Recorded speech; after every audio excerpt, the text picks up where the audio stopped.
Bro, spare a smoke? Bum one. Dude, just got dumped. How'd you know? Chill, man. Come on, let's go have some fun. Fun doing what? 200 kwai for the whole day. I'm talking max emotional support. Cough, cough.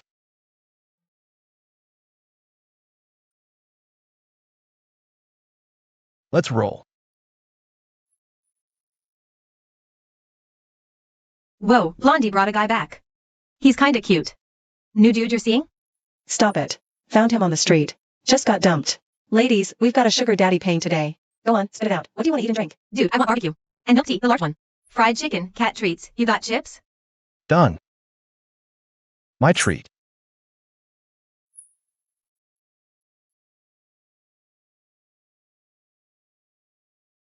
Ding. Rookie quest complete. Treat 6 trashy chicks to a meal. Trigger 10x cashback. 1,865 yuan deposit. Bruh, you okay? What are you spacing out about? Thanks, man. You're a real one. Ding. Emotional support feedback detected. Extra 3x cashback triggered. 558 yuan deposit. Ha ha, it's nothing. Eat whatever you want today. If it's not enough, we'll order more. Bro, if you're really this generous, I've got something to run by you tonight. What's on your mind? Bro, if it's too much, just forget it. No need to force it. Ding. New quest triggered. Help the 6 trashy chicks solve their rent crisis. Quest reward. Random cashback multiplier 10x to 50x. Hidden reward. Just eat. We'll talk about the rent after. Bro, you're a real one for this. What's the big deal? It's just a meal. Ha ha ha.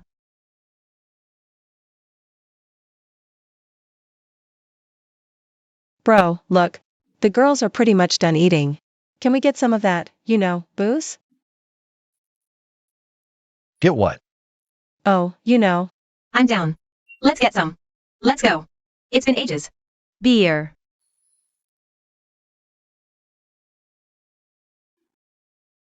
Fine. Is there a store downstairs? Yeah. I'll take you. I know the owner. Blondie, take it easy. Don't scare the guy off. He won't run. Slow down. It's not like I'm gonna bolt. Hee hee, just scared you might change your mind. No tabs today, we're broke. Who said anything about a tab? See? Today we got a boss paying. Alright. Step right in, boss. Boss. Yeah. Bro, just beer is fine. No need for anything. Ooh, have beer. Good stuff, craft beer. And those whiskey premix cocktails. We got foreign liquor too. Jack Daniels, 6 craft beers, and 6 bottles of yuzu. A bottle of Jack. Boss, you want any snacks with that? Grab all of it. Bro, you don't have to. It's way too much. We'd be really happy just having some beer, for real. Don't worry. I said I'd treat you. So let me do it right. Ding. Quest complete. Please buy the 6 trashy chicks a wild. Satisfying late night drinking session. 50x cashback triggered. 28,860 yuan has been deposited. Let's go. Bro, are you some rich kid slumming it for the experience? No. Those 2 buzzes from your phone just now. Was that your girlfriend texting? No. Ex-girlfriend. Bank notification. Bro, to be honest, I lied about being 19. I just turned 18. Are you insane? Dried squid, chicken feet. Ah ha ha ha. So much stuff. Hey, bro. Tonight, you can do whatever you want. Bro, any more smokes?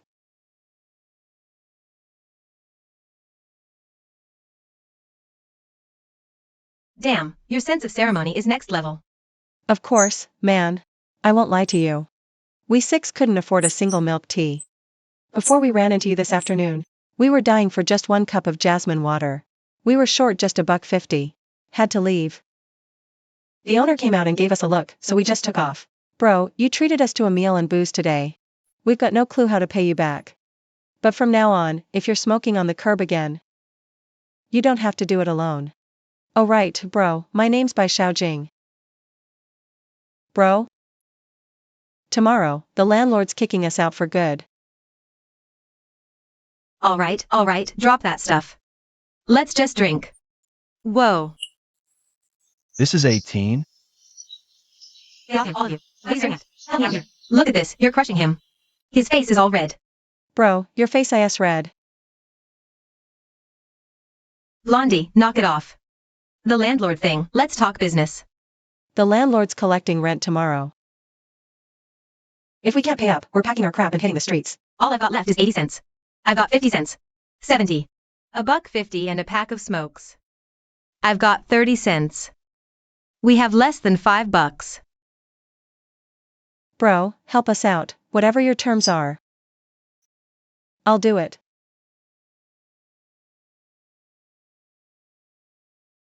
I don't have a place either. Let's room together. No way. No way. Bro, say that again? Bro. You sure your body can handle that? All right, bro, we get it. So what do you say? Want to give it a shot? For real. I just got dumped. Can't afford the rent on my own. This afternoon I was squatting on the curb, having a smoke, because I literally had nowhere to go. Seriously, no place to stay. So, bro, your ex looks like that? Bro, honestly. That chick's way out of your league. Photoshop face, right? Her chin could stab someone. That's a heavy filter. And that guy's shirt was so wrinkled. Clearly not rolling in cash. Even our blondie here is way hotter, right? Don't be scared. She looks tough, but she's a virgin. You just had to open your big mouth. Bro. You're a really good dude. If you're looking to have some fun, pick any one of us 6, we're guaranteed clean.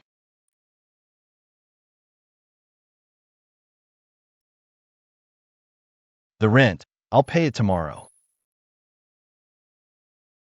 As for the morning stuff, we'll figure that out later. Bro, you really are a saint.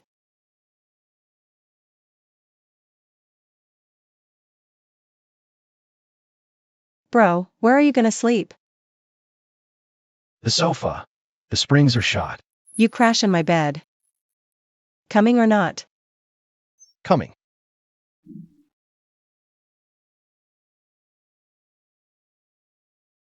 It's a little cramped. But it's clean.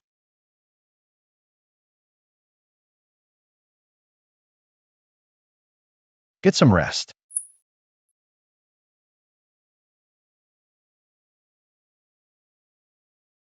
Here, bro.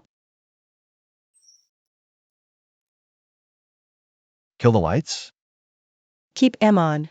I'm scared of the dark. It's fine. Just spit it out.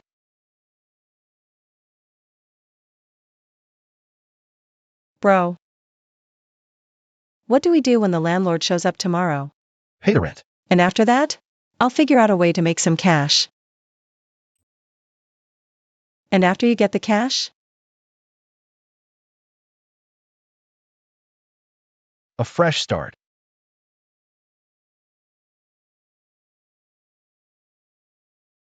I'm scared you'll look down on me. People like us are treated like dirt.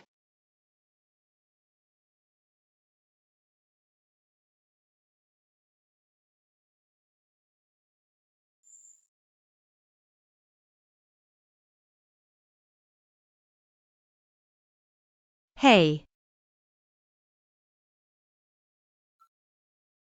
Ah. What time is it? A little past 6. Marking the occasion. You're a pretty decent sleeper, bro. 3 people dogpiled on you and you didn't even flinch. I'm up. You're up, so why didn't you get out of bed? My leg was draped over you all night. All night long. Probably.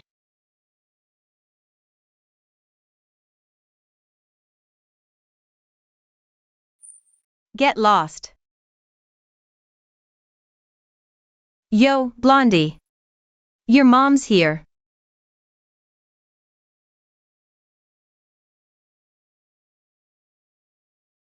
Bro, your clothes. Ah.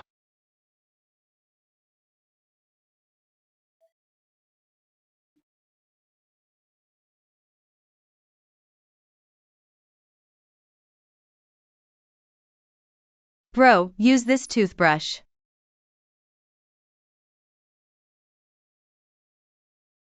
Come on in, bro. It's cold with the door open.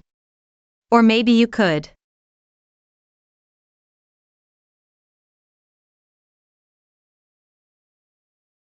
Go grab some breakfast first? No, bro, really, we don't eat breakfast.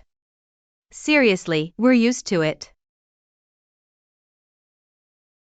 Bro, don't waste your cash on that.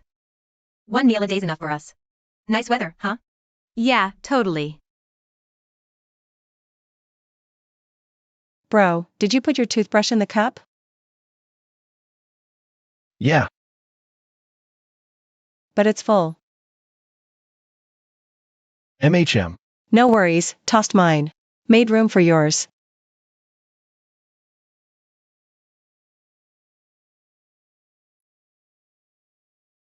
Well.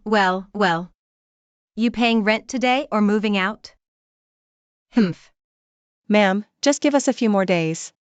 Ugh.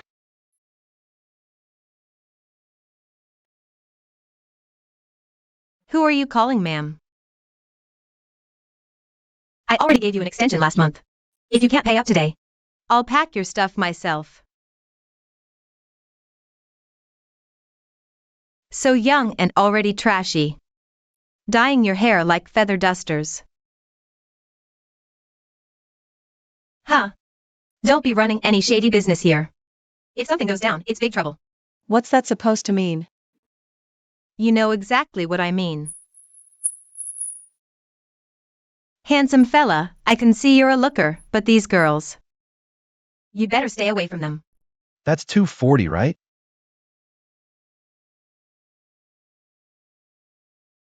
Yes. $240, not a penny less. How much for the whole year? What? Dude, Shut up for a sec. 120 a month. 12 months in a year. You do the math. 1,680.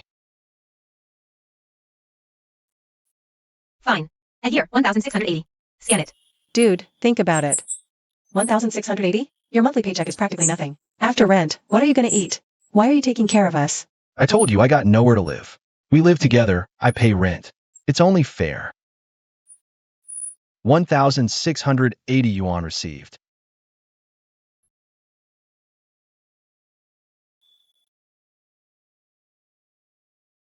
Dude, you're practically a god.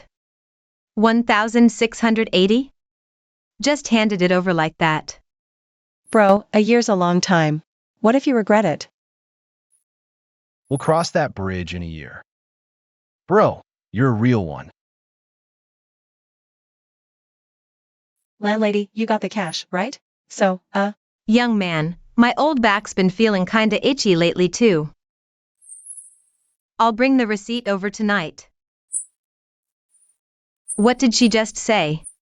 Is she trying to? ha ha ha, bro, you're a literal god. Bro, let me ask you one more time. Tell me the truth. You're trying to get with them, right? Oh, I see how it is. I treat you guys like friends, and you're trying to set me up. Ha ha ha. Dude, your acting is so bad. Look, even your ears are turning red. Host covers a year's rent for 6 useless chicks. Hidden quest triggered. A friend in need. Special reward mechanism triggered. 100x cashback activated. 160,800 yuan deposited. 168,000. 1,680 times 100 is definitely 168,000. Decimal points right. Your account ending in 3827 has received 168,000 yuan. Balance 1,700,640 yuan. Host, your cred with these trashy chicks just passed the threshold. Reputation threshold breached. Why Xiaojing's affection at 91. While Team Buff is active, all consumption cashback multipliers get an extra 20% boost. Yo, big bro, what's wrong? You're pale as hell. I'm good. Bro, what is it? You stressing over the cash? No one's stopping me from buying this breakfast. Bro, you already covered rent. Breakfast is really not necessary. Hell yes, it is. We're eating good, eating full, eating till we burst. Detected imminent consumption from host. Triggering quest.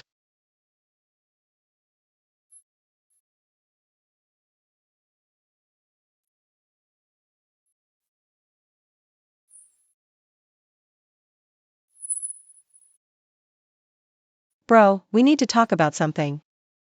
Yeah? From today on, you're our boss. We're riding with you for life.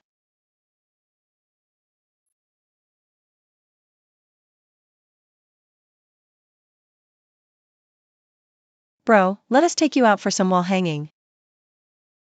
Huh? What the hell is wall hanging? Bro, you don't even know wall hanging? It means taking you out to shop, eat, and hit the streets. Yeah. Back in the day, walking down the street. People looked at us like we were trash. But today's different. Today, we got a boss. Ha ha ha. Bro, let's hit that new night market. There's a teppanyaki squid stall that's to die for.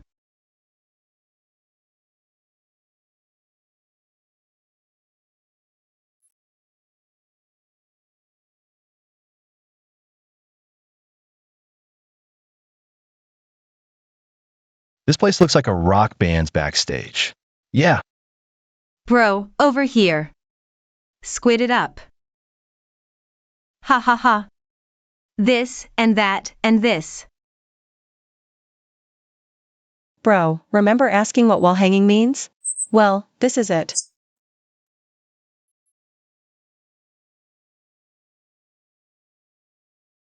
Dude, you're a quick learner. Man, what are we waiting for?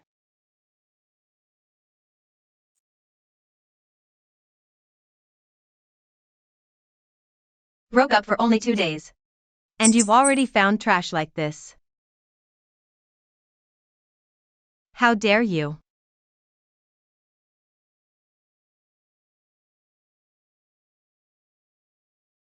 Ha ha ha ha.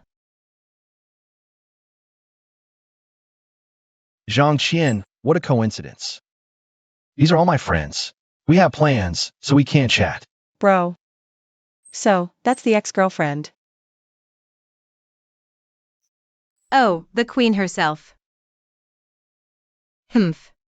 Lin Yi, I thought after we broke up, you'd get a real job and live an honest life. I didn't expect you to fall so low. Hanging out with scum like this.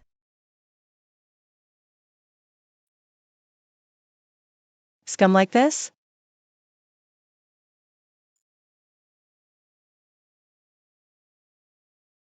Oh, you think we're no good? Then are you so decent? Dumping your boyfriend because he was broke. What did you say? Can't hear you? Fine, I'll say it again. That balding geezer you hooked up with. It's like the air around him suddenly shattered into pieces. You're just a bastard.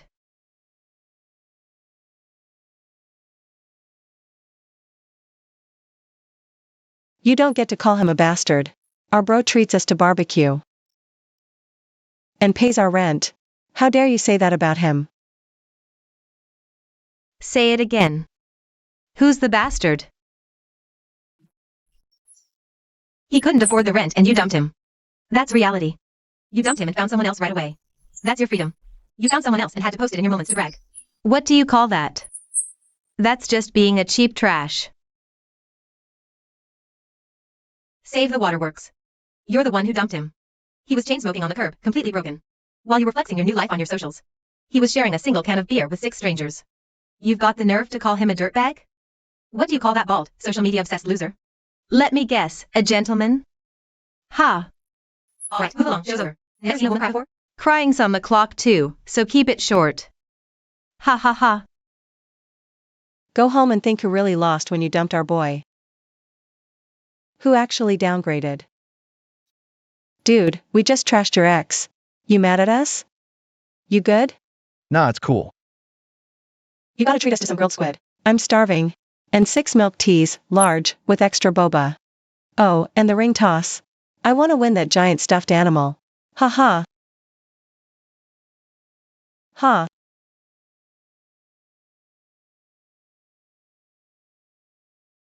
What's up, bro? Don't tell me you've never played before. I have, it's just been a while. Then you're getting a crash course tonight. I'll carry you. You, with your rank, have the nerve to say carry? Last time you went mid, you went 0 and 12. The enemy mid laner treated you like an ATM. The machine was lagging. The machine lagged, the monitor lagged, but not you. We've got all night. 6, no, 7 rigs. Mohawk, sleeve tats, and the ink on the legs. Me, pink hair, and my girl bangs. 7 of us. 7 spots. $140. Dude, that was way too fast. I hadn't even haggled yet. Could you have gotten a better price? Huh? That row's our usual spot.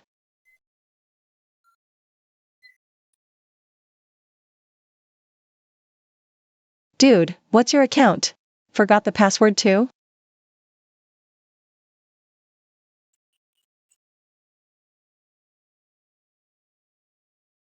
Bro, why are you zoning out? Game starting.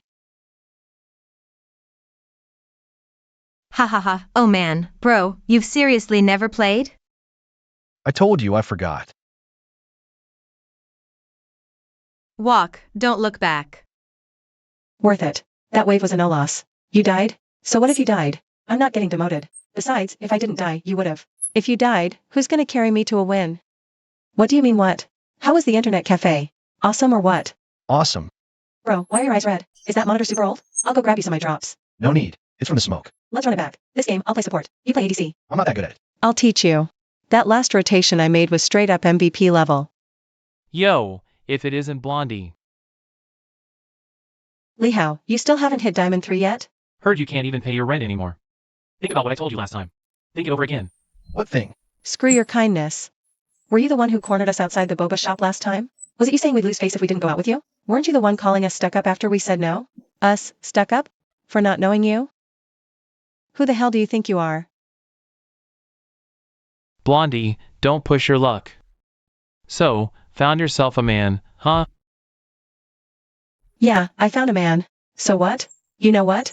He is my man. I dare you to say one more word about him. Take a good look. This is a real man. You don't even measure up to one of his toenails. Just you wait. Geez, Blondie, that's enough. You're stretching my bro's shirt out of shape. I wanted to. What do you mean, you do? The meat's practically burnt. Come on, pick up your chopsticks. Sleeve tat, your barbecue is legit. Oh, stop it. Ding. Detecting interaction between host and target individual. Intimate behavior with Blondie has exceeded threshold. Congrats, host. You've gained titanium kidneys. Cough. Dude, are you choking? Who chokes on beer? Nah, it's nothing. Just feels like I finally caught my breath. Titanium kidneys. Stamina massively increased. Fatigue recovery rate boosted by 300%. Compatible with charming aura. Effects doubled. It's gonna rain. So let it. It's not like we've never seen rain. Yeah, it'll cool things down. It's been stuffy as a sweatbox lately.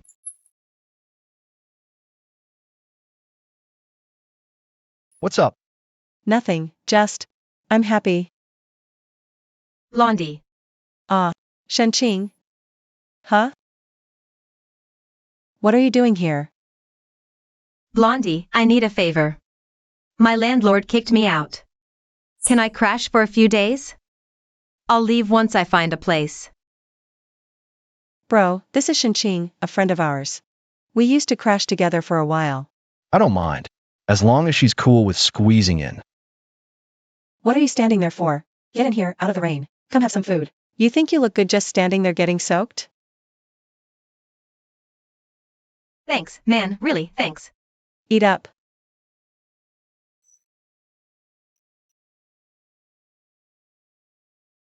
Sorry. I haven't really eaten in 2 days. 2 days? Then why didn't you come find us sooner? Eat up. If you need more, just ask. What's on your mind? Nothing. Liar. The way you were just looking at Shenqing. It was like a cat staring at a fish. Was it? Yeah, like you wanted to swallow her whole in one bite. Bro, my Dao Minghua is very. Ha ha ha. Blondie, what did you just say? Say what? Dude, that's that inside joke we have. And you're telling bro? What joke? Dude, drop it. What joke? Is it that slippery one? That's enough. Aha. It's like this. We saw a short video clip online before. It was about girls on a guy. I'm Dao Minghua. The guy didn't get it. So we were guessing if we told that joke to another dude, what the reaction would be. Bang said he wouldn't dare. Blondie said he would. That's why we. Boss, 20 lamb kidneys. You got Kidneys? You can still eat more? They're not for me. Then who? For you, bro, gotta stay strong. Ha ha ha.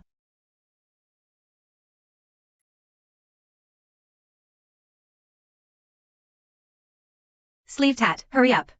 My tat's gonna get washed off in this damn rain. What's the rush? That ink ain't going anywhere, you know that. Wash off or not, it's all muddy now, looks like crap.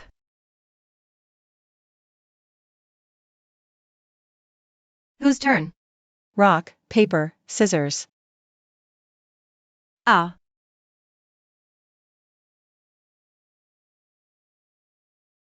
Chill, we can wait.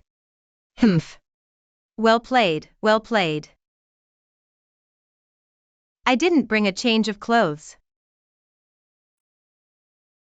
Wear mine. What about boxers?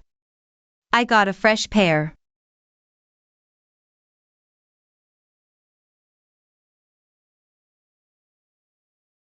What the? Whoa. No, no, don't look. Whose turn to do laundry?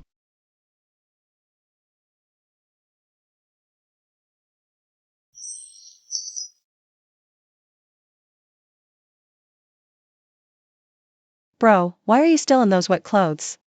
It's fine, they'll dry in a bit. No, touch it. It's soaking wet. You'll catch a cold. Dude, I'm not asking.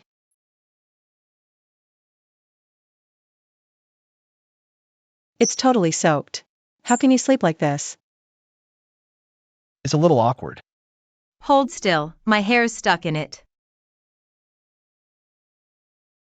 Besides, my clothes aren't here.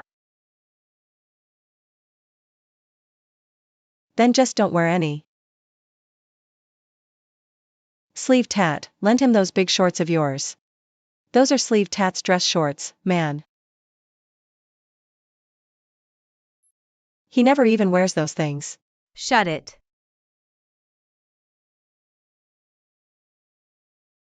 What? What's up?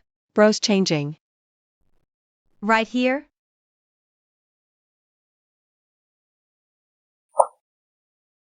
Come on, hurry up.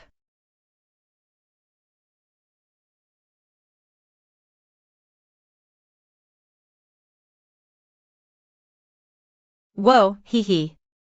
They're all done. Not bad. My pants aren't all stretched out on you. Bro, you actually have a pretty good body, just too skinny. You should eat more kidneys, you know? Hey.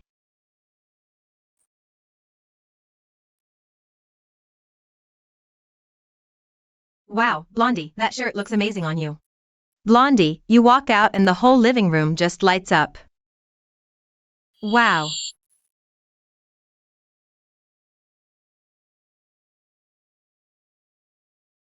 Don't be shy. I just wanted to try it on. Bought it ages ago and never wore it. It seriously suits you. Blondie, blushing now? Talk your way out. I'm just hot. Ha ha ha. Yeah, hot. Ha ha ha. The bathroom was super hot. Half an hour in there, of course he's hot. Nothing to do with bro here at all. Ha ha ha.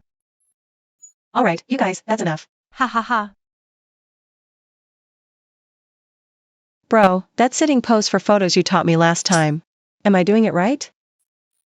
Oh wow, Blondie, you're asking bro for posing tips now. I'm just asking. Does this pose look good on camera? It looks very good. Girls, take notes. This is what we call engagement. What engagement? You know exactly what I mean. Ha ha ha. Alright. Bro, just a few more pats. Feels pretty nice, huh? I can't take this. Inked, grab me a bottle of water. I need to chill, ha ha ha. Stop eavesdropping. Your face is bright red. I'm not listening. Your ears glued to the door, and that's not listening?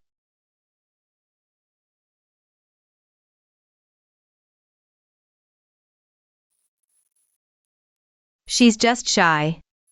First time hearing noises like that. I'm just worried he's not comfortable.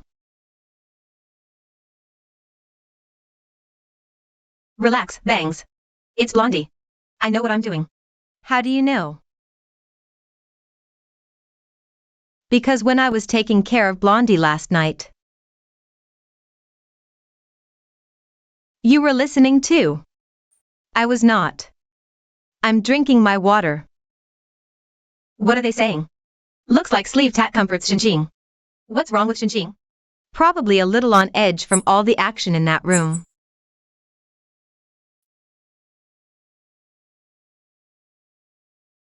Hey.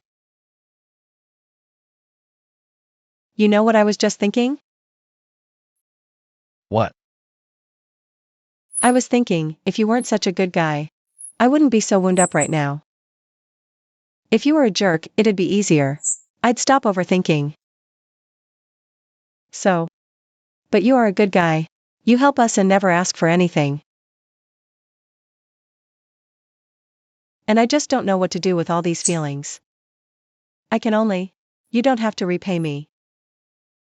I've been pressing down on you. Aren't your legs numb?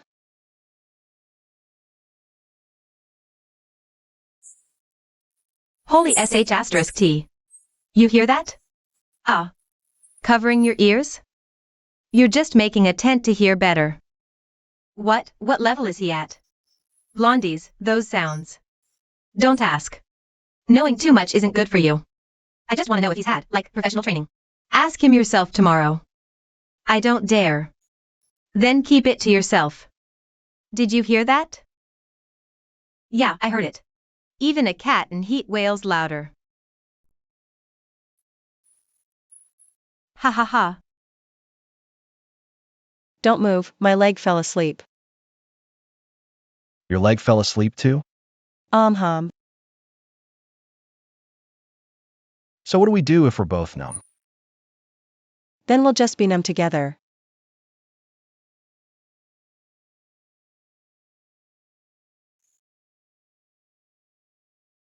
Break it up. Greenie, Pinky, go crash. Xinqing, you go sleep out in the hallway too, it's nice and cool. Xinqing, you sleep inside, next to Chi Miao. Thanks. Let's sleep.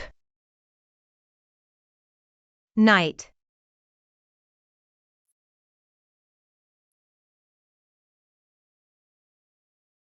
Grab whatever you want to eat. Tatted legs, check these lotus roots. Fresh? They're all right. Bro must have put up with a lot of crap when he was with her, huh? It was okay. What does okay mean? Bro, just be straight with us. Did that Zhang Qian bleed you dry? Why are you guys suddenly asking about this? It's not sudden. Just now, outside the mall entrance. He said you were stalking him? Full of himself, huh? Is he insane? Yeah, seriously. Bro, just tell us how she used to treat you. We want to know. It's no big deal. We got together back in college. After graduation, I was barely pulling in $5K a month. She said she needed good skincare and designer clothes. And you just bought them for her? Yeah, after I bought it, she said the color was off. She just tossed it in the closet and never even used it. Then what happened? Then I couldn't afford the rent, and she said I was a loser. Said a man who can't even pay rent doesn't deserve to marry her. The day we broke up, she just sent a text and bounced. Just like that. You're way too soft. Dump that girl already. And you put up with it for 3 years? Good thing you split. A woman like that doesn't deserve you, bro. Come on, drink up, everyone, drink up. Tonight's celebrating. A toast to our bro for finally escaping that nightmare. A toast to that Zhang Qian finally getting out of our lives. Cheers. Ha.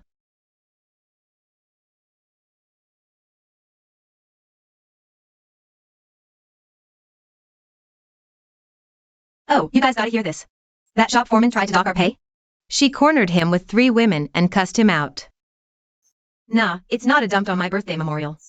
I sketched this myself on my 18th birthday. The tattoo apprentice did it free, but his hand shook like crazy. So the petals are a little crooked. Crooked's fine by me. But get this. The first time we met was at a supermarket. Some silly thought we were shoplifters to chase us out. He stuffed free samples in my bag, making me look guilty. We locked eyes at the exit and almost died laughing. That's how we met. I was working at a bubble tea shop. And the manager was super handsy. I threw a whole cup of milk tea right in his face. And then, naturally, I got fired. I actually went home and cried for hours that night. Bro, get in here. That AC's on full blast, woohoo. Now I'm alive. This is perfect. Over there, over there. That big table against the wall.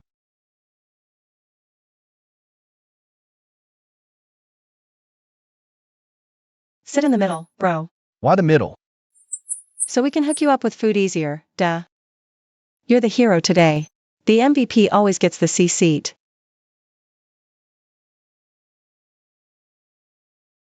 Yeah. Just sit back. Today, you're the king. We're the concubines, and you're the...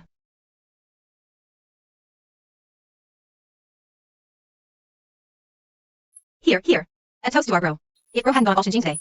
Old Dang would have dragged her off, man. For real, bro. That move you pulled was just epic. I was standing that close, and I still couldn't see how you moved. Didn't even hurt a bit. Nah, I've trained. Usually, it's just sleeping on the couch, getting squished under you guys in a pile. Ha ha ha ha ha. Hey, Shinjing, stop shelling and just drink. You're the main event today.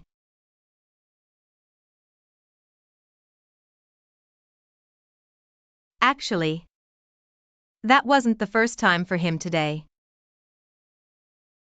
The manager kept touching me at the tea shop. First it was brushing my hand when passing a cup. He'd rub my shoulders, teaching recipes. Later, he just trapped me at the locker room door. I quit and... Then I went to a clothing store. Didn't even last a month. The boss said we had inventory night and told me to stay back alone. I didn't stay. Last month, I was packing orders at a takeout joint. He blocked the back door to treat me. What the hell kind of world is this? If I said no, he'd just change the schedule. Putting me on the latest shift every single day. I can never hold down a job for long. It's not like I don't want to work. It's just every single time. Forget all that stressful stuff today. It's fine if you don't work right now. We'll take care of you. Yeah, that's right. Yeah. We'll manage. One more mouth to feed. We can handle it. Dude, you've got a killer body. Legs for days, smooth skin. Even that dyed blonde hair looks good on you. You, with a body like that, are complimenting mine? Are you trying to cheer me up or rub it in? Ha ha ha, sleeve tat, take it easy. Long, straight legs, pale skin, even looks good with blonde hair. Shinjing, are you mocking me? Look down at yourself. You call that having assets? What do you call this? This? This is what I call no comparison, no despair. Ha ha.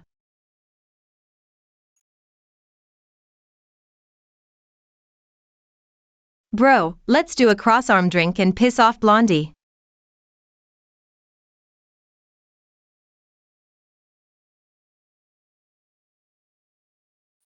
Bro, I'm seriously fine. We're here, so let's just roll with it. Yo, isn't that Linyi? What's wrong? Wearing out on your body at such a young age? Come to the hospital for a little tune-up. Linyi, I thought with all those young girls you've got, You'd be living the dream. turns out you partied yourself right into a hospital bed. What, can't keep up anymore? Who's wearing out? Say that again. Sis, that's a gynecology report in your hand, right? What's the matter, sis? Did your ex-boyfriend, the one with the retreating hairline? Leave you a little souvenir, or is it the new guy? What did you say? Got some issues of his own? Sis, my cat Lucky just got neutered last month.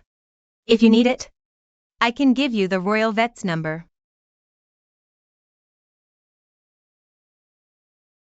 Listen, lady, my bro is healthy as a horse. No need for your concern. You, on the other hand, better get everything checked out thoroughly. Some problems only get worse the longer you ignore them. All right, let's go.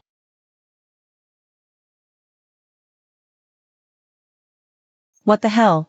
Just showing off and now you want to bail? People like her wouldn't last 3 episodes in a drama. Bro, when she said you came for a checkup, I almost laughed. She has no idea how fit you are. You run full court basketball without even getting winded. Don't look at me, I don't know anything. Oh. Ha ha ha. Spending cash is amazing. Bonus triggered. Cashback of 110,760,000 has been credited to your account. You're this scared of a little blood draw? That's just pathetic.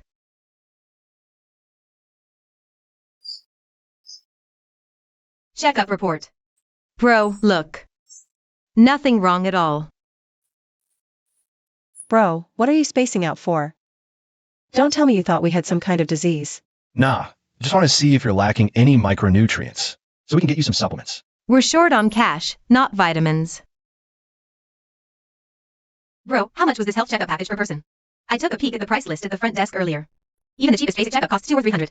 Our package has so many more items though. Didn't cost much. Let's just say it was okay. What does okay mean? Okay means okay. Bro, are you worried about something? Let's celebrate your clean bill of health. This totally calls for a feast. There you go again. Didn't they draw tubes of your blood? You need nutrients? That's what it's for. Did your gym teacher teach you that logic? What did the gym teacher ever do to you? Bro, you dropped some serious cash today. Tonight, we gotta treat you right. Treat me? Like how? Bro, you sure about this place? Why is it so empty?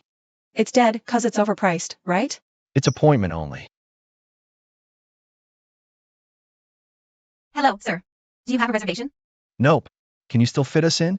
Of course. We happen to have 2 stylists available right now. Who will be getting a cut today? All 7 of us. Wash, treatment, styling, the works for everyone. Whoa. Bro. We don't have to do this. Yeah, seriously. Did you notice there's no menu with prices? They're probably too scared to post it. It's scared people off. You're totally throwing your money away. I got my hair dyed at a little shop for 80 yuan. It was fine. Don't waste your cash in a place like this. Bro said do it.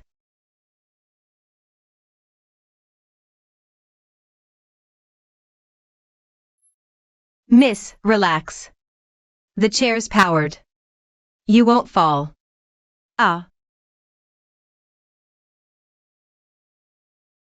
Is the water temperature okay? MHM. Sleeve tat? Thought you didn't want to do this. Bro already paid. Might as well enjoy it. Besides, this is way better than that alley barber. What brand is this? It smells so damn good. It's not that cheap supermarket chemical crap. It's more like a botanical essential oil, Mississippi. This line uses Moroccan argan oil and tea tree oil. Moroccan? My assistant is so sweet. Mine too, haha.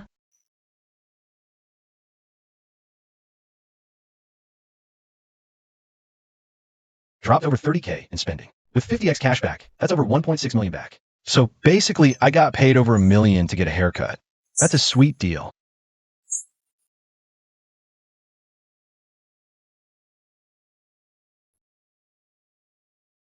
Sir, your facial structure is actually perfect for a textured, Japanese-style short crop. Faded on the sides, layered up. Leaving some length on top for texture. It'll look very sharp. Do your thing.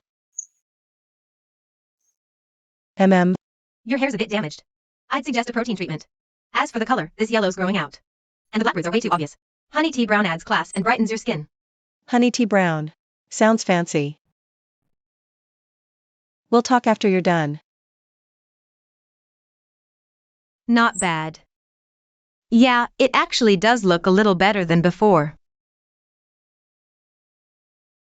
Are you satisfied, sir? It's fine. Oh my god, is this a haircut or a glow-up? Bro, it's like you turned on a beauty filter.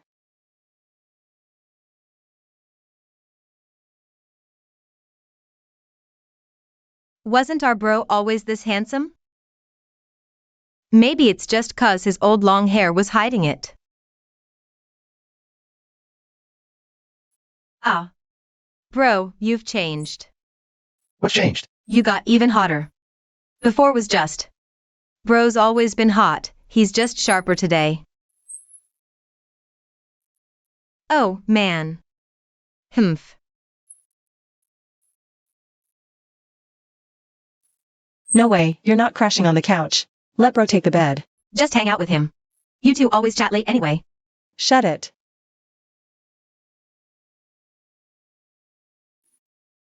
Then let Shinqing look after him. He played the hero for her today.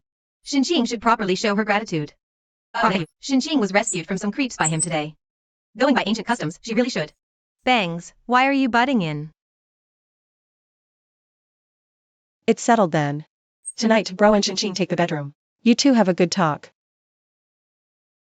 Blondie, what are you doing? Let go of me. I'm walking myself. Save it. You're the star tonight. Bro. You saved Shinqing today. Do you have any idea what she's been through before? She's been harassed, stalked, cornered by lockers, trapped by exits. She always ran. Quit job after job, switched workplaces. But those bastards never faced any consequences. So, Tonight, you're talking with her not because you expect something, but because she needs someone here. Get in there, bro.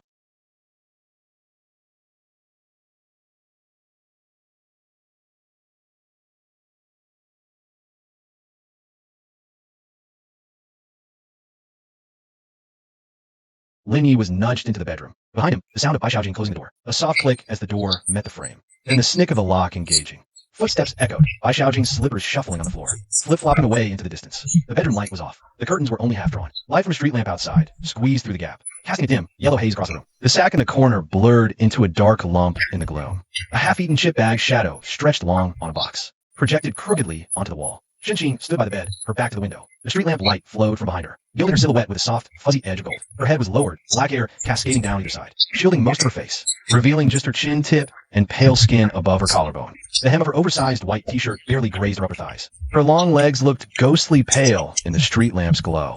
She didn't move. Neither did Lin Yi. They stood 3 paces apart. So quiet you heard leaves rustling in the night breeze outside. Down the hall, Bai Xiaojing and the tattooed guy's whispers drifted faintly. I could hear my own heartbeat. Lin Yi looked at Shinqing. Her head was lowered, shoulders slightly hunched. Her fingers were clutching the hem of her t-shirt, wringing that little piece of fabric into tiny creases. Nervous, her fingers trembled on the tee. That trembling traveled from her fingertips to her wrists, from her wrists up to her shoulders, making even that oversized white t-shirt quiver. Chapter 36, a beer-flavored kiss. Before Lin Yi could speak, Shinqing made her move first. Her fingers released the hem of the tee, and she pulled that giant white t-shirt off over her head. It was slow, as the tee slid up from her waist. It revealed a strip of snow-white midriff. The streetlight fell directly onto that skin, highlighting a faint, vertical line just below her navel. The fabric kept going, skimming over the contours of her ribs, passing the edge of her bra. Finally, as it came off of her head, her hair cascaded free, long, black hair pouring down like a waterfall, covering her shoulders, her collarbones, the straps of her bra. The white tee slipped from her hand, piled at her feet. Shinqing stood in the glow of the streetlight. Her black hair draped over her shoulders, the ends curling slightly. A few stray strands clung to the sides of her neck. She was wearing a light pink bra, cotton, washed so much it was faded, the lace trim already a bit frayed. But what that bra was holding, Lin Yi's gaze stopped. Not stopped, it froze solid. At the barbecue stand, he first saw Shinqing had a stunning figure. That faded black tee she wore was stretched into curves that defied the designer's expectations. Her skinny jeans left nothing to the imagination. But not until now, not until that baggy white tee was off, not until the streetlight hit her without reservation, did he truly realize everything he'd seen before was just the tip of the iceberg. That light pink bra was straining against her. The lace edges were stretched flat, the original pattern lost, strapped up his shoulders, leaving 2 shallow marks just outside her collarbone. You could imagine the pressure that bra was under. It was probably 2 sizes too small at least. It wasn't that she couldn't afford one that fit. Even the store's biggest size probably only went up to here. His gaze traced the edge of that stretch to the limit lace down to the curve wrapped in that cotton fabric. The streetlight hit from the side. The light traced every inch of that curve with brutal clarity, full and round, swelling from just below the collarbone. It swept all the way down, only tapering off her waist. Not that ridiculously oversized kind of big, the perfect kind. The kind that was in absolute, flawless proportion to her small frame. Her petite bone structure made it stand out even more. That waist was so slender, you could circle with one hand. Her hips were just wide enough to carry that weight perfectly. Her body looked sculpted by the strictest calipers. A millimeter more would be too much. A millimeter less, not enough. Any more, and she'd look heavy. Any less, and she'd lose that stop you in your tracks visual impact. Lin Yi made a rough estimate in his head. Nope, this wasn't a one-hand job. Not even close. You need both hands cupped to barely hold it. Like a basketball. No, not one of those overinflated, rock-hard ones. Like a perfect basketball, warmed by girls' heat. A soft, plush, full basketball. His breathing hitched, turning heavy. Shinqing just stood there. The streetlight poured in from behind her. It rimmed her silhouette with a halo of gold. Her head was low, black hair falling to hide the sides of her face. He couldn't read her expression, but he could see her ears from the lobe to the top ridge. Her silhouette, they looked elite. Even the delicate tendon on the side of her neck was flushing pink. Her fingers froze, still posed from pulling off her shirt. Arms at sides, fingertips curled in, trembling slightly. She looked like a flower that had just been drenched by the rain. Petals covered in water droplets, but the pistil inside, still dry. And then she lifted her head. The black hair slid back from her cheeks, bearing her whole face to the streetlight. It lit up her faintly red-rimmed eyes, the bite mark on her lower lip. And those eyes, crystal clear like a mountain stream. She looked at Lin Yi, held his gaze for a few seconds. Then she took a step forward, the soft scuff of her canvas sneaker on the floor. Then a second step, and a third. She moved slowly, each step like she was walking on cotton. Her steps were unsteady, but her path a straight line. She walked right up to Linny and stopped. Standing so close now, he could smell her scent. Not strawberry, not perfume. It was that most ordinary smell. The cheapest shampoo from the bottom shelf of a supermarket, laced with a faint spicy trace of that hot pot place. And a warm, heated breath steamed out by her own body heat. She tipped her head back and looked up at him. The streetlight streamed around her from behind. In her eyes, they formed two tiny specks of light. Her lips moved slightly. A faint sound escaped her throat. Brother. For the first time, Linya's heart pounded hard against his chest. Shin looked at him with anxiety and fear in her eyes. Shy, yet the purest thing he'd ever seen. Trust. Trust, I'm giving you my most precious thing. Because I know you won't let shatter. She rose on tiptoes, canvas sneakers lifting. Her body leaned forward slightly. Her long black hair slipped down past her shoulders. It swayed in the air for a second. She didn't rise very high, just enough to reach his lips. And she kissed him, the moment her lips pressed against his, mixed with the faint sweetness of her lip balm. Everything flooded his senses at once. Her kiss was unripe. After touching her lips to his, she didn't know what to do next. She just held him there for a few seconds, then pulled back slightly. Her ragged breath panted against his lips. She pressed forward again. No skill, no games. It didn't even have much to call beautiful about it. But it made Lin Ye's chest ache, because she kissed him so damn seriously, like she'd been planning this for ages. From the barbecue joint, red-eyed, asking to crash, to the punk grabbing her arm, her eyes finding his, to burying her face in his neck on his lap, her fingers gripping the hem of his t-shirt, to this trembling kiss on tiptoes. Every single step was her getting ready. Every step was her slowly prying herself out of the shell the world had used to hurt her.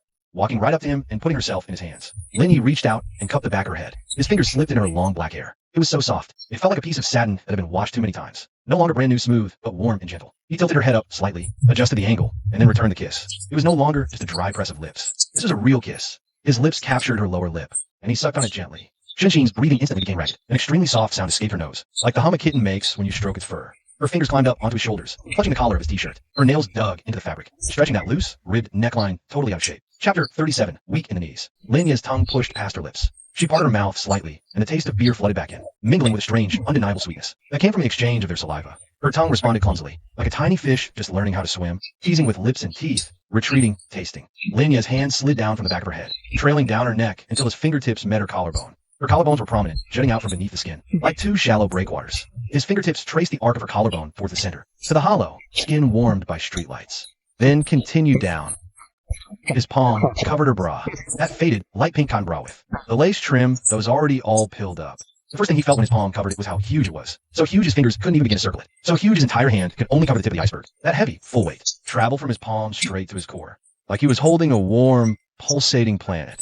The second thing was the softness, nothing like he'd ever imagined. Softer, warmer, and more springy than he could have dreamed. When his fingers sank in, that soft skin enveloped his knuckles. It was like being wrapped in a warm, breathing ball of cotton candy. G's body stiffened the instant his palm made contact. It just completely melted. It wasn't a gradual thing. It was like someone had pulled every bone from her body. In a split second, she dissolved into a puddle. Her knees buckled, and she slumped against him. If his other hand weren't still holding her waist, she would have probably just slid straight to the floor. Her lips broke away from his, and she let out a breathy gasp. A long-held sound finally wrenched from her throat. It wasn't loud, but in the quiet bedroom, it was crystal clear. Clear enough for Lin Yi to decode everything. Nervousness, shyness, anticipation, trust, and a tiny bit of confusion from being touched for the first time. Her face, buried in his neck, hadn't processed it yet. Her rapid, scorching breath hitting his collarbone. Her fingers were clutching the collar of his t-shirt, nails digging into his skin, leaving several faint, crescent moon marks just above his collarbone. Bro, her voice was muffled against his neck, thick and teary. My legs are jelly. The arm Lin Yi had around her waist tightened. He lifted her whole body a bit. She just let herself go limp, giving him all her weight. Feet barely touching the floor. She draped herself completely on him. He steered them toward the bed. Their tangled bodies stumbled a few steps in the dim room. Her canvas sneakers stepped on his slippers. Their footsteps blurred together, impossible to tell whose was whose. His shin hit the bed frame. That single bed of Baishao jeans had springs that were totally shot. The mattress edge buckled under the impact, sinking deep. The whole bed tilted in that direction. Linny just went with it and fell. Not on purpose. Her legs had totally given out. Her weight plus his weight. Both of them toppled onto the bed together. He braced himself on the mattress, killing most of the momentum, but their bodies still bounced once on the springs. Shinqing lay beneath him. Her long hair spread across Baishao Jing's faded, washed-out pillow. A slash of ink. Streetlight squeezed through the gap in the curtains. Fell across her face, lighting up her slightly red-rimmed eyes. Her lips, a little swollen from kissing, and those clear eyes, now misted over with a thin film of water. That light pink bralette was still on her, but one strap had slipped down from shoulder to upper arm, exposing a small patch of skin the sun never touched. So, pale was almost translucent. Her chest was rising and falling harder than before. Not just from ragged breathing, but because her heart was pounding so fast. Every beat sent a tremor through her whole ribcage. Linny held himself above her, looking down. Shinqing, he said her name. Her lashes trembled. Then slowly, they curved up, her eyes crinkling into two crescent moons. She reached out, fingers fumbling until she found his hand. All 10 fingers laced through his, pinned his hand down beside the pillow. Bro, Her voice was so faint, like she was talking in her sleep. Then she touched her own collarbone with her other hand, traced from the hollow of her collarbone to the edge of her bralette. A finger hooked under that lace trim, stretched to its limit, and pulled it down. The fabric of her bra slipped down an inch, revealing more. That patch of skin flawless. No ink, no scars. Not a single mark that the world had left on her. Clean, like a blank sheet of paper nobody's touched yet. Her blush had spread from her cheeks to the tips of her ears, from her ears down to her neck, and then right to her collarbone. Even the freshly exposed skin just below was glowing pink. She didn't flinch, eyes wide, staring straight at Lindy. The streetlight fell into her eyes, settling inside those deep brown irises into two tiny, shimmering specks of light. Be gentle, she said just like that, looking right at him. Nerves, fear, hope, trust, all of it. She laid everything bare in front of him, totally unfiltered. Lindy leaned down and kissed her. This kiss was nothing like the one before. That one by the bed was a test. Awkward, clumsy, full of first touch jitters. This kiss was deep, certain, a rite of passage. Nothing would be the same again. His lips left her mouth, trailing down her jaw, gliding over her neck, skimming past her collarbone, and stopped right at the edge of that half-slip bra. Chapter 38, the checkup. Lindy was sprawled out on a plastic bench in the hospital corridor, legs crossed, an unlit cigarette dangling between his fingers. The hallway's disinfectant stench was lethally choking. The fluorescent lights drained all the color from everyone's faces. Blondie was slumped to his left, doom scrolling on his phone, chewing on a cotton swab he'd swiped from the nurse's station, shaking his leg out of sheer boredom. Sleeve tap was on his right, arm slung over the back of the chair, tongue ring flashing faintly between his lips. Tatted legs, greeny, pinky, bangs holding Lucky, plus Shin-Chin. 7 girls lined up in a row on the bench. That rainbow hair was an eyesore under dead white lights. Bringing them here today was all about peace of mind. Last night, Shin-Chin was wrecked, aching and barely walking. It gnawed at Lindy for a while. He was fine, rocking that titanium-reinforced stamina, still wired enough to play another 3 rounds of ball. But Shin-Chin was a girl. If something was off, he wouldn't be able to let it go. Besides, these girls lived rough.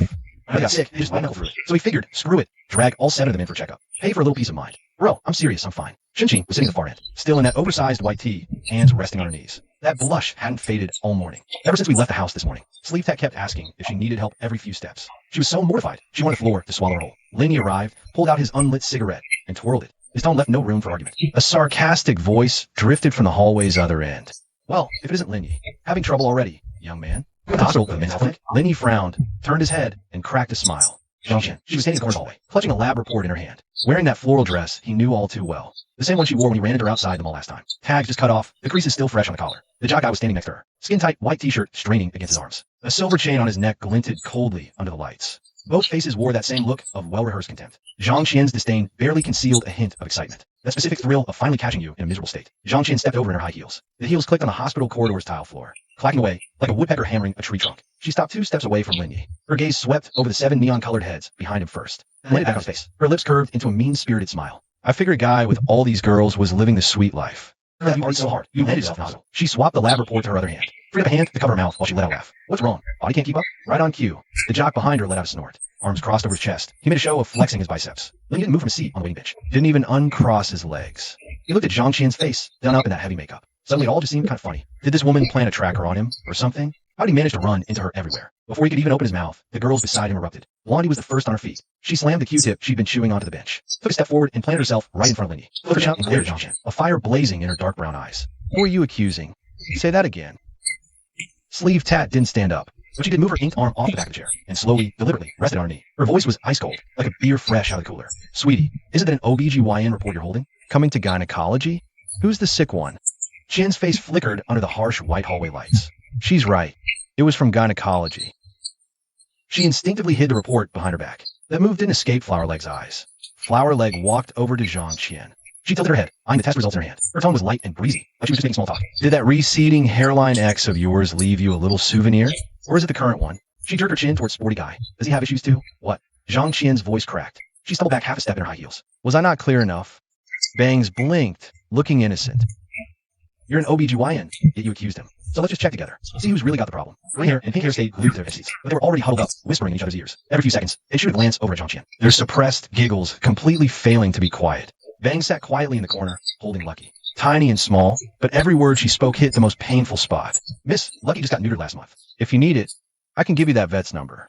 Shin-Chin was the last to speak. She stood up, walked over next to Lindy. She reached out and held her arm around his. She clung to him, knowing Zhang-Qian would be watching. Knowing this was what Zhang-Qian hated most of all, she turned her face towards Zhang-Qian. A flicker of pity crossed her perfect face.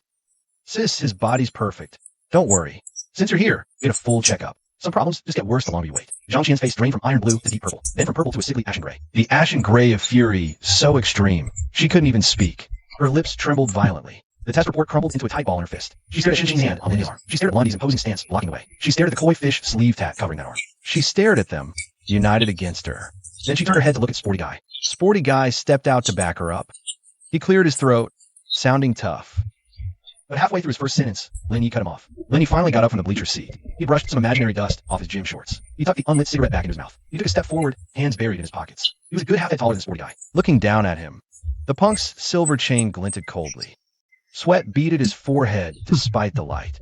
Enough. Linny said just one word, not loud, and his tone was flat. But Zhang Qian and the Sporty Guy both stumbled half a step back. Zhang Qian bit her lower lip, shot him a vicious glare, then turned and stormed off. The Sporty Guy glanced back hesitantly. One sweeping look from Linny, and he swallowed his words, quickly catching up to Zhang Qian. The two of them vanished around the hallway corner. A few nurses pushed a cart past them, sneaking a peek at the 7 wildly colored girls, before lowering their heads, pretending they hadn't seen a thing. Blondie punched the air in the direction of the corner. Her brows flew up. What a joke. Starting shit just to show off? She wouldn't last 3 episodes.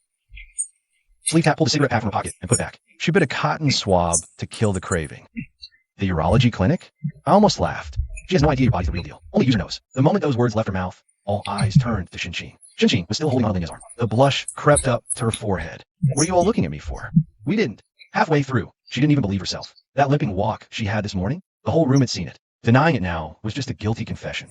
Blondie let out a long, meaningful oh. Legtat leaned in and whispered something in Shin-Chin's ear. Shin-Chin swatted at her. Legtat dodged with a giggle. Linya didn't look back. He took his hand out of his pocket, flicked the unlit cigarette, and held it under his nose, just taking in the scent. He wouldn't explain that titanium thing here.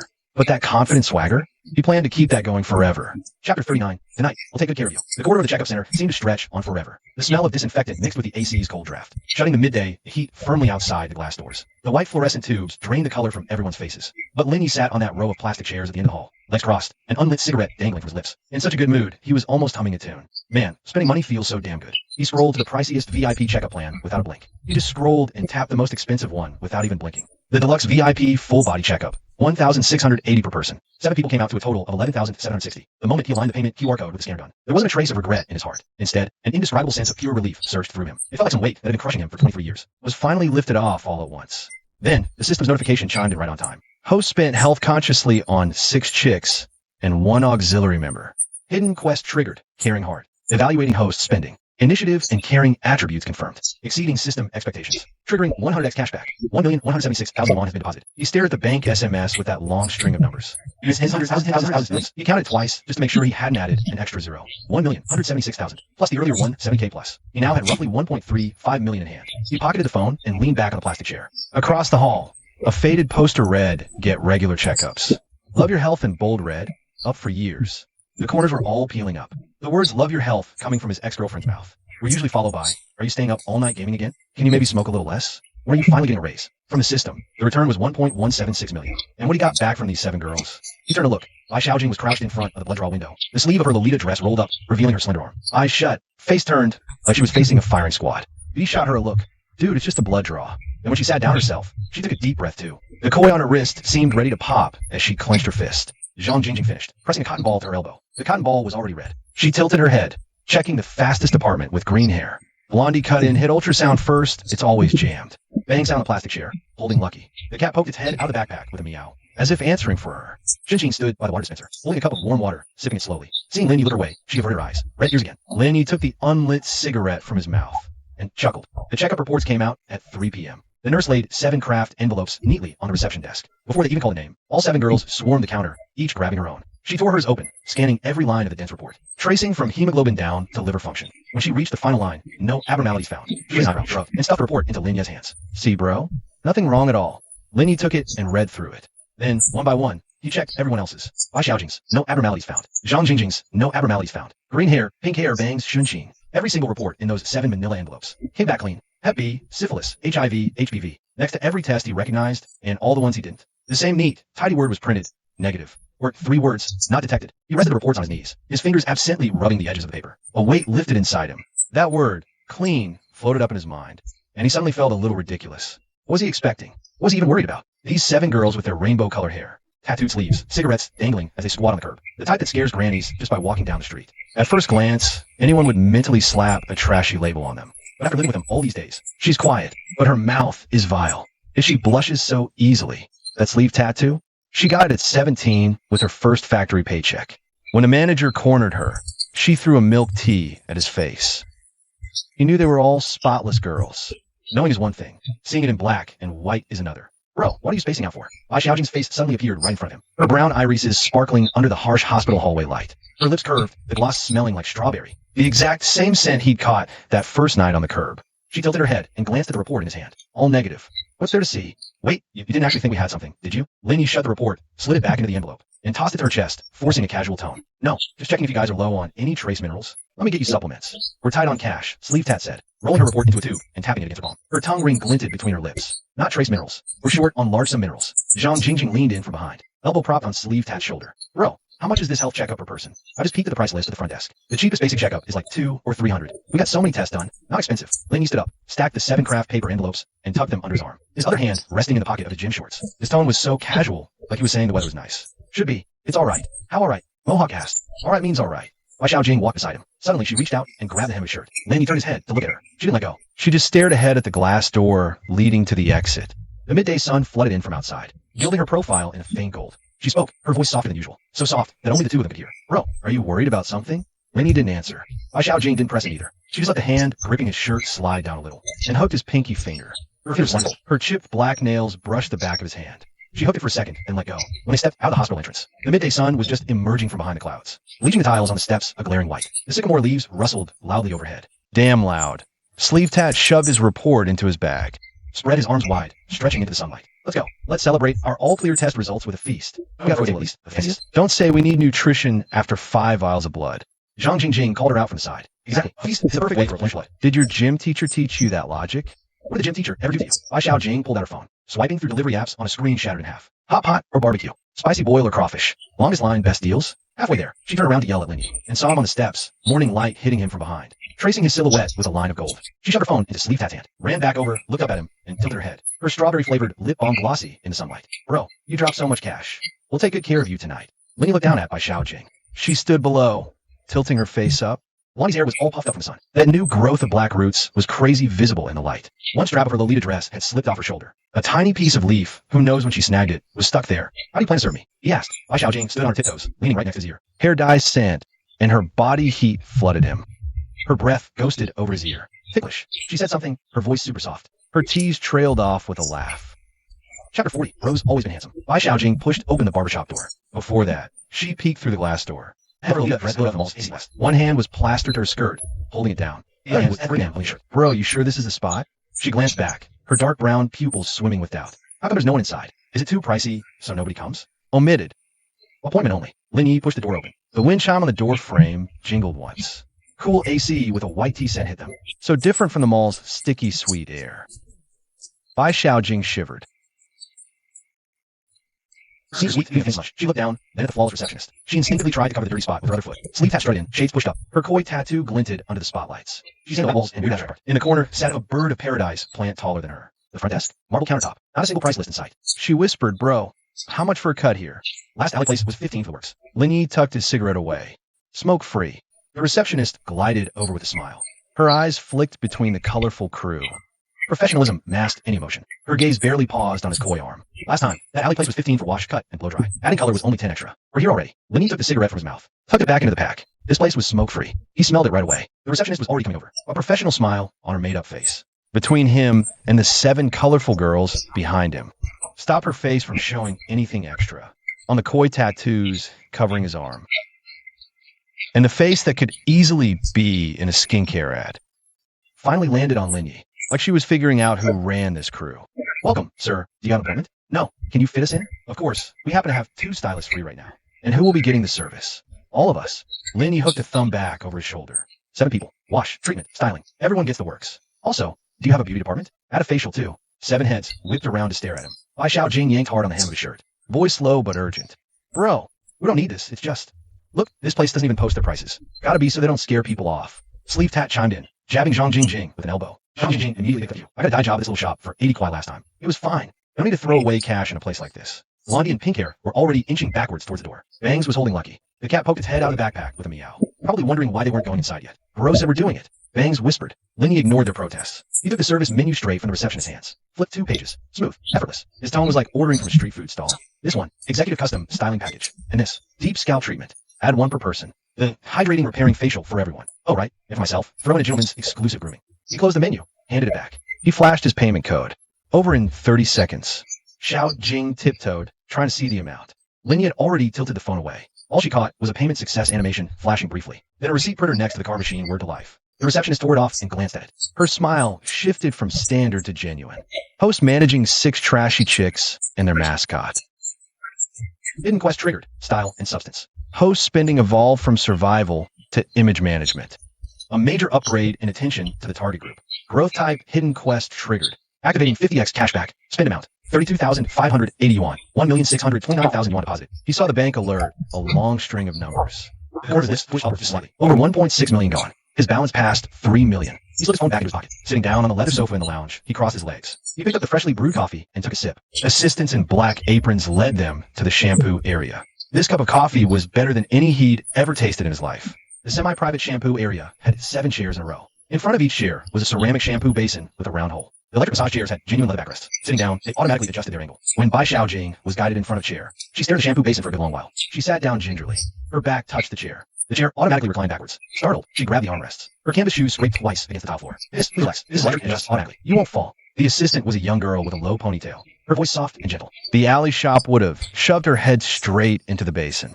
Bai Xiaojing gave a stiff nod. She slowly leaned her back fully into the chair. The chair smoothly moved her over the basin. When the warm water rushed over her head, a shiver went through her whole body. It felt so damn good. Shampoo was lathered up and applied to her hair. Firm fingers massaged her scalp, starting from Bai Wei, rubbing outwards, circle by circle. At her temples, she almost moaned out loud. She quickly bit her lower lip. She saw a sleeve tat lying on the left chair. The koi fish on her sleeve tat was draped outside the armrest. Her eyes were closed, a face of pure enjoyment. Asked about the water temperature, she just murmured him. Her voice was as lazy as a rich woman on vacation. Didn't you say you weren't coming? Bai Xiaojing whispered. You already paid. Be a waste not to do it. Without opening her eyes, Sleeve Tat's tongue ring flashed. Besides, this place is way more comfortable. Zhang Jingjing was lying to the left of Sleeve Tat. She was busy discussing the scent of shampoo with the assistant. What brand is this? How does it smell so damn good? It's not cheap artificial fragrance. It's more like, it's plant essential oils, Mississippi. This line has Moroccan argan oil and tea tree oil. Morocco. Zhang Jingjing chewed the word over in her mouth, feeling like just the name alone was worth the ticket price. Green hair and pink hair lay on the far right chairs, separated by an aisle. They were still throwing banter back and forth. Green hair said, my assistant lady is so gentle. Mine too, Pink hair said, and they both laughed. They laughed so loud Bangs shushed them from across the aisle. Bangs was lying back in her chair. Lucky was crouched on the floor tiles by her feet. His tail swept back and forth across the tile. She tucked Bangs' hair back with a clip, revealing a clean, fresh face. Her expression was one of rare relaxation. Shinqing lay in the farthest corner. The assistant was working conditioner into her hair. Her long black hair spread out in the water. Her lashes cast soft shadows on her cheeks. Linny sat on the leather sofa in the waiting area, holding his second cup of freshly brewed coffee, watching the 7 girls at the wash area through the glass. They were lying on the shampoo chairs, heads covered in white foam. So were chatting with the assistants. Some were already so comfortable were almost asleep. Bai Xiaojing gripped the armrest nervously just before. Now she had both legs kicked up. He took a sip of coffee, fighting back a grin. Spending a few grand got him over 1.6 million in cash back. So bringing them for a haircut actually made him over $1 million. Hell of a deal. The wash took about 40 minutes. Deep scalp care steps, cleansing, massage, serum infusion, hot towel wrap, and another rinse. When the 7 girls emerged from the wash area, each had a white towel wrapped around their head, lined up and led toward the leather swivel chairs in the styling area. The scene was hard to describe, like something out of a movie. Sleek towel was wrapped all crooked. Zhang Jingjing tried to fix it the whole way over, only making it more crooked. Green hair and pink hair took photos and towels, then huddled together, picking their favorites after, saying this slims my face, that adds more volume. Bangs followed quietly at the very back. Towel on her head, cat in her arms. Lucky's ear got tickled by the corner of her towel. He sneezed. The styling area was even wider than the wash. Floor-to-ceiling mirrors covered 2 walls. The overhead spotlights lit every mirror up bright and harsh. Leather swivel chairs were lined up in front of the mirrors. A tool cart sat next to each station, neatly organized with scissors, combs, blow dryers, curling irons. The metal tools glinted coldly under the spotlights. Linny was led to the chair in the very center, facing a full wall of floor-to-ceiling mirror. In the reflection, he wore a loose-neck white t-shirt. His hair hadn't been cut since the 7 girls picked him up. My head's practically stabbing me in the eyes. My hair's all spiked up like I got hit by fireworks. At the station next to me, there's this dude in a black apron, long hair tied in a low ponytail with a row of earrings. His badge says Creative Director Kevin. Kevin circled around Linny, inspecting him. He lifted the hair on Linya's forehead to check the texture. Then he studied his face shape and shoulder width, and finally said, dead serious, sir. You got great bone structure for a short Japanese cut. Tapered fade on the sides. Leave some length on top for texture. Very fresh look. What do you think? Linny was going to say he just needed a trim, but then he remembered all 7 girls were watching, saying, but it felt like disrespecting his professionalism. So he just nodded and said, do your thing. Kevin's professional pride was not to be betrayed. He centered himself on Linny and started the makeover with some serious flair. Meanwhile, on each side of Linny, the 7 girls were gabbing with their own stylists, each explaining the look they wanted.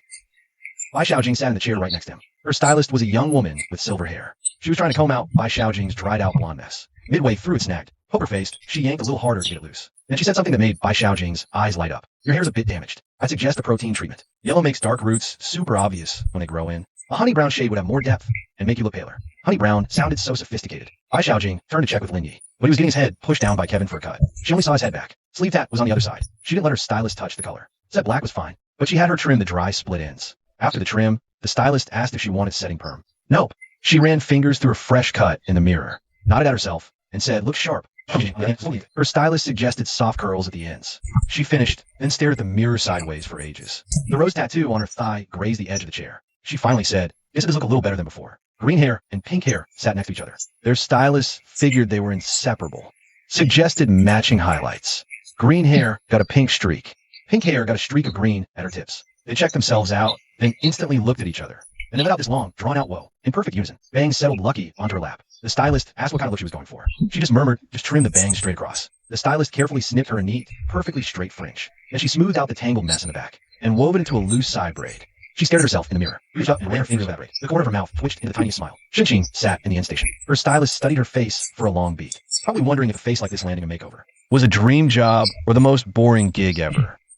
In the end, the stylist just added some layers to her long black hair and gave it a smoothing treatment. Once dry, her black hair draped over her shoulders like satin, shining under the track lights with a healthy gloss. Lenia's haircut took a solid 40 minutes. Kevin was meticulous. He shaped the fade on the sides bit by bit with his clippers, grading darker and darker up on the hairline, blending so naturally it looked like a painted shadow. He left a decent length on top, and texturized it strand by strand with his shears. Brushing his hair back, his whole face emerged into view. Finally, Kevin rubbed some pomade between his palms, worked a few quick swipes across his crown and fringe, styled it, then spun him toward the mirror. He whisked off the cape with a feast your eyes flourish. Linny stared at his reflection, stunned for a second. The fade on the sides of the guy in the mirror was razor sharp. His hairline looked razor sharp, like carved by a blade. The hair on top was full and layered. A few loose strands fell, framing his temples just right. He turned his head slightly, and he spotted his own jawline. Had it been hiding there all along? Turns out, in this light, it was actually kind of chiseled. Same old saggy collar white tee he'd been wearing. But his entire vibe got an instant upgrade from that sharp haircut. Like a trashy snap, magically became a high-fashion portrait. And it didn't cost him a damn cent. Satisfied, sir? Kevin stood to the side, arms folded, his tone confident but not cocky. Not bad, Linny said. He said it dead calm. In the mirror, he saw those 7 girls right behind him. He sensed not bad wouldn't end this scene. Bai Xiaojing was the first one to turn her head. Her stylist was still blow-drying her hair. She tilted her head right out of the blow-dryer's hot airstream. Her deep brown eyes locked onto Lenia's reflection in the mirror. Her mouth opened, then closed, then opened again. Her throat bobbed as she swallowed. She just had a protein treatment done on her hair. The tea-brown hue glowed warmly under the lights. But she didn't spare a single glance at her new hair color. She stared at Lin Yi without blinking. "He's so damn hot." The words slipped out her throat. Carrying a sense of wonder, she forgot to hide. "Bro, did you just get a beauty filter haircut?" Sleeve Tat saw it in the mirror too. She took off her sunglasses and held it in her hand. The koi tattoo on her arm rested on the armrest of the swivel chair. She spun her tongue ring around between her lips. She didn't blurt it out like Bai Xiaojing did. She stared at Lenia's profile for a long moment. Then she lowered her voice and said to Zhang Jingjing beside her, Jingjing was letting the stylist curl the last lock of her hair. After glancing at Lin Yi in the mirror, she forgot to answer Sleeve Tat's question. It was several seconds before she finally said, "I think so." His hair was too long before. It covered everything up. Both hairdryers stopped at the exact same time. They practically turned their heads in sync to look at Lin Yi. Green hair's ends were dip-dyed a streak of pink. The two of them stared at Lin Yi in the mirror, then exchanged a look, and let out a long, synchronized squeal in unison. "Whoa, bro, you've changed. What's different? You're just hotter." Green hair couldn't find a more precise description. She could only trace a vague outline in the air with her hand. "You were undeveloped hot before, you know?" Pink hair finished the sentence for her. Bangs touched her freshly braided hair and stole a secret glance at Lin Yi in the mirror. She looked down after, then looked up for another peek, then buried her face in Lucky's cat fur. Xinqing was the last to turn around. Her long black hair had just been smoothed with the treatment, so silky it could slip right through your fingers. She looked at Linia's reflection, her ears turning red again. But this time, she didn't hide her face. She just watched quietly and then murmured softly, "Bro was always handsome. He just looked sharper today." Linny stood up from the swivel chair and adjusted his perfectly fine collar in the full-length mirror. Behind him, the sleeve-tatted girl was already up and closed again. She just went halfway, slow and like she was admiring a fresh piece of art just out of the box. Greenie and Pinky already had their cracked phones out, snapping pics. Bangs settled Lucky on her shoulder. The cat's tail swept across her braid. Bai Xiaojing stood right in front of him, chin tilted up. Her lips parted like she was about to speak. But in the end, she just smiled. Nothing said. He stared at the 7 new women in the mirror, honey tea brown. Soft curls and side braids, sleek black hair, and razor-sharp bobs. 7 heads clustered in a row before the floor-length mirror. You wouldn't even recognize them from before. And that's probably exactly how they saw him, too. Wild hair gone. Forehead and brow line, now razor-sharp. Fresh. Clean. Chapter 41. The Beauty Cup. When they left the salon, the sky was bruised with dusk. The mall lights lit up the pedestrian street bright as day. Bai Xiaojing walked up front. Every few steps, she'd touch her new hair color. The honey tea brown glowed warm and soft under the streetlights. She leaned back and let Lin Yi hurry up. Her hair swinging in an arcway cuter than usual. Side sleeve knot on the cigarette, shades pushed up on her forehead. Her fresh shortcut made her look like a whole different person. Zhang Jingjing's soft curls swayed gently in the evening breeze. She was busy taking selfies, then decided it didn't show off her rose thigh tattoo enough. Spent a while hunting for the right angle. Greenie and Pinky kept touching each other's dyed streaks. One pink, one green. They walked like a pair of matching parrots in a couple's fit. Bangs followed quietly in the back, hugging Lucky tight. Her side braid draped down her shoulder. Lucky's tail flopped from her elbow, swishing with each step. Jingjing brought up the rear. The streetlight fell across her profile. Features so fine people kept turning their heads. The seafood buffet sat on the third floor of the mall. A tank by the entrance held a few half-dead lobsters. The neon sign screamed, "Seafood Hot Pot Barbecue Buffet. All you can eat." This time, they skipped the cheap $9.90 deal. Lin Yi said nervously, "I just dropped tens of thousands on your hair." He said, "This meal is on you." So the 7 of them pooled every last coin in their pockets. Still couldn't cover even one person's dinner. Lin Yi grinned, pulled out his phone, and scanned. 8 people. Seafood buffet, $3.80 each. Over $3,000 for one meal. He didn't even blink when he paid. The system notification blasted in his head while he was holding a plate, heading to the buffet for oysters. 50x cashback. 152 grand credited. His balance shot up again. He slipped the phone back in his pocket, thinking this meal just got a whole lot sweeter. The booth was semi-private. A row of cushioned bench seats right by the floor-to-ceiling windows. Outside, you could see the third-floor mall night view. The hot pot broth bubbled with spicy red oil. Garlic oysters on the hot plate sizzled. The lid on the steamer popped up and got slammed back down. Grilled eel had that perfect caramelized glaze under the lights. Salmon sashimi, shrimp, crab legs, beef rolls. Shrimp paste, abalone, scallops, plates on plates, bowls clinking. This was on a whole other level from that $9.99 all-you-can-eat deal. Yo, a toast to our big bro. Sleeve tat stood up, a full glass of beer in her hand. Her fresh new haircut made her jawline look sharper than ever. The koi fish on her arm rippled as she raised her glass. First the checkup, then the makeover today. Groceries so good. We'll work like oxen for you in the next life. And in this life, Linny lifted his cup, one eyebrow cocked. This life, being your little Lucky Charms ain't so bad, is it? Sleeve tat down the beer in one go. Her tongue ring flashed. Everyone burst out laughing. Bai Xiaojing, mid-laugh, suddenly turned her head, leaning in so close to Linia's ear, her voice low, so low only the two of them could hear. Bro, when you stood up from the barber chair, just now, I almost didn't recognize you. Do you even know how hot you look? She didn't pull back, just stayed, looking at him, her brown eyes hazy from the hot pot steam, her lips still glistening with that post-beer gloss. Before Lin Yi could even reply, Zhang Jingjing leaned over from across the table, shoving her phone screen in his face. It was a profile shot she just snapped of him. In the picture, he was looking down at the menu, his new short hair exposing his forehead and brow bone, jawline sharp as a knife under the lights. Bro, check it out. I posted this on my moments. Caption, my big bro. The comments are all asking which celebrity you are. Green hair and pink hair jostled to get a look. Bangs hoisted Lucky up from under the table. Lucky wanted to see too. Pause on the table. Shenqing, sitting on Linia's other side, didn't crowd in. Instead, she placed a peeled sweet shrimp into Linia's bowl. The motion was so gentle, like she didn't want anyone to notice. Chopstick pointed at Shenqing. You're sneaking him extra food again. Shenqing blushed instantly and ducked her head, pretending to sip water. After a few rounds, the drinkers were already getting buzzed. The lightweights were already face down on the table. Pinky and Greenie each wore a grilled lobster shell as a hat, messing around. Bangs had Lucky on her lap. The cat was already asleep, snoring. Bai Xiaojing had definitely had the most to drink. She killed at least 4 beers by herself, and took a few sips of sake, sleep-tired. Now her whole face was as red as a boiled crab. Her new caramel brown hair was slightly damp from the hot pot steam, with a few loose strands plastered through her temples. She was leaning on Linia's shoulder, her body bonelessly limp. She was mumbling something, no one could tell what. Linny was looking down, peeling crab leg. The shell was too hard, even snipping at it with scissors forever, barely cracking it open. A crisp clink of glasses. Sleeve tat had opened another one unnoticed. He was toasting with Zhang Jingjing. Booze sloshed out, spotting the tablecloth with dark, damp circles. Linny glanced over, the corner of his mouth twitching up. Then he looked back down and kept peeling the crab. That's when he felt a hand land on his shoulder. The hand came from his right. Fingers a little cold, trembling slightly. Bro looked back. The voice came from behind his right shoulder. A little hoarse and softened by alcohol. A steady tone. Linny turned to see Shenqing standing behind him. Her black hair was draped over her shoulders, as sleek and smooth as the day she stepped out of the salon. A few strands were already curling slightly from the hot pot steam. Her cheeks were flushed completely red. She was holding a glass of sake, a thin layer of clear liquid barely covering the bottom. The rim of the glass was marked with her lipstick. She looked at Lin Yi, her lashes casting faint shadows under the light. Then she tilted her head back and poured that sake into her mouth. She didn't swallow. She set the glass down on the table, the base knocking against the glass lazy Susan with a sharp clink. Sleeve tat and Zhang Jingjing, mid-game, stopped instantly. Greenie and Pinky, holding their lobster shells, spun their heads around. Bangs, holding the cat, stared wide-eyed. Even Lucky woke up. Shenqing took a step forward. A big step. Her knee nearly bumped into the armrest of Linia's chair. She reached out, steadied herself on his shoulder, and then she bent down. Before he could see her lashes blur at this devastatingly close distance, he felt a warm, soft kiss, sweet with sake's spicy kick, press against his lips. A warm, pressing kiss, sweet with the spicy tang of sake. Then the tip of her tongue gently pried, open his teeth. A warm stream of liquid passed from her mouth, into his. The sharp kick of sake, mixed with sweetness that could have come from a booze itself, or just from her lips. It slipped down, warmth spreading through him. Chapter 42, a sake-flavored kiss. When Shenqing straightened up, her face couldn't have been any redder. Her eyes were glittering. A trace of liquid from the kiss still clung to her lips, glistening under the lights. Her chest was heaving, breaths coming fast and shallow. But she didn't back off. She just stood there in front of Lin Yi, hands still on his shoulders, knuckles gone slightly white. Then she spoke. Her voice trembled, but her resolve was firm. Bro, I like you. It was so quiet you could hear the broth bubbling. Bai Xiaojing lifted her head from Lin Yi's shoulder, with her face up to look at Shenqing. In her deep brown eyes, there was no surprise, no jealousy, just a knowing look that said, finally. Her sleeve tat shifted as she picked up the beer can, pulled out a napkin, and wiped up the spilled beer foam. tongue ring clicking around once in her mouth. Then, slow and easy, she spoke up. Was that a confession? Or just getting him drunk? That's gotta be cheating. Shun-Shing ignored her. She still stood in front of Linyi, hands sliding down from his shoulders, hanging at her sides, clenched into fists. She looked straight at Linyi, her gaze unwavering. No dodging. They walked out of the buffet. Bai Xiaojing was still draped all over Lin Ye's arm, her new honey tea brown hair floating in the night breeze. A few strands brushing across Lin Ye's chin, carrying that fancy conditioner scent from the salon. A world away from her old $9.99 strawberry shampoo smell. Bro, she drawled, tilting her face up. Her eyes lit up under the mall's neon lights.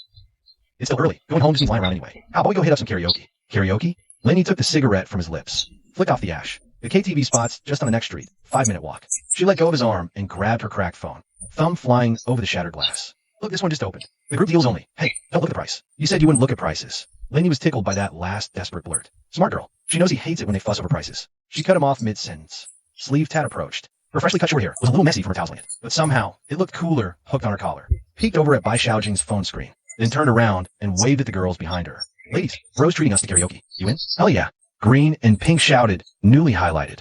One with pink tips, the other with green. They bounced, arms around each other's shoulders. Jane checked her wavy ends in a compact mirror. Didn't close it until she was sure her hair was still flawless. Last time I went to karaoke was during New Year's. At those street corner setups, like a bucket song. The speakers sounded worse than a busted radio. Bangs trailed at the very back, holding Lucky, her braid resting on her shoulder. Lucky poked his head out from the crook of her elbow. Let out a meow, probably saying he wanted to go too. Shun-Shing walked beside Bangs, her black hair drifting softly in the night breeze. Still blushing from that scene back at the restaurant. That sake kiss. The whole table had roasted her for a solid 10 minutes. Sleeve Tat called her the quiet storm.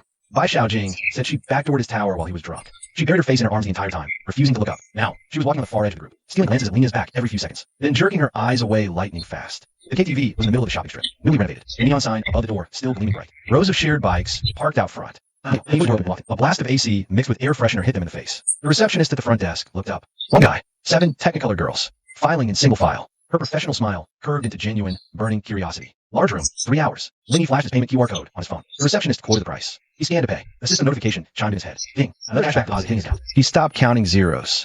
It's unspendable. The large room was at the very end. He pushed open the door. A full-wall projector screen was idling on a standby loop. A U-shaped leather couch. Genuine, soft. A fruit platter and a few complimentary water bottles on the table. The standing mics gleamed with a metallic sheen under the spotlights. Xiaojing bolted in, diving for the song select screen. Her fingers stabbed at the display at mock speed. Her dress as him rode up from the way she knelt on the couch, revealing the faint imprints those fishnets had left at her thighs. Sleeve Tat dropped her ass right in the middle of the sofa, flung both arms up along the backrest. Her koi fish gave off this eerie green glow under the dim lights. She glanced around the private room and gave a nod. Way better than cheap street karaoke.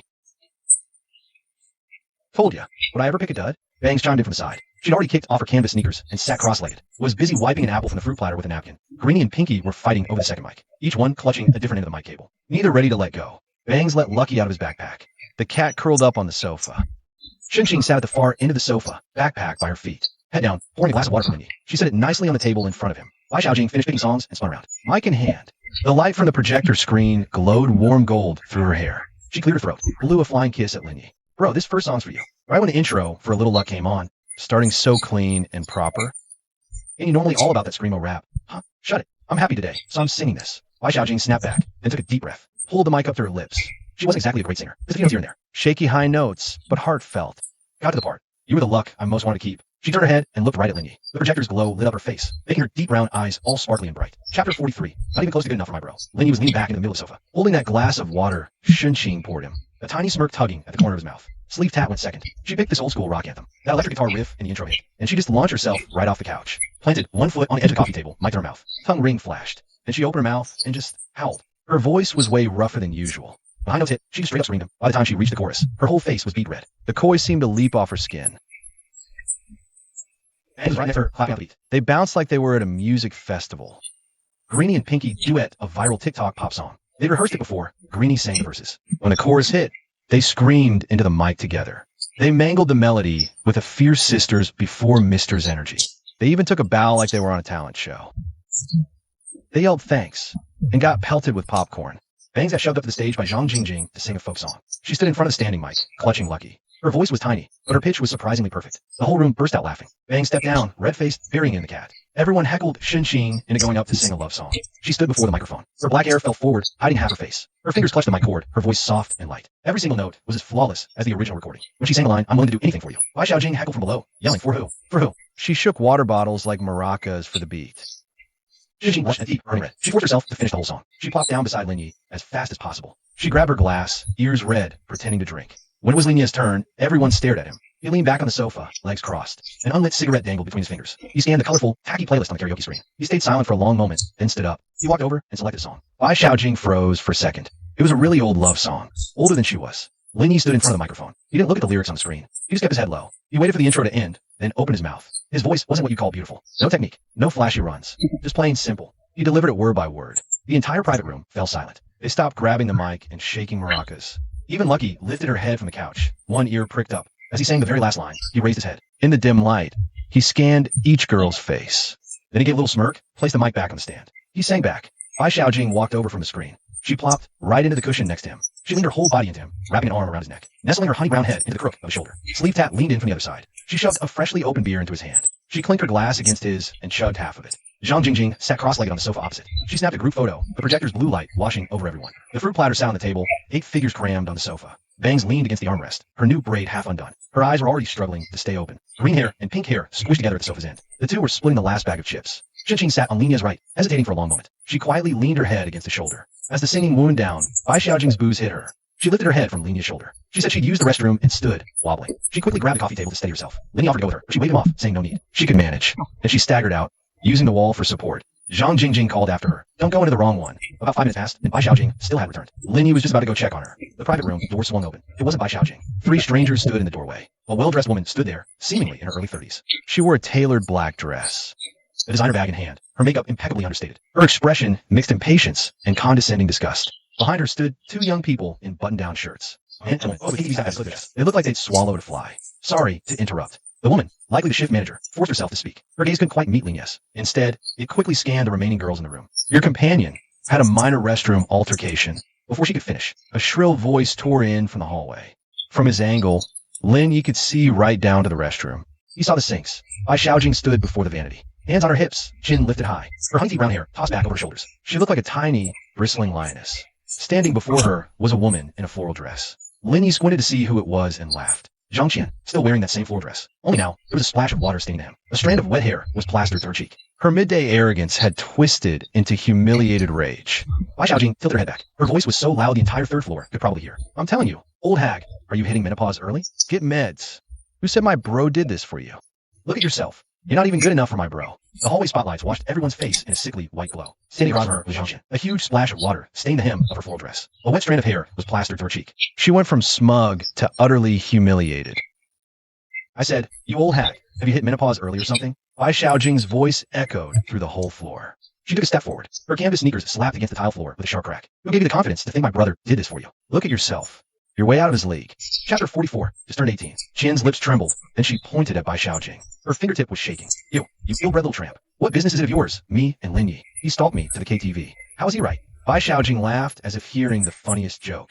She turned her head and shouted down the hallway. You hear this, girls? She says brother was stalking her. Ha ha ha. Sleeve Tat was the first to burst out of the private room. She kicked her shoes off earlier from singing too hard. Now she was standing on the hallway carpet with one bare foot. Her freshly cut short hair was a messy rat's nest. Her koi tattoo glowed bluish under the lights. Altogether, she looked like a knife fresh off the whetstone. She walked over and stood next to Bai Xiaojing, crossing her arms. She looked down at Zhang Qian. Her tongue ring glinted between her lips. Sis, are you a little confused or something? We came here to sing today. Our room's at the very end. We got here at least an hour before you. Who's stalking who? You got it backwards. Zhang Jingjing followed her out too. She wore her canvas shoes crushed down like slippers. She was still clutching half a bottle of beer. She leaned against the wall by the bathroom door. She lifted her head, sighed Zhang Qian. What? Did you slap a GPS tracker on our boy or something? Seriously, who's stalking who here? Zhang Qian's face went from ashen to deep purple. The sporty guy behind her had followed her out at some point. His tight white t-shirt was stretched taut under the hallway lights. The silver chain around his neck reflected a cold light. He stepped forward, trying to bag Zhang Qian up. Koi sleeve, matching rose tat like Zhang Jingjing's. He cleared his throat behind Zhang Qian, trying to intimidate. The well-dressed woman rounded the hallway corner. She looked like she was in her early 30s. She wore a well-tailored black dress, a pair of stiletto heels on her feet. Lin Yi knew that brand. Zhang Qian had sent it. Said he'd buy for me this month when he gets paid. Cost him 2 months' salary back then. Her makeup was flawless, applied perfectly light. Her features had a subtle resemblance to Zhang Qian's. She walked over and stood beside Zhang Qian, one hand resting on Zhang Qian's shoulder. Her gaze swept past Bai Xiaojing and Sleeve Tat, landing right on Lin Yi as she left the private room. So you're Lin Yi. Her voice wasn't loud. Poised elegance, with a trace of scorn she couldn't hide. Lin Yi leaned against the doorframe of the room, an unlit cigarette pinched between his fingers, still lounging casually, one leg crossed over the other. Behind him stood Xinqing, green hair, pink hair, and bangs holding the cat. For girls poked their heads out the doorway. Their hair, under dim lights, looked like exploding fireworks. I'm Zhang Qian's older sister. My name is Zhang Shui. The woman switched her designer bag to her other hand. Her chin lifted a fraction. Her eyes raked over Lin Yi from head to toe, then flicked past him to those multicolored heads. This is, I thought, a complete degenerate. Stop bothering my sister. She's not in a good mood today. I'm here to take her mind off things. Didn't think you'd follow her all the way to the KTV. The hallway went dead silent for about 2 seconds, and then Lin Yi laughed. He lifted his head to look at Zhang Shui. His eyes were pure mockery. Are you sick? The carefully curated curve of Zhang Shui's lips froze. She clearly hadn't anticipated that answer. You. What did you say? I said, are you sick? Lin Yi stuck the cigarette back in his mouth and took 2 steps forward. He was a full head taller than Zhang Shui. As he looked down at her, the wall lights cast a pale golden halo on his freshly cut short hair. His jawline was sharp and defined. Who told you I followed her here? We got here before you did. Our room's at the very end. The front desk has security footage. Want me to pull it up for you? Zhang Shui's lips moved slightly. Before she could think of a comeback, Lin Yi had already turned and was walking towards Xinqing. Xinqing stood in the doorway, dark hair loose. Right now, her expression was a little nervous. Her fingers unconsciously clutched the straps of her backpack, her knuckles slightly white. Lin Yi walked right up to her, reached out with his right hand, and slid his arm around her waist. Same move as under the old locust tree, his palm, pressing into that inward curve of her waist. Fingers tightening, just enough to pull her whole body against him. Xinqing instinctively tilted her face up to look at him. Her black hair slipped off his arm, revealing a face so flawless it could front a cosmetics ad. My woman, Lin Yi said. His voice wasn't loud, but every single person in the hallway heard it clear as day. He glanced down at Xinqing, then lifted his head, his gaze sweeping from Zhang Shui to Zhang Qian. The corner of his mouth curved into a cocky, over-the-top smirk. Compared to her, your sister's nothing. Way younger, barely legal. Xinqing buried her face in his neck, held close. Her ears flushed so red they nearly bled. She held on. Her fingers let go of the backpack straps and grabbed the hem of his t-shirt. Exact same move as last time. Difference was, this time, after hiding her face against his shoulder, she sneaked a tiny smile. Zhang Shui's elegant composure finally cracked. Her lips drooped. A vein pulsed at her temple. She gripped her bag strap until her knuckles went white. She'd likely never been asked, are you sick in the head? And her face someone she deeply looked down on, like this. His arm around a girl 10 times more beautiful than her own sister. His careless tone crushing the script she'd rehearsed into dust. Chapter 45. Young and beautiful. Zhang Qian stood next to her, and the look on her face had gone way past simple humiliation. Eyes red, teetering between blind rage and meltdown. Lips pale, chin trembling. She stared at Lin Ye's arm around Xinqing, at Xinqing's face, far prettier in every way. At the way Xinqing nestled so perfectly into Lin Ye's embrace. Then her gaze dropped lower, landing on Lin Ye's hand resting on Xinqing's waist, his fingers holding her steady there. Naturally curled, his touch both casual and completely sure, like holding this woman was the most obvious thing in the world. Like she was exactly the girl he should have had. In the 3 years she was with him, he had never once held her like that. Lin Yi, what? Lin Yi turned his head and looked at her. Zhang Qian, think every guy waits forever for you? Here's a newsflash. You flatter yourself. I'm not into you anymore. Not one bit. Bai Xiaojing came bouncing over from the vanity. Her face flushed red with pure excitement. Her tea-brown hair went flying the moment she jumped.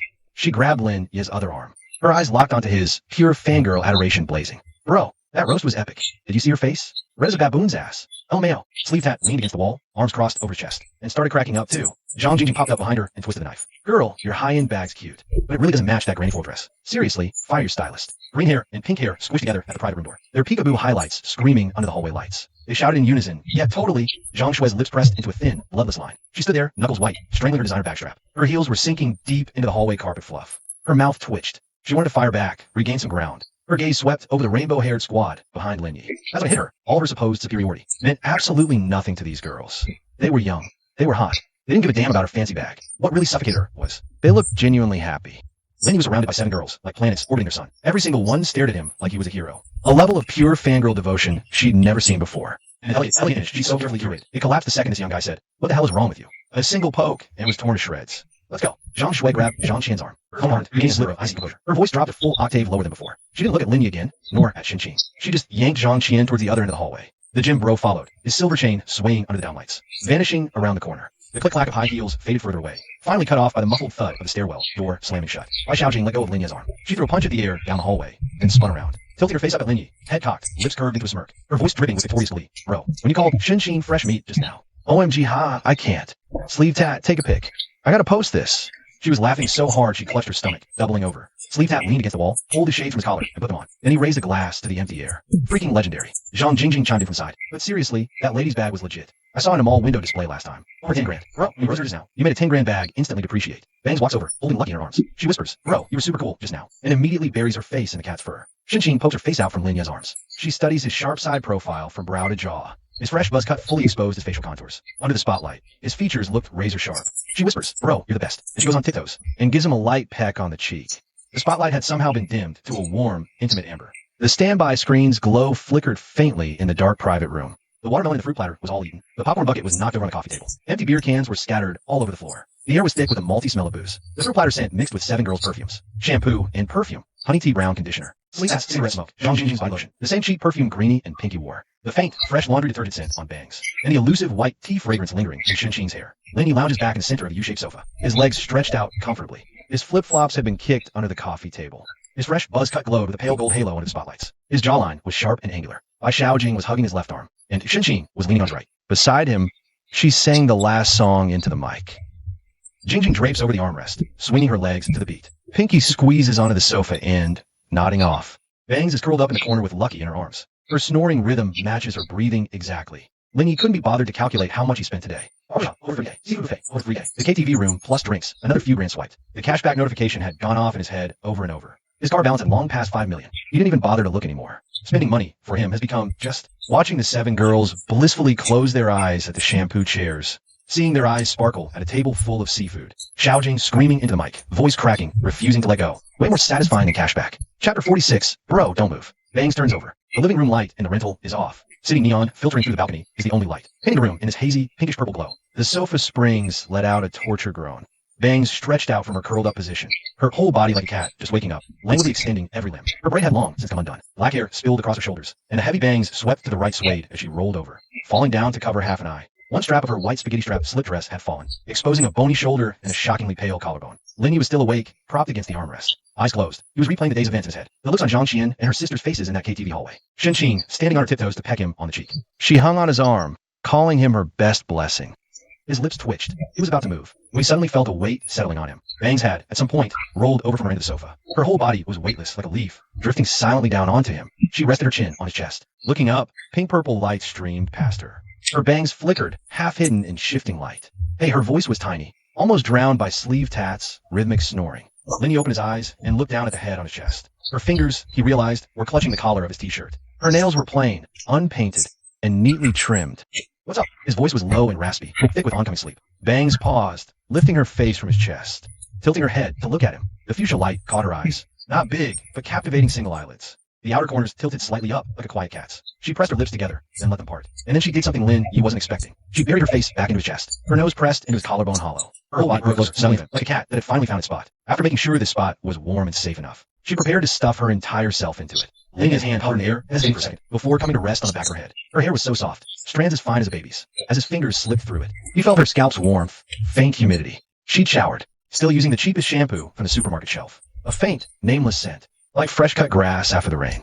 Can't sleep? He asked. She shook her head, the motion rustling her hair against his chest. What's wrong? She was silent for a moment, then she pressed her lips to the skin just below his collarbone. Her lips parted slightly, and the breath she exhaled fell on his skin. Hot, damp, brushing over him like a feather steeped in body heat. Her lips were very thin. When they touched down, they had almost no presence. That faint sensation was more maddening than any intense touch. Ye's body went rigid the moment her lips made contact. Bangs felt it. The corner of her mouth curved up against his skin. Those thin lips tugged into the faintest of arcs. Her hand slipped down from the collar of his t-shirt. Her fingers found the hem of his shirt, and she slid her whole body down a notch. Her face glided from his chest down to his abs. Her hair brushed his shirt with a faint rustling sound. Then her fingers hooked into the waistband of his athletic shorts. Lin Ye's hand slid from the back of her head to her shoulder. He gripped her bony shoulder. Bangs G. Her voice drifted up from below, muffled.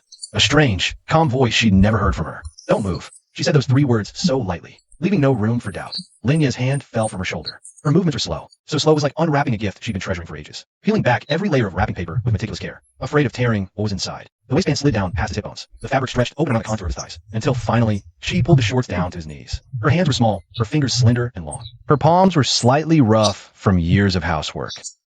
Looking down, he saw Bang's black hair spilling across his waistline. Her face was buried in between. Only her forehead and half her eyes showed through her bangs. Those eyes were open, monolids, the corners tilting upward. In the pinkish purple light, they were like 2 dark glass beads. She didn't close her eyes. She watched his reactions wide-eyed, watched his abs tense up because of what she was doing, watched his fingers clench into the couch cushion, watched that low, deep groan that finally escaped his throat, a stifled, suppressed grunt like a wounded beast. Her eyes flickered bright in that moment. Lin Ye's fingers went from a loose curl to a tight fist. It was like someone hit pause on a movie. The frame frozen on the most breathless scene. Chapter 47. I knew you were different. Lin Yi looked down at her. Zhao Xiaoya lifted her eyes from his waist. The pink-purple light fell across her face. Her bangs flopped to the right, revealing the whole left side of her forehead and brow bone. It was a face he'd never truly seen clearly before. Not stunning, but clean.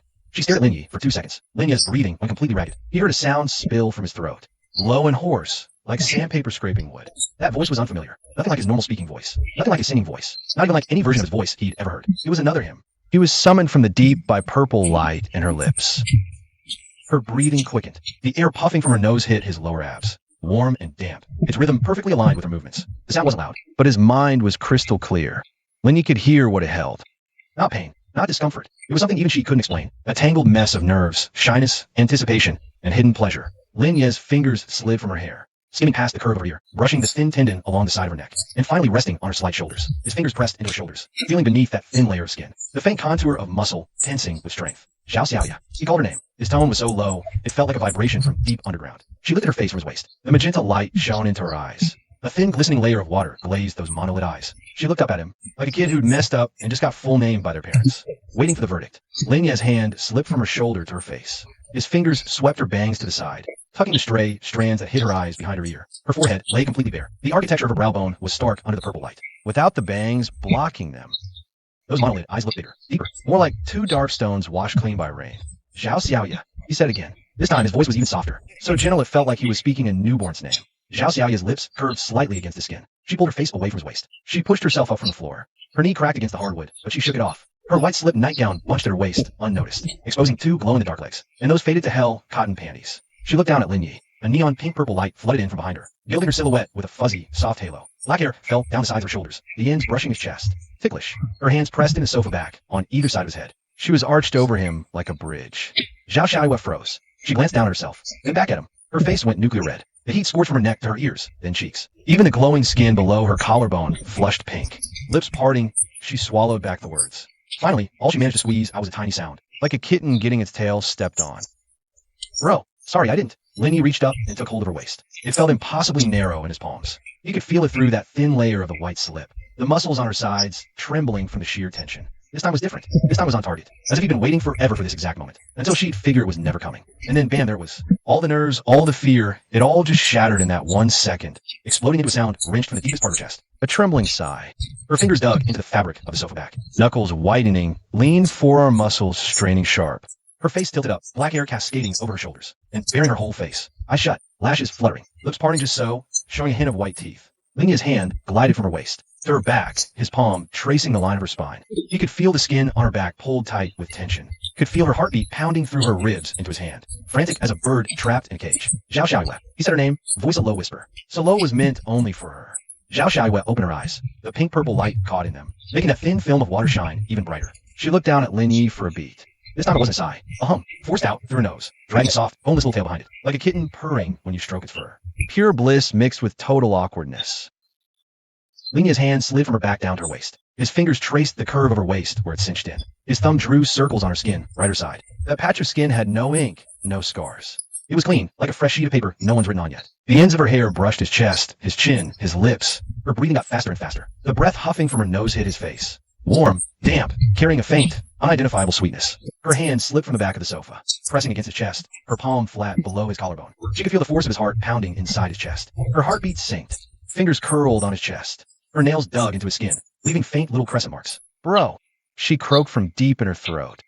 It had a tearful catch, but her eyes were dry. I'm Zhao Xiaoyue. You better. Remember that. Linny reached up and pulled her down. Her whole body collapsed on his chest. Her dark hair fell like a curtain from her shoulders, shielding both their faces in a dark, private veil. Neon purple and pink light leaked through the gaps in the strands, casting a fine, mottled pattern of light and shadow on her face. Her face was so close to his, close enough to see a tiny mole on her nose, close enough to see the dry, chapped spots on her lips, close enough to see the microscopic split ends of her eyelashes. Zhao Xiaoyue. He said her name. In that instant, her eyes lit up. Then, she buried her face in his chest again, her lips pressed against the skin below his collarbone. Her voice was muffled, a jumbled mess of sound. Every word ripped straight from her heart.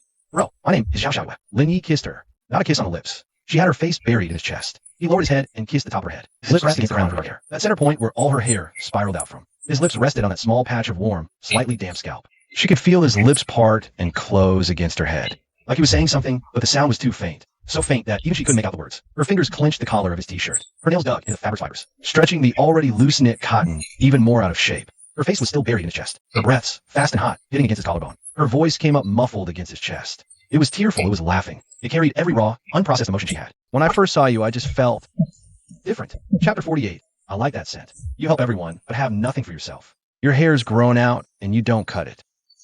Your clothes are ripped, and you don't replace them. You give everything you have to us. Linny tightened his arm around her. He flipped over, pinning her beneath him. The sofa springs let out a tortured groan. The speed of his roll was too fast. So fast her hair hadn't even had time to settle back down, before she was pressed deep into the sunken cushions. Zhao Xiaoyue lay on her back on the sofa. Her black hair spilled across the old throw pillows. Her hands still pressed against his chest. Her fingers curled slightly, her nails bare of any color. The hem of her white silk slip dress bunched up around her waist. Two luminously pale legs stretched out from beneath the skirt, one draped over the sofa armrest, the other dangled down to the floor. Chipped red nail polish gleamed in the purple-pink glow. Linny looked down at her. Purple-pink light flooded in from the balcony, landing on her face. Bangs that skewed to the right, exposing the full left side of her forehead and brow bone. Her eyes shone like glass marbles fresh from water. Her lips were slightly parted, showing a sliver of white teeth. Her fingers moved up from his chest, touching his face. Her palm pressed against his cheek. Her fingertips traced circles on the edge of his newly cut short hair. She could feel the sensation left behind after the clippers passed. The extremely short stubble prickling against her palm. A slight sting, like fresh grass pricking her palm. Bro, her voice was as light as the wind, carrying a softness he had never heard before. A tone like cotton candy. When you get a haircut from now on, just go to that shop, okay? Linny froze for a second. He didn't expect her to say this right now. Why? Because the shampoo at that place smells good. Your hair keeps that scent. I like it. Her face turned red, but not from neck to ear. It was the kind that slowly seeps out from under the cheekbones, like rouge bleeding into rice paper, spreading outward layer by layer. From cheekbones to cheeks, to earlobes, to her jaw. Finally, her whole face turned a shade of pink. Linny watched her face flush completely red. He lowered his head and kissed her on the lips. Zhao Xiaoyue's hand slid down from his face and wrapped around his neck. Her 10 fingers interlaced to the back of his neck, her nails gently scraping his hairline. The sensation sent a wave of goosebumps down his back. The sound escaped from her mouth. It squeezed out from the very depths of her throat, an uncontrolled, tearful breath. The sound wasn't loud, but it was crystal clear in the quiet living room. So clear that Zhang Jingjing, lying on the hallway floor, turned over and muttered, "Bangs, keep it down." Green hair curled on a mat, hid his face. Shen Qing huddled with Lucky, then shut her eyes. Zhao Xiaoyue heard those sounds, but she didn't stop. She buried her face into Linya's neck, her lips pressed against his pulsing neck vein. Her voice was muffled, trembling against his skin. Every word seemed dragged from her core. Bro, my name is Zhao Xiaoyue. You, make sure you remember it. My name is Zhao Xiaoyue. Linya's lips were pressed against her ear. His voice was a deep, low rumble. Zhao Xiaoyue. He said her name once. Every syllable was enunciated clearly, as if he was confirming the pronunciation of these 3 words, as if doing something more solemn than before. Zhao Xiaoyue, beneath him, lifted her face from his neck. The pinkish-purple light poured in from the balcony. Her right swept bangs were soaked with sweat, tears, and saliva. Hair plastered to her forehead, revealing her face. There was a watery sheen in her eyes, but it wasn't tears. There were teeth marks on her lips, made by her own bite. There was a smile on her face, not the flamboyant, unbridled kind. It was the peaceful, grounded kind. A smile of finding shelter after lost rain. She looked at Linyi for 2 seconds. Then she reached out and pulled him down, her lips by his ear. Bro, she breathed. So soft it could only be heard in this tiny space between 2 people. So gentle. Night sounds faded away, and Lucky snores from the sofa. All those sounds were overpowered by this one voice. You have to keep getting your hair cut at that shop. Okay. Linyi looked at her. Okay. Zhao Xiaoyue smiled. Not her usual teasing smile. Not a satisfied smile. Different. Like finding shelter after endless rain. The pinkish-purple light poured in from the balcony. It fell on their tangled bodies. It fell on Zhao Xiaoye's black hair spread across the couch. It fell on the soft strands slipping through Lin Ye's fingers. It landed on the faded cotton underwear at Zhao Xiaoye's ankle. It fell on Lucky's perked-up ears. It fell on a strip of waist Zhang Jingjing exposed in the hallway. It fell on the green-haired and pink-haired heads squeezed together. It fell on by Xiaojing's empty bed. The streetlight outside the window was still on. The night wind blew a crack through clouds at the sky's edge. Moonlight leaked through the gap. It passed through the thin layer of dust on the window. It fell on the floor of the rented apartment. It fell on the armrest of that old sofa. It fell on the underwear that slipped off Zhao Xiaoye's ankle. It fell beside the cat treat bowl that Lucky had knocked over. The sounds in the room slowly faded. Zhao Xiaoye's breathing went from rapid to steady, then from steady to slow and deep. Her face was still buried in the crook of Lin Ye's neck. Her fingers still clutched his t-shirt collar, legs wrapped around his waist. Linny lay on the sofa. Zhao Xiaoye lay on his chest. Her black hair blanketed his shoulder. The ends brushed his arm. Ticklish. He looked down at the half of her face not veiled by hair. Her bangs were soaked and plastered her forehead. A thin layer of watery light still clung to her lashes. Her lips were slightly parted. Her breathing was even. Zhao Xiaoye. He called her name softly. She didn't answer, but her fingers curled against his chest. She was answering. Linny picked up the sheet that had slipped to the floor. He draped it over them. The corner just covered her exposed shoulder. He reached out and turned off the floor lamp. Her apartment fell completely dark. Only the neon purple light surging in from the balcony remained, and that small patch of moonlit cloud far away at the edge of the sky. In the hallway, Zhang Jingjing turned over, muttering something unintelligible. She slept on the mat. Green and pink hair rose and fell in turns, like 2 tides with different frequencies. In the corner of the sofa, Lucky's purring was steady and long. On by Xiaojing's empty bed, the scent of strawberry shampoo still lingered on the pillow. Linny closed his eyes. Xiao Yu's breathing rose and fell on his chest like the tide, crashing against his heart, wave after wave. Chapter 49, Bro, try a bite. The bathroom faucet was turned on full blast. The gushing water drowned out all the noise in the living room. Blondie locked the door behind him. The sharp click of the lock bolt sliding home made her miss a heartbeat. She turned around, pressing her back against the door. Her chest rose and fell wildly. Her honey brown hair was slightly damp from the steam. A few stray strands stuck to her temples. One strap of her Lolita dress had slipped down. Her shoulder and collarbone flushed pink from booze. She looked up at Lin Yi. Her light eyes were shockingly bright under the light. There was nervousness, anticipation, the liquid courage unique to being drunk, and a reckless, all-in resolve in them. Bro, what I said about wanting you, I meant it. Her voice was very low, hissing through the gushing sound faucet, like a feather landing on water. She reached out and took the unlit cigarette from Linya's hand, set it on the edge of the sink, and then stood on her tiptoes. When she kissed him, Linya felt her lips trembling. Not from the cold, the tremor of muscles when your whole body's tensed up. Her hands wrapped around his neck, fingers interlocked. Her nails bit lightly into his skin. The kiss was raw, clumsy, and completely unskilled. Last time she kissed him, she bulldozed through on liquid courage. This time, she was mostly sober, and suddenly didn't know where her tongue was supposed to go. That earnestness was more heart-racing than any technique. Linya reached out and wrapped his arm around her waist. Blondie's waist was even a bit narrower than Shin-Ching's. He could clearly feel the muscle lines on either side of her spine.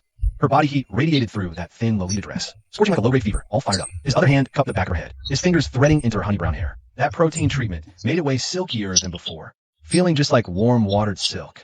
Blondie melted under his pull and hold, her knees buckling slightly as her back slid down the door. She hung entirely on him. The kiss turned from clumsy to fierce, from a one-sided charge into a tangled mess of two. The faucet on the sink was still running.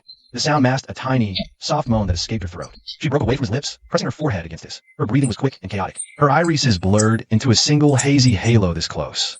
Her lips were glossy, whether from the steam or something else. Bro, I made this for you. Just try one bite, come on. Her hoarse voice dragged out the last syllable, like a piece of candy melting halfway. Linya looked down at her. Her tilted face had lashes dotted with mist. Her nose and lips were swollen from the kiss. But she didn't back down. She just held her face up like that, staring straight at him with those dark brown eyes. They were filled with a girl's most primal, most unguarded desire. Are you sure? Linya's voice deepened. I'm sure. She didn't hesitate. I was sure on the couch. They interrupted. No one's stealing him from me tonight. After she said this, she buried her face into the crook of his neck and took a deep breath. Drawing courage from him, her body sank down. The faucet was still gushing away. A thin veil of mist covered the mirror above the sink. Their two figures blurred into a single patch of suggestive color. Scared? He said. Just two words, voice low, tone flat. Just like the way he said come here under the old locust tree. You all knock the door. And my woman in the KTV hallway. Exactly the same. Hearing that, Bang stopped shaking and looked up. Her dark brown pupils looked up at him from below. The corner of her mouth curved into a smile, glistening with tears. Then she lowered her head. In the living room, Sleeve Tat was pressing a glass of ice water to her face to cool down. She was sitting cross-legged on the new couch. Condensation soaked the koi embroidery's corner. The chill seeped through her skin, right in her veins. But it did absolutely nothing to suppress the heat on her face. She got a huge mouthful of ice water. An ice cube hit her teeth with a sharp crack. Leg Tat sat beside her, both legs tucked up on the couch, knees pushed against her chest, also clutching a glass of ice water. She wasn't drinking it, just pressing the glass to her cheeks. Switching sides, left and right, then left again.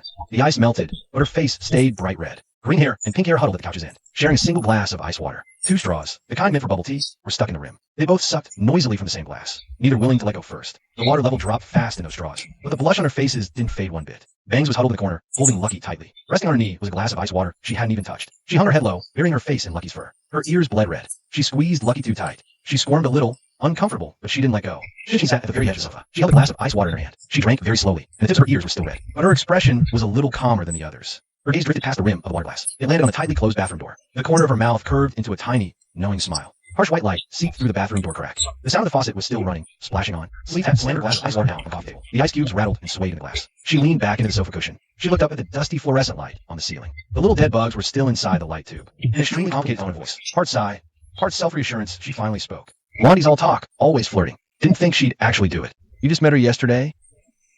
Tattooed light chimed in, her voice muffled by her ice water glass. The last time she climbed on a bro in that white silk slip dress. I knew this day would come sooner or later.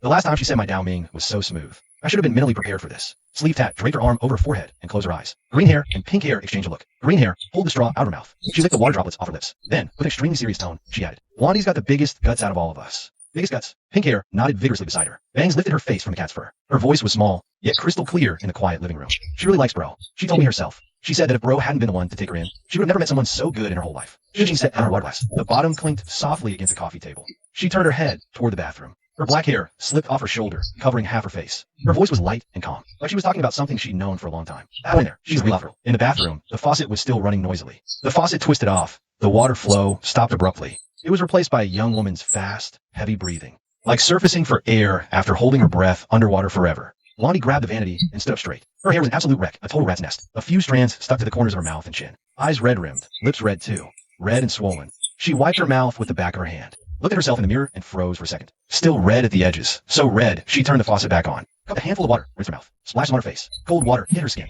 Her face, burning all night, finally cooled a degree. She straightened up and stared at herself in the mirror. With wet hands, she tucked the messy honey brown hair behind her ears, pulled the falling strap back onto her shoulder, tugged down the crumpled Lolita dress. She took a deep breath, turned, and headed for the door. Her hand paused on the handle. Glanced back at Linya. Chapter 50. Give me 50 skewers of kidneys. The barbecue joint. Lin Yi grabbed a corner seat. The plastic chair scraped the concrete sharply. 7 girls filed in, obediently sitting around him. 6 neon hair colors under the stall's dingy yellow bulb, like a rainbow fresh out of the pot. Lin sat across me, her honey brown hair, still wet, stuck to her forehead. Her eyes were still red, lips too. Not just red, still a little swollen. Sleeve Tat sat next to her, unlit cigarette dangling, tongue ring glinting between lips. She looked at Blondie, then at Lin Yi, took the cig out, gave a spin in her fingers. Didn't say a word, but the curve of her lips said everything. Leg Tat slumped over the table, chin resting on her forearms. Eyes ping-ponging between Blondie and Lin Yi. Green hair and pink hair squeezed together, their contrast highlights extra flashy under the light. Bang sat at the far end, holding Lucky in her lap. The cat poked its head out from her elbow, ears ramrod straight. Shin sat on Lin Yi's right, quietly unwrapping his disposable chopsticks. Placed them neatly on the little plate in front of him. Yo, chef, 50 kidney skewers, 200 mixed, and a case of beer. Blondie raised her hand and yelled at the boss. Even a middle-aged guy's drinking next table went silent. After shouting, she turned her head to look at Lin Yi, her dark brown pupils gleaming with pure, triumphant light. Lin Yi leaned back in his plastic chair, legs crossed, fresh-lit cigarette dangling between his fingers. A kind of inexplicable exhaustion in his eyes. Not the I'm tired, want to sleep kind of exhaustion. The deep slackness after pulling off a major mission. Smoke streamed from his nostrils, splitting into 2 faint blue streams under the dim yellow light. He looked at Blondie. Blondie looked right back at him. They locked eyes over skewers and beer. Then Lin Yi took the cigarette out of his mouth. He tapped the ash and spoke first. Guess if my money's still holding up. His voice was quiet. His tone was casual, like asking about the weather. The cigarette fell from his sleeve Tat Guy's mouth. His knee slipped off his elbow, and his chin nearly hit the table edge. Green and Pink gasped in unison. Then both clapped their hands over their mouths. But laughter was already leaking through their fingers. Bangs buried her whole face in Lucky's fur. Shin froze mid-motion while unwrapping her chopsticks, then continued as if nothing had happened. Only Blondie didn't flinch. She rested her chin in her hand, elbow on the table, tilted her head, and watched Lin Yi. Her lips curved into the most outrageous, cocky smirk. Money? No idea. But your wallet, bro. I almost died when I saw it in the bathroom. The sleeve Tat guy picked the cigarette up off the floor. Didn't dust it. Just put it back in his mouth. His hand was shaking as he flipped the lighter. The leg tat chick snatched up a skewer and pointed at Blondie. Her mouth moved. Finally, she squeezed out 3 words. The hell do you say? Blondie turned to look back at her. Innocent, like discussing her lunch. I said his wallet. You guys haven't seen it. I have. Green straw slipped from her mouth and plopped into her Coke. Pink flushed her face, fingers wide apart. Bangs held Lucky up in front of her face. The cat's tail hung down, brushing the table's edge. She hid behind the cat, only her bright red ears exposed. Shin took a sip of water, her movements perfectly steady. Calm. Sleeve Tat guy lit at last. Lit the end of her cigarette. Took a long drag and blew a perfect smoke ring. Then she leaned back in her chair and spoke with a tone that said, I surrender. Holy shit. I thought you were in the bathroom, giving him a Hummer. Nah, my bad. I was overthinking it. I did use my mouth. Blondie blinked, her tone light and casual. The sleeve tat guy's cigarette dropped again. She didn't pick it up. Looked at leg tat chick. The leg tat chick turned to look back at the sleeve tat guy. They stared at each other for a full 3 seconds. Then both turned to look at Lin Yi. Lin Yi stuck the cigarette in his mouth, picked up his beer glass, and took a sip. The expression on his face was still that completely burnt out look. His fingers tapped the table twice, totally without thought. Then he looked up at sleeve tat and leg tat. He twitched. Don't look at me. Recharging. He grabbed a grilled kidney and bit in. Leg tat screamed into her elbow. Green and pink hair were dying laughing. Their peekaboo highlights were now completely tangled together. You couldn't tell whose hair was whose. Bangs peeked half her face out from behind the cat. Her voice was tiny, but every single word was crystal clear. Sis Blondie, you were seriously way too bold. Blondie slammed her skewer down on the table. She watched Lin Yi devour the kidney. Her lip was still swollen. Human powder lingered at her mouth. Bro, take your time. I'll order more. Sleeve Tat finally picked the cigarette up off the ground. This time she didn't light it, just held it between her lips. She tapped the filter with her tongue ring. She leaned back against the plastic chair, crossing her legs. Her koi tattoo glowed bluish black. She looked at Blondie, then at Lin Yi. Then she said 3 words. Maybe sometime. So does that mean yes? She stopped mid-sentence. Green hair picked up the thread. Her tone was dead serious, like a scientist. The wallet works. Total silence fell. And then everyone absolutely lost it. Sleeve Tat spat the cigarette out her mouth. She slid off her chair, clutching her stomach. They shrieked like boiling tea kettles.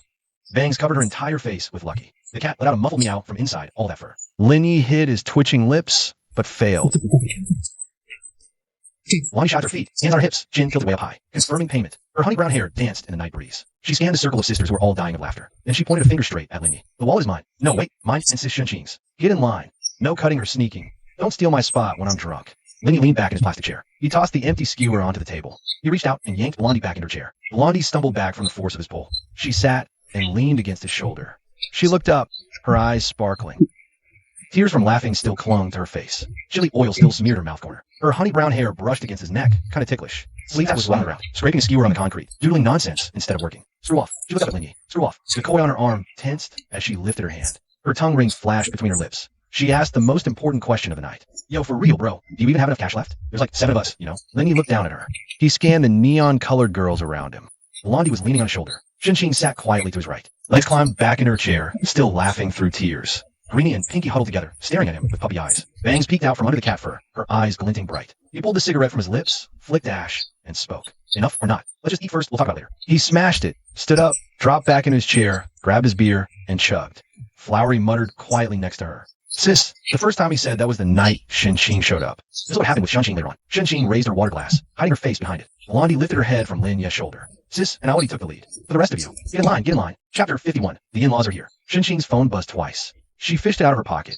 The caller ID on the screen made her freeze for a second. Hey, sis, a soft, sticky voice came through the receiver. Shin-Chin, I went to your rental place. The landlady said you moved out. Where are you now? It's been so long, and you haven't even talked to me. Shin-Chin flinched, shook her neck in, she hustled. Instinctively, she pulled the phone an inch away from her ear. Only when the grumpy storm of words stopped did she press it back. Sis, I'm doing fine right now. I'm with Blondie and the others. It's over by the old neighborhood, the hood I used to live in. Sounds on the other line for a moment. Then that soft, sticky voice returned. The anger faded into a messy mix of worry and resentment. You say that every single time. Last time, the boba shop was great, then the manager harassed you. Before that, the clothing store was great, and your boss hit on you.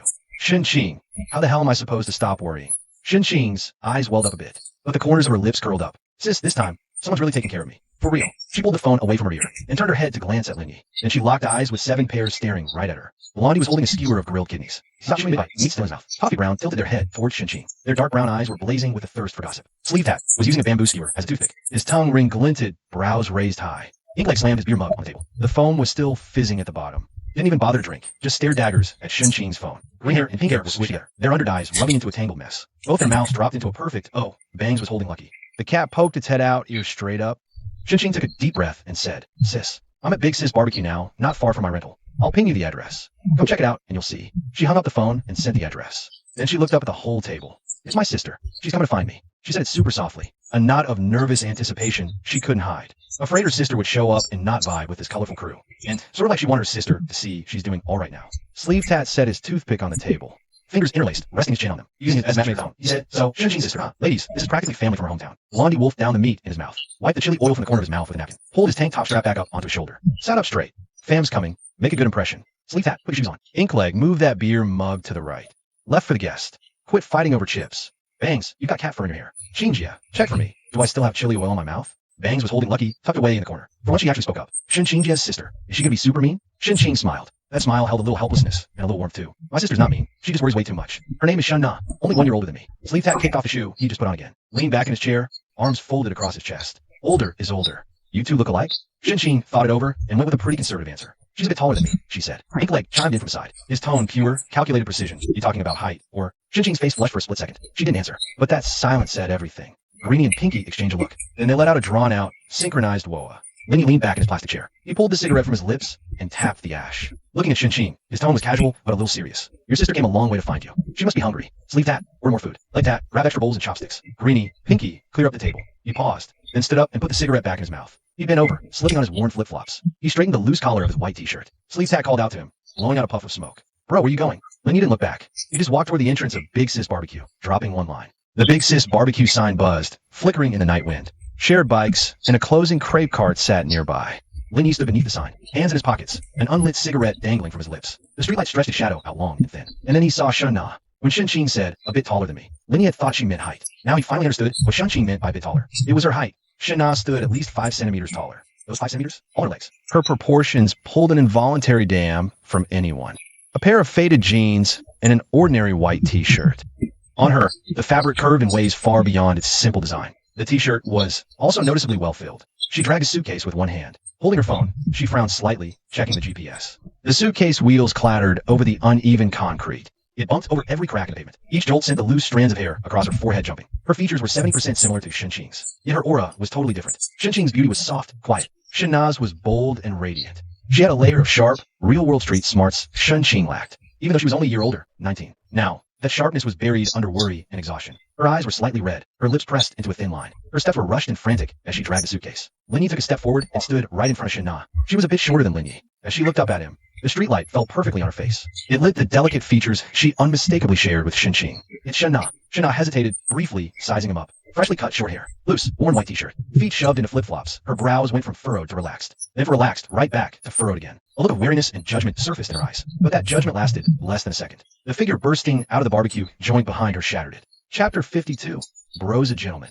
Shin-Chin dashed out from behind Lin Yi. She almost tripped over the door sill. She steadied herself, speed-walked up to Shin-Na, reached out to grab the suitcase handle.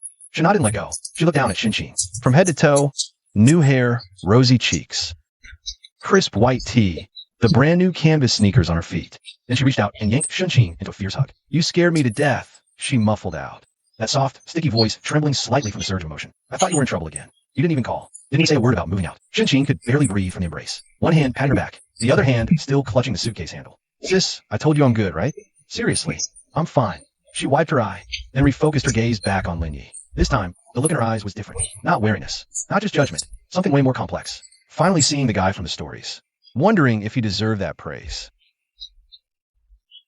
So, this is the guy looking after you? She asked. That's me. Lin Yi pulled the unlit cig from his mouth. Tone flat and steady. Shana studied him for a long moment. Her gaze swept from his buzz cut down to his jawline. From his shoulders to the hand he had shoved in his pocket. Then saw the rainbow-haired girls craning their necks. From the barbecue joint under that dim yellow light.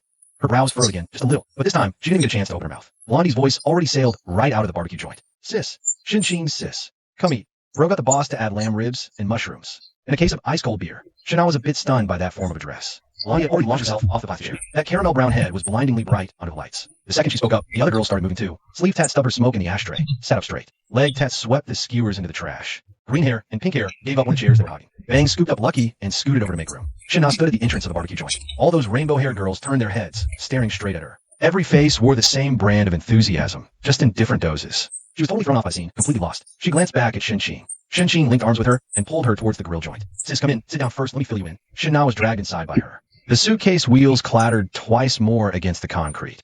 Lin Yi, walking behind, bent down and grabbed the suitcase handle. He lifted the whole damn thing straight up in one go. He walked in and set it down in the corner. Shana looked back at him. Her lips moved slightly, but she said nothing. Yet that wall of guard in her eyes, it softened just a tiny bit more. Shin-Chin pulled out the chair next to her, motioning Shun not to sit. She grabbed clean bowls and chopsticks, setting them before her. The bowl was a disposable plastic one. The chopsticks were fresh from the sterilizer, still warm. After setting the table, Shin-Chin grabbed a few skewers. Hot lamb skewers, fresh off the grill, dropped into Shun-Na's bowl. Her moves were smooth, like she'd done this 100 times. Shun-Na watched this whole routine and didn't touch her chopsticks. Instead, she reached out and grabbed Shin-Chin's hands. What's going on? Where have you been staying and eating? Has anyone been giving you trouble? The crew cut dude shifted the cigarette in his mouth. He chimed in, part report, part casual chat. Sis, you can chill. Shin-Chin's crashing with us now. We're already paid up a whole year's rent in one shot. New sheets and $1,800 full body VIP health check. Hair done just now at that custom salon on the mall's 3rd floor. Tonight's barbecue is a bonus meal after the KTV session. You're asking what she's been eating these days? I'd suggest just checking out her face. It's getting chubby. Shin-Chin shot a glare at him, but she couldn't keep the corners of her mouth from twitching up. Her gaze swept over the koi fish covering his sleeve tat. From the honey hair, it drifted to the rose tattoo on her leg. From the skunk stripe highlights to the blunt bangs, then to the stray cat in her arms, so fat its double chin was showing. Finally, her eyes landed back on Shin-Chin. Her expression went from worry to shock, then to pure confusion. It settled into a weird mix of relief and caution. Tell me you're not staying in some sketchy, mixed-gender crash pad. She asked Shin-Chin, the worry still laced in her voice, but it wasn't nearly as sharp as before. The Mohawk girl spoke mid-bite, stripping a skewer with her teeth. Cheeks puffed out like a hamster, she mumbled through the food. Yes, a mixed-gender place. 7 of us share the same room with Ro. Sis, you can relax. Ro sleeps on the couch.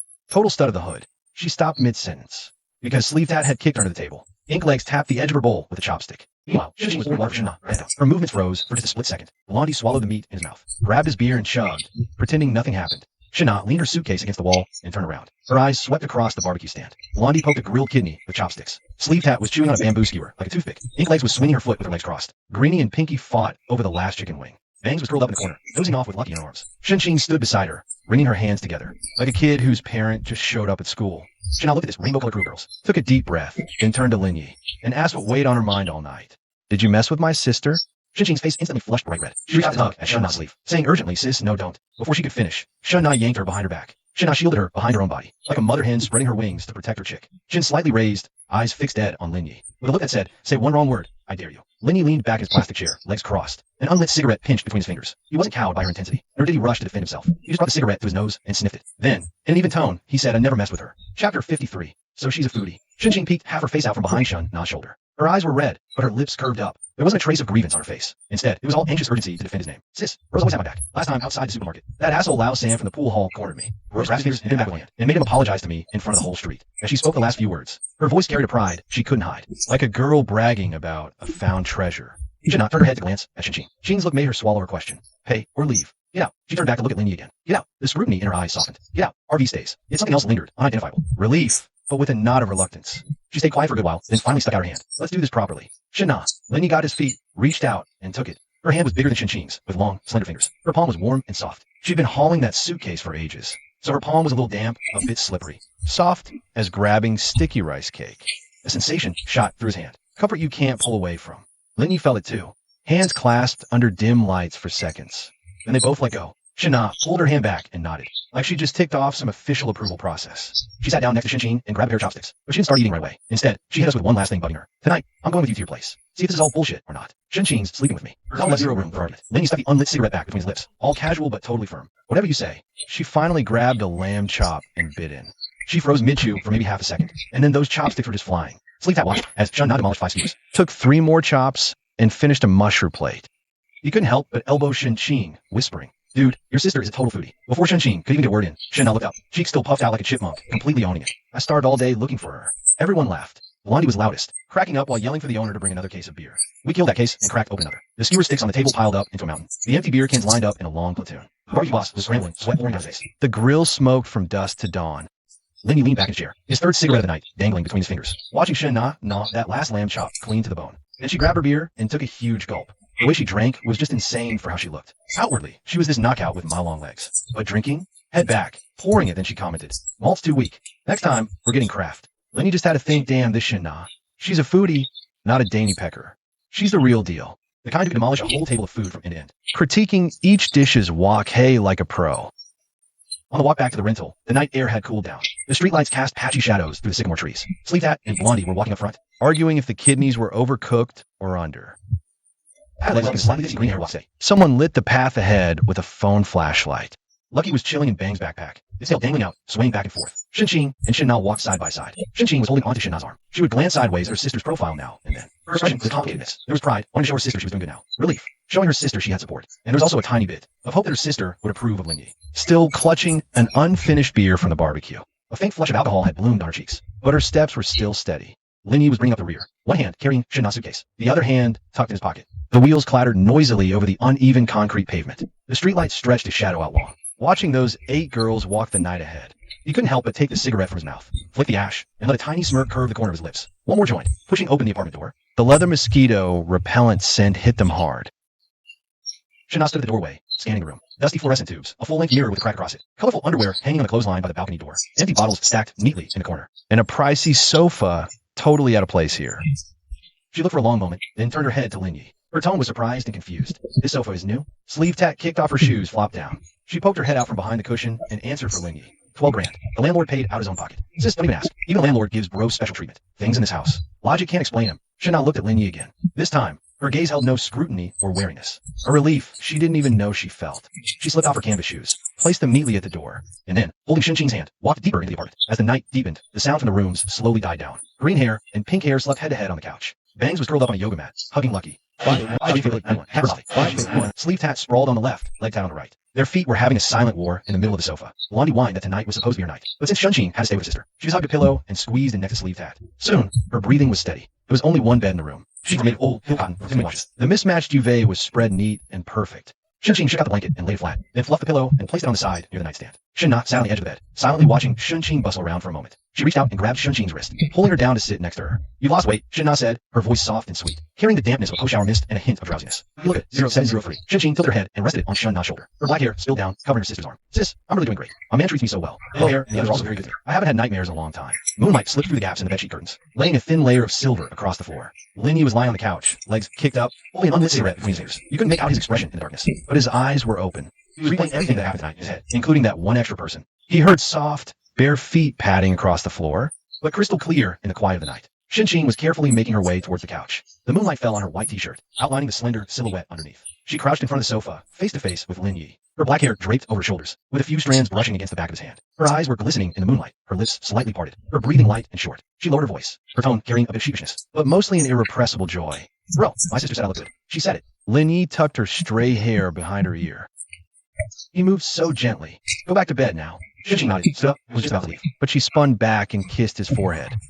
Then she turned and tiptoed back to bed, practically running. Chapter 54. The devotional word goes to you. Lindy was jolted awake by a buzzing phone. Not the sweet cashback chime from the system. No, it was the frantic, soul-crushing buzz of a WeChat call. The buzz drilled into his skull. A final landlord message. Get out. Eyes still closed. He fumbled around the coffee table for his phone. The screen's blue light was so bright it made him squint when I shut. 3 big characters lit up the caller ID. Wang Xiaoying. 7:02 a.m. Day 3 of the May Day holiday. He stared blankly at him for 2 full seconds. Neurons, still half asleep, began connecting at a snail's pace. Xiaoying, his boss, a retired flight attendant, 28 years old, a body so fine she got candy shots at the airport 3 times, a face so chiseled passengers froze at first-class check-in, so damn fierce the whole department held their breath during meetings, a workaholic, demanding, still firing messages at 2 a.m., miss a punctuation mark, she'd throw the whole document back. Lin Yi and colleagues had a private consensus. Had to be a hormonal imbalance caused by lack of a boyfriend. He hit the answer button, not even getting a hello out yet. A roar blasted out, loud enough to trigger sound-activated lights. Lin Yi, where the hell did you die off to?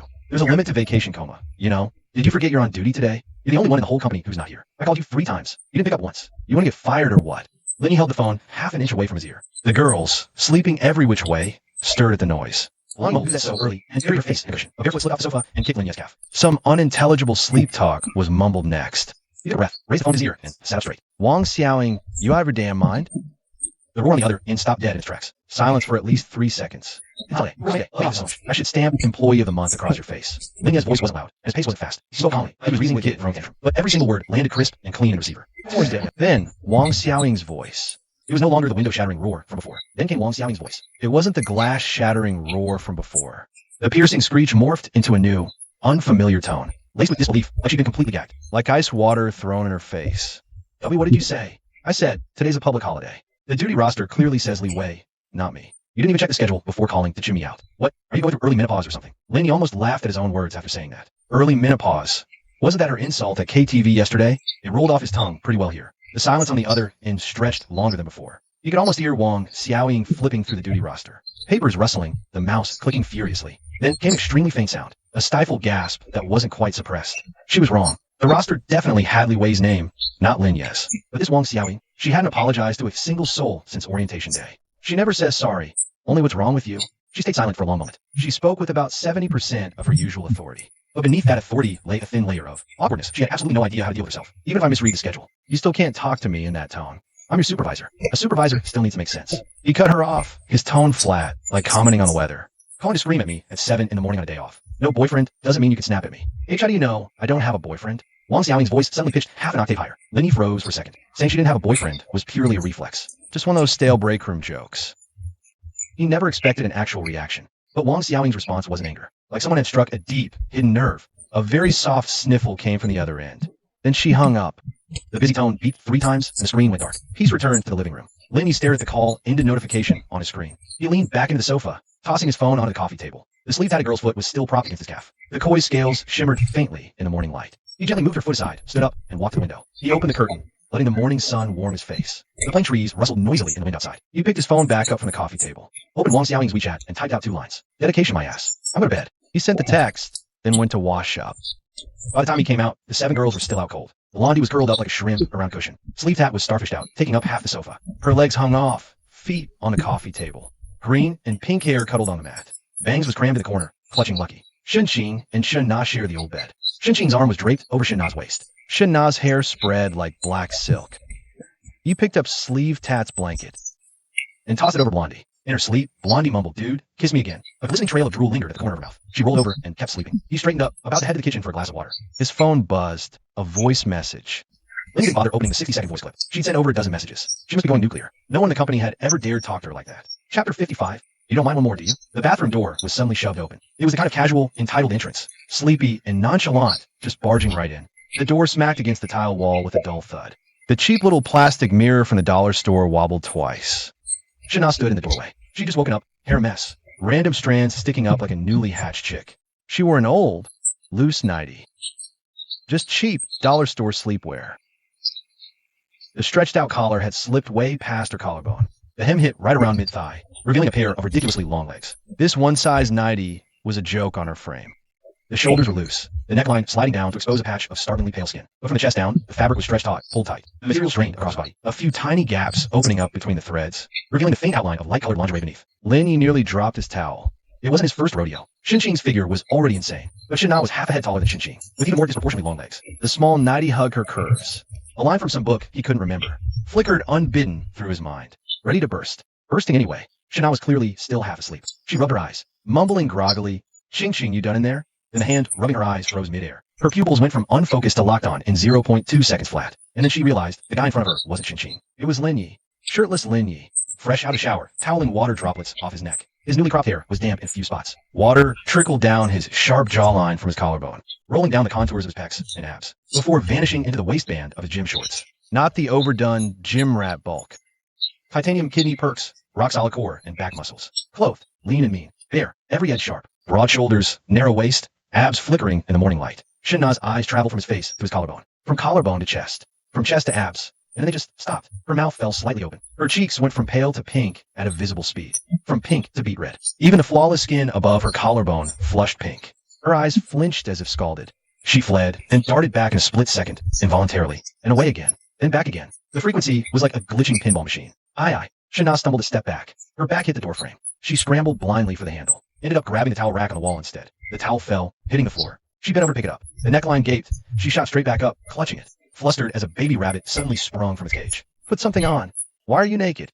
Lin Yi glanced down at himself. Shirtless, gym shorts waistband skewed to one side. Shuffling in plastic flip-flops stamped with everything marked. Yeah, he was shirtless. But this was his apartment. 7 in the morning, washing up in his own bathroom. Who expects someone to barge in without knocking? He scooped the towel off the floor and slung it over his shoulder. Did you knock? He deadpanned. Shin Na turned crimson. Aye. Her knuckles turned white, clamped around the door handle. Her eyes, absolutely no safe land, chose to fixate on the fluorescent tube on the ceiling. The dead bug inside it. She noticed it last night. Now backlit by the morning, almost translucent. So awkward. Even the dead bug was calmer than she was. She took a deep breath, tried to pull herself together. Her heaving chest strained the tight nightgown dangerously. The gap between the buttons stretched a tiny bit wider. I thought Shen was in there. She finally got a whole sentence out, her voice soft but breaking. The ends of her words pitched upwards like she was on a roller coaster. She wanted to shower, so I thought I'd join her. Wait, I didn't mean I wanted to shower with you. I meant, I didn't know you were in there. I'm gonna go now. She stammered out quickly. She shrank back as she spoke. Her heel catching on the bathroom threshold, almost tripping. Then he reached out a hand to save her, his fingers barely brushing her elbow before she jolted, like a cat zapped by static electricity, and she turned and bolted, bare feet padding against the living room floor. She nearly hit the bedpost, rushing to Shun-Qing's side. Her whole body flopped to the mattress, startling Shun-Qing awake. Shun-Qing mumbled groggily, "Sis, what are you doing?" She said nothing, just buried her face against Shun-Qing's back. Lin Yi stood at the bathroom door, watching Shin Na sprawl over Shun-Qing, refusing to look up. He couldn't help but let out a laugh. He pulled the towel off and hung it back on the rack. He grabbed a glass and gulped down cold water. Then he pulled out his phone and checked the time, 7:20. Less than 20 minutes since Wang Xiaoying's barking woke him. He rolled over on his yoga mat, the blanket tangled in a pile. Everything was exactly the same as his family, except now Shin Na lay on Qing, her face burning hot. About 10 minutes later, Shin Na finally lifted her face from Shun-Qing's back. She had hastily combed her hair with her fingers and changed out of that tight, ready to burst slip dress. Now, in the same white tee and faded jeans she arrived in yesterday, the tee stretched just as snugly over her frame. Her jeans flowed smoothly down to her ankles. Her canvas shoes were laced up perfectly. Nothing like that flustered mess in the tight slip. But the rims of her ears were still bright red. Shun-Qing followed behind her, dark hair draped over her shoulders, a blurry, just woken up expression still on her face. She rubbed her eyes, glancing at Shun, not hanging her head low and wringing her fingers, then at Lin Yi leaning in the balcony doorway, drinking. Her mind clicked, and she pieced together what happened. The corners of her mouth voluntarily curled upwards. Lin Yi leaned in the balcony doorway, glass in hand, watching Shin Na stand in front of the coffee table, her hands twisted together, fidgeting until her knuckles flushed red. Her t-shirt hem covered half the jeans on her thighs. Toes restlessly kicking tape wrapped around the table leg. The empty cans were stacked into a neat pyramid in the corner. From the 7 toothbrushes crammed in the same cup, to the colorful underwear flapping on the balcony clothesline. She finally gathered the courage to look up at Lin Yi. But the second her eyes met his, she chickened out, fixing her gaze on his shoulder, where a single drop of water still hadn't dried. I was in a crash with my sister. I didn't know she was staying here. She finally spat it out. Her voice was soft and awkward, every word chewed before release. Unlike her skewer-devouring self. You don't mind one extra, do you? Then he set the glass down on the coffee table. The base tapped the glass surface with a light clink. He wiped water from his neck. Then, in a casual tone, he spoke. His voice wasn't loud, but everyone in the living room heard it crystal clear, as breezy as saying the cabbage at the market got cheaper today. Hurting's all the same. Chapter 56. Rose got a nice spot, right? What? No, I confession. 91. Her hands twisted together, her ears so red, they looked ready to bleed. She stole a glance at Lin Yi. Her eyes froze on a water drop. Before darting away, her dry lips moved. Wanted to say something, but totally lost for words. Shun-Qing stood beside her, watching her sister's flustered state. A smile tugged at her lips. She reached out, hooked Shin Na's arm, and steered her towards the couch. The sleeve tap poked out from behind a couch cushion. Her freshly cut short hair was sticking up in a tuft from sleeping, like a baby chick just out of its shell. She rubbed her eyes and yawned, her tongue ring flashing between her lips, then looked at Shin Na, blushing down to her neck. Then at Lin Yi, so carefree. And instantly clocked what had just happened. She tossed the cushion aside and patted the couch cushion. Sis, you'll get used to it. It's like this every morning here. If it's not you walking in on him shirtless, it's him walking in on us changing. You stop caring after a while. You stop caring. Shin Na's voice jumped half an octave, but immediately sank back down. Her soft, milky voice trembled with sheer embarrassment. I just didn't expect him to be in the bathroom. So what if he's shirtless? It's his own place. Blondie rolled over from the other end of the couch. Her honey brown head popped out from under the blanket. Eyes still closed. Her gossip radar was on full blast. She tilted her head to look at Shan-Na. A sly, teasing grin stretched across her lips. Sis, did you see something you weren't supposed to? Pretty hot bod, right? Shan-Na's face went from pink to deep crimson. From crimson to beet red. Even her collarbones flushed. She didn't answer, but that silence was the loudest reply possible. Then he set the glass down on the coffee table. The base tapped lightly against the glass surface. He scanned the 8 girls sprawled around the living room. Blondie was buried in a blanket, refusing to get off the couch. Sleep was hunting for a cigarette, her wild hair sticking up. Inklegs sat cross-legged on the yoga mat, rubbing in body lotion. Green hair and pink hair fought over the bathroom sink. Bangs crouched in the corner, pouring cat treats for Lucky. Shin sat quietly beside Shan-Na, fixing her collar. Shan-Na's ears were still burning red, too afraid to look at him. Then he spoke. His voice wasn't loud, but every single person heard it loud and clear. Get cleaned up. We're hitting the mall later. Why the mall? Blondie poked her whole face out. Linny looked down at his own loose-necked white t-shirt. Then glanced at those black athletic shorts with the side stripes. The 3 white stripes on the sides were washed out and faded. The plastic waistband was practically dead, no stretch left. His flip-flops were from a dollar store. Half the logo printed on the front was already rubbed off. I can't keep wearing Sleeve Tat's boxers forever, he said. Sleeve Tat grabbed her cigarette and hopped off the couch. She walked up to him, giving him a full head-to-toe scan. Then she turned her head and hollered at Inklegs. Inklegs, you hear that? Bro's buying new clothes. He's finally ditching my gym shorts. Those shorts were basically petrified from how much he wore them. Get him some new stuff already. Inklegs kept rubbing lotion, head down. Linny turned back to Blondie, who was stretching lazily on the couch. She froze mid-stretch, arms still in the air. She looked up at him, a flicker of confusion in her deep brown eyes. That Lolita dress of yours. It's time to get an authentic one. Her Lolita dress was a cheap online knockoff.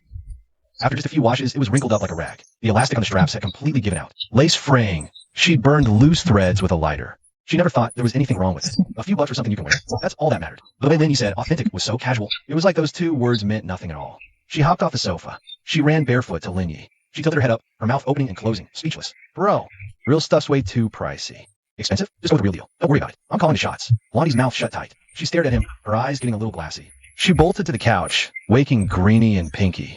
Wake up, you two. My bro's buying his clothes. Wash your faces, brush up, put some makeup on. Don't make him wait. It took the 8 girls a full 2 hours to get completely dolled up. It was almost 10 by the time we headed out. The May sun blazed bright and blinding in the sky. The sycamore leaves rustled noisily in the wind. Blondie wore that wrinkled old Lolita dress of hers. Her honey brown hair was tied up in double ponytails. She kept glancing back at Linny as she walked. She couldn't wipe the smile off her face. The tatted chick sported a black sports tank and baggy jeans. Her sleeve tattoos gleamed with an inky black sheen in the sun. Shades up, unlit cig in her mouth.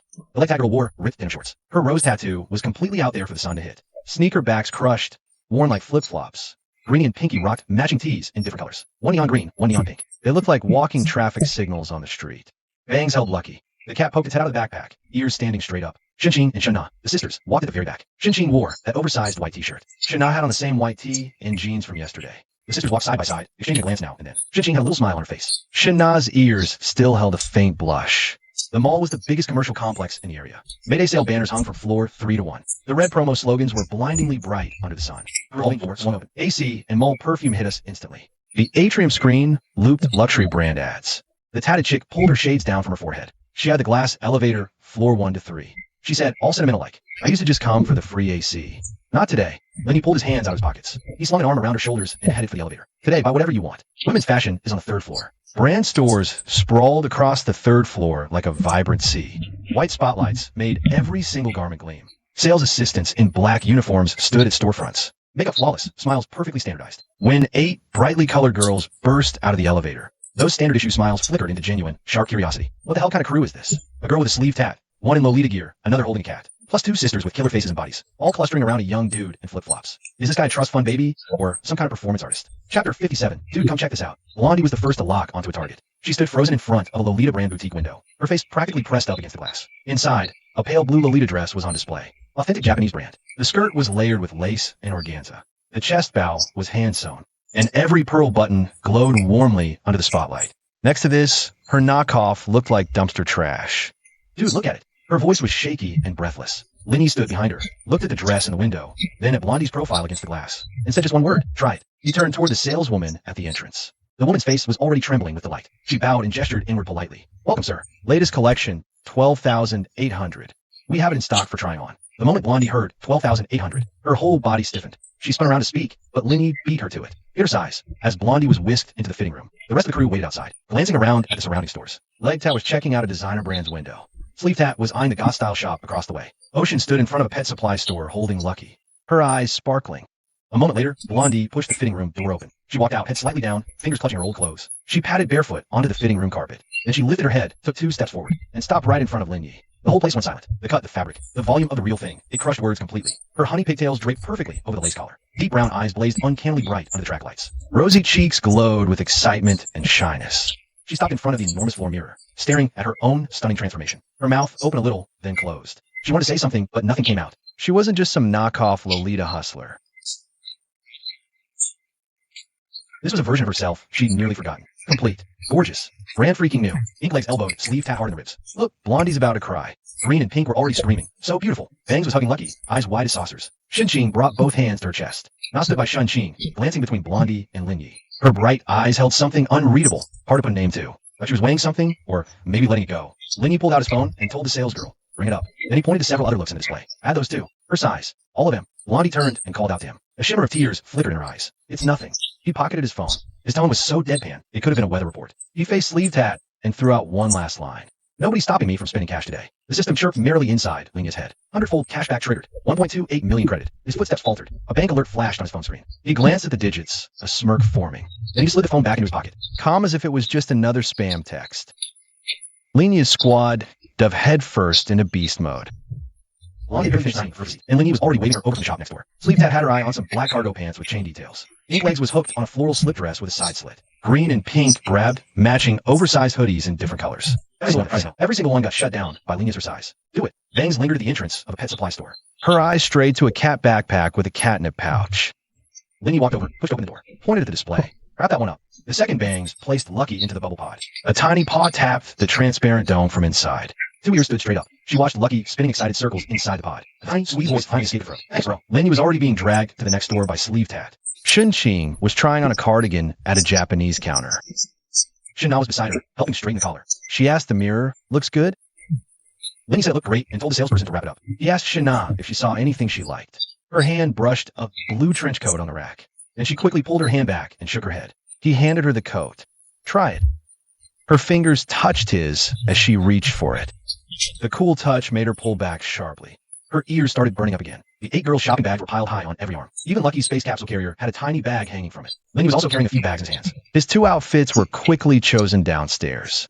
A white tee, a dress shirt, casual pants, and a new pair of sneakers. But he was still missing a pair of pants. Sleeve tat said she was keeping her athletic shorts for herself. "Bro, you gotta buy some decent trousers." So they wandered into a designer menswear store. Minimalist industrial decor, cold tone spotlights. Racks displayed sharply tailored shirts and pants. He grabbed dark slacks and a blue shirt to try. Before he pushed open the fitting room door, sleeve tat yelled from outside, "Bro, hurry up. We're waiting." Tat leg chimed in, "What's the rush?" He just trying on clothes, nothing else. Blondie's voice chimed in from outside, "Don't be so sure." Lin Yi had changed into the shirt and pants inside the fitting room. Just as he was about to push the door open, the curtain was suddenly yanked open from the outside. Not a careful, hesitant pull. It was a bold, self-righteous, determined kind of pull, like she just knew you were in there. The curtain was halfway open when a figure slipped inside. The fitting room wasn't big. Perfect for 1. Cramped for 2. Lin Yi and Shun Na stood face to face. Less than a fist's width of space between them. The curtain fell shut behind Shun Na. Sleeve tat and the girl's noise faded into a muffled background blur. Shun Na clearly hadn't expected the room to be this tiny. She pressed against the partition to make room, but barely enough for them to stand still. Any move would bring her chest to his buttons. She lifted her face up to look at him. The fitting room spotlight shattered into a tiny galaxy in her eyes. Her breath hit his collarbone, light and hurried. "Hi, I just wanted to ask you something." Her voice was a strained whisper, so low only the 2 of them could hear. Her tone was reckless, like she had nothing left to lose. Lin Yi looked down at her. She was wearing that white short-sleeved t-shirt. Inside, her heavy breathing made the collar rise and fall. Her long legs, wrapped in jeans, shifted back half an inch. The back of her knee bumped the edge of the fitting stool. Her face was completely flushed. Even her collarbones were tinged with a faint pink. But she didn't back away. She just looked up at him like that. Her trembling fingers clutched his new shirt's collar. "Are you serious about my sister? This isn't just a game, right?" Lu Yi watched her lips press into a thin line. She held her breath, as if afraid to miss the very first word of his answer. Lin Yi spoke. His voice wasn't loud, but every single word was crystal clear inside that fitting room. "I'm serious." The second Shin Na heard those 3 words. Her grip on his collar loosened.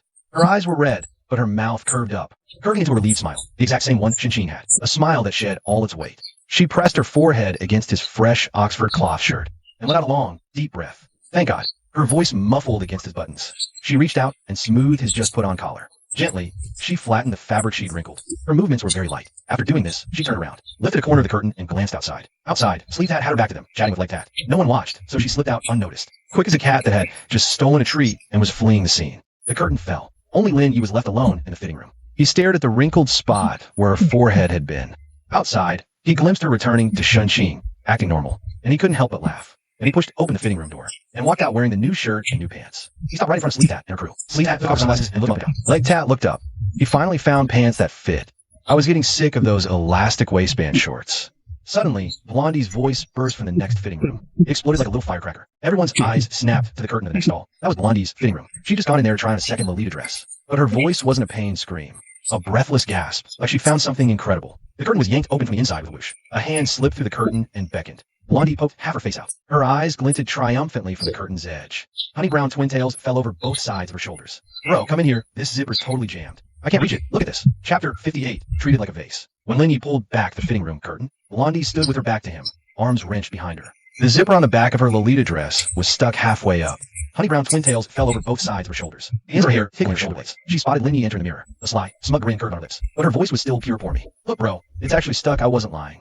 Lindy stepped over and pinched the zipper pull. His other hand pressed down the fabric at the small of her back. He pulled up, and the zipper slid up smoothly. The sound of gritted teeth echoed in the cramped fitting room. His fingers moved away from the nape of her neck, gently picking out a wisp of hair caught in the zipper. Done. Blondie turned around, tilting her face up to look at him. The spotlights of the fitting room reflected in her dark brown eyes. Her lips curved, her tone dripping with unconcealed smugness. Bro, you really thought I was faking it, didn't you? I wasn't lying. The zipper was actually stuck, but I tugged at it myself, and it just got more jammed.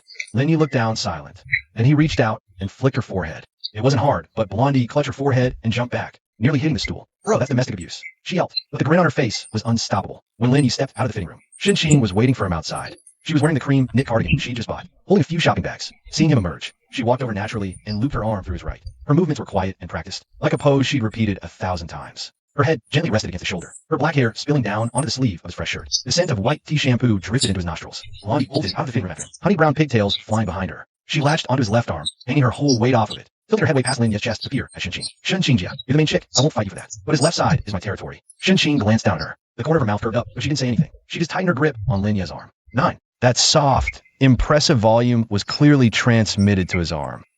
He threw 2 layers of fabric, knit cardigan and office shirt. Bangs poked her head out from the store next door. She was holding a pair of sandals she just tried on. Seeing Linyi with a girl on each arm, she yelled at the sleeve tattoo guy. Check it out. Bro's been split between the two of them again. Sleeve tat leaned against the corridor steel railing, an unlit cigarette dangling from his lips. His camo pants hanging chain glinted coldly under the light. She took off her sunglasses and glanced over. She shrugged. Used to it. Blondie on the left, Shin on the right. That's been the standard setup since that night at the KTV. Bangs and Pinky ran out of a sportswear store, holding 2 hoodies in the same style, but different colors. One was mint green, the other peach pink. They saw Lindy being held by arms of the prisoner, and jabbed each other with their elbows. They shouted in unison, Bro's being kidnapped again. Bangs was at the very back, holding the space capsule cat carrier. Lucky poked a paw from the dome window and tapped the plastic. He let out a meow, probably agreeing with them. Chanel walked beside Shin, holding a shopping bag with a misty blue trench coat. Her gaze fell on Shin-Shin's hand holding Linya's arm, and on Linya's profile, sandwiched between the 2 girls. The corner of her mouth curved up slightly. Hidden within that curve was a complexity she didn't even know, as if happy for her sister, yet also envious. Just then, a voice came from across the corridor. Not a greeting, but the kind that cuts through the crowd's noise, shooting straight and sharp.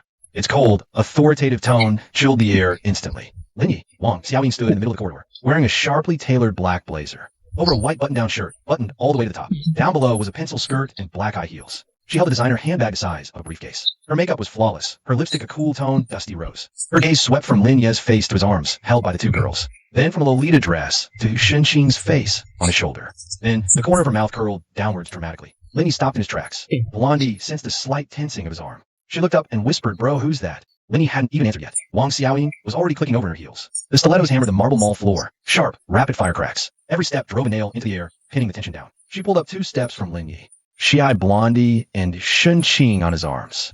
Then it swept over the Technicolor girl squad fanned out behind him. Sleek tat in cargo pants, light tat in floral dress. Neon green hair, hot pink hair, screaming graphic hoodies. Bangs hugging a space capsule cat backpack. And at the very back, holding the trench coat and shopping bags. Shin-Na's striking looks command attention. Linyi, ditching work to shop with a woman? Her voice was cold as a beer can yank straight from the cooler. She swapped her designer purse to the other hand.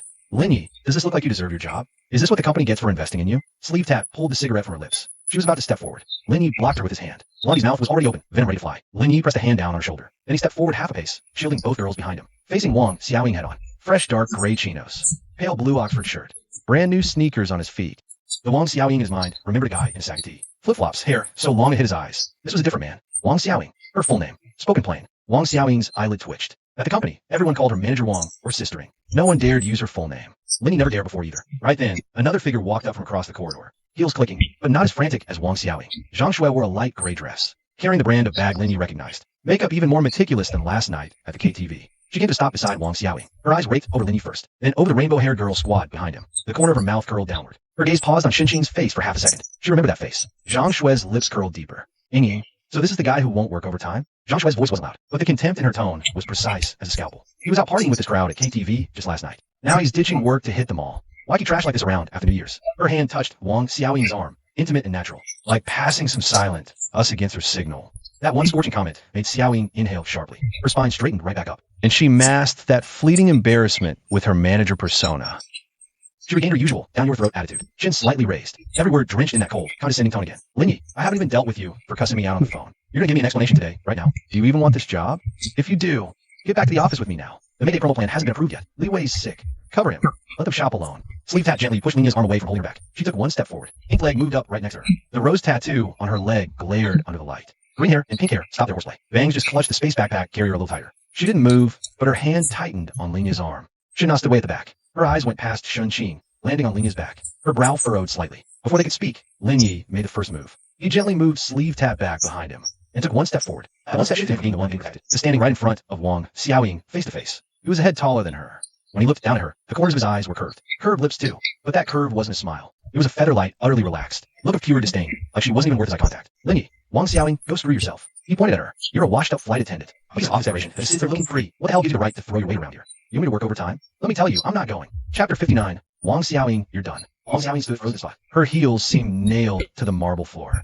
Her lips slightly parted, then closed, then parted again. The strap of her designer bag slipped from her shoulder, swinging limply in the crook of her elbow without her even noticing. Every single word Linyi just spat out was like a red-hot iron nail, hammered into the softest spot in her chest. A goddamn washed-up flight attendant? Just office decoration that sits there looking pretty? What give you the right to throw your weight around? 3 years as a manager, she'd torn down countless people. No one ever dared to talk back. But this young guy in an Oxford cloth shirt, with that clean-cut hair, had just pointed right at her face in front of everyone, and shattered the proudest shell she built around herself. Inch by inch.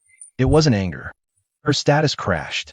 Her eyes went red, but not from feeling wronged. Because, never mind, Wang Xiaoying's voice slid out of her throat, soft as a cotton candy melted by the sun. Her knees buckled, her whole body stumbled back 2 steps. Her heels cracked sharply on the tile floor. Then she collapsed onto a public bench in a mall corridor.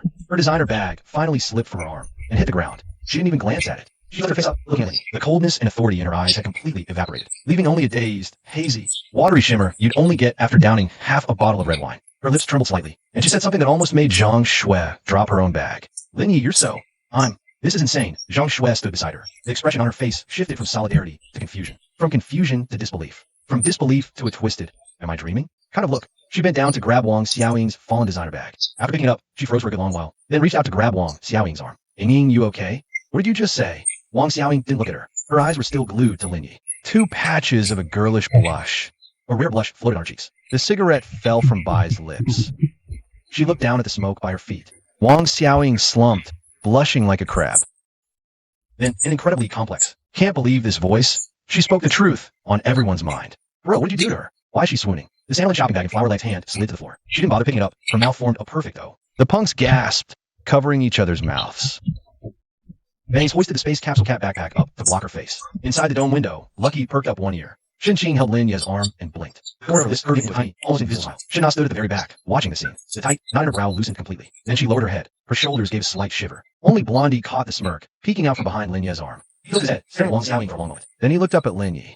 His dark brown eyes were full of pure mischief. Bro, this lady's kind of weird. Linyi leaned against the stainless steel railing in the hallway. He pulled the unlit cig from his pocket and put it in his mouth. He glanced at Wang Xiaoying, still passed out her chair. A smirk touched his lips.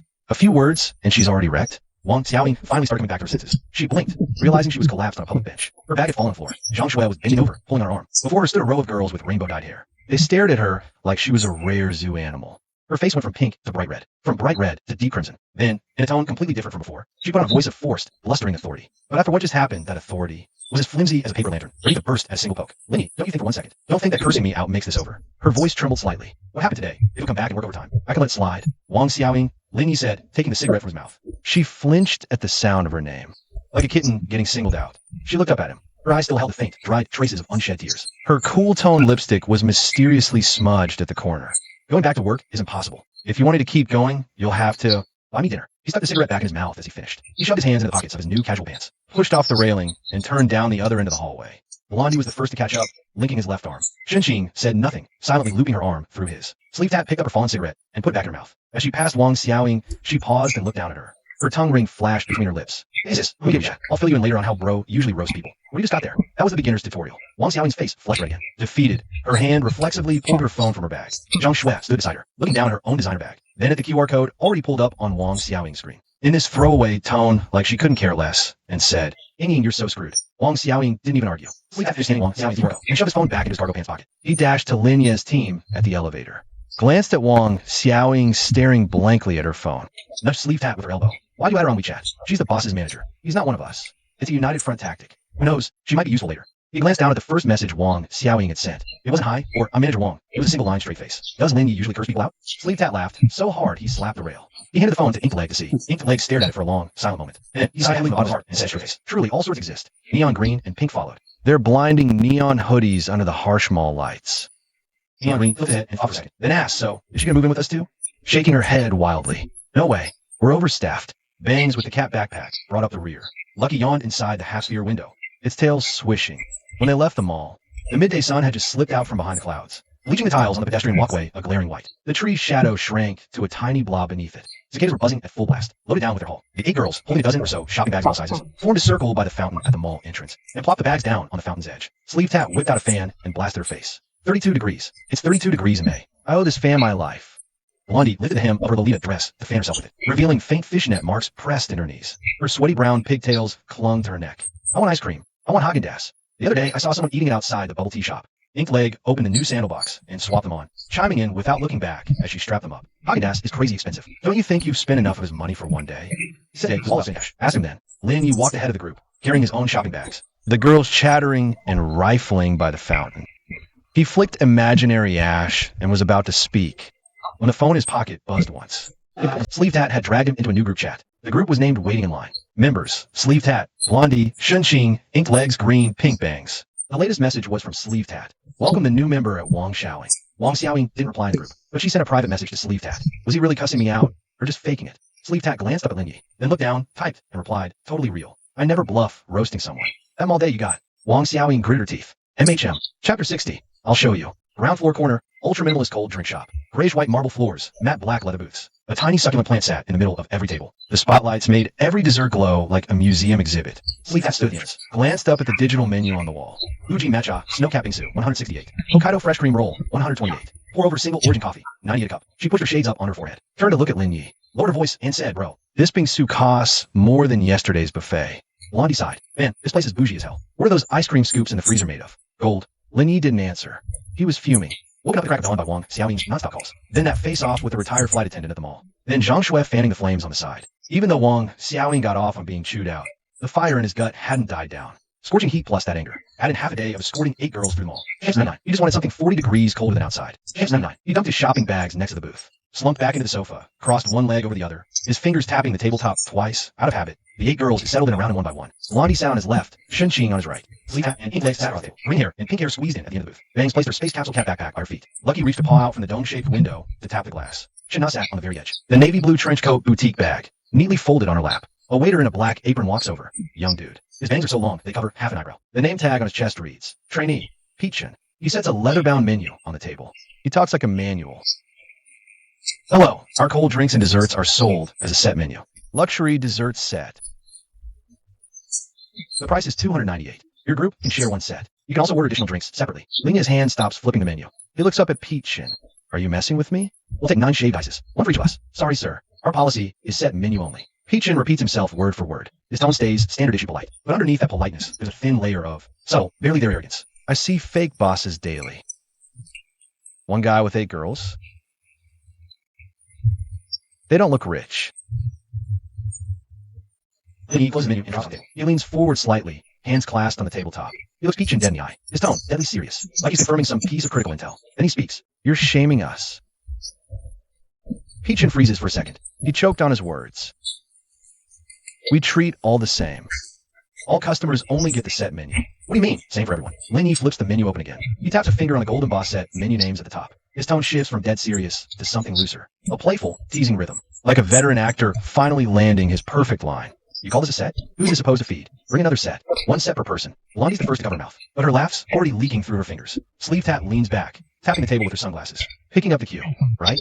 That's it. Who's that going to feed? Do you think we can't afford it? Let's have collapses on the table, burying her face in her arms. Her shoulders shake, one convulsion at a time. If the neighbors see so many of us sharing one set, they'll think our boss can't afford to keep us. Green hair and pink hair chime in from the end of the booth. Our boss is loaded. Bangs just holds Lucky silent. The corner of her mouth is turned way up. Shin Ching sits quietly beside Lin Yi. She nudged his water glass a little closer to his hand. The movement was gentle and natural. Shin now watched the scene. Soundlessly, she set her shopping bag from the coat boutique aside. Then she raised her own glass and took a sip, hiding the twitching at the corner of her mouth. Pete Chun stood frozen in place, his lips quivering for a long moment. He almost dropped the ordering tablet in his hand. He looked at Lin Yi, took a deep breath, and steadied the tablet, bowing almost imperceptibly with utter deference. Very good, sir. 9 sets. One moment, please. When the 9 sets were served, the whole table could barely hold them all. Uji Matcha Mountain Parfait arrived in a crystal bowl. The shaved ice was piled high into the shape of a mountain, topped with a thick, generous layer of red beans and mochi balls. A small dish of handmade dark sugar syrup sat beside it. Today's limited dessert was a strawberry milfai. The pastry was layered a dozen times over, flaky and tall. Its heart was Hokkaido cream and fresh strawberries. Edges were touched with delicate gold leaf. Identical mountain parfaits lined up under the track lights. Tiny beads of condensation clung to the rims of the crystal bowls. Match's grassiness swirled with strawberry sweetness. The marble table became a mini dessert expo. Lee plunged his spoon into shaved ice. He shoveled in a huge bite and sank into his chair. Eyes closed, he let out a long, deeply satisfied sigh. Fuck me. A $25 parfait just hits different. This match is even more bitter than my damn life. Tatted leg scooped up some red bean and mochi. Her eyes lit up the moment she bit into the mochi ball. These mochi are cute bouncy. Not that powdered fake stuff. The powdered kind just disintegrates the second you bite it. Green hair and pink hair were sharing a single spoon, taking alternating bites from the same parfait. They nearly fought over the biggest strawberry. Shin Ching scooped a spoonful of her own parfait and fed it to Lin Yi like it was second nature. Lin Yi dipped his head to eat it. The corner of her mouth curved up. She scooped more. Blondie hawk-eyed noticed. He grabbed a bite of his milfai from across and set it right in front of Lin's face, a clear threat flashing in his blue eyes. I dare you not to eat mine. Bro, eat mine. My milfai is way better than the ice junk. Shana sat at the far edge, quietly eating her own set, watching them both feed Lin Yi at once. Her mouth curved into a smile. She ducked her head and kept eating. She was eating very slowly. It was delicious. She just couldn't bear to finish it too fast. Then he leaned back in the sofa. The 8 girls were absolutely wolfing down their food. He took a delicate sip of his pour-over coffee. After bitterness faded, a faint sweetness bloomed on his tongue. He set the coffee cup back on the saucer. A crisp clink rang out as he tapped the crystal bowl with his spoon. He called over Pit Chun, pointing at his still, shell-shocked face. See? Told you. This measly portion. Who's it for? Xiao Chan shook his head vigorously. He bolted back to prep with the tray, lightning fast. Sleeve Tat was doubled over laughing. Dude, you totally freaked that kid out. Dude, Shin Ching suddenly spoke up, her voice gentle. But everyone at the table went quiet, turning to look at her. If we're all going to live together, you can't be the sole provider forever. I talked it over with my sister. At the bubble tea shop, I learned pour-over coffee.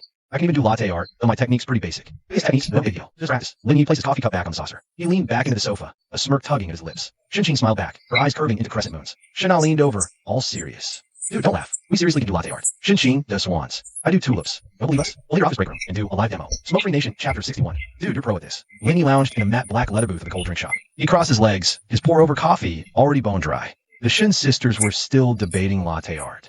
One complained the swan's neck's too fragile. The other insisted that tulips petals need 3 distinct layers. Even Sleeve Tat couldn't resist asking for a koi fish design. Watching the 8 girls scrape their bowls clean, he plunked his cup onto the saucer. He stood up. All right. I believe you, I swear. Chanel was mid-rant, totally in his own, cut off by his dismissive, laughing tone. Her eyes, mirror images of Shin Ching's, but with a fiercer spark, blinked. Her lips formed a small pout. Not in a cutesy way, but a genuine expression of frustration. Dude, that was the lamest brush-off ever. We're seriously serious about making coffee for you. I ran for 3 months in that tea shop to perfect my art. Shin Ching's swans were even better than our managers. Your I believe you tone is just so... Shin Ching, unusually, backed her sister on Lina's right. She was still cradling her mostly melted snow-capped ice slush. Her dark hair slipped off her shoulder, veiling half her face. A tiny pattern at the corner of her mouth. That hurt, wronged little expression was clear as day. Mooney looked at these 2 sisters, one boldly interrogating, the other softly, tenderly chiming in, and couldn't help but chuckle. He took the cigarette from his mouth, set it on the table, and surrendered. No smoking, I swear. I believe in your art. Swans, tulips, even koi fish. But my company doesn't even have a break room. Sleeve Tat scraped the last matcha ice.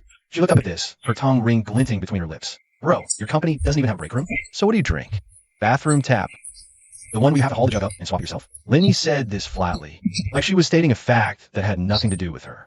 Sleeve Tat cut in, voice dripping disgust. Water dispenser right outside the bathroom door? That's just nasty. So to make me coffee, first you're gonna need a decent spot for it. He reached over and popped the unlit cigarette back in his mouth. His first thought was that woman, Wang Xiaoing. This chick usually kept herself pretty sharp, rolling into the office in her sharp, tailored skirt suits, always bragging about her pour-over coffee at home. These beans were brought back from Ethiopia by a friend. Optimal pour-over temp is 88 degrees. You instant drinking peasants have no idea what coffee truly is. Lenny used to think that was all just pretentious bullshit. But now he's sitting with 2 chicks who can actually do latte art. One does swans, the other does tulips. Wang Xiaoing's place has got to have a full setup. Grinder, kettle, gooseneck, pitcher, probably even a semi-auto espresso machine. The freshest. He pulled out his phone. Hottest guy. Scrolled to Wang Xiaoing's WeChat. Messages stopped at. Need you to. Before that was a string of over a dozen voice messages she'd sent. He hadn't listened to a single one. His thumb hovered over the screen for half a second, then pressed and held the voice message button. Wang Xiaoying, send me your address. His tone wasn't a question, wasn't a request. It was a command. Same tone he used to tear her apart. Sent. He tossed the phone on the table, grabbed Xinqing's ice water, gulped hard. 3 seconds. The phone screen lit up. Next to Wang Xiaoying's profile pic, a location pin popped up, followed by a single line of text. This is my home address. A location pin. Then, another notification. A message recalled. Then she sent another message. You coming to my place? Then deleted it. Then another. When are you getting here? And deleted that too. He stared at the screen. Message deleted. He smirked and left the boba shop booth.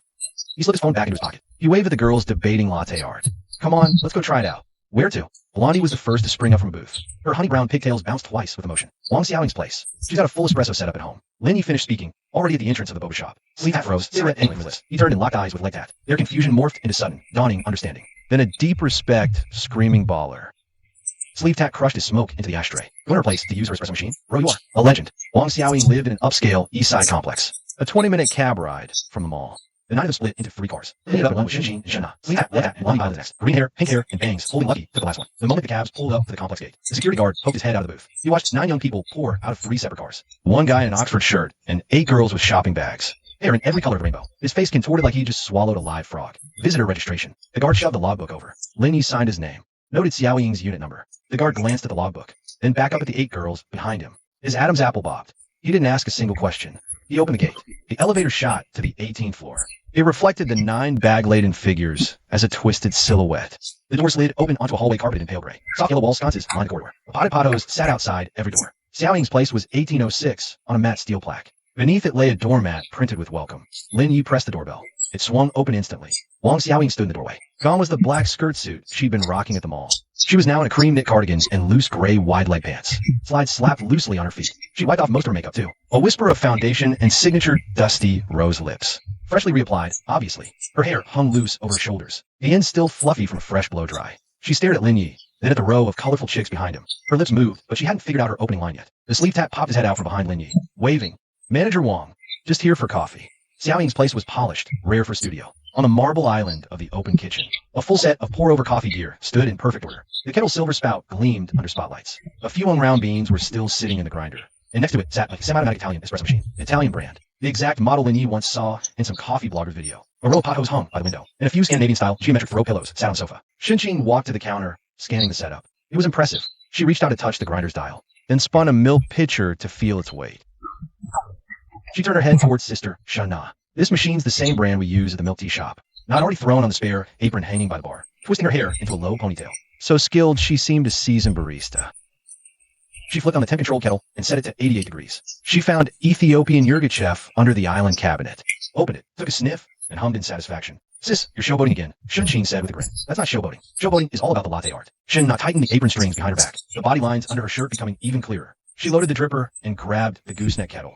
Her wrist made a gentle little circle. A slender stream of water fell from the spout, evenly soaking the grounds, blooming, then pouring. Every step, precise and unhurried. Coffee drips fell one by one into the server. Yirgachev's citrus and floral notes filled the air. The living room suddenly fell quiet. Even Sleeve Tat put his phone down. Everyone watched Shun Na, holding that gooseneck kettle, composed. Precise, focused, far from skewer criticizing beer girl.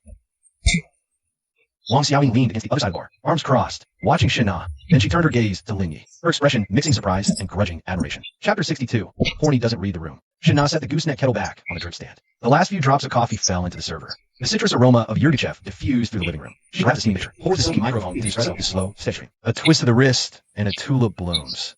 Petals layered one after another. The foam's so fine it looks folded out of silk.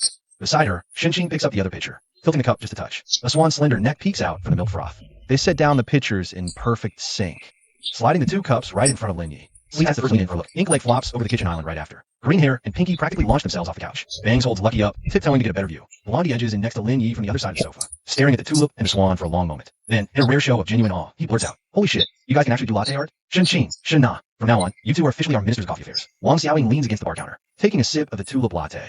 Creamy froth, rich, full-body coffee. Every brew made with the best gear in this high-end kitchen. Perfect. Watching them clean in effortless sync. Her emotions are a mess. Her kitchen's never this lively. Her espresso machine has definitely never seen this much action. Her house has never been this full before. Then she turns her head toward Lin Yi, her voice soft. "You should all just crash here tonight." Lin Yi is leaning against the kitchen island, coffee cup in hand, about to take a sip. He glances her way when he hears that. She freezes the second the words leave her mouth. Clearly didn't expect the invitation to slip out like that. What's out there now? No taking it back. She forces a casual sip of her coffee to play it off. But barely, their flush creeps up behind her ears. Lenny cracks a small smile, setting his cup down on the island. He simply says, yeah, okay. Xiaoying's place is a 2-bedroom, 1 bath. She lives alone normally. The master's hers. The guest room is just storage. She starts hauling junk out of the guest bedroom. Old bins of clothes, unopened magazines. A busted humidifier she never got fixed. She grabs 2 spare comforters, tosses them on. 8 girls squeezed into one guest room. No way it's gonna work. Blondie's the first to poke his head into the master bedroom. Sleeve tats right on his heels, clocking that spacious king-size bed. He shoots a look back at Inkleg. The couch gets claimed too. Greenie and Pinky each claim an armrest. Bang stuffed the bubble capsule cat carrier under the coffee table. Lucky hopped out and immediately staked out his new turf. Shin and Shin crashed in the guest room on that tiny bed. The 2 sisters squeezed in together. Same exact position as at the shared rental last night. Late at night, the apartment lights went out one by one, until only the warm yellow floor lamp in the corner stayed on. The curtains were pulled tight. The central AC vent blew faint, chilly air. Lenny lay on the 3-seat sofa in the living room, eyes closed, breathing steady. Super soft, softer than that pricey new sofa at the shared place. He wasn't sleeping, just replaying everything that happened today. From being jolted awake by Wang Xiaoying's call this morning, to confronting her at the mall, and that psycho actually liking it, to the tea shop and the latte art demo, to the grand finale of bringing 8 girls back to her place. A green progress bar? He'd never seen that in any book on rotten persimmon. Then he heard footsteps. Bare feet on the floor, extremely light, extremely slow. Like each step was a debate on whether to keep going. The footsteps started at the master bedroom door, went down the hall, and stopped right by the sofa. Lenny didn't open his eyes. He caught a faint scent. Not perfume. More like shower gel mixed with body lotion. Totally different from her icy perfume when she walked past him at the mall. Then came the sound of her breathing, getting clearer right next to his ear, up close. Ragged, unsteady, carrying something long suppressed that finally burst loose. Lenny, you asleep? Her voice was nothing like her usual commanding tone. Husky, sticky sweet, with a slight tremble at the end. She must have been wearing a silk nightgown. When she crouched down, the hem rustled softly against the wood floor. She didn't wait for his answer. She slowly leaned and close to his ear, her hot breath drilling straight into his ear. Lenny, I'm so hot. Lenny rolled over, moving super gently. The cushion dipped where he turned, startling Wang Xiaoying, who was crouched beside the sofa. She pulled back instinctively, but wasn't fast enough. Lenya's hand slid over from the sofa's edge and grabbed hers. His fingers were long and strong. The callus on his thumb brushed over the soft skin of her palm. His fingers were slender, knuckles well-defined, nails neatly trimmed, and coated with a clear layer of nail protector. Coated with a layer of transparent primer. That hand was just cursing out subordinates in the day. Now it's trembling slightly, trapped in Lenya's palm, like a caught butterfly. Picking the wrong time to get all worked up. Lenny opened his eyes, lying on his side on the couch, face to face with Wang Xiaoying, who was crouched beside it. With her hand held by his, she couldn't back away. Dark inside. Only dim lamplight crept from the corner. With that faint light, he saw the usually capable, meticulous, and resolute manager Wang. The thin strap of her silk nightgown had slipped down a bit. Her hair scattered messily on her shoulders, eyes slightly red. That signature dusty rose color on her lips had long since rubbed off. Her natural lip color showed. Her eyes were glassy. A deeper kind of wetness, something she couldn't even control herself. Wang Xiaoying's lips quivered for a long time, only managing to squeeze out a barely audible, a muffled whimper as if blocked by something. She tried to pull her hand back, but Lenny didn't let go. She didn't really want to pull away. Her fingers curled subtly inside his palm, as if responding to his grip.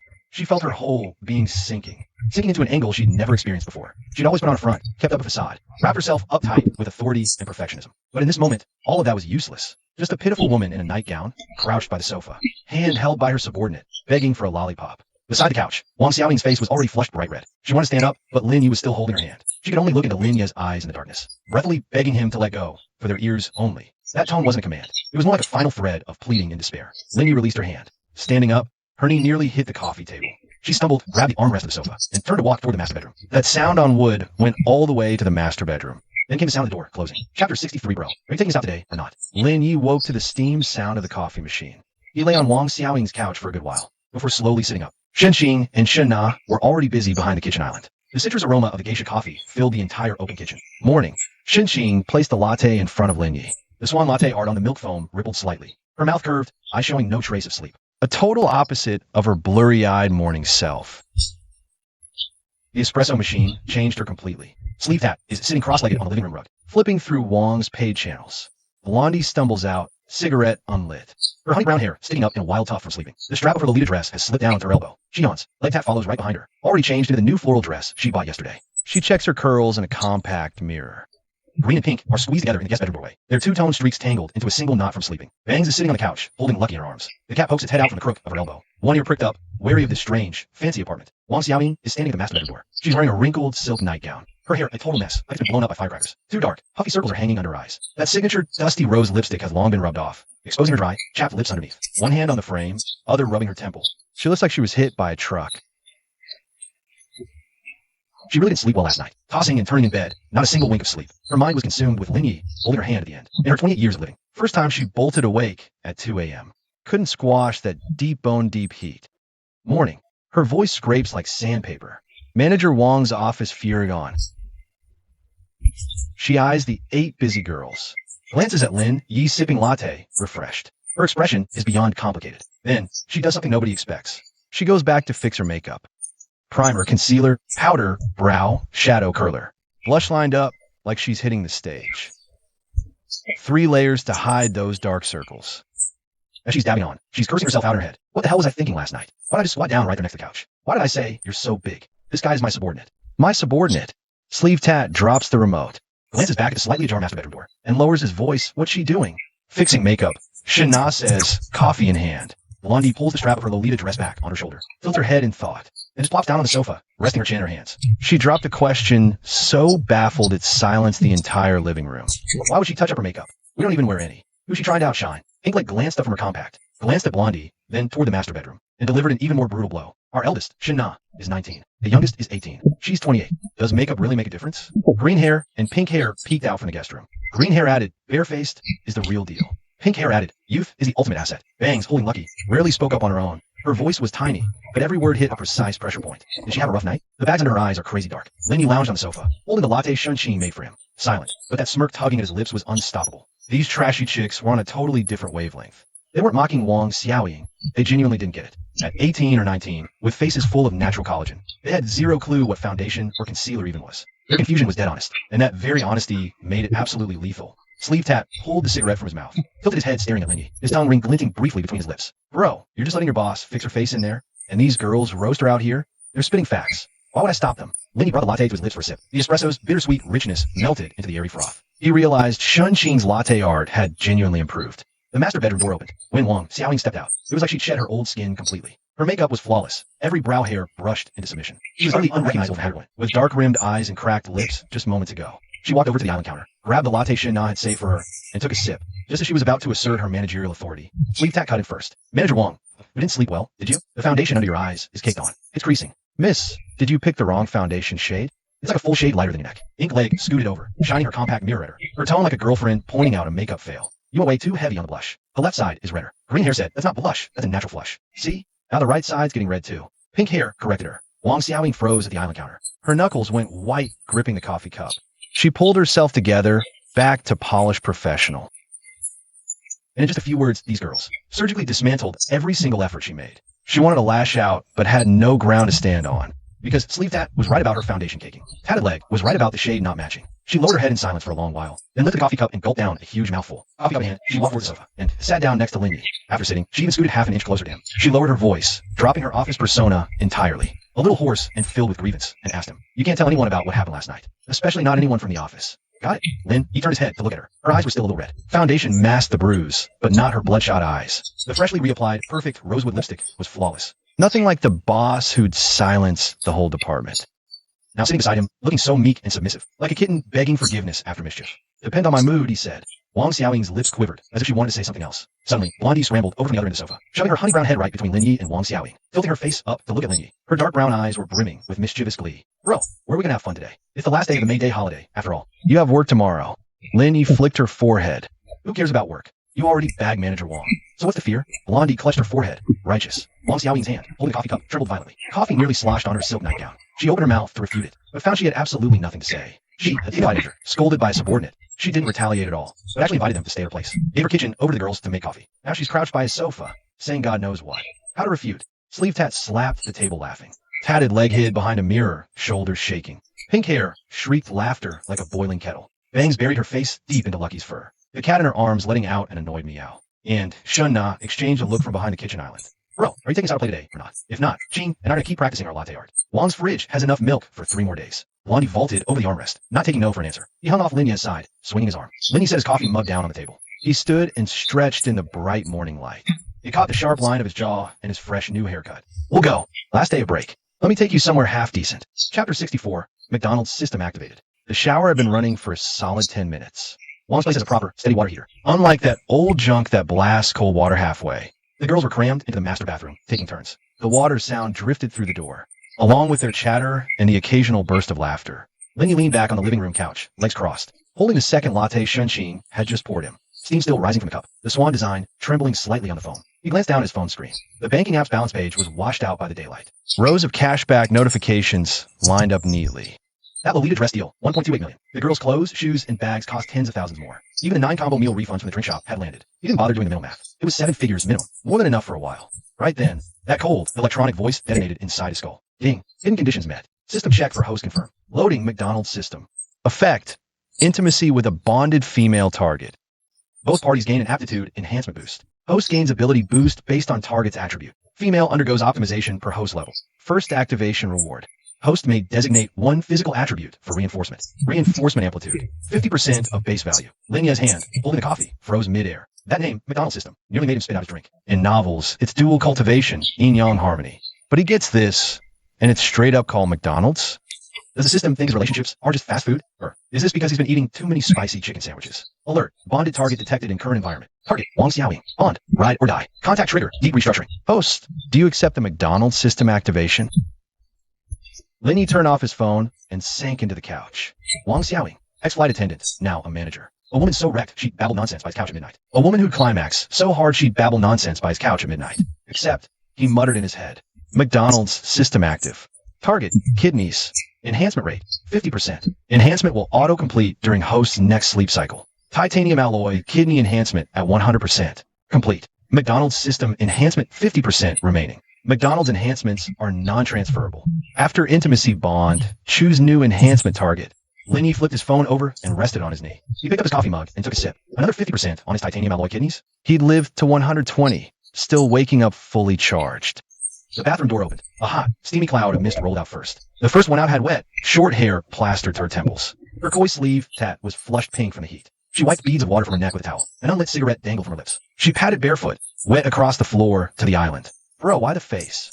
You look like you won the lottery. Nothing. Linny flipped his phone back over on his knee. His voice was casual. Blondie squeezed out from behind sleeve tat. Her honey brown pigtails were slightly damp from the steam. A few stray strands were stuck to her temples. She changed into the authentic Lolita dress she bought yesterday. The light blue skirt cascaded down in layers. The lace collar sat neatly against her collarbone. The pearl buttons glowed with a soft luster in the morning light. She was transformed from that pill knockoff yesterday. She walked up the sofa and did a little spin. It flew up, revealing faint fishnet marks on her knees. Then she stopped, tilted her head, and looked at Linny. Her deep brown eyes were full of expectation. Bro, look, the real deal is just different. The skirt flies up this high when I spin. But it's kind of pricey. $12,800. Wearing this feels like a house down payment. Tattoo legs all around. She'd already changed into the floral dress they bought yesterday. She checked the slit, ensuring her rose tattoo was visible. Without even looking up, she added, a down payment on a house, is that cheap? That's why I said it feels like one, not that it is one. Tattoo legs. Can you just stop throwing shade for 1 second? Green hair and pink hair came out of the guest bathroom. They wore yesterday's matching hoodies, different colors. One in mint green, the other in peach pink. Their peekaboo highlights glowed in the morning light. Bangs followed at the very end, holding Lucky in her arms. The cat poked its head out from the crook of her elbow and yawned. Shenxing and Shunna, the sisters, were already done washing up. One cleaned the coffee machine, the other the milk pitcher. Around the kitchen island, their teamwork was a silent dance. Just as I suggested, leaving early to beat holiday traffic. The master bedroom door opened. When Wang Xiaoying walked out, the whole vibe in the living room shifted. Not because Aura was so powerful, but because no one recognized her. She had changed out of that crumpled silk nightgown. Now she wore a sharp, tailored navy blue blazer. A white button up underneath, collar fastened to the very top. A pencil skirt and black stiletto heels below. Her makeup was lighter than the cakey look before. That perfect mix of corporate elite and healthy glow. Her hair was pinned into a loose chignon, revealing a long, elegant neck and a pair of delicate pearl studs. The cigarette fell out of sleeve tat's mouth. Leg tat's compact mirror slid from her hand onto the sofa. Green mohawk and pink hair both gasped sharply at the same time. Bangs held Lucky up to hide her face. A clueless ear poked up between her and an empty backpack. Girl, who the hell are you? Blondie was the first to scream. Her honey brown twin tails nearly whipped sleeve tat in the face. Wang Xiaoying stood at the master bedroom door. 8 pairs of eyes on her. She was uncharacteristically awkward. She reached up to straighten her blazer collar. Trying to regain authority, she spoke, still hoarse. What are you looking at? This is what I normally wear to work. You think I curse people out of my nightgown at the office? Linny stood up from the sofa, slipping his phone back into his pocket. Watching Wang Xiaoying, last night's red-eyed woman by the sofa, a sweaty nose tip, pathetically begging for a lollipop, morphed back into this efficient, sharp-as-nails Wang manager, whose pencil skirt could silence a room with a glare. He only had one thought in his head. He set his coffee mug down on the kitchen island, reached out to grab his shopping bag. Inside were the spare clothes he bought at the mall yesterday. Then he turned and walked toward the guest bedroom. Everyone get your stuff together. We're heading out after breakfast. Worded today. Blondie hopped down from the armrest. Linny paused at the guest room door without looking back. His voice wasn't loud, but clear. Amusement park. The last day of the holiday, I'm taking you guys all out. The guest room door closed. The living room went silent for maybe a second, then exploded. Blondie was the first to jump up. Her honey brown twin tails spun like twin propellers. Sleeptat picked a cigarette off the floor and put it back. He aimed the remote at Inked Leg and said, "They're riding the coaster." Inked Leg shot back, "Let's do it." Who's scared? Last time I rode one, I kicked off a shoe, and I wasn't even phased. Green Hair and Pink Hair were jumping up and down at air hug. Both were fixated on riding the merry-go-round. Bang stood in the corner, holding Lucky. She rarely volunteered anything, but finally asked if cats were allowed. Shun and Shin Na exchanged a glance behind the counter. Both sisters smiled. Wang Xiaoying stood in the master bedroom doorway, watching these 8 girls explode into a hot mess. Sleeptat turned and shouted, "Manager Wang, you coming? We use your espresso machine all night. Let's take you out." In the guest room, Lin Yi stood by the window, back to the door. She dumped the new clothes from the shopping bag. A dark gray t-shirt, a pair of khaki casual shorts, a pair of white canvas shoes. Simple, clean, fresh. Chapter 65. He kissed her lips. By the time Blondie got off the roller coaster, her tea-brown pigtails were whipped into fuzzballs by the wind. She staggered 2 steps and grabbed Sleeptat's shoulder for support. Her eyes were gleaming like 2 freshly charged light bulbs. "Sleeptat, on that dive, I thought I'd fly out."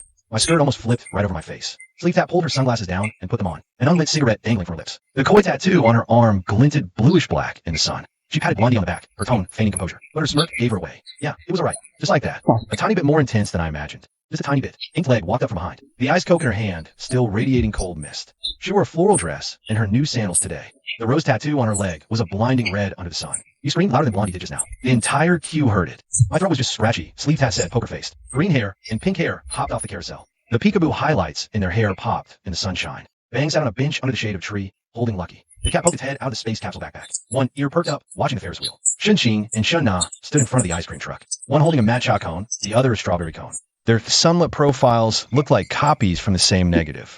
Only Wang Xiaoying stood at the very back of the group, completely out of sync with the whole amusement park vibe, still wearing the navy blazer and pencil skirt from this morning, and those black stiletto heels on her feet. The midday sun was softening the asphalt. Her heel had already gotten stuck in a crack in the pavement twice. Once when they cut through the gravel path by the roller coaster line, and when her heel caught the drain grate by the carousel. Sleeptat had to yank it free the first time. Leg tack got the second. The third time, she bent down to free herself. A tiny snap popped from her skirt side seam. She straightened up, sweat beading on her forehead. The lining of her blazer was already sticking to her arms. The waistband was so tight, each step took her breath away. She saw the girls running wild and carefree in the sun. Blondie was dragging Sleeptat toward the drop tower. Leg Tat trailed behind, phone out, recording chaos. Green and Pink raced to finish their cones first. Then she looked down at her own high heels. This unreadable expression crossed her face, like she wanted to join in, but had absolutely no clue how. "Linny, I can't do this in these clothes. Can I go change in the car?" She stepped up next to him, her voice 3 notches quieter than ever was in the office. It was replaced with his careful, almost pleading tone. Linny leaned against the railing by the drop tower line, an unlit cigarette dangling from his lips. He turned his head and gave her a slow, head-to-toe look. From those heels that had gotten stuck 3 times, to that skin-tight pencil skirt, to the blazer already crumpling in this 90-degree heat. And he looked away, casual, as if he were commenting on what she ate for breakfast. No need to be so delicate. Wang Xiaoying's lips moved. She wanted to say something to salvage her dignity as a manager. But before she could get a word out, Lin Yi pushed off the railing. He turned and headed straight for the parking lot. After a couple steps, he stopped, glanced back at her, and said, "Look, just let them have their fun. I need a break in the car anyway." Sleeptat got pulled to the drop tower by Blondie. She yelled back, "Bro, where you going?" Lin Yi waved without turning around. "Gonna crash in the car. You guys do your thing. Forget I'm here." Green Hair leaned in, voice low. "Bro, you wiped out?" Blondie jumped at the entrance. "Find us when you're on your feet, bro. We're hitting the haunted house later." Green Hair and Pink Hair were already in line for the pirate ship, each holding a fresh bag of cotton candy. Bang sat under the Ferris wheel. Lucky curled in her lap. Sheen and Shun Na stood together in the spinning teacups line. Lin Yi pulled a cigarette from his mouth. He turned and walked toward the parking lot. Wang Xiaoying followed. The click of heels on the amusement park concrete. Every step a wobbly tightrope on stilts. She walked behind him, watching his back. His dark gray tee was baking, warm from the sun. His calves, tan like wheat, peeked out below his casual shorts. Her heart started racing again, exactly like last night, crouched by his couch. Her car was parked under a lopsided sycamore. A white compact SUV, just over 10 grand. Scuffed with grime from the holiday crowds. A faded Lucky Charm still dangling from the rear view. Wang Xiaoying fumbled for her keys, clicked twice. The jarring chirp of the unlock echoed in the quiet lot. Lin Yi yanked the back door open and slid in. The seat had been baking all morning. The backrest was scorching like a hot skillet. He hissed, reaching back to strip his tee off over his head. She got in the driver's side, reaching to adjust the mirror. And just rose. Her eyes caught the shirtless Lin Yi in the back seat. Her hand stopped dead in the air, fingers still resting on the mirror toggle. Lin Yi was leaning back, eyes shut, a thin sheen of sweat on his forehead. His dark gray tee crumpled in a ball beside him. Her gaze slid down without her permission. Collarbone to chest, chest to abs. Broad shoulders, but his waist was narrow. Abs carved in the dim car, faintly there. Her finger slipped right off the mirror adjuster. Her ears started burning, just like last night. Lin Yi, what exactly are you trying to do? She thought he was truly exhausted and needed rest. She thought last night was over and done with. Lin Yi opened his eyes, catching hers in the rearview mirror. Wide awake, not a trace of sleep in them. The corner of his mouth curved up, a look she'd never seen before on his face. Not a smile, an assessment, casual, leisurely, deliberate, like he was eyeing a dish fresh out of the kitchen. Hid in the back. Wang Xiaoying's breath hitched. She shouldn't. He's her subordinate. She's years older. The car's a public space. The lot has people walking by any second. But she's already unbuckling. Her finger pressed the seatbelt release. Click! The belt snapped free. She pushed the door open. The passenger door swung shut behind her with a careless shove. And then the other back door pulled open. She bent down and got in. Threads popped in her skirt's side seam again. She sat sideways, legs pressed together. Hottest thing ever. Her pump heel caught in the floor mat's grooves. Linny, W, what are you doing? Her voice was trembling. Linny sat up straight from the seat and reached out, pitching her chin, steady, firm, and leaving no room for refusal. Her chin was sharp, her skin smooth. He pulled her this way slightly, and her body involuntarily leaned over with it. Then he lowered his head and kissed her lips. Not a tentative one, not a polite one, a direct, crushing, aggressive kiss. Her lips were completely sealed by his. His suit jacket brushed past her shoulder, and then her fingers clutched his shoulder. Her knuckles were slightly white. The kiss lasted a long time. When he finally released her, her lipstick was completely ruined. Dusty rose lipstick smeared to her mouth corner, leaving blotchy marks on her chin and his lips, like a watercolor painting drenched by rain. Somehow, a button on his suit jacket had come undone. Linny, we're in a parking lot. Someone might see. Her voice was as soft as marshmallow melted by the sun. Her office sharpness that silenced everyone was gone. Linny leaned back in his seat, legs crossed. The canvas sneaker dangling from his foot swayed in the dim car. He looked down at her, smirking slightly. His tone was as relaxed as if he were commenting on the weather. Close your eyes. She rested her head and spoke. You're welcome. Hearing this, Wang Xiaoying trembled lightly all over, then lowered her head, her forehead pressing against his knee. Her voice was muffled in the gap between his knee and the seat. You're such a bully. She didn't finish, because Lin Ye's hand covered the back of her head. His fingers slid in her loose, low bun. Her hairpin fell. Her updo cascaded down. He pressed gently, pushing her head down a bit more. Chapter 66. I'll make you satisfied. Wang Xiaoying's forehead was pressed against Lin Ye's knee. The hairpin was lost somewhere in a corner of the floor mat. Her breathing was rapid and erratic. The leftover lipstick on her lips smeared onto his knee, leaving a blurry, dusty rose stain. She knew perfectly well the state her own body was in. Never mind her polished corporate lady persona. Strutting in heels, cussing the whole department silent. After Lin, Yi tore her a new one in the mall hallway.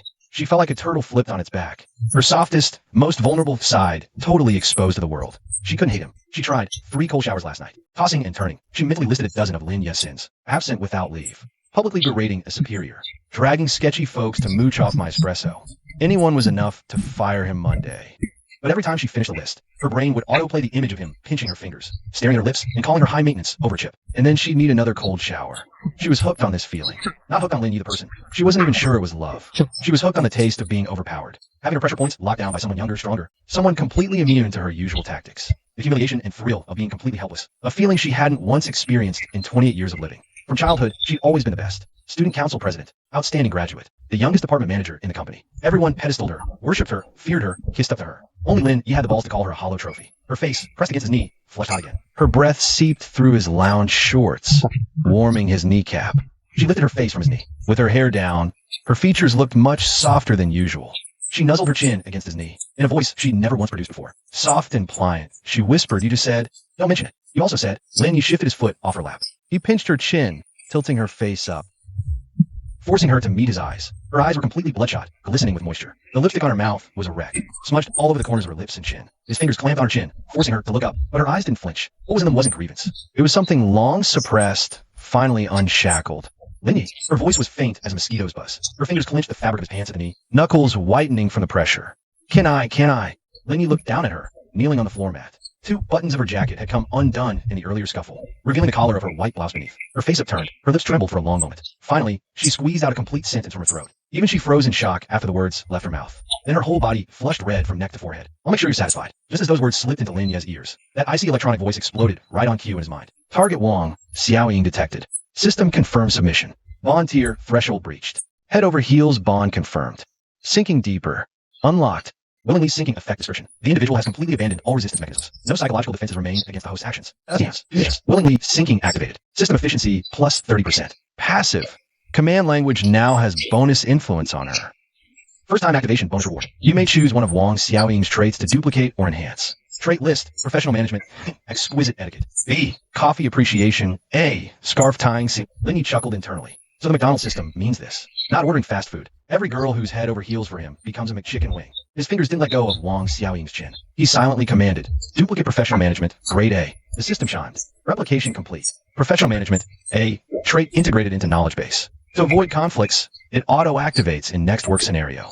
Meaning, even if he never went back to the office, his management skills now equal Wang Xiaoying's. He pulled his attention back from the system panel to Wang Xiaoying. She was still looking up, waiting for him to speak. The craving in her eyes was about to spill over. Satisfied or not? That kind of question. He let go of her chin and leaned back against the seat. Prove it. Wang Xiaoying rested her forehead on his knee. She mumbled a muffled, got it. Right then, a pink BMW Mini slowly cruised into the parking lot. The body was that obnoxious cherry blossom pink. The roof was covered in a glossy black wrap. The rims were swapped out for chrome, multi-spoke style. The most extra car in the whole parking lot. That's this one. He turned it in the narrow path under the sycamore trees, crawling along as if looking for a spot. Then it swung around and pulled into the space right next to Lin Ye's white SUV. The second the engine died, the exhaust let out a dull, muffled pop. Lin Ye spotted the car in his rearview mirror. A pink BMW Mini. He didn't recognize the plates, but the silhouette of the person in the driver's seat, through 2 layers of window glass and a reflection of the noon sun. He could just make out her shoulder line and hair up profile. Bangs was still face down in his lap, totally clueless that a car had pulled up right next to them. The pink Mini's door swung open. A stiletto heel hit the concrete first, then the hem of a light gray dress. Then a figure Lin Yi knew all too well. Zhang Shui, different outfit from yesterday, but the makeup was still that same perfectly polished, subtle look. She was carrying that brand of bag Lin Yi recognized. Keys in her other hand, she hit the lock button. The Mini chirped twice. She turned, took a couple steps toward the park entrance, pulled her phone out of her purse. Her thumb swiped across the screen, and she just froze. Her eyes locked onto the white SUV next to her. She knew this car, Bang's car. She'd been in it more than once. But the car wasn't what stopped her. A faded Lucky Charm and the plate on the back window. Those familiar scuff marks on the side. Then, through the SUV's dark tinted rear window, she made out the vague shapes of 2 people inside. Zhang Shui stood there, phone hanging in midair, her brow slowly furrowing. She bent to see the people in the back seat. Lin Yi didn't move, still leaning back, legs crossed, all chill. His canvas sneaker bounced a little in the dim car. In the mirror, Zhang Shui stood frozen.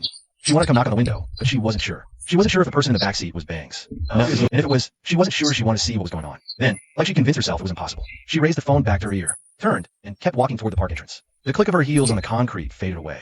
Bangs finally lifted her head from Lin Yi's lap. Red crease marks still pressed into her cheek. She glanced out the window, still dazed. All she saw was the park entrance. The silhouette already shrunk to a tiny, light gray.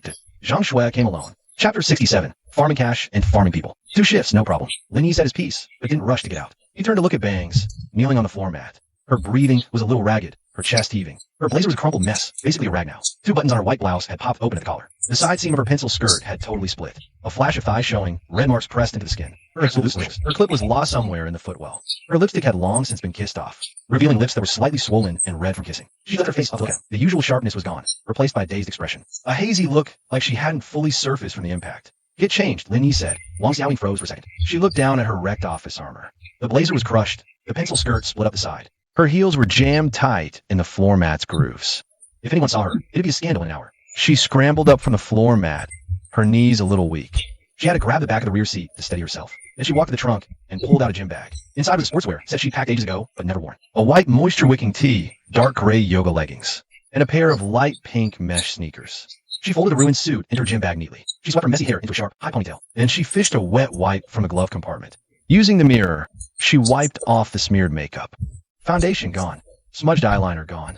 The dusty rose smeared on her lips and chin was gone, revealing a clean face, free of any makeup. Her eyebrows were naturally full, not too thick or thin. Her lashes still held a bit of moisture from the wipe. Her left was a faint, natural flush of penis. She stared. This person wasn't the meticulous manager one. No sharp makeup, no suit, no signature lipstick. Just a simple sportswear and a high ponytail. Yet seeing her bare face, she felt lighter than ever. She wasn't just wiping off makeup, but a shell she'd carried for years.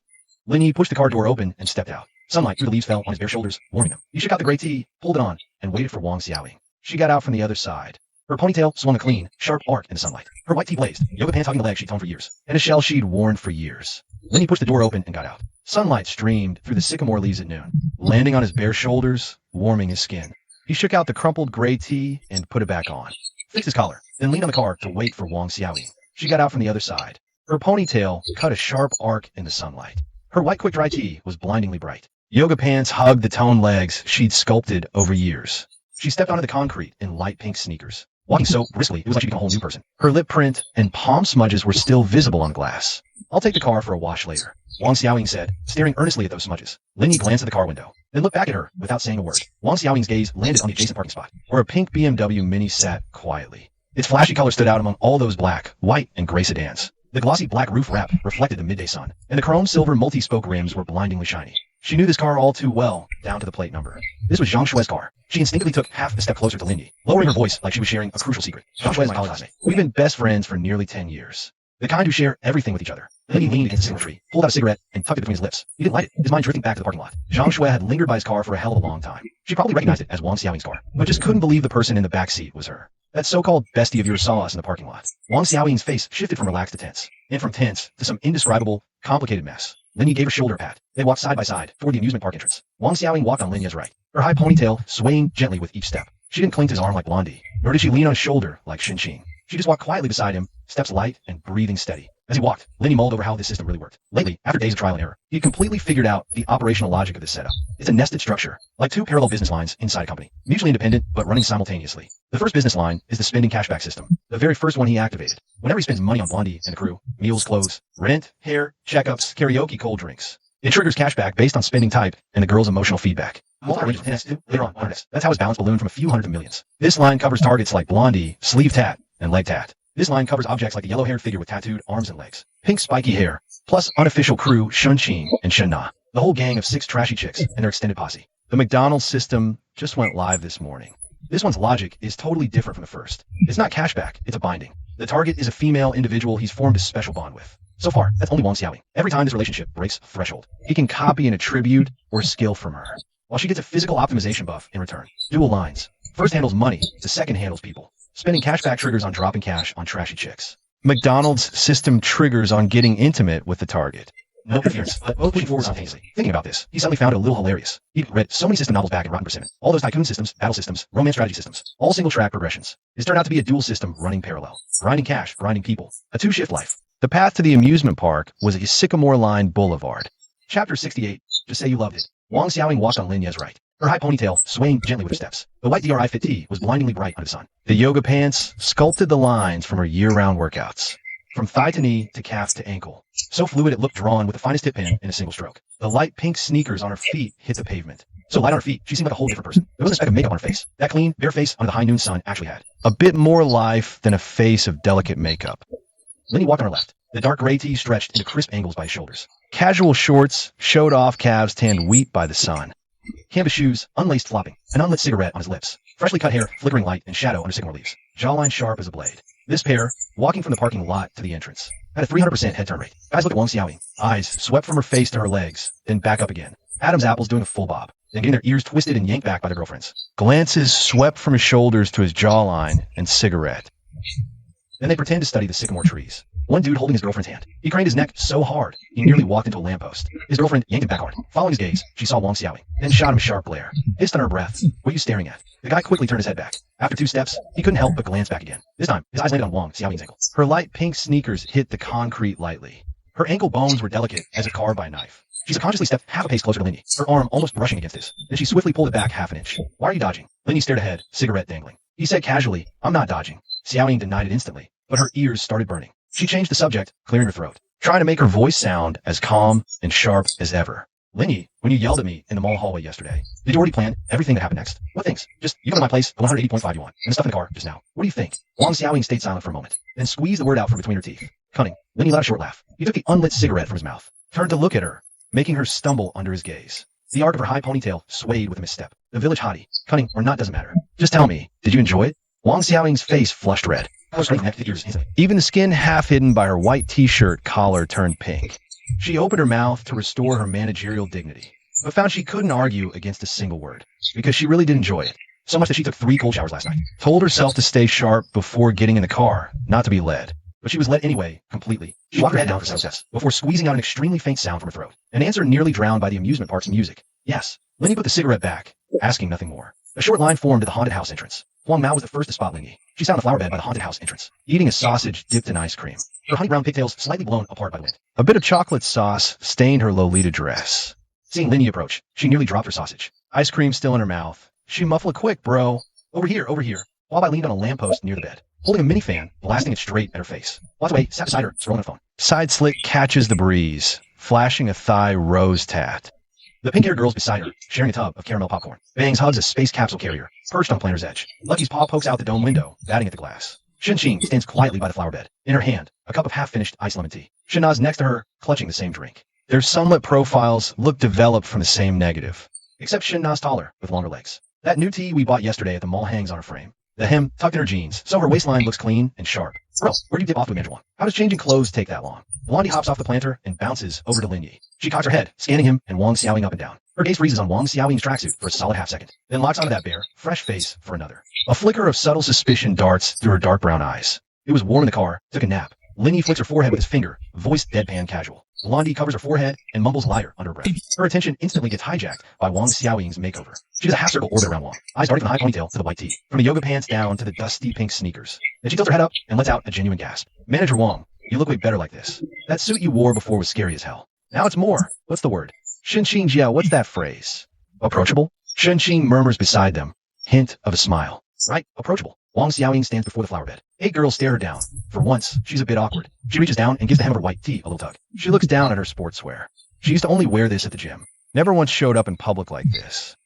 But standing here in the amusement park today, surrounded by these 8 neon-colored girls, how many rides you guys hit? Lin Yi leans against the planter's edge. Roller coaster twice. Drop tower once. Carousel once. Drop tower's the most insane. Bro, you have to try it later. Pink hair grabs another sausage, dips it in ice cream, chewing. Lin Ye's gaze sweeps the haunted house, landing on the sign. No entry for heart, hypertension, or pregnancy conditions. Then he looks at the pack of neon hair girls around him. She stands, brushing dirt from her shorts. Let's move. Haunted house. Who's chickening out? Sound off. Mao raised her hand first, then sleeve tats. Green and Pink clutched each other and screamed a unified yes. Bangs, holding Lucky, hesitated, then said she'd wait outside. The Shin sisters exchanged a look and stepped forward together. Wang Xiaoying stayed silent, lingering at the very back. Chapter 69, The Gap Between Us. The entrance to the haunted house was a gaping monster mouth, its plaster fangs painted with fluorescent lacquer that glowed an eerie green under the black light. The line at the entrance wasn't too long, but you had to wait for the previous group to scream their way out first.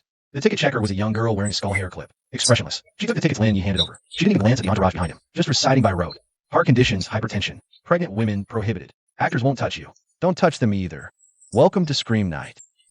The iron gate screeched open, and a blast of cold air, thick with dry ice fog, poured in, hitting everyone right in the face. Blondie was the first to shiver. Her honey-brown pigtails quivered along with emotion. She glanced back at Lin Yi. 28-0. Her pupils, bright under UV light, locked onto him. Bro, 28. If you get scared, you can hold my hand. Worry about yourself first. Lin Yi pulled the cigarette from his mouth and tucked it back in his pocket. No smoking inside. A huge no smoking sign was plastered right on the notice board. Sleeve tat. Her cargo pants, chains clinking rhythmically in the dark corridor. She pushed open the first door, draped in fake rubber webs, and tossed over her shoulder without looking. Is that all? Just then, a fake body suddenly dropped from the ceiling, its plastic head smacking her right in the face. Ah, sleeve tat. Sleeve tat. And their combined screams exploded through the tight corridor. The creepy sound effects looping from the hidden ceiling speakers vibrated so hard the styrofoam skull on the walls started shaking. God damn it, Sleeve. I thought you said, is that all? Sleeve tat. The rose tattoo on her leg flickering under the strobe lights. I said, is that all? Not. And it won't scare me. Sleeve tat.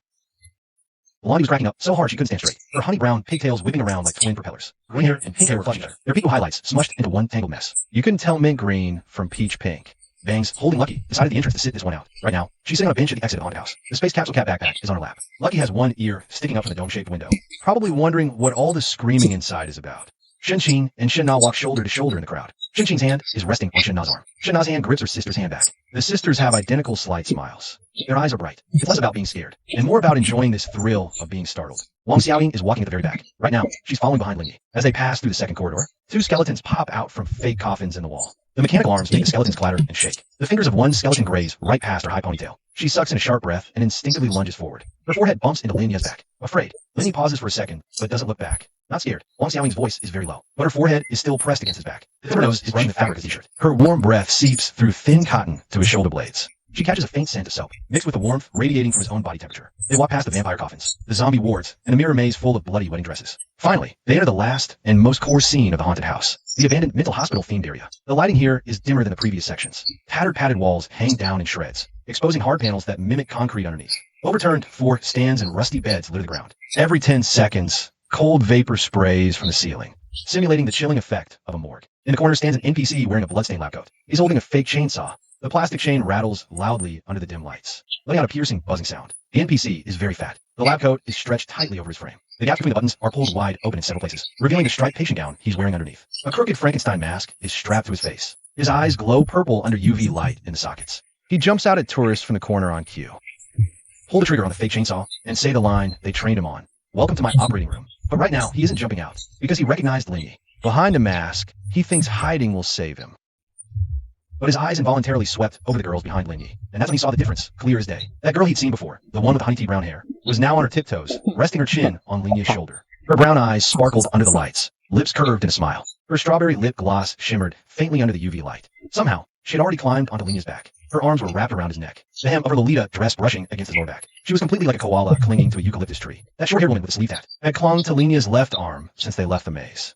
The koi tattoo on her arm glowed faint green under UV light. She had an unlit silhouette dangling from her lips. One hand held a mini fan, blowing air right at Lenia's face. That girl in the floral dress was leaning against Lenia's right side, pointing at a fake corpse hanging upside down from the ceiling. Her voice was full of relaxed laughter. When the pink-haired girl next to her got spooked by the fake body, she reached out and pulled Pinky behind her. Sunbound mentally counted. He'd seen her before, outside the gate. And this one, and that one. He'd seen them all before. But there were three he hadn't met before. One stood slightly behind Lenia's right hand. Her black hair was as sleek as a bolt of satin. So stunning she looked good, even under harsh UV lighting. She was quiet and docile, like a cat finding its home at last. Her arm was slightly raised, as if ready to steady Lenia's arm at any moment. Her eyes fixed on his profile, watching every reaction closely. Dependence and trust, not how normal friends look at each other. Another one stood further back, with a figure that made Sunbow's eyes linger a moment. She was wearing a plain white t-shirt and jeans, but her curves were like a custom-made, insanely expensive vase. Her t-shirt was stretched seamless and tight across her chest, but her waist was so thin it seemed pinched in the middle. Her jeans flowed smoothly from her thighs down to her ankles. Her proportions were ridiculously perfect. Her features were 70% identical to the dark-haired girl's, but her aura was totally different, more radiant, more outgoing, with street-smart confidence from being around the block more. Her eyes looked past others' shoulders, fixed on Lenia's head. A faint, almost unreadable smile played at the corner of her lips, and there was one last one. She was standing directly behind Lenia, less than a step away, wearing a white quick-dry t-shirt and dark gray yoga leggings, with a sharp high ponytail. Her makeup-free skin was practically glowing under the UV light. She looked a few years older than the other girls in front, but her body was tight. Those yoga pants hugged every line carved by years of workouts. From thigh to knee, down to the ankle. It flowed like a single, unbroken stroke from the finest pen. The tips of her ears were definitely red. Right now, walking behind Lenia, her gaze was glued to his back, her breathing still ragged. Deep in her eyes was a neediness she couldn't hide. Sunbow caught all of it. His lips moved unconsciously behind the mask, remembering the reception he'd gotten last time outside the park. Reported by Blondie, told to attract, not chase. Getting called a live-action simp by Sleeve Tat. Two-Way asked sarcastically if Zhang Xian whined again. He just crouched under the tree and dumped water on his head. Left and right, arms full, riding high.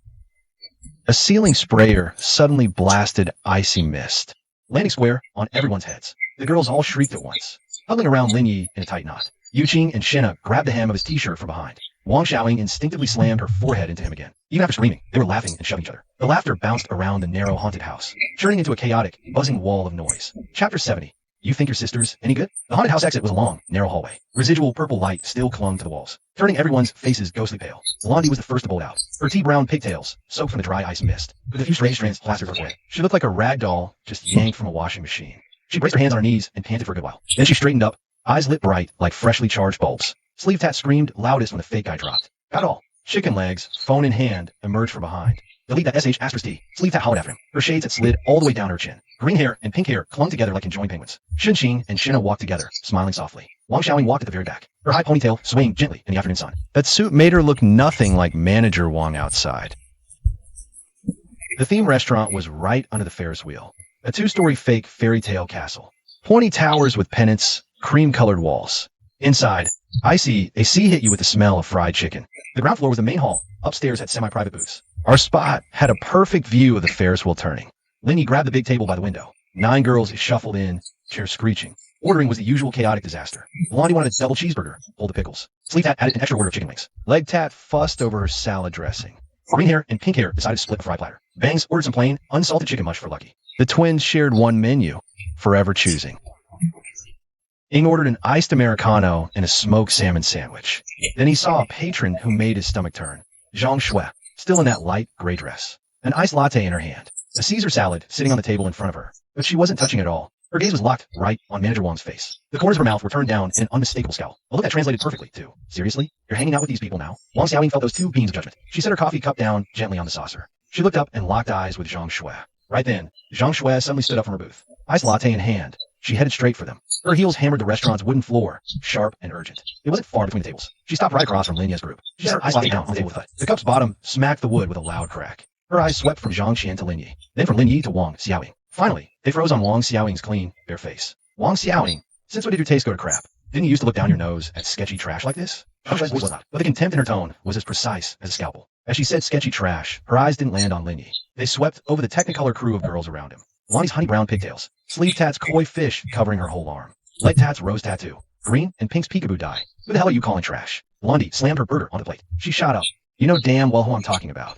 Zhang Shui didn't even glance at Blondie. Her eyes fell right back on Wang Xiaoying. Wang Xiaoying, I've known you for 10 years. Since when do you show up to a theme park in a tracksuit? running with this crowd. Have you forgotten who you even are? Xiaoying paused, then met Zhang Shue's eyes. He didn't cheat me. I went along willingly. He crumpled the wrapper and tossed it.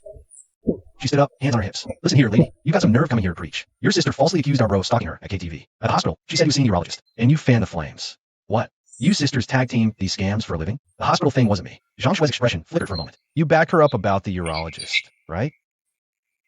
And you were cheering her on when she said our bro was stalking her. Your whole damn family's the same. When your own life sucks, you just blame everyone else. You dumped your boyfriend, but you can't stand seeing him happy. Now you're faking bliss with a balding guy. I met a ton of people like you.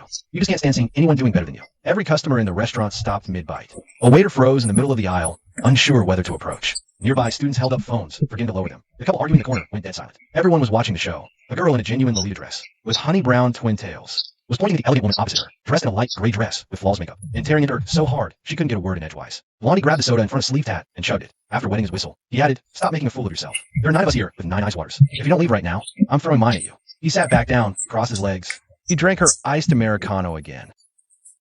The whole motion was seamless, like it had been rehearsed. The waiter nervously approached with a tray and set down everyone's orders one by one on the table. Blondie's double cheeseburger, Sleeve Tat's fried chicken wings, Leg Tat's salad, Green and Pink's shared fries platter, Bang's chicken paste, Shunqing's signature combo, and Wang Xiaoying's smoked salmon sandwich. He glanced nervously at frozen Zhang Shue.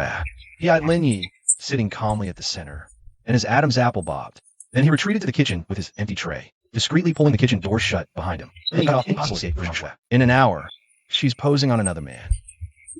You knew about this? His voice was low, but every person in that restaurant heard him crystal clear. You came here to stand up for your sister. Why don't you go ask her how much of my money she burned through all those years? Zhang Shue's lips twitched slightly. Lin Yi didn't give her a chance to speak. He took half a step forward and stared down into her eyes, crushing the last shred of her mental defenses. You think your sister's some kind of saint? Chapter 71. I get off on him cussing me out. Lin Yi grabbed an empty chair from nearby, straddling it backward, arms draped over the backrest, chin resting on his arms. Screw love. Screw all that nonsense. I'm living my best life right now. She opened her mouth to argue, but she found she had no comeback at all. Because everything Zhang Qian had done, she'd known about every single bit of it. Even if Zhang Qian messed up. What the hell were you doing in the parking lot today? Zhang Shue's voice pitched half an octave higher as she turned her head, her gaze landing on Wang Xiaoying, the corner of her mouth twisting into a disdainful sneer. Ying, you've really downgraded, haven't you? Running around with a loser like this. What were you two doing in the parking lot? Tell me, what were you two doing in that car? Wang Xiaoying sat her chair, still holding that iced Americano, her ponytail loosened, hair falling from the dash, her white tee's collar damp from dry ice chill, legs pressed together in those dark gray yoga pants. Her pink sneakers' toes pressed the table leg. Hearing Zhang Shue's words, her fingers tightened around the cup handle, knuckles going pale. Zhang Shue's face shifted from ashen to a deep shade of purple. She turned away, refusing to look at Lin Yi any longer. She knew she couldn't out-talk him. She'd been on receiving end of this man's tongue too many times. She directed firepower back onto Wang Xiaoying, the contempt morphing into something more insidious and venomous. That's the cruelty only as know. The kind that strikes right at the soft spots. Wang Xiaoying, I've known you for 10 years. You were never like this. You used to despise men like him the most. Broke, useless, good for nothing but conning women. Remember what you said about Zhang Qian's ex-boyfriend last time? You called him a total loser. Couldn't even make rent. Said Zhang Qian was smart to dump him. And now, you're shacking up with that same kind of loser yourself. All you did in the lot. Think I didn't see? Wang Xiaoying's fingers started trembling. Not out of anger. Because everything Zhang Shue said was true. She really did say all those things. She really did look down on Lin Yi. She really did side with Zhang Qian after the breakup.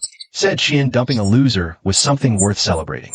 And now she'd fallen for him herself. A total slap in her own face. Zhang Shue watched her trembling fingers and thought she had the upper hand. She stepped forward half a pace. Her tone shifted from harsh to sanctimonious concern. Frantic, as if saving a stubborn sister. Ying, wake up. You're being conned. Who the hell is he anyway? A guy who can't even pay his rent. A punk who struts around with a crew of lowlifes. Aside from a pretty face, what's he got? You think he's for real with you? He's incapable of being for real with any woman. Look at these chicks around him. What do you think you rank? How special do you really think you are to him? You're just the next Zhang Qian. As soon as he's done blowing your cash, he'll dump you. The thunderous slap on the table made the whole restaurant jump. Wang Xiaoying stood up. Her hand was still pressed flat on the table. The coffee cup wobbled twice from a force. Drops of iced Americano splashed out, staining a few dark spots into the white tablecloth. She flicked her high ponytail back. No makeup. No hiding behind anything. Zhang Shue, I've known you for 10 years. You have to compete with me over everything. Grades in college, jobs after graduation, even boyfriends. Your sister dumped Lin Yi. So you figured I should side with you and trample him. We're the same, aren't we? You're not defending me. You're just jealous. You're jealous that Lin Yi is good to me. You're jealous that I'm happy. Jealous I'm flawless in sweats while you need a full look? You're even jealous of your own sister. At least she had 3 years with Lin Yi. You're not even worthy of a single glance from him. Zhang Shue stumbled half a step back. Wang Xiaoying didn't let her retreat. She stepped closer, fists clenched. Her long bare legs cast a slender shadow in the afternoon sun. She took a deep breath and said the most savage line of the night. He's amazing. Even when he curses me out, I get a rush. What's it to you? Dead silence for 3 whole seconds. Then Sleeve Tat was the first to stand up. He took the cigarette from his mouth. He smacked the table, palm down. Not clapping, just wood. Every slap on the table was punctuated by a single word. Hell yeah. Blondie shot up from his chair. She quickly grabbed the glass of cola on the table and held it tight, thinking it might not be cold enough if she threw it later. The tattooed girl looked up from a mirror. No one smoking. The rose tattoo on her leg was glaring, bloody red in sunlight. Her tone was light, but every word jabbed at Zhang Shui's sore spot. Andy, your very own bestie, just said our man is amazing. What are you still pitching here for? If you want to taste yourself, go grab a number and wait in line. The green-haired punk leaned in from the side. Her green highlights slipped past her ear, hiding half her face. But sorry, we're already over our quota. But if you're willing to cut ties with Zhang Qian, we might consider letting you in as an intern. Hey girl, obviously. Her peach pink ends bobbed with emotion. Yeah, a 3-month internship. Only full-time if you perform well. Bangs was sitting in the corner, holding Lucky. She rarely ever initiated conversation. Now she spoke, her voice tiny but each word crystal clear. You're so old, and our man isn't lacking motherly love. Blondie finally steadied her cola cup and took a step forward. Zhang Shui saw the sparkling beverage in her hand. She instinctively staggered back another half step. Her thin stiletto heel slammed in the chair leg behind her, creating a piercing screech of metal on metal. Her designer bag slipped from the crook of her elbow and hit the floor. She didn't even think about picking it up. A look finally surfaced on her face. One Lin he had never seen before. Utter isolation. She spun around, taking the circle around her. Blondie with her glass of cola. Sleeve Tat standing on her left, recording her with his phone. Ink leg taunted from the right. Green and pink jeered across the table. And Bangs, holding a cat, said the cruelest things with an innocent face. Shana and her sister stood by the table, quietly watching it all unfold. There wasn't anger in their eyes, nor any triumph, just a faint trace of pity, which made Zhang Shui feel even worse. And Wang Xiaoying, her best friend of 10 years, was standing right next to Lin Yi. Her bare face was slightly flushed with emotion, but her stance was resolute, her eyes clear. She was nothing like the trembling woman from the parking lot just moments ago. Wang Xiaoying stared at Zhang Shui in disdain. She was silent for a long moment, then bent over to pick up the designer bag Zhang Shui had dropped on the floor. She dusted off the bottom of the bag and handed it back. Her tone had returned to its usual steadiness. Beneath that calm lay a distance Zhang Shui had never heard before. Zhang Shui, just go. From now on, we're not besties anymore. Chapter 72. What's he up to? She took the designer bag from Wang Xiaoying with trembling fingers. She turned and walked into the restaurant. The hem of her light gray dress brushed against the arm of a chair. Her high heels clacked on the wooden floor. When she got to the door, she paused. Her hand rested on the glass door handle, but she didn't push it open. She looked back over her shoulder. Linny was sitting right in the middle of the long table. Blondie on his left, pigtails swinging. Shin-Ching was quietly swapping his cola for a glass of warm water. Arm on the chair back, fan aimed at his neck. Crouched by the table, fighting Greenie and Pinky for the last fry. Lucky hummed the roller coaster theme in the corner. Someone beside Shin-Ching tucked in a new t-shirt. Wang Xiaoying sat diagonally opposite, holding iced Americano, still flushed from chewing someone out. Mouth upturned. No one was looking at her. Zhang Shui pushed the door open and walked out. Sun bleached the parking lot asphalt white.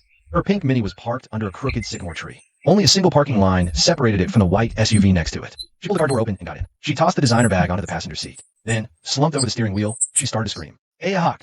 Muffled, trapped inside the car. No one outside could hear. She had no idea how long she screamed for. She only remembered her voice was hoarse by the time she stopped. A new scratch on the steering wheel from her nail. She sat up and looked at herself in the rearview mirror. Eyeliner smudged, gray streaks on her cheeks. Her lipstick was smeared on her chin. Her carefully pinned up bun had lolled to one side. Hair stuck to her lip. No grace. No class. Gone. All the assets she used to crush Wang Xiaoying. She blew her nose. Tossed the used tissue on the passenger seat. Started the engine. Shifted into gear. Released the handbrake. The Mini's tires crunched over a few dead leaves on the concrete. It drove out of the parking lot. Watching the pink Mini vanish past sycamore trees. He put the unlit cigarette back between his lips. She's totally killing my vibe, champs. Bro, Blondie was the first to spring from her chair. Her honey brown twin tails spun like propellers. Let's go broke. It's been ages.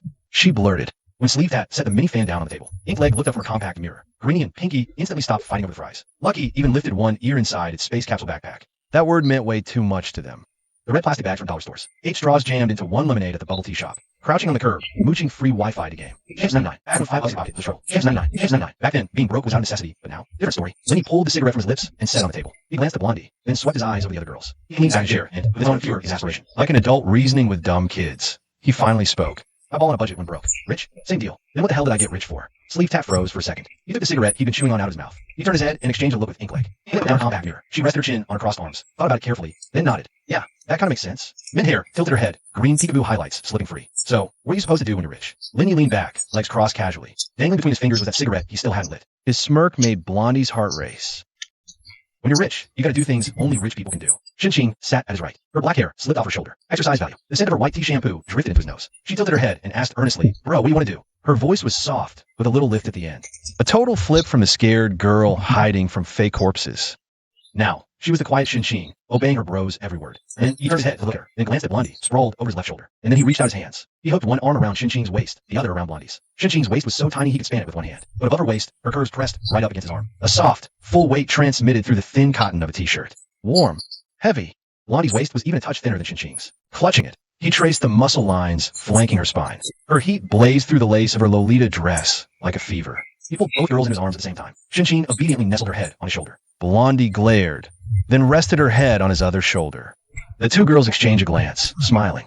Neither pulled away. He said one word. The table went dead silent for a second. Then Sleeve Tat stuffed his cigarette into the ashtray. She grabbed the fan and aimed it right at Linya's face. You heard the man. He said we're claiming it, so we're claiming it. Go, go, go. Greeny and Pinky chimed in perfect sync. Their peekaboo highlights smushed into a tangled mess. Two-Way snapped her compact shut and tucked it into her dress pocket. She adjusted the slit, letting her rose tattoo peek out perfectly. Bro, so where are we claiming it from? Linya gently pulled away from the two girls. He stood, grabbed his smokes, and popped one between his lips. We're ditching those busted crack screen junk phones. You keep swiping those cracks like you'll slice your fingers open. Just painful to watch. Blondie fished out her shattered phone. The screen crack ran from the selfie camera down to the charging port. When she showed Linya a group buy screen outside the shop, her thumb grazed the crack and nearly got cut open. She flipped her phone over and examined it, tilting her head. Yeah, definitely time for an upgrade. This crack's so deep it could clamp onto a strand of hair. Mine has a battery bloat. Last time I charged it, the battery pushed the back cover right off. Inkblade pulled out her own phone. The back panel gaped open from the swollen battery. Looking at it from the side, the whole thing was bent. The front camera on mine is full of dust. Every time I take a selfie, it comes with a built-in smog filter. Greeny held up her phone.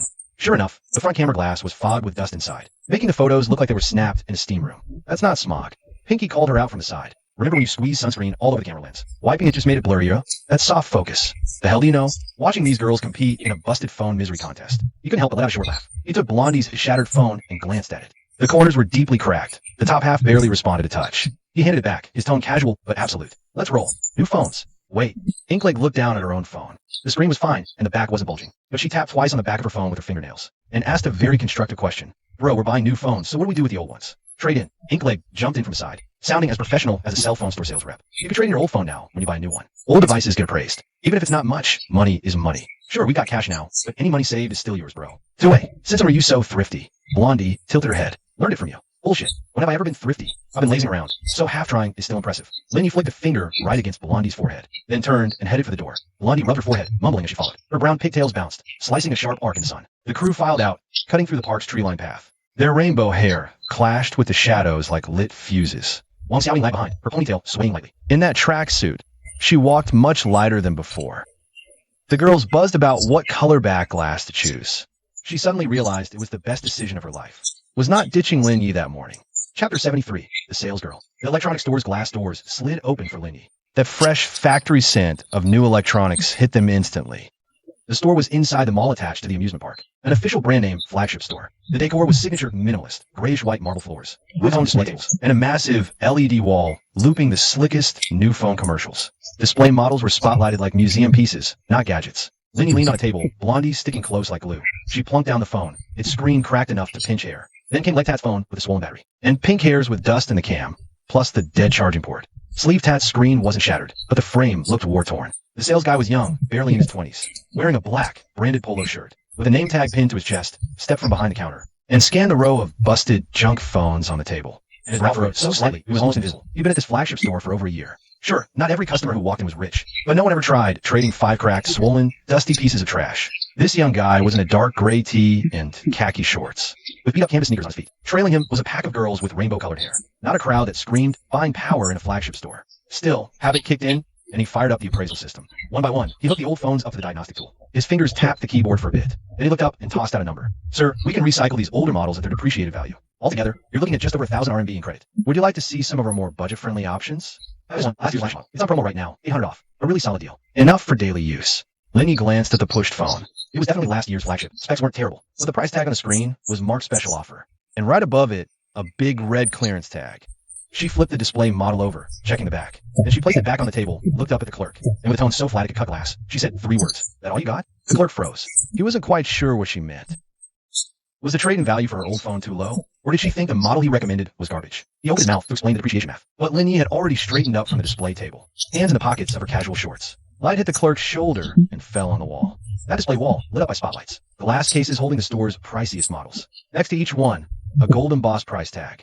Yes, most of the clerk's mouth opened and shut. He glanced at the colorful-haired squad behind Linya, then a glance down at the canvas sneakers on Linya's feet, his face twisting into this tiny little expression, caught somewhere between confusion and a straight-up seriously. He worked at this flagship store for a year, seen every kind of customer walk in, but never, not once, had he seen someone slides, with a pack of girls rocking neon dye jobs, talking to him like this. His training stopped him from asking if she could afford it, but his face was screaming it loud and clear. Sir, the priciest model we carry is this collector's edition. $39.99. No discounts. No payment plans. Are you sure you want to see it? The sleeve tattoo chick pulled the cigarette from her lips, took a step forward. She was rocking those black cargo pants today, the chains on the cuffs glinting cold under the spotlights. The coil on her arms stretched tight as she crossed her arms. She pulled her shades down from her forehead, pointed the temple tip right at the clerk. Her voice could have chilled a can of beer straight out the fridge. Think before you open your mouth, kid. Our bro told you to bring out your best, most expensive phone, so bring it the hell out. Ain't your job to decide what you can afford. The leg tack girl leaned against another display table, the rose inked on her thigh blazing red under the lights. She just set her half-finished iced lemon tea down on the table, tilted her head at the clerk, her tone light as a feather, like she was just making small talk. What's with that look, handsome? You got something to say? Our bro's canvas sneakers might look cheap to you, but just yesterday, he dropped over 100 grand at the mall. Didn't even blink. Greenie and Pinky pop up from the other side. Their peekaboo highlights pop under the spotlights. Greenie plants her hands on his. A lime streak slides down, covering half her face. Pinky strikes the exact same hands on hips pose. Her peach pink and swish back and forth twice. They shout in unison. Our bro here's just loaded. Okay? Blondie doesn't join this little ambush. She's just leaning against the display table next to Lindy. Her honey brown pigtails hang down over both shoulders. Her dark brown eyes are sparkling under the spotlights. She tilts her head, looking at that clerk. Her look is pure innocence, like asking what's for lunch. But the words that come out completely wreck the guy. If you think we can't afford it, just say we can't afford it. Say it, and our bro will show you affording it. Hamster, all this beating around the bush, wasting time. Plus, it makes you look clueless as hell. Just then, a crisp voice comes from behind the counter. Xiaozhou, go check the inventory in the back. I'll take over here. A saleswoman steps out from behind the counter. She looks around 20 years old. She's wearing a pair of tailored black trousers and a white blouse. The blouse is tucked into the waistband, ousting any slack. Her waistline is sharp and clean. Her features aren't stunningly memorable on their own, but put together, they're just really easy on the eyes. She's got natural, moon-shaped brows. Her eyes aren't big, but curved like holding back a smile. A pair of rimless glasses sits on the bridge of her nose. She's got on nothing but a super sheer lip balm. Her hair is long, black, and pin straight. It's in a low ponytail with a plain tie over her shoulder. A few wisps fall past her ears, grazing her white collar. The top button of the blouse is undone, showing a sliver of collarbone. A thin silver chain glints warmly under the spotlights. She's 99. As for her figure, the black trousers are slim fit, but not skin tight. They follow the smooth, balanced lines of her legs. She's in black mid-heel pumps, maybe 2 or 3 inches. Her stride is steady. The white blouse isn't a luxury brand. The fabric's nothing special, but it's stretched to the same top-tier effect as Shenqing. She stops right in front of Lindy, her hands naturally clasped in front of her. She puts on this extremely standard but perfectly relaxed smile. Then she gives a slight nod. Her eyes sweep over the pile of busted phones on the display table, then swept over the row of colorful trashy chicks behind Lindy, and finally landed right on Lindy's face. Hello, sir. I'm the sales manager here at this store. Dong man, our colleague here failed you. Sorry. You wanted our top models, right? We have limited editions and high-end models here. Let me take you over to take a look. Chapter 74, put your hair up. Shinman's lips moved like she was still trying to spin some excuse. She froze, mouth open like a fish out of water. Her lips parted and closed a few times. Every word died on her lips under Linia's stare. Her lower lashes cast 2 tiny fan-shaped shadows behind her glasses. Her glasses chain trembled with her shallow breaths. Enough. Linia cut her off. His voice wasn't loud, but every single word was ground out through clenched teeth. I won't hear you defend that incompetent idiot. I'm furious. Shinman stepped back, unaware. Her heel clicked against the marble base. A crisp, tiny sound. She lifted her head and stole a quick glance at him. His brow was pressed down low, his jawline tight as a drum. His unlit cigarette warped between his fingers. When he was roasting that clueless clerk, he was loose, mocking, totally casual about it. But now, the way he was looking at her had changed. Anger and something else made her heart race. 100 hits right before zeroing in on his praise hind leg. Her breathing sped up before she could even stop it. Her professional poise from helping remained. But his gaze was peeling something away, layer by layer. Sir, she started. Her voice dropped 2 notes from her greeting. The 8 girls in front of her just stared in perfect sync. Blondie slumped over the counter, face in hands, with nothing but pure schadenfreude shining in her dark brown eyes. Sleeve tat tapped the glass with her sunglasses. Her tongue ring gave a tiny flash between her lips. The leg tat chick lounged back in the couch zone, legs crossed. Her dress slit, sliding away to show off the rose ink on her thigh. Blondie and Pinky huddled, stifling their laughter. Shinqing stood quietly, just behind Linia's right shoulder. A white scent of shampoo faint, almost undetectable. 15. Shina stood right next to Shinqing, the hem of her Y05 trench coat wavering just a bit. Wang Xiaoying leaned against the display case at the far end, arms crossed tight over her chest. Her bare face held a complicated mix of emotions. Stuck between defending her and finding this hilarious. With everyone watching, Shunman finally forced out a full sentence. Her voice is soft as mosquitoes buzz, trembling at the edges. Sir, this is a retail area with security cameras. How about you check out this limited edition model first? The choice is yours. Linny cut her off and stepped closer. The distance between them shrank from polite and professional to something where Chun Man could smell the faint soap scent on him. He looked down at her, the corner of his mouth curving up, into a smirk that sent a chill down the back of her neck. If you bring out your best model right now, we'll let that little scene slide. If you don't. His unfinished threat made her heart race wildly. Chun Man's fingers gripped the hem of her white blouse, knuckles turning pale. Her gaze darted past his shoulder to a corner camera, red indicator light blinking at a steady rhythm. Then she took a deep breath and made a decision. This way, sir. She turned and headed deeper into the store, her heels clicking sharp and even against the marble floor. A white fire door marked staff only stood at the end. The harsh fluorescent white gave way to dimmer, warmer yellow light. Beyond it, a gray metal door labeled high-value storage, temporary. Chun Man pulled a keychain from her pocket. It jangled twice before she found the right key.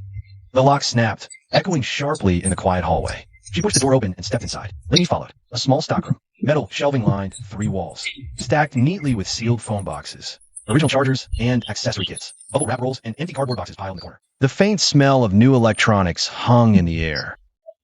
Only one fluorescent tube overhead. Dust filmed the fixture. The light here was much dimmer than outside. Shinman turned around in front of shelves, her back nearly pressed against the shelf edge. Boxes on the lowest shelf rustled as she brushed past. She looked up at Lin Yi, her eyes behind the glasses bright in the dim light, a thin layer of moisture glistening in them. Her chest rose and fell faster now. His unbuttoned top button fluttered with each breath.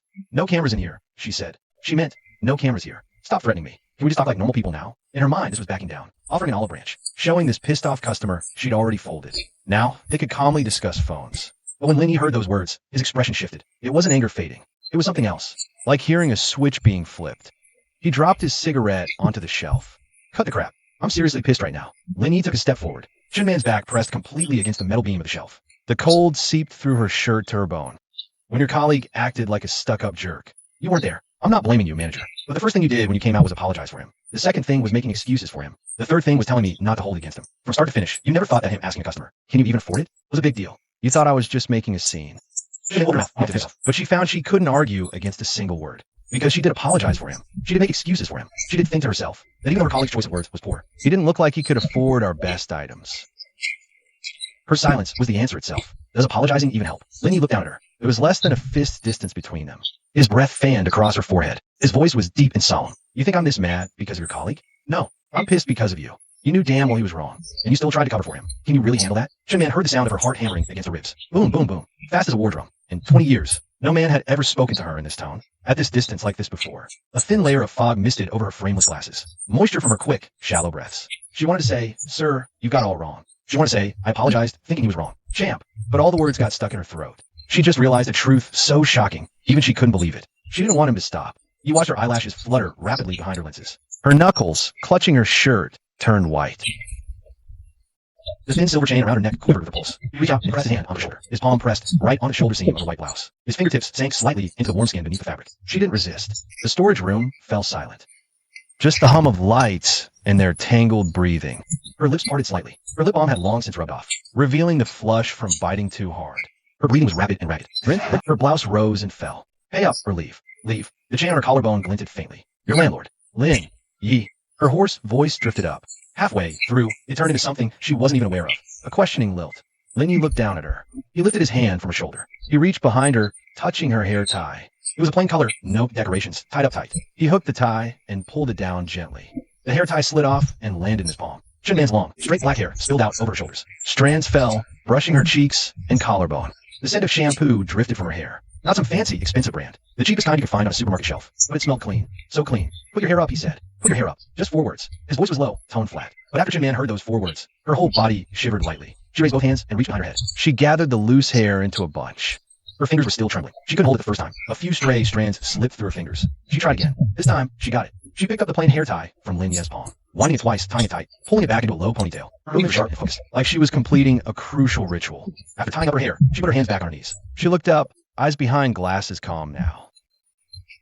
But a deeper, heavier resolve. A willingness to throw it all away. Her lips quivered, and she said something extremely faintly, in a voice only the two of them could hear. "I'm ready. If you're pissed off, you can use it to cool down." Chapter 75. Why is your voice hoarse? Shinman's white blouse was already soaked through with sweat, the thin fabric clinging to her shoulder blades, showing the color of the skin beneath. Her low ponytail had mostly come undone during the thrashing. Her hair tie was lost somewhere in the corner of the shelf. Straight black hair stuck messily to both sides of her neck. She was rolled across Lania's lap. Her fingers were clenched around fabric with hands and knees. The casual shorts left a few crescent-shaped indentations on her skin. Her rimless glasses slipped askew down to her chin. Fog covered both lenses. She tried to straighten her glasses, but as her hand rose, a sudden, suffocating force pushed her back down. Linny looked down at her and leaned back a little. Shinman abruptly turned her head away and coughed violently twice. She wiped her mouth. Her chest heaved violently. Her top 2 buttons had come undone in the scuffle. Her collarbone chain was crooked on one side. A tiny droplet hung from the thin silver chain. It caught a faint glint under the fluorescent lights. She took deep, greedy gulps of air. Every breath carried the greedy relief of a survivor. The back of her throat was burning. Her lips were swollen. Her jaw ached like she'd been chewing beetle nuts all day. Inside, she was nothing but adrenaline. A sick, feverish kind. The kind that flips a switch inside you, and you can't flip it back. The whites of her eyes were still streaked red. Her eye rims were so red it looked like she'd been crying. I like it. I like this feeling. Her voice was so hoarse it sounded like sandpaper scraping wood, but her tone was pure exhilaration. Linny reached out and grabbed her chin.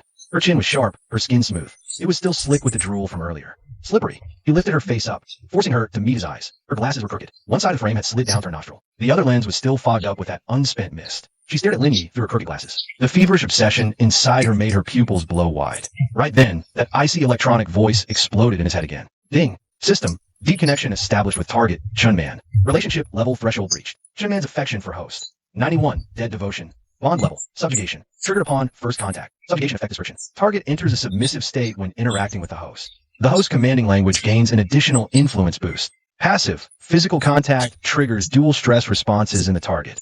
Potential detected in target. Chunman's replicable skill set. Sales management / product knowledge / inventory management / customer psychology. Host. Please select one skill to replicate. Once replicated, the skill joins the host's knowledge matrix. No conflict there. Linny looked down at Chunman, still panting against his leg. She was staring up at him, with those red-rimmed, watery eyes. The excitement and that sick obsession hadn't faded from her eyes yet. He straightened her glasses, lips swollen. The touch was light. Sales management. He silently recited copy in his mind. Ding. Sales management aptitude copied successfully. Core duties, daily store management, sales analysis, complaint handling, sales team building and motivation, customer relationship maintenance. All integrated into host's knowledge base. Host. Choose a physical indicator to optimize. First time submission bonus. Optimization will complete in next sleep cycle. Optimization effect. A 20% improvement over the current baseline. Her eyes. Linya's tone was casual but firm. Her eyes are failing from screens and inventory sheets. Optimize those for her. Designated target individual. Chunman's eyesight for optimization. Optimization range. 20% improvement over current uncorrected vision. Eye vision will improve simultaneously. Strained eyes will recover within a week. No manual input needed. Auto completes during sleep. Chunman was still slumped over his leg. Her breath slowly steadied, but the manic fire in her eyes hadn't fully gone out. Her obsession softened into something gentler. Something she couldn't even name herself. She got up from the floor, her knees a little weak. She had to grab a shelf beam to steady herself. She pulled her scattered black hair back behind her head and slipped a spare plain hair tie off her wrist to fasten it. She buttoned her blouse slowly, head lowered. She fixed her chain, then breathed deep.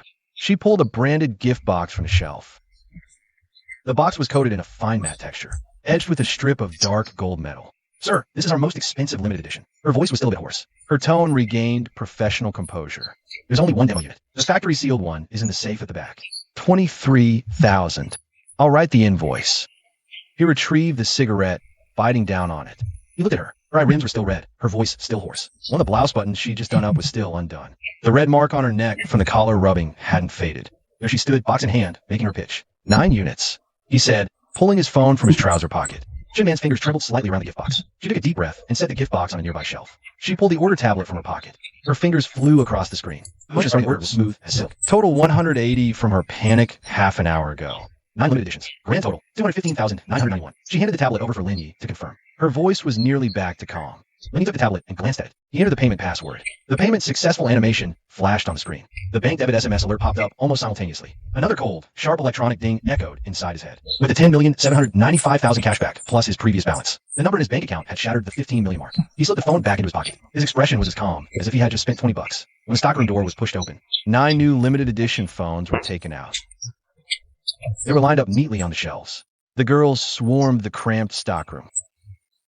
He subconsciously reached up and adjusted his crooked glasses again. Blondie was the first to charge in. Her honey-brown pigtails bounced around like 2 propellers. She locked on Chunman's red face and lips.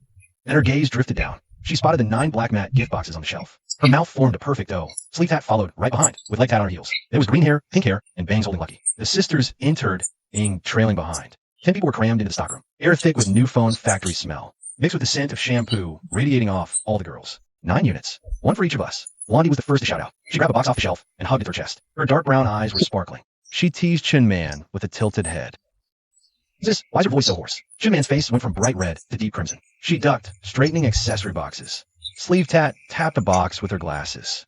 Her tongue ring glinted between her lips. She shoved the last phone into Chunman's arms.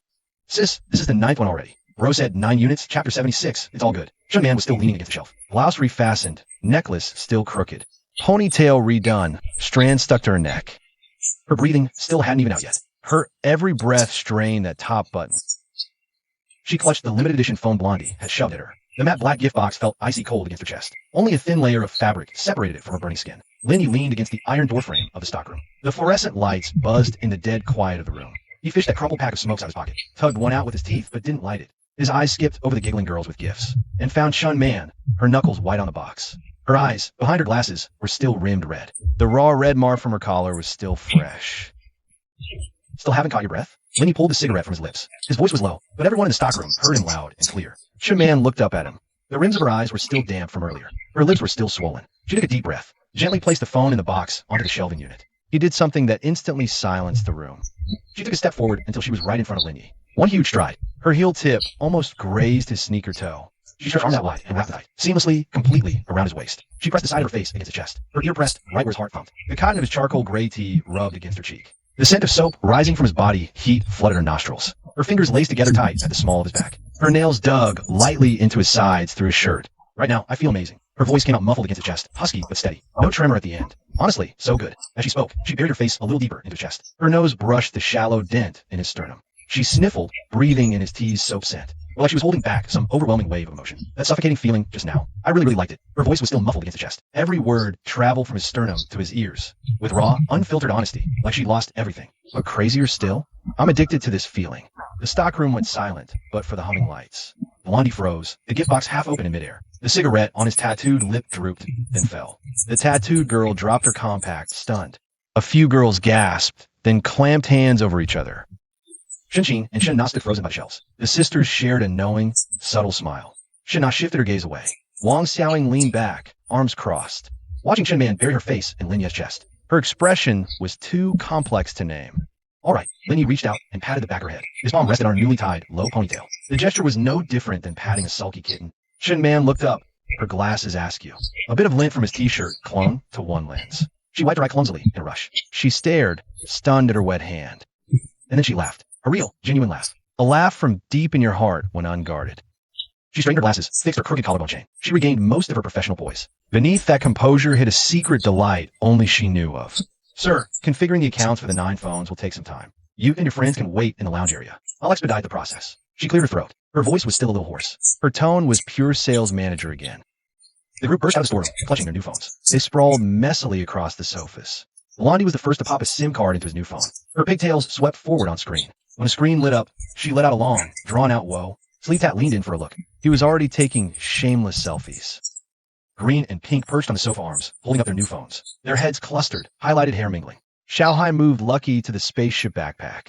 A tiny paw batted the bubble window. Xinjing and Shenna sat together. The sisters helped each other set up their lock screen wallpapers. Wang Xiaoying sat in the single-seater at the very end, looking down at the new phone in her hand. Her bare face glowed softly on screen. About half an hour later, Chun Man walked out carrying a tray. She handed out the 9 configured phones, one by one. Standard procedure. Professional tone. When it was Lin Ye's turn, she simply placed the phone in his palm. Fingertips barely brushed his hand, leaving no trace. She straightened up, pushed her glasses up her nose, and offered a standard. Thank you for your patronage. Any issues, let me know. She grabbed her phone, opened WeChat, pulled up her personal QR code, and held the phone out in front of Lin Ye. Sir, would you mind adding me on WeChat? You can contact me directly for any after-sales issues. No need to go through official customer service queues. Her tone was still professionally flat, but the tips of her ears were definitely red. Mao had somehow silently circled around behind Chun Man. Bai Xiaojing rested her chin on Lin Ye's shoulder. Her brown eyes glanced over Lin Ye's shoulder and landed on Chun Man. A mischievous grin curled on her lips. Sis, adding our dude for after-sales or what? Chun Man blushed, but didn't take her phone back. Her hand was still frozen in midair. The QR code on the screen was bleached white by the spotlight. Her lips moved slightly, and she said something even she didn't see coming. Sleeve Tat guy made a suggestive O sound. Leg Tat girl snapped a photo of Chun Man. She looked down at the picture and sighed sincerely. Sis, you're super photogenic. This is a great shot. Green hair and pink hair peeked at the screen. They said in unison, seriously gorgeous. Watching these girls chirping and huddling together over a photo. Watching Blondie draped over Lin Ye's shoulder, swinging her pigtails. Shin Xing stood by Lin Yi, smiling softly. Watching this young man, surrounded by 8 girls, scan her QR code without so much as a change in expression. WeChat system message popped up. You've added Lin Yi. Her lips curved. Bro, what next? Blondie hopped down from Lin Ye's shoulder. Her honey brown pigtails bounced with the movement. Pure anticipation filled her dark brown eyes. Lin leaned back on a genuine leather sofa in the experience area, legs crossed, that unlit cigarette still pinched between his fingers. He glanced indifferently at the 8 girls. Every single one was hunched over, fiddling with a new device. Lin looked at Wang Xiaoying, sitting furthest away. She was looking down, answering work messages on her new phone. Her yoga pants wrapped gracefully around her elegantly crossed legs. The toes of her light pink sneakers tapped lightly against the floor. Chapter 77, The Insane Reward Pack. Lin leaned back on the genuine leather sofa. Legs crossed, that unlit cigarette still pinched between his fingers. Ding! Detected McDonald's system target individuals. 2 people met. Wang Xiaoying and Chun Man meet the chain reward trigger conditions. Chain reward, 1 top-tier luxury villa. Detached villa, 860 SQM. Private garden. Smart garage, fully paid off, free of any mortgages or additional debts. Property deed generated. Digital copy saved to host phone archive. Paper version arrives by courier in 3 days. Note, this reward is a direct system grant. No third-party transactions are involved. The host may proceed with move-in formalities at any time. Laney nearly dropped the unlit cigarette dangling from his fingers. A top-tier mansion? A freaking standalone villa? He was still sprawled on the couch, legs crossed.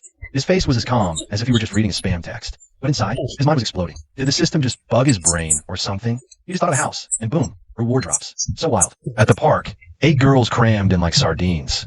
The thought had crossed his mind, leaning against a lamppost, watching them jostle through the crowds. He'd been thinking they needed a spacious place. No matter how soft the new couch is, 9 people are never fit. Either Sleeve Tat's foot in his face or Blondie drooling on him.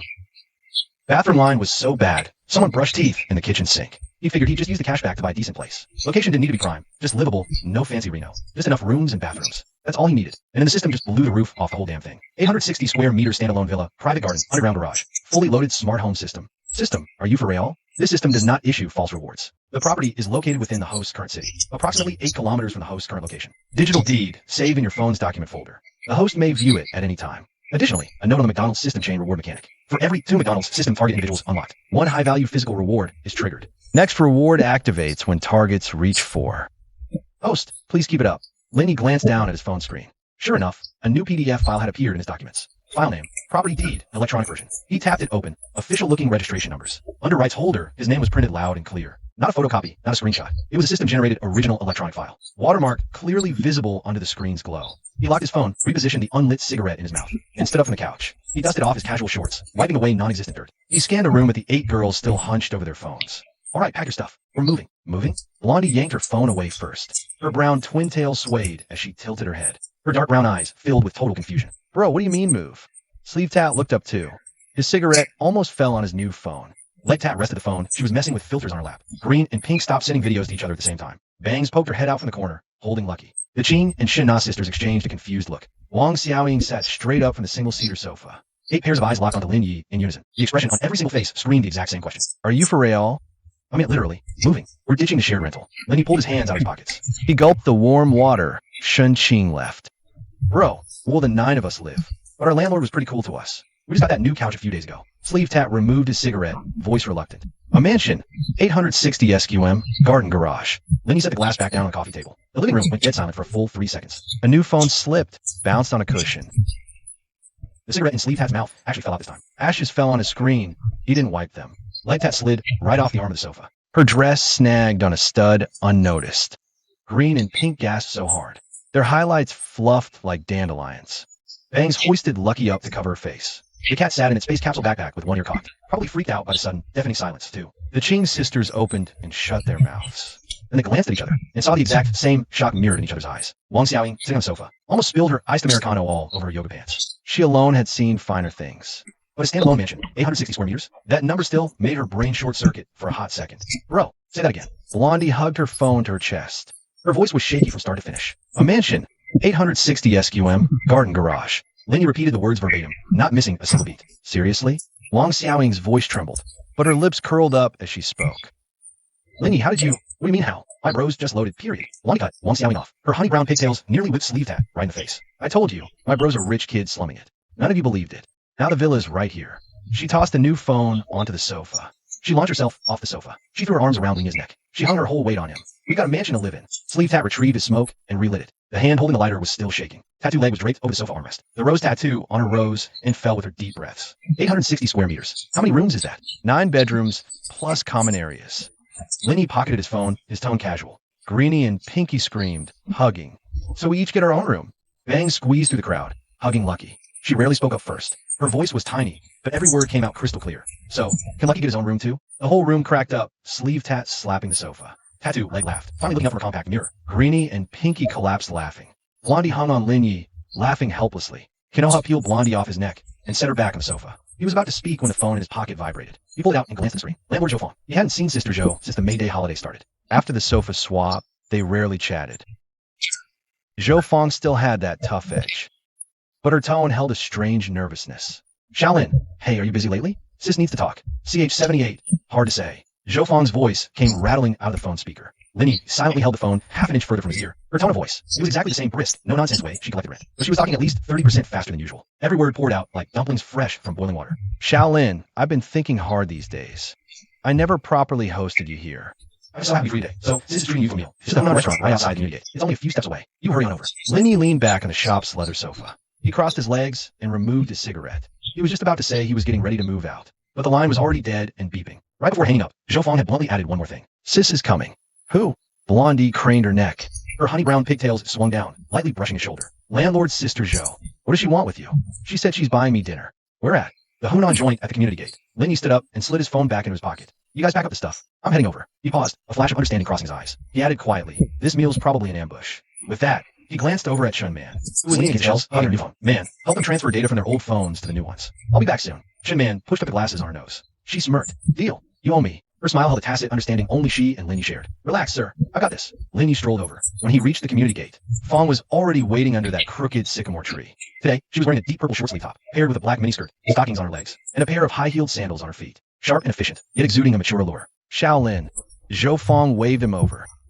Her arms swung in wide arcs, radiating a brash, unapologetic energy. Linny walked slowly up to her. Zhou Fong, without a word, grabbed his arm and started dragging him towards the gate. She rushed over, saying, let's go.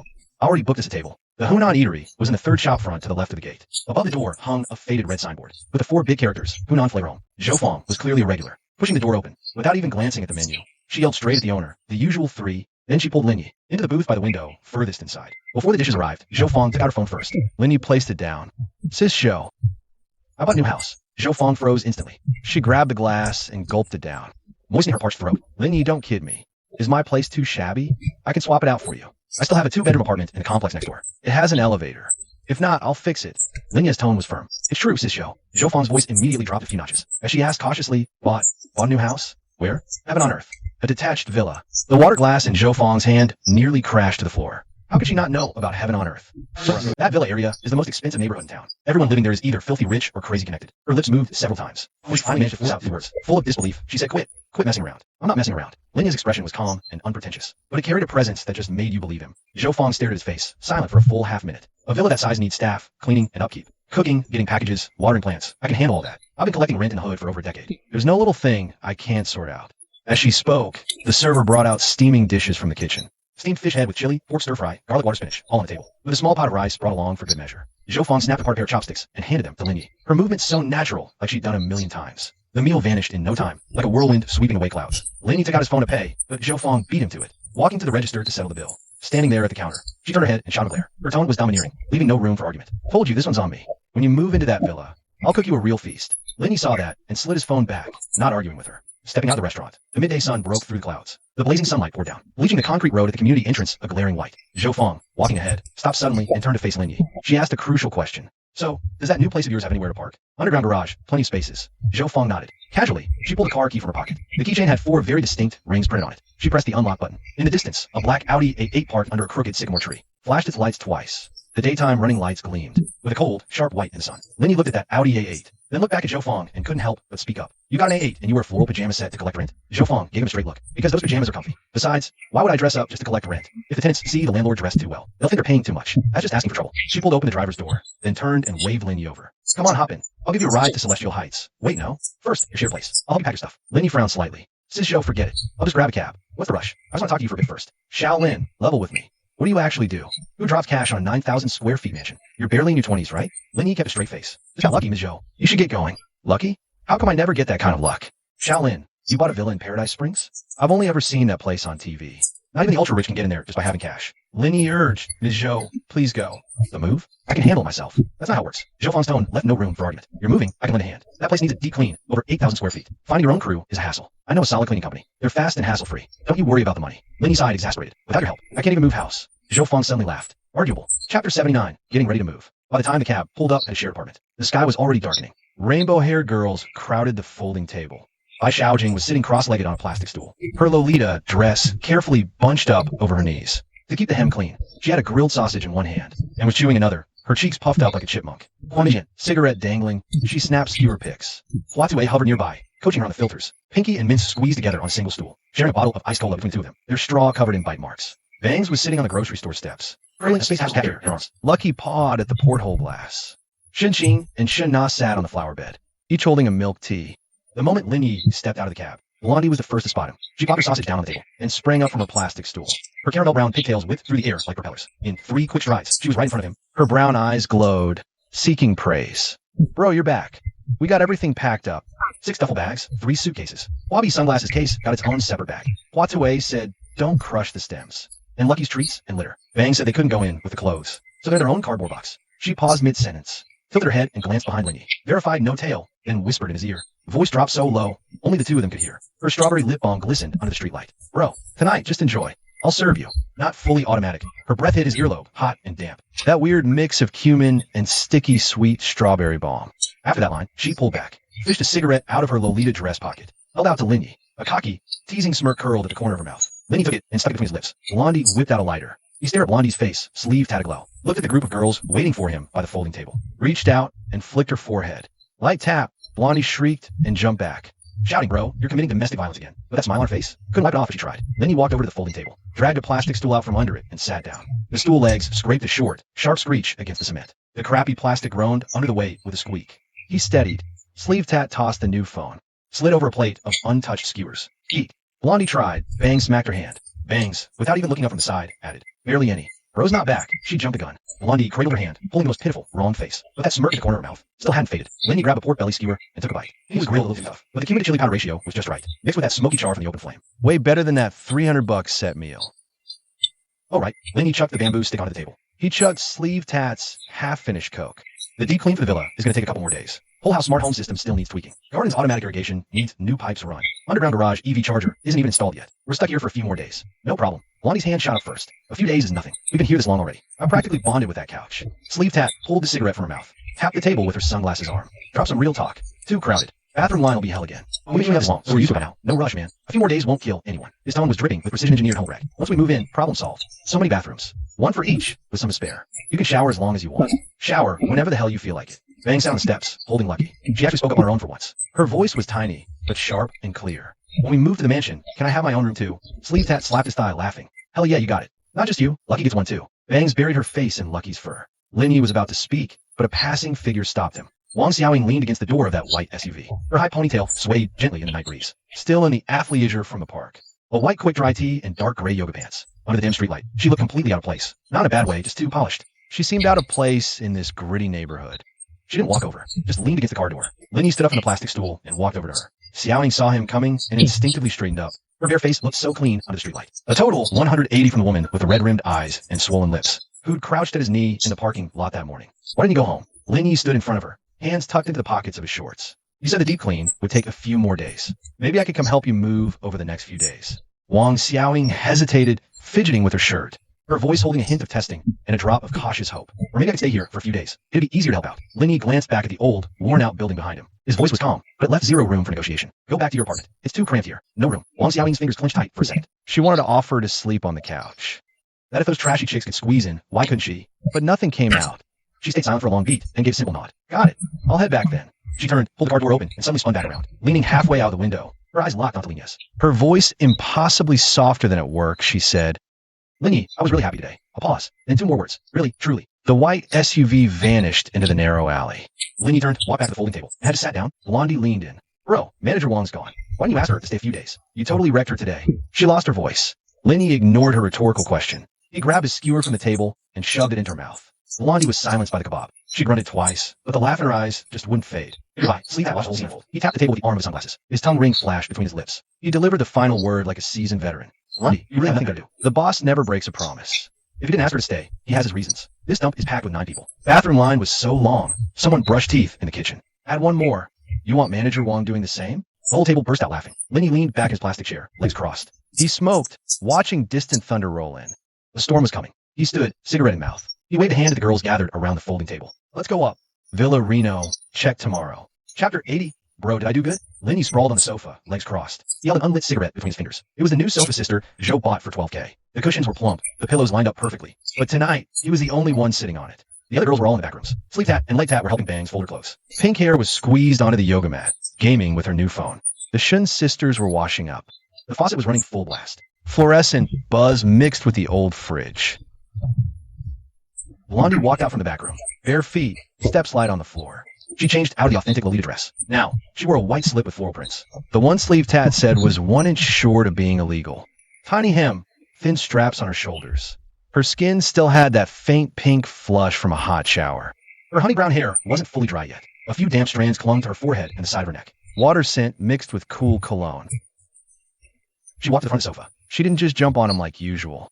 She just stood, head tilted, staring at Linyi. Her dark brown eyes sparkled under the fluorescent light. Her lips curved into a tiny, secretive smile. Then she bent over, hands braced on her knees. She leaned in close to Linyi and whispered, "Bro, downstairs just now. Did you think I was joking?" Linyi took the cigarette from his lips and looked at her. A fine droplet of water still clung to her eyelashes, not yet dry, trembling softly every time she blinked. Joking? Nah, sis here runs on full auto. Blondie murmured it so lightly, whispered so only he could hear, her tone rising at the end. A little teasing, a little bit of nervousness she just couldn't hide. After she spoke, she didn't pull back. She stayed bent over like that, hands pressed on her knees, tilting her face up to watch Linyi, waiting for his reaction. Linyi leaned back against the sofa cushions, the unlit cigarette still pinched between his fingers. Her thin strap nightgown gaped open at the collar from bending over, revealing gleaming pale skin and a hint of light lingerie. Her breathing a little rushed, her chest rising and falling just a bit harder than before. But she didn't flinch away from his gaze. "All right then, started full auto," he said. Blondie's face flared red from neck to earlobes. Even her collarbones flushed pink. But she didn't chicken out. She straightened up, took a deep breath, then knelt down on the floor in front of the sofa. A soft, muffled thump echoed the moment her knees hit the floor. She tucked stray honey brown strands behind her ear.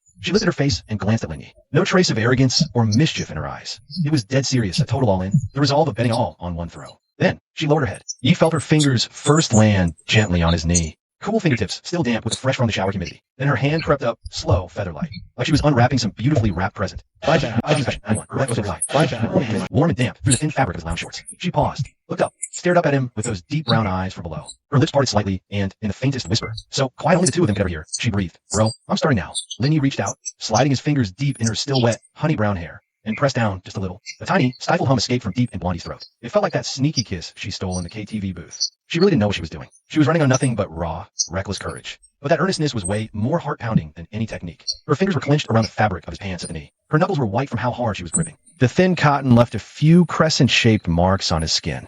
The ballast hum buzzed through the quiet room. A muffled roll of thunder passed far off outside the window. Free. Rain hadn't come, but the heavy humidity was rising. The curtain sheet puffed up in the breeze, then fell. The underwear on the clothesline swayed gently. After a long while, Blondie was gasping for air. Every breath was greedy, like she'd just survived a disaster. Her eyes were red. A few drops, tears, or just water hung there. Her lips were swollen, but when she looked up at Linyi, her dark brown eyes were full of wild excitement. A crazy, burning, nothing left to lose kind of excitement. Her voice was hoarse, scraping out like sandpaper on wood, but the corners of her mouth were turning up as she spoke. A huge smirk. "Didn't you say sis was fully automatic?" Linyi looked down at her. She was kneeling on the floor. Her strap slipped, revealing a bony shoulder. The skirt was crumpled up like a rag around her upper thighs. Her face was still streaked with moisture. She had walked away. Lips swollen, eyes red, voice shot. But the look on her face as she stared up at him was like she'd just won a brutal battle. He pulled her up from the floor and sat her down beside him. Blondie leaned over obediently, resting her head on his shoulder. Her whole body was soft. She had no bones left. Her breathing hadn't fully settled yet. Each rise and fall tugged lightly at the white floral print nightgown. "Bro," her voice was muffled against the crook of his neck, hoarse but determined. "Did I do good?" Linyi reached out and patted the back of her head. The honey brown hair under his palm was soft as freshly dried cotton. "All right, I guess." "What do you mean, all right? Give me a score. Out of 10, what do I get?" 7. Only a 7. Blondie bounced up from his shoulder to glare at him. Her dark brown eyes were full of indignation. "My voice is wrecked. Only 7? Where'd I lose points?" "For the automatic part." He stopped 3 times. Blondie opened her mouth to argue, but found she couldn't say a single word in her defense, because she actually stopped 3 times. She was quiet for a long moment, and she plopped her head back onto his shoulder, and mumbled, "Fine. I'll try not to stop next time." Linyi laughed lightly, but said nothing. His hand was still resting on the back of her head. His fingers rubbed absently against the fresh, dark roots of her hair. New black hair grew under the brown dye.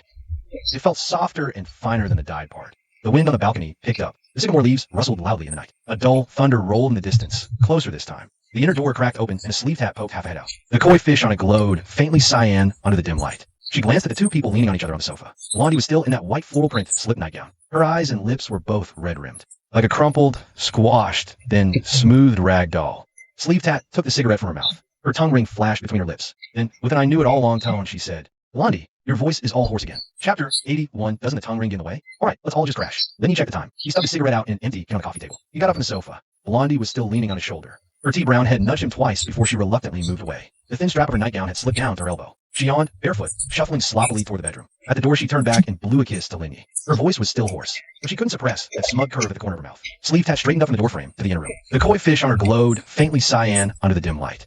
She didn't swagger back as usual. Instead, she stood around, one hand clutching the side seam of her cargo pants. Her knuckles white, hair messy from ruffling. Her tongue ring darted back and forth between her lips, like she was weighing some words over and over. Lindy was just heading toward the sofa. She suddenly took a step forward, a very rushed step. The toe of her canvas shoe almost kicked the coffee table leg. She stood in front of Lindy, lifting her face. Her face was flushed, not the kind of red from too much booze. The kind of red where all her blood was rushing to her face. The skin near her uncolored lotus was pink. She opened her mouth, then closed it, then opened it again. Her tongue ring flashed several times between her lips. Finally, as if mustering every ounce of courage she had in her life, she squeezed a sentence out of her throat. Her voice was at least 3 pitches lower than usual. The ending tremored. Hey, can I give it a try too? Lindy looked down at her. This girl would slam tables with 5 shirtless thugs at a barbecue joint. Roar at Zhang Qian with 1 bare foot in a KTV hallway. Screamed over a dummy, then denied it.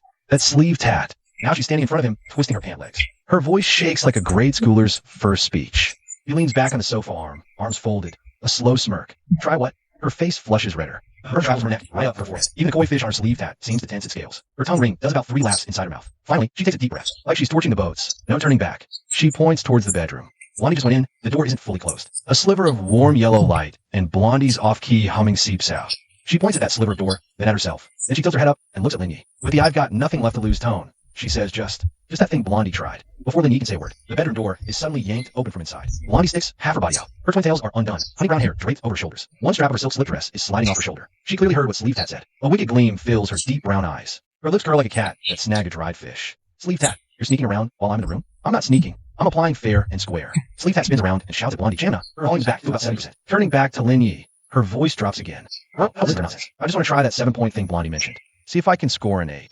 You think you can score an 8? Blondie jumps out. She stomps barefoot on the floor, hands on her hips. Her nightgown hem shakes with the movement. You're challenging me? Bangs pops her head out from behind Blondie. Her flowy dresses slips to the side, revealing the rose tattoo on her leg. Her eyes are lit up like she just discovered a new continent. Her tones amped on excitement. What? Sleeve Tat's challenging who? Green and pink duck out from under Bang's arms. Their two-toned, under-dye hairstyles are all jumbled together. A line that almost makes Sleeve Tat dive into the cushions. Sleeve Tat's in a kiss, bro. It's not kissing. Sleeve Tat whips her head around. The koi on her arm flexes its scales with her flailing motion. Yeah, definitely not a real kiss, anyway. Bangs peek from the back room corner, holding Lucky. She has the career initiative to speak up. Her quiet voice struck every nerve with deadly precision. Blondie was out in the living room for a long time earlier. When she came back, her voice was totally shot. Sleeve Tat, you trying to end up with a wrecked voice too? The whole living room went dead silent for a solid second. Then everyone absolutely lost it. Sleeve Tat cackled, doubled over against the door frame. Pink hair clung to her, squealing like a boiling kettle. Blondie stood in the bedroom doorway, arms crossed. Watching Sleeve Tat's face turn so red you could find it. Smug as hell, she drawled like she was laying down the law. Fine, don't say Big Sis never gave you a shot. Sleeve Tat, go for it. If you can bag an 8, I'll treat you to barbecue for a week. Sleeve Tat turned her head to look at Lindy. She was still standing in front of the coffee table, fingers clutching the side seams of her cargo pants, clutching that fabric until it was all bunched up in a wrinkled mess. Her tongue ring flashed between her lips a few times. Finally, she took a deep breath and stepped forward. She tilted her chin up, dead serious, like she was reporting in for duty, and said, Bro, I'll do my best. I know I'm not as good at sweet talk as Blondie, but I learned fast. Back at the factory, mastering the sewing machine. The old mechanic showed me once, and I nailed it. I can learn this too. Just teach me. Lindy looked down at her. The living room was dead quiet, just a fluorescent buzz. Amps, outside, plain leaves rustled loudly in the night breeze. Looking at that flushed face, etched with pure determination, he gently freed her clenched fingers from her pants. He grabbed the unlit cigarette and put it back between his lips. Hold the curtains, he said. Sleeve Tat froze briefly, then shot up like someone had hit her power switch. She spun around, sprinted to the balcony door. She yanked the bedsheet curtain shut with a sharp hiss. She nearly sent the underwear on the drying rack flying. Curtains drawn, she whirled around and raced back to Lin Yi, standing there in front of him, chin up, chest heaving. The koi fish on her arm quivered with each ragged breath she took. Lin Yi leaned back on the armrest, legs crossed, that unlit cigarette dangling between his fingers. Seeing her wound tight, ready to burst, yet too stubborn to yield, made him smirk. Nervous? Thought you said you learned fast? I'm not nervous. Sleeve Tat flat out denied it, but her voice totally cracked down the middle. She sucked in a deep breath, then bent over, hands braced on her knees, and looked up at Lin Yi. Her stance was basically identical to Blondie's from a moment ago. Her tongue ring flashed between her lips. She said something with dead seriousness that nearly made Lin Yi laugh. Don't worry, bro. I looked up a guide. Looked up what guide? You mean like a text guide? Blondie rated it 7 because she stopped 3 times. I got it memorized. No stopping and don't rush it. Gotta take it step by step, and also, Lin Yi reached out and pressed his hand to her forehead, pressing her still chattering mouth into silence. Her lips still moved twice against his palm, like she was silently reciting some mantra. Then she went still, staring at his koi tattoo glowing under the fluorescent lights. Champs 99. Lin Yi moved his hand off her forehead. Bangs nodded. Her face was all business, like a critical mission. She straightened up, tugging the knees of her cargo pants up a bit. The move was pure muscle memory, like she was prepping before starting a job. Then she knelt down on the floor, tilting her face up to glance at Lin Yi. The nerves and awkwardness from before were gone from her eyes, replaced by pure focus and concentration. She reached up to tuck her stray short hair behind her ear, fully revealing her face and that glinting tongue ring. Blondie leaned in the bedroom doorway, arms folded. Bangs was crouching beside her, Green and Pink sprawled on Bangs' back, stacked up. Lucky was standing at the very back, cradled in Lucky's arms. One person plus a cat, peeking from the doorframe, watching the scene in front of the sofa with unbroken stares. She's really going for it. Bangs kept her voice low. Won't the tongue ring in the way? Green asked, barely a whisper. Shut up. Blondie and Bangs said it at the exact same time. Chapter 82. Bro, which room are you taking? The villa's front door was a double door entrance. Brass handles were set into the rosewood door panels. It swung open without making a single sound. Blondie was the first to rush in, her pigtails whipping behind her like propellers as she ran. She stopped in the foyer, froze in place like someone just hit pause. Then, she took a deep breath in. It was a long, deep inhale, her chest rising visibly beneath the neckline of her slip dress. Even the air hits different. Her voice was airy and unsteady from start to finish. Her pupils reflected the shattered light from the chandelier. Bangs followed in after her. Her sleeve tats coy shimmered coldly. She took the cigarette from her mouth, flipped her head back to look at the crystal chandelier, and after a long silence, using an incredibly rare, genuinely stunned tone, she made her second observation of the day. This light is bigger than the living room in her old shared place. Tatted legs squeezed in from behind her. Her sneakers made a soft scuffing sound on the marble tiles. She crouched down and touched the grout lines between tiles. She looked up at the spiral staircase. The rose tattoo on her leg was a glaring red under the lights. In a professional, rigorous tone, like she was appraising a museum piece, she said, "The tiles are natural marble, not composite. The seams are seamless. It's craftsmanship. I've only ever seen it in magazines before." Green hair and pink hair poked their heads out from behind her, their peekaboo highlights tangling together. When they saw the floor-to-ceiling windows in the living room, they screamed simultaneously like a boiling kettle. Bangs was the last to walk in, holding Lucky. The cat pawed at the plastic bubble wall. Its ears were standing straight up. Lindy leaned against the mahogany doorframe of the foyer, legs crossed, holding an unlit cigarette. The girls buzzed like freed sparrows. But the excitement didn't last long, because 10 minutes later, after running up and down the entire villa 3 times, they regrouped in the living room and stood in front of him. Every face wore the exact same expression. Something's off. Blondie was the first to throw down. She put her hands on her hips, flipped her face up, her dark brown eyes full of interrogation. "Bro, you said this is a villa. The sofa is leather. The coffee table is marble, and the chandelier is crystal. But the 8 bedrooms upstairs, each have just a bed and a wardrobe. There's not even a vanity in sight. Where are we supposed to do our makeup in the morning?" Sleeve Tat leaned on the railing, arms folded, voice dripping with dissatisfaction. "Yeah, there's not even a TV in the bedrooms. I can't even look at a screen when I'm lying down gaming." Tatted leg popped her head out of the kitchen, holding up a brand new stainless steel pot. "There's a stove and pots, but no bowls, no chopsticks, no dish soap. If we want instant noodles tonight, we don't even have a bowl. Eat from the pot." Green hair ran down. Her green highlight veiled half her face. She leaned over the stair railing and yelled, "Bro, the bathroom's got a tub, but no body wash. Beside the toilet, there's not even a toilet paper holder." The pink-haired girl popped her head out from behind her. Her peach pink ends bounced twice. She added, "Not even a soap dish on the counter. No hand soap either." Bang stood in front of the floor-to-ceiling window, holding Lucky. For once, she actually spoke on her own. Her voice was tiny, but every word was crystal clear. "There's no cat bed for Lucky either. He just circled the second floor 3 times and ended up crashing my suitcase. Refuses to come out." The green-haired girl collected complaints, then stepped forward. She tilted her face up at Lin Yi, dead serious, like she was about to drop a major verdict. "Bro, this place looks good, but living in it is a pain." Lin Yi took his cigarette and set it on the cabinet. The system did say move-in ready, but their move-in ready was nothing like these girls imagined.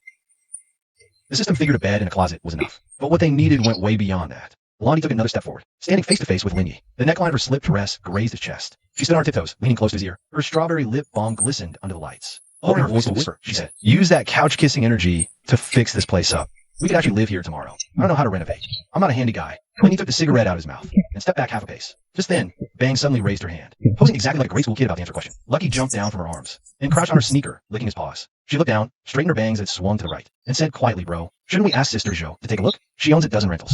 She definitely knows how to fix places." Blondie froze. So did Sleeve Tat. Their look screamed, "How do we miss that?" But Lin Yi shook his head. He fished his phone from his pocket and checked the time. His tone was final. "Forget it. The place is practically good to go. It's just missing some furniture and basics. Sister Jo can't magically pull bowls and chopsticks out of thin air. Let's rough it tonight. Tomorrow, we'll buy furniture." He finished talking and slid his phone back in his pocket. He took 2 steps and stopped under the spiral staircase. He looked up at the row of closed bedroom doors on the 2nd floor. He waved his arm like a commanding general. "Go pick your rooms." They froze for a second. Then it hit them. Blondie charged up first. Her honey brown pigtails almost whipped Sleeve Tat right in the face. Sleeve Tat grabbed the banister, using it to launch herself upward. Her canvas shoes thudded dully on the wooden steps. Inkleg was right behind in 3rd place. Her rose tattoo flickered with every step. Green hair and pink hair flanked from both sides. Their highlights tangled on the staircase. Shinxin and Shinna walked in the middle. But the look they exchanged was pure, barely contained laughter. Bangs brought up the very rear, holding Lucky the cat. The cat poked its head out from the crook of her elbow. She eavesdropped on their room scramble. Blondie shoved open the master bedroom. She stood frozen in the doorway. The huge room had garden view windows.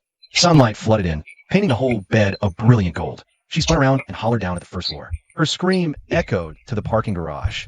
"Dibs, I want this one. It's closest to you. Wait, no. This one has the best light." Sleeve Tat squeezed in from behind her. Sleeve Tat peeked into the master bedroom. She clicked her tongue. Too girly. Not my style. She then pushed open the next room. This room's window faced east, so it got morning sun, and it would be cooler in the afternoon. She nodded, satisfied. She tossed her bag to claim the bed. This room's mine, and I dare anyone to fight me for it. Perfect lighting for gaming, no glare. Inkleg picked the room next to hers, the one with a small balcony. Her reasoning was simple. She could put her yoga mat out there. Green and pink took the biggest room. They insisted on sharing. Duo Q, no need to text. Shana chose the suite at the end. The sisters would share like before. Bangs chose the smallest bedroom, right by the stairs. She said this room was closest to everyone. If anything happened, a single shout and everyone would hear. Plus, the bay window was the perfect size for Lucky's low cat bed. It took the 8 girls a solid 20 minutes to divvy up the rooms. Then, a question suddenly hit Blondie. She leaned half her body over the second floor railing. Her honey brown pigtails dangled down, swaying twice. She yelled out, "Hey bro, which room are you sleeping in?"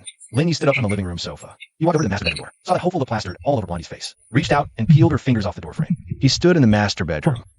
He saw the sunset lit garden. Then at the enormous bed behind him, big enough to sleep 8 people. He faced 8 staring eyes. "I'm sleeping in the master." He paused, a smirk playing on his lips. "If anyone wants to squeeze in, feel free to knock." Chapter 83. Why are you blushing? Linny smoked in bed. The garden gleamed silver in moonlight. Sprinklers spun across the lawn. The mist pulled a faint, delicate rainbow through the moonlight. The bedroom was huge. The bed was massive. Lying on it, your whole body sank in, cradled in a comfortable curve. His wet hair clung to his forehead. Dressed in a loose-collared white t-shirt and athletic shorts. On the nightstand sat a cup of honey water Shunshin had made for him. The warm steam curled like smoke in the moonlight. He picked up the cup and took a sip. He drank honey water.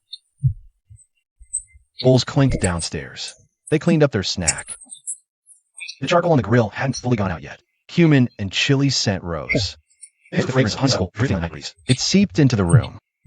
Then came the footsteps, bare feet on the wooden stairs of the spiral staircase. Thud, thud, thud, a muffled pounding. More than one person. Then came Blondie's voice. Low, but completely failing at it. "Stop pushing. Stop it. Sleeve that. You're stepping on my foot." "You stepped on my flip-flop first." "Shoo." His light's still on. Tatleg hissed at them from the hallway. That hiss was garage-level loud. Then came the chorus of giggles from green hair and pink hair. Shinching said quietly, "Bang, slow down." And then a knock on the door. A tiny, timid knock. Linny leaned back against the headboard. He put the cigarette down.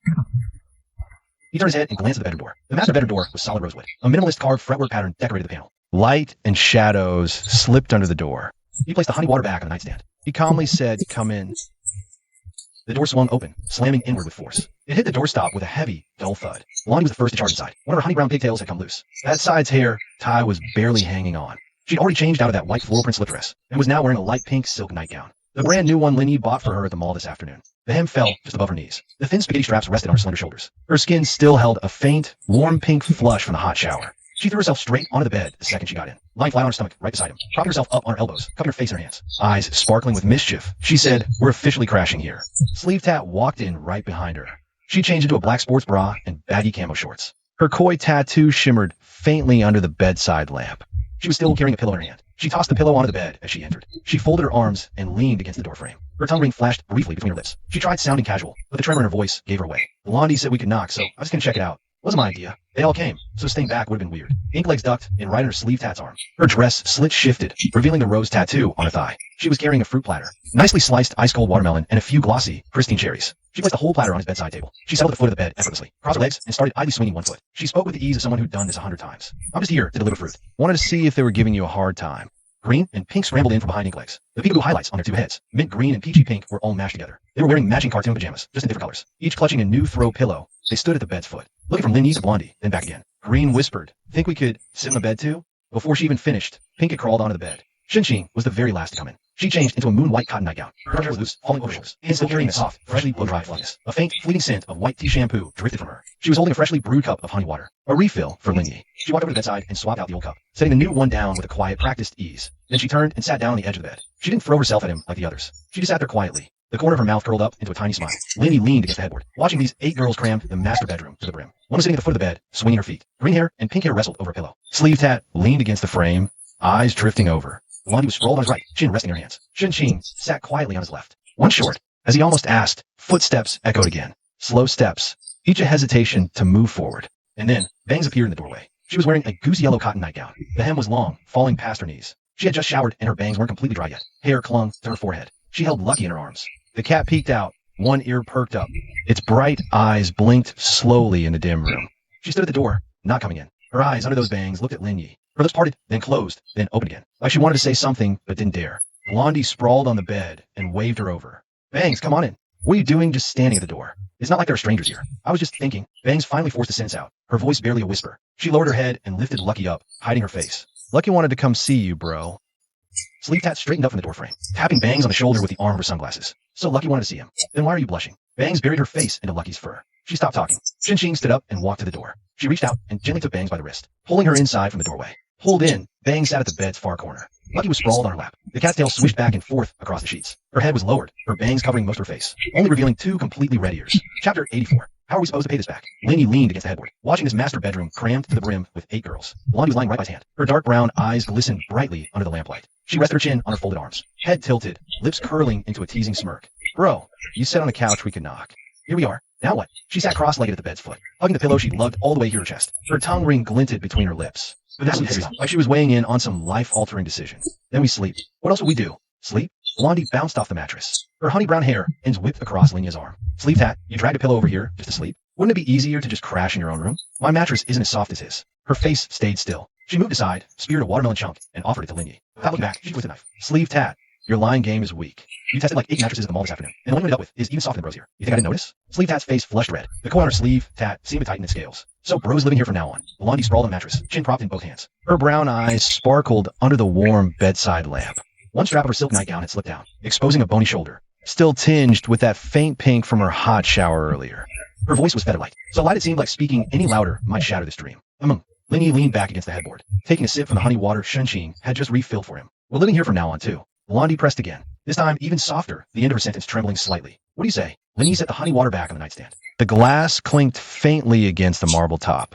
Blondie buried her face in her folded arms. A long, muffled silence. She sat cross-legged at the bed's foot, holding that pillow she carried the whole way. The koi fish on her arm shimmered faint blue in the dim light. She lowered her head, her tongue ring fidgeting between her lips. Then, in an extremely rare, totally uncocky tone, she started. Just days ago, we were squatting in that shared apartment's living room. Couldn't scrounge up $5 between us. Her voice was hoarse. The 6 of us stood before the coffee table, one by one, reporting how much cash we had left. I had $1.50. Flower Thighs had 80 cents. Bangs had 20 cents, or was it 30? Bangs sat on the corner of the bed. Lucky sprawled on her lap, its tail sweeping back and forth across the sheets. Her voice was still soft, but she tacked that line on real quick. Sleeve Tat and 30 cents clutched the pillow tighter. Altogether, 6 of us couldn't scrape together $5. I thought we'd be out on the street by tomorrow.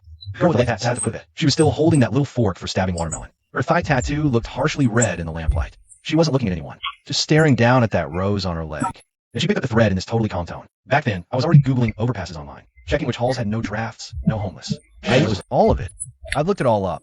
Green and pink were squeezed into the corner at the foot of the bed, their peekaboo highlights all smushed together. Green was hugging a new throw pillow, chin resting on it. Her green streak slipped, hiding half her face. We couldn't even afford bubble tea back then. 4 of us chipped in for the cheapest lemonade, but we were short $1.50. Pink nodded her head off beside us. Her peachy pink ends bounced twice with emotion. Shower came out and look, so we just left. We never even got that lemonade. Shunshin sat on Lenia's left. Her white cotton nightgown caught the light softly. She reached out and nudged his honey water glass just a little. Her movement was gentle. Then she spoke. Soft voice, but dead certain. The night my landlord kicked me out, I walked around the night market for 2 hours with just a backpack. I thought that was it. My life was just over. Then I found Blondie. Blondie brought me to the barbecue place. Bro said. She paused, the corner of her mouth curling up. I don't mind, as long as she's cool with squeezing in with us. She mimicked Lenia's tone. It was like a 70% match. Then she cracked up herself. Blondie lifted her face from her arms. Strands of honey brown hair were stuck to her cheeks from tears. A few glistening drops still clung to her lashes. She looked at Lenia, her lips moving wordlessly a few times. Then, with his crying laughing totally out of her voice. She finally got a sentence out.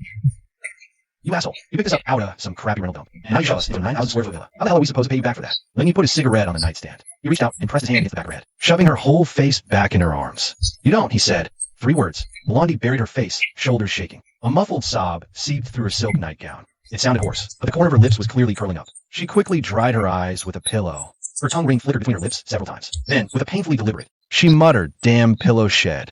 Poke my eye. Sleeve Tat set the tiny fork down on the fruit platter's edge. She walked to the window, her back to everyone. She kept adjusting her nightgown side slit. It took her ages of fiddling to turn back around. Her eyes were red. Shana sat at the bed's edge, saying nothing. Slightly hunched, she watched the girl's outbursts. Her gaze finally settled on Lenia. He was leaning against the headboard, legs crossed. He held a cigarette between his fingers. His expression was so calm, as if nothing had happened. But she saw it, that tiny, unstoppable curve, at the corner of his mouth. And then, her own eyes reddened too. Green and Pinky were tangled up in a hug. Their highlights were a total mess.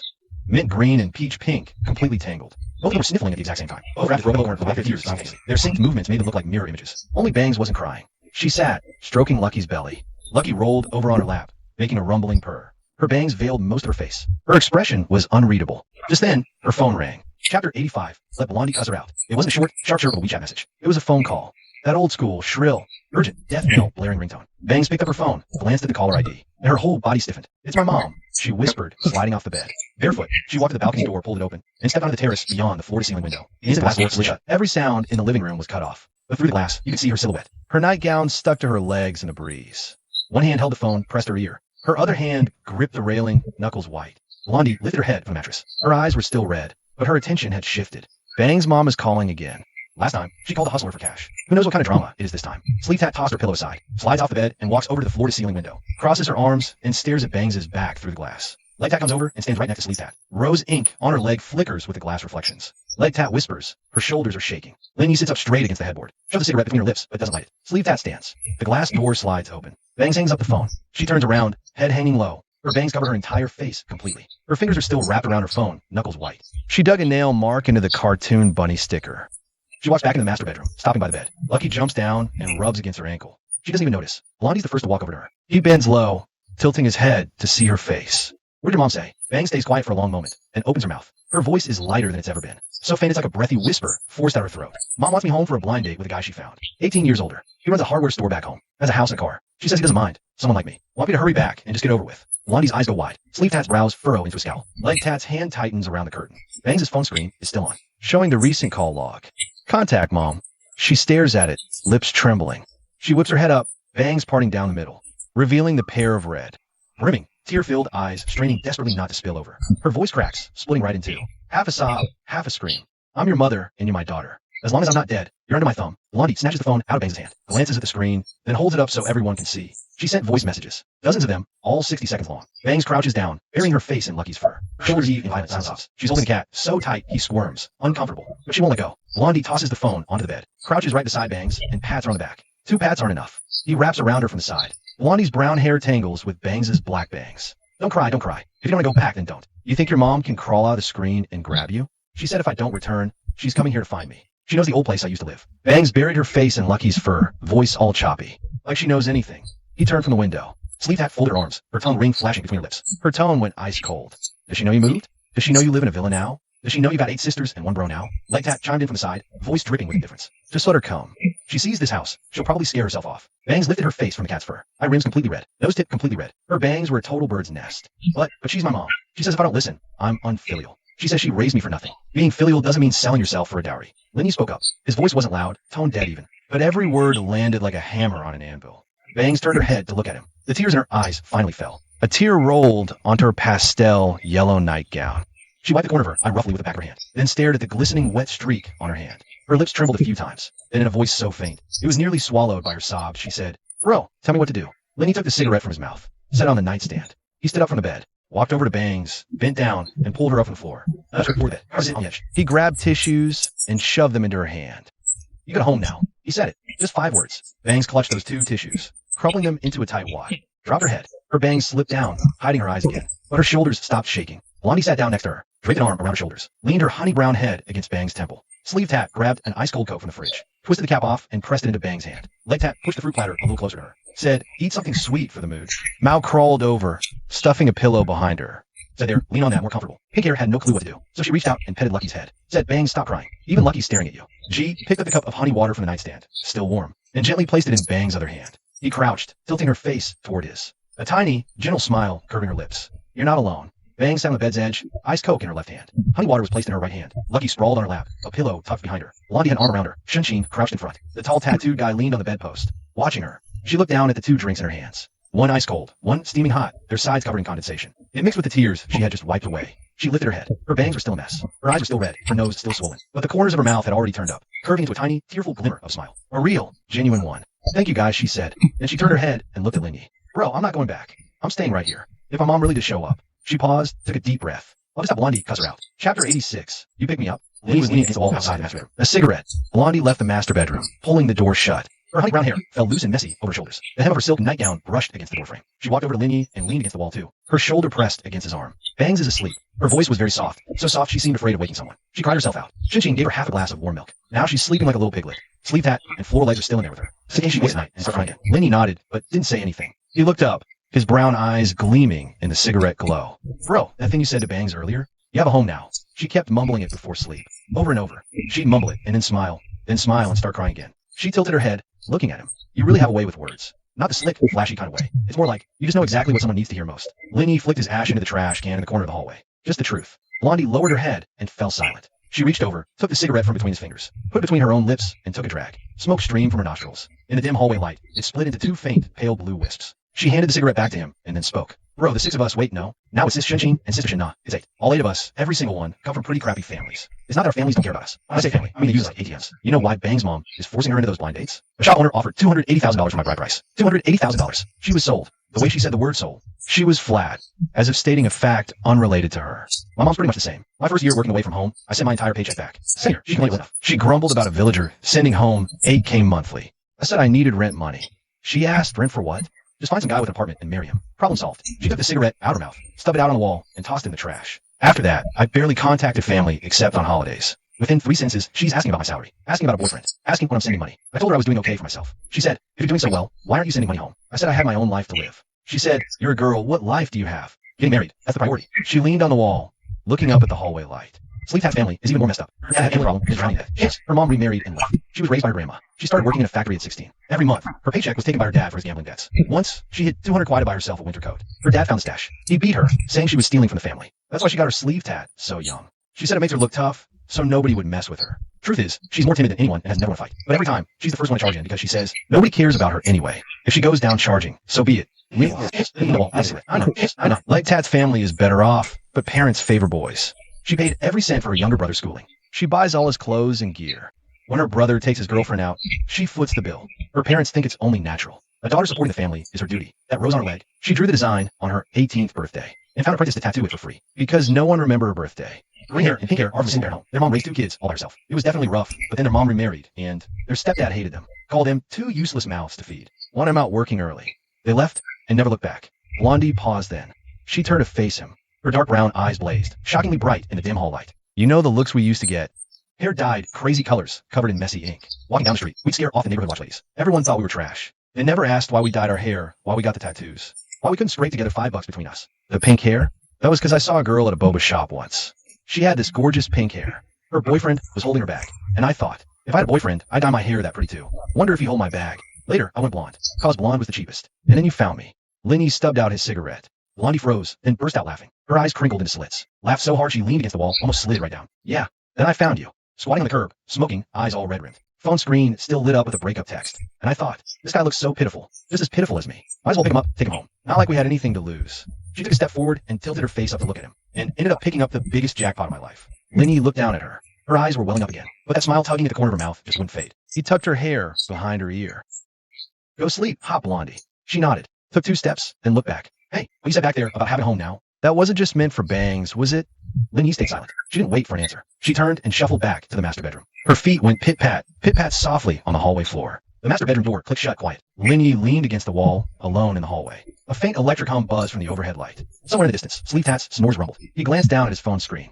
2:40 a.m. He shoved the phone back in his pocket, just as he was about to crash on the living room sofa. The far bedroom door creaked open. Shin-Na peeked half her body out through the gap. She was wearing a light blue cotton nightgown. Her skirt hung down to her calves. She had a thin, open-knit cardigan draped over it. Her hair wasn't in that daytime low ponytail. It cascaded loosely over her shoulders, the ends curled just a little. Under the dim hallway light, it gleamed with a healthy luster. She rose in the standing hallway. She paused. Bro, you're still up? Chapter 87 is way too long. She kept her voice so low only the 2 of them could hear it. Just about to hit the sack. And you? Shin-Na hesitated a moment, then slipped out through the door. She was barefoot on the floor. The hem of that light, knit cardigan swayed gently with each step. Her neckline showed her collarbone and thin silver necklace. I'm out of my element. She stopped before Lenny, chin lifted. The overhead downlight in the hallway beamed on her, resembling Shun-Chin's 70%, but far more striking. Heard some noise out here. Wanted to check it out. Lenny looked down at her. She was taller than Shun-Chin, pretty tall for a girl, but she still had to crane her neck up to meet his eyes. Her eyes were gleaming in the dimly lit space, just as stunning as Shun-Chin's, but carrying something hers didn't, a sharp, world-worn edge from fighting her way through life. Her loose hair and cotton nightgown softened that sharpness, making her look way more gentle. Worried about your sister? Lenny leaned against the wall, fidgeting with the now empty cigarette pack. Shin-Na shook her head. Shun-Chin's out cold. Even thunder next door couldn't wake her. She fell silent for a second, then took a tiny half step forward. They were so close it no longer felt like just friends. She pushed up, lips moving just slightly, and then, in a tone completely unlike her usual self, soft, sticky sweet, almost cloying, she finally spoke. Actually, that time in the fitting room, when I asked if you were for real about my sister, you said yeah, so I touched your chest. That thing. Her voice got quieter and quieter, until those last words were practically just breath squeezed out. I just want to feel it. No other reason. Just for a second. I just want to touch it. And I totally freaked myself out and bolted. She flushed, heat crawling from neck to ears. Even the skin half covered by that nightgown's neckline pinked up. But she didn't back away. She just stood there looking up at him with a reckless look, as if throwing caution to the wind. Lenny crushed the empty cigarette pack and tossed it. So, you still want to touch it now? Shin-Na's eyelashes quivered twice. She didn't answer. She just reached out her hand. First, her fingers brushed lightly against the fabric over his chest. That loose-collared white t-shirt had been washed too many times. The cotton fibers had gone incredibly soft. Her fingertips paused for a second, right at the center of his sternum. Then her whole palm pressed against it, warm and soft, through the thin cotton fabric. She traced his sculpted chest, feeling the steady beat. Her fingers spread slightly, as if measuring something. Then they slowly moved up from sternum to collarbone, from collarbone to shoulder. The heat of her palm seeped through the fabric into his skin. Her breathing grew ragged. Every breath gently tugged at her nightgown's neckline. Last time, the fitting room, she whispered, voice hoarse and sticky, trembling slightly. You had a dress shirt on, so I couldn't feel. This time I finally do. After saying this, it was like she had used up every ounce of courage she had. She buried her face against his chest, her forehead pressed into the dip of his sternum. Her fingers were still clenched tight on the hem of his t-shirt, knuckles white. Brother, am I pretty useless? My little sister can openly admit she likes you, but all I have got to say is that I want to feel you up. Lenny reached up and pressed his hand to the back of her head, his fingers sliding into her hair, still fragrant with shampoo. Her hair was slightly coarser than Shin-Chin's. The texture felt different, but just as smooth. You stayed up this late, just to come out and tell me this? There's more. Her voice came muffled against his chest. I want you to know, I'm truly happy you treat Shin-Chin well. But could you, maybe, be a little good to me too? Not a lot.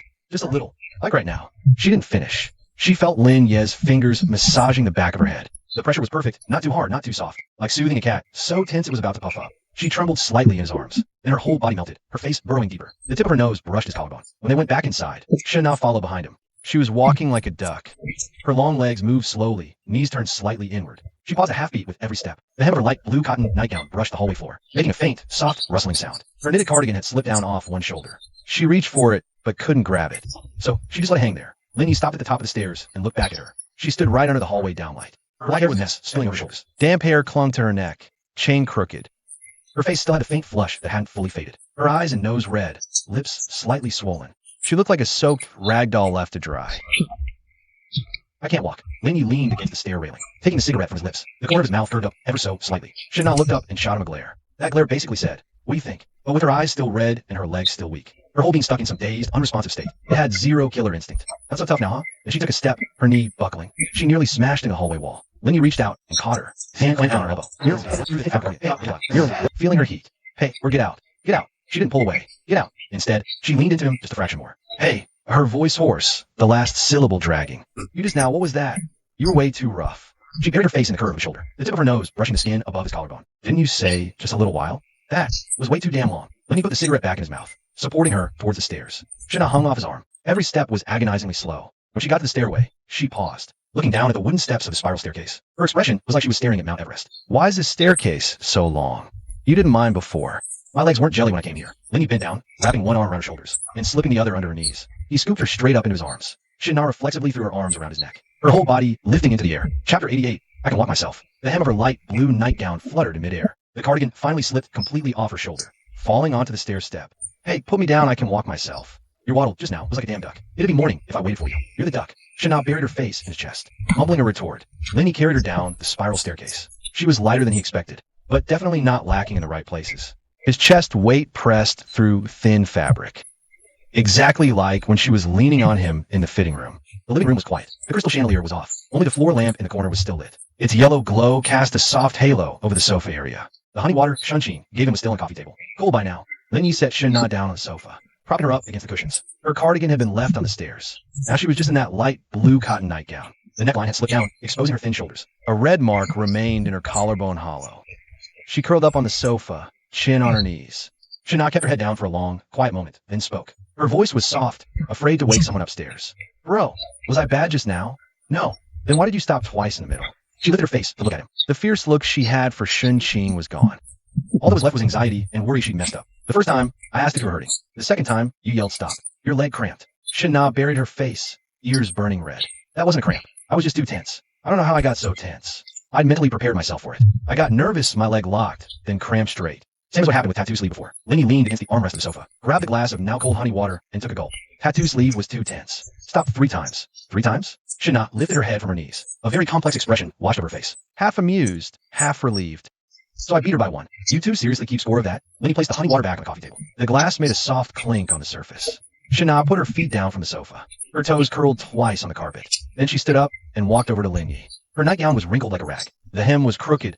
Her pendant flipped to her back. Bro, can you steady me? Lin Yi reached out and held her elbow. She steadied herself on his arm, tilting her head back to meet his gaze. I'm going back to my room. If Shunqing asks tomorrow morning, I'll just say I tripped and fell. You tripped and fell that hard? Lin Yi glanced down at the way she was walking. Tripped so bad your legs went weak. Shana's face flushed again. She reached out and shoved him lightly in the chest. The force was so gentle, it felt like she was dusting him off. Then she turned and headed for the stairs. She picked up the fallen cardigan from the steps and wrapped it around her shoulders. After a couple of steps, she stopped. She looked back at Lin Yi. Bro, were you serious just now? That I wasn't bad at it? Serious. Shana looked at him, and the corner of her lips curved up, curving into a relieved smile, identical to Shunqing's. A smile that had shed all its weight. Then, holding on step by step, incredibly slowly, like a baby duck just learning to walk. She returned to the second floor. Lin Yi lounged on the sofa, legs crossed, watching her silhouette disappear around the corner of the staircase. Then came the soft click of the guest bedroom door shutting. He took the cigarette from his mouth and stubbed it out in the ashtray on the coffee table. The chandelier's shadow on the ceiling was completely still. Outside, the garden sprinklers had just stopped.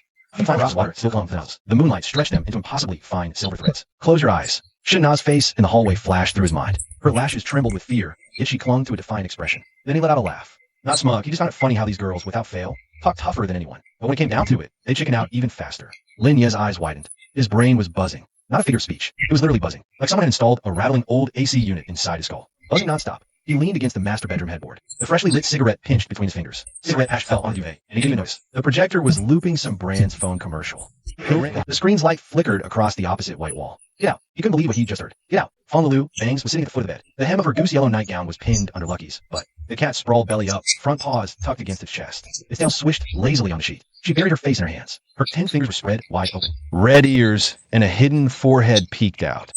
Messy Bangs poked through her fingers like a bird's nest.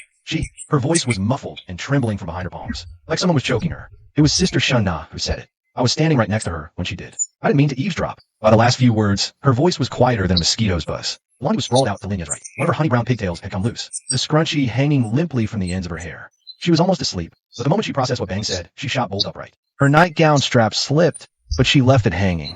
Her dark brown eyes were wide with shock. What? What did Sister Shinna say? Sleeve Tat sat cross-legged, arms folded at the bed's foot. She'd been playing a game on her phone, but now she slapped it face down onto the mattress. Her tongue ring glinted between her lips. When Sister Shinna spoke to our brother in the hall on her way back, she passed mine and Flower Leg's door. We hadn't shut it properly. She said something totally insane. Flower Leg was sitting at the other end of the bed, the rose tattoo on her thigh glaring red in the dim light. She was 99. A fruit platter was in her lap, a fork frozen midair. She was 99. Melon juice dripped on her nightgown, but she didn't notice. What did she say? Sleeve Tat cleared her throat and straightened. Then, she pitched her voice into a ridiculous, high, fake tone, imitating Shunna's soft, cooing voice, and started. Sleeve Tat, let me tell you. Chapter 89. Everyone absolutely loses it. A dead silence filled the master bedroom for 2 whole seconds. Then, everyone lost their minds. Blondie bounced up from the mattress, her honey brown hair whipping across Linya's arm. She grabbed Bangs by the shoulders. She really said that. A whisk?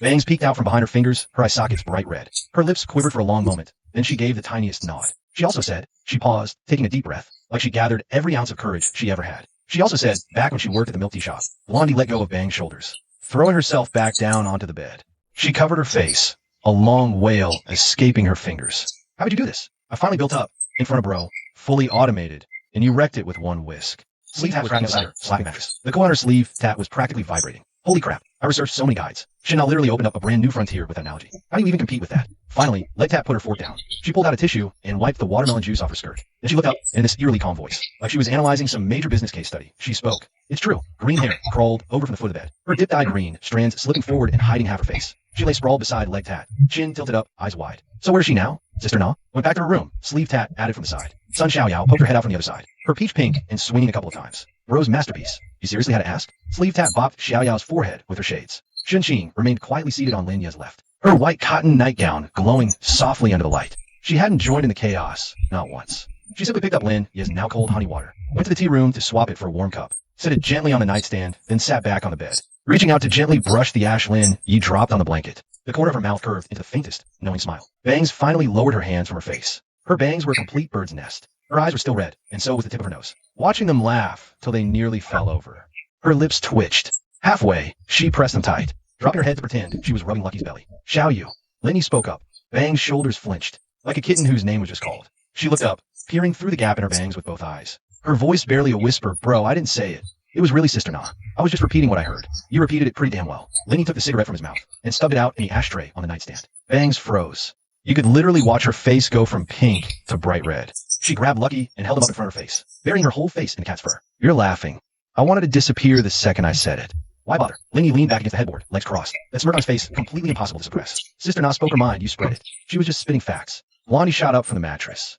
Bro, you just admitted it. What did I admit? You admitted Sister Na was telling the truth. Which means, you think your thing is impressive too. Linny reached out and flicked her on the forehead. Clutching her forehead, she fell back on the bed, still laughing. Then leg tap, silent all along, finally moved. She gently set the fruit plate on the nightstand. The base tapped the marble top with a faint, crisp clink. Then she stood up. Her dress's side slit fell back, covering the rose tattoo on her leg. She didn't throw herself at him like Bangs did, and she didn't look up guides online like Sleeve Tat. She just walked over and stopped right in front of Lin Yi. Then she bent down, hands braced on her knees, staring right at him, eyes gleaming in the dim light. Lips parted, breathing steady. Bro, I'm not like the others. You're the one who approached them. But me? I said I wanted to try things. Remember the couch at the flat? I said the rose on my thigh was inked just for me.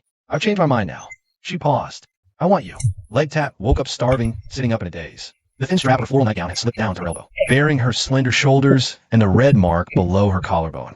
Her hair looked like a firecracker went off in it. Strands stuck to her lips. She blinked twice. A tiny bit of sleep crust still clung to her lashes, still totally out of it. Then she wrinkled her nose, taking a big, hard sniff of the air. Not a dream smell. Someone was actually frying something for real. Rich, the scent of butter melting in a hot pan. The sizzle of egg edges crisping up golden brown. Then a smoky, salty aroma of bacon rendering slowly. A smell strong enough to raise the dead to the kitchen. Leg Tat's stomach let out the first protest of the morning. A gurgle so loud it made Lucky, lying at her feet, prick up his ears. She glanced down at her own gut. Then her eyes darted up to the closed master bedroom door. And that's when she realized she was curled up tight in Linya's arms. One arm pillowed her head beneath her neck.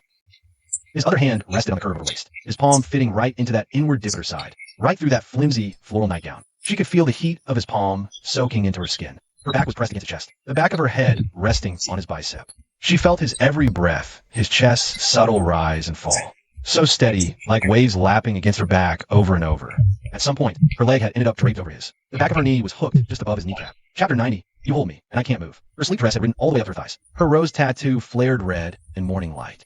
One of the petals had long since dried, but the color was deeper and more vivid than usual. She stared at his hand, clamped around her waist. Only one thought was looping through her mind. Damn, that's a big hand. Long fingers. Really defined knuckles. This exact hand had held her on the sofa. So comfy, she nearly dozed off again. Trapped in his arms, back warm against his chest. His hand pressed just right, not too tight. Waking up, she had a dangerous illusion that this embrace was hers. She moved her leg, wanted to turn over, but a slight move sent pain from her thigh. Not the usual muscle ache from a workout, but something deeper. A long, lingering, bone-deep tenderness. Like being taken apart and rebuilt, still aching. She softly hissed, biting her lip to stay quiet. She gently lifted his hand off her waist. She gently lifted Linya's hand from her waist. His fingers grazed the waistline of her sleep dress. Calluses caught fabric, making a faint rustle. Use a hambo-hams. She only lifted halfway when Linya's fingers suddenly tightened. His 5 fingers clamped down on her side, pulling her whole body half an inch closer into him. Her bare back was now completely flush against the chest. No space left between the 2 thin layers. She felt his chest muscles, his strong heartbeat. Her face instantly flushed bright red. Heat spread from neck to ears to forehead. Even her skin under the neckline turned pink.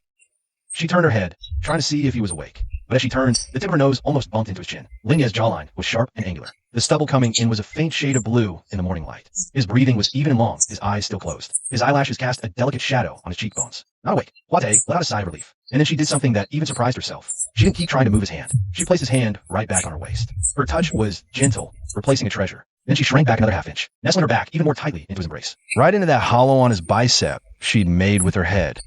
She closed her eyes and took a deep breath. His scent, soap and a faint hint of smoke.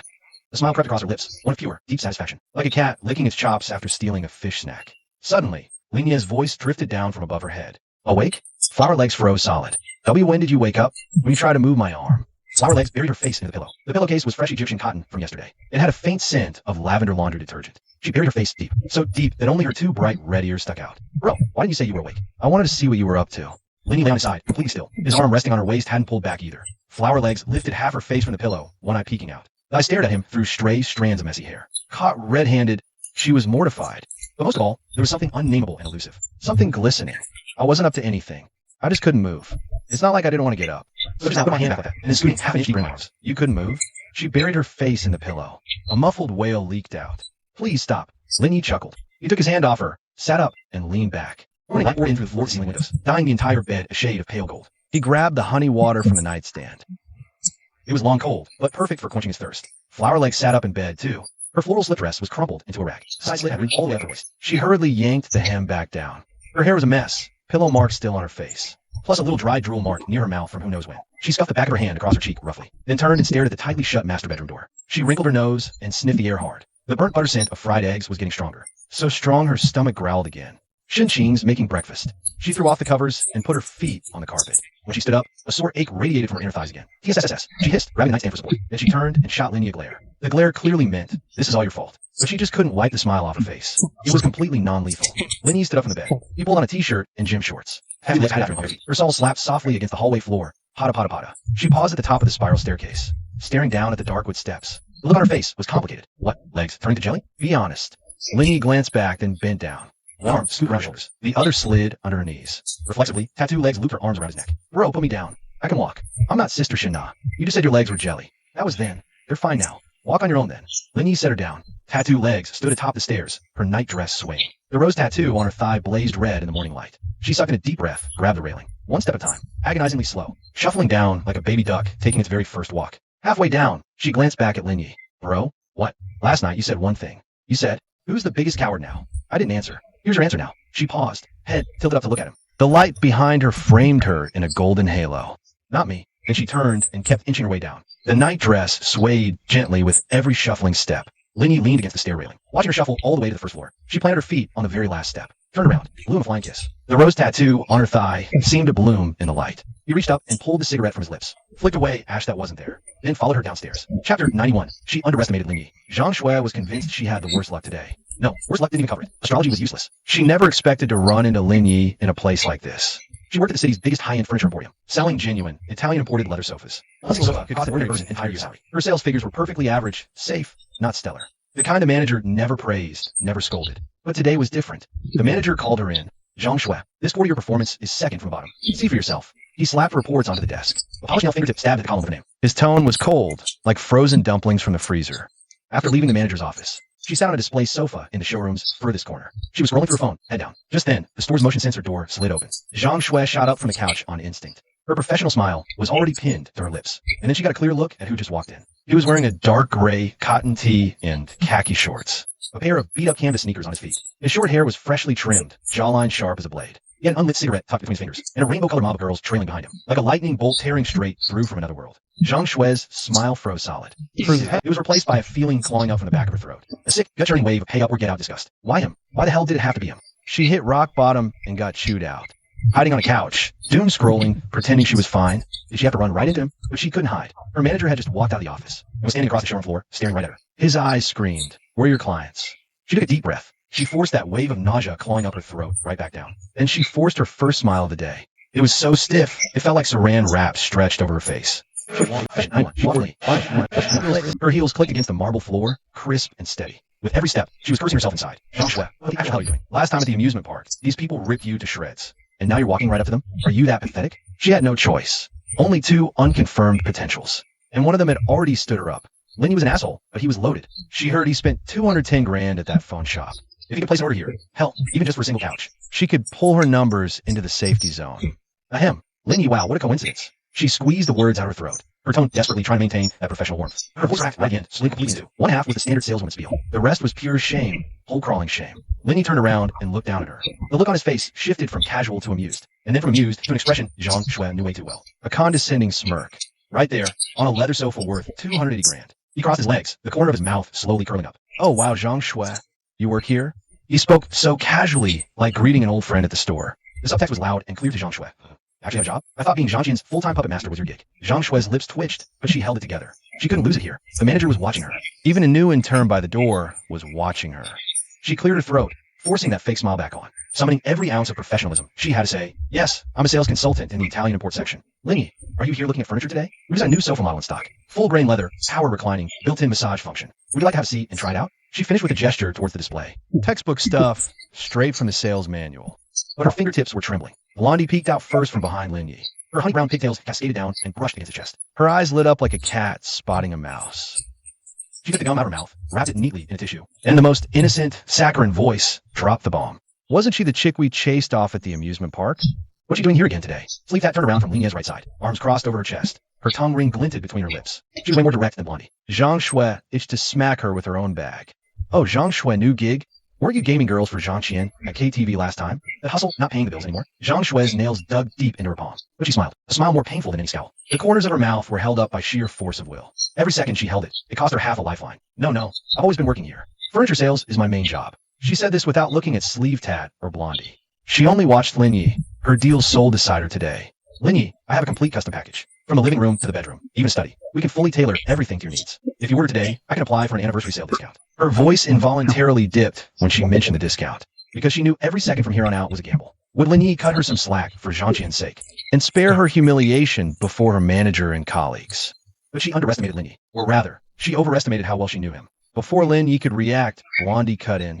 She let go of Lin Yi's arm and walked around to Zhang Shui. Her innocent look twisted into pure disgust. You think your furniture is made of gold? 10% off is still a free rip-off. And when you called us trash at the restaurant last time, did you think you'd make quota off us today? His sleeve shined into his knife. His tone was ice cold, like a can of beer straight out of the cooler. Karma's a bitch. In that KTV hallway, B, you stood up your sister and said her bro was stalking her. Now here you are, asking if her bro wants to buy your cheap sofa. Don't you realize how pathetic that is? Chapter 92, by G. Rise. Blondie and Sleeve Tat kept ganging up on Zhang Shui. Blondie, your sister framed our bro for stalking at KTV. Sleeve Tat, you called us trash at the park. Zhang Shui's plastic smile had practically shattered into pieces. Just then, a voice drifted from the back of the showroom. Well, my dear cousin, it cut through the noise. The kind of voice that hummed from the nose, every word dripping with a soft, seductive lilt. Blondie stopped her tirade. Sleeve Tat turned his head. Floral thighs looked up from a compact mirror. Even Lucky perked his ears inside his backpack. A young woman approached from across the showroom. She wore a sharply tailored black OL business suit. The waistline of the blazer was cinched incredibly tight. The button of her white blouse was strained to max. That blouse was under pressure beyond design specs. The button gaps pulsed as she moved, giving everyone the illusion they were about to burst at any second. Below, she wore a form-fitting pencil skirt, hitting just above the knee. The hem hugged every step she took. Each stride carved her hips into a lethal curve. Her stunning legs and sheer black stockings flashed. Her slender ankles looked knife-carved. Black pointed stilettos on her feet clicked sharply and evenly against the marble floor. Her hair was a deep chestnut, falling big, loose waves. Over her shoulders, the ends bouncing gently with her stride. Her makeup was flawlessly applied, eyebrows arched slightly upwards. Her eyeliner drawn just a touch longer than usual. Her lips were painted a cool tone, dusty rose. She walked over and stopped right next to Zhang Shui, towering over her by almost half a head, even without the heels. The way she stood there, her presence instantly turned Zhang Shui into background decoration. Cousin, this gentleman is here to look at furniture, right? Why haven't you invited him to sit and chat? As she spoke, her eyes were fixed on Lin Yi. A faint smile tugged at her lips, drawing attention. Bajia, this is my client. I engaged with him first. Zhang Shui's voice turned icy. Her tone carried a new, sharp edge they'd never heard before. Bajia has been top seller for 3 straight quarters. Her sales figures are at least 3 times higher than Zhang Shui's. Her repeat customer rate is the highest in the whole store. Her sales methods are studied in the new employee training manual. And she's also Zhang Shui's cousin. First cousin. Bajia ignored Zhang Shui. She simply lifted her head slightly, looking at Zhang Shui with the most innocent, puzzled face. Her voice soft, sticky sweet, and sincere. Cousin, I just saw you've been at this for a while now, and the gentleman didn't seem all that interested in buying. Why don't you go take a break first, and let me give it a try? Yes. Zhang Shui's nails dug deep into her palm. She hadn't even teared up when they took turns humiliating her. But Baijia's words instantly stung her eyes. Because what others didn't know, she knew all too well. Baijia's innocence and confusion are completely fake. Her younger cousin had been a master of that innocent act since childhood. First it was tricking her out of her allowance as a kid, then swindling her study notes in school. Now she's stealing her client leads at work. Always the same routine. First, play innocent, then act warm and helpful. Before you know it, the client has signed with Baijia, and there's nothing she can do about it. The way Baijia talks, it never feels like she's stealing. She's just helping, just running a little test for her cousin, just checking if the gentleman has any real interest in buying. Like right now, Baijia has already stopped looking at her. She turned her body slightly toward Lin Yi. Her hands folded naturally in front of her. She gave a slight nod. A perfectly standard, yet somehow not stiff, little bow. Sir, I'm Baijia, a sales consultant here at the store. You have excellent taste. This full-grain leather sofa is our flagship model this year. Care to sit and experience the leather yourself, sir? We have freshly ground Blue Mountain coffee. We can chat over a cup. Right as she said sit down, she took one small step forward. One step shifted her from beside Zhang Shui to right in front of Lin Yi, locking Zhang Shui behind her. The movement was fluid and natural. Sleeve Tat took the cigarette from his lips. He lowered his voice and muttered to Leg Tat next to him. This chick's way more trouble than the other one. Leg Tat didn't say a word. He just closed his compact mirror and put it back in his pocket. He frowned slightly. Baijia kept smiling. Zhang Shui was clenching her fist behind her. Her nails dug into her palms, her lips trembling. Her dignity had just been run over by Blondie and Sleeve Tat. Her cousin crushed what remained. 2 different pains. Baijia clearly didn't see anything wrong with this. She just tilted her head and looked at Lin Yi with pure innocence. The curve of her lips remained perfectly in place. Sir, my cousin says your sister Zhang, Qian's ex-boyfriend. That gives us a little connection, doesn't it? You came to our door to look at fresher. I'll definitely give you a plan you'll be happy with. Sleeve Tat let out a very restrained TSK from side. Blondie took the gum out of his mouth and wrapped it in a tissue. Then he tilted his head back to look at Lin Yi, his eyes screaming, bro, please do not fall for this chick's crap. Bangs didn't make a sound. She just held Lucky a little tighter. The cat squirmed uncomfortably in her arms. Baijia kept that perfectly measured smile going. Her mesmerizing eyes glanced up at him from under her lashes. Her head still tilted slightly. She probably thought this move worked on any guy. But Lin Yi just took the cigarette from his mouth and flicked the ash out there. He looked at the woman in front of him. reeking of perfume. Then he looked behind her at Zhang Shui, completely blocked out, eyes red-rimmed, nails digging into her palms. The corner of his mouth slowly curved up. Bai Jie caught that low curve. Mistaking it for attraction, she turned up the heat. She leaned forward, letting her blouse dip slightly. A clavicle chain slipped out.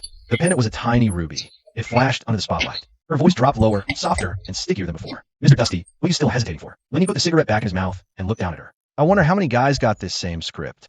Chapter 93. It's quieter over there. No one will bother us. Bai Jie led Lin Yi and a few trashy chicks to the VIP room. The VIP room was located deepest inside the room, pushing open that heavy, soundproof glass door. The scent of genuine leather sofas hit me full in the face. Bai Jie stood at the entrance, gesturing for us to come in. Her suit jacket's cuff rode up slightly with emotion, revealing a pale wrist and a super thin silver watch. Mr. Lin, ladies, please have a seat. Her eyes were glued to Lin Yi as she spoke. Joshua followed in too. She'd only taken half the step forward, when Bai Jie subtly shifted forward a step. That one step perfectly blocked her outside the door. Grab the leather swatches for the sofa Mr. Lin was looking at. Get the whole set, including the limited edition colors. And the new Italian catalog from last quarter.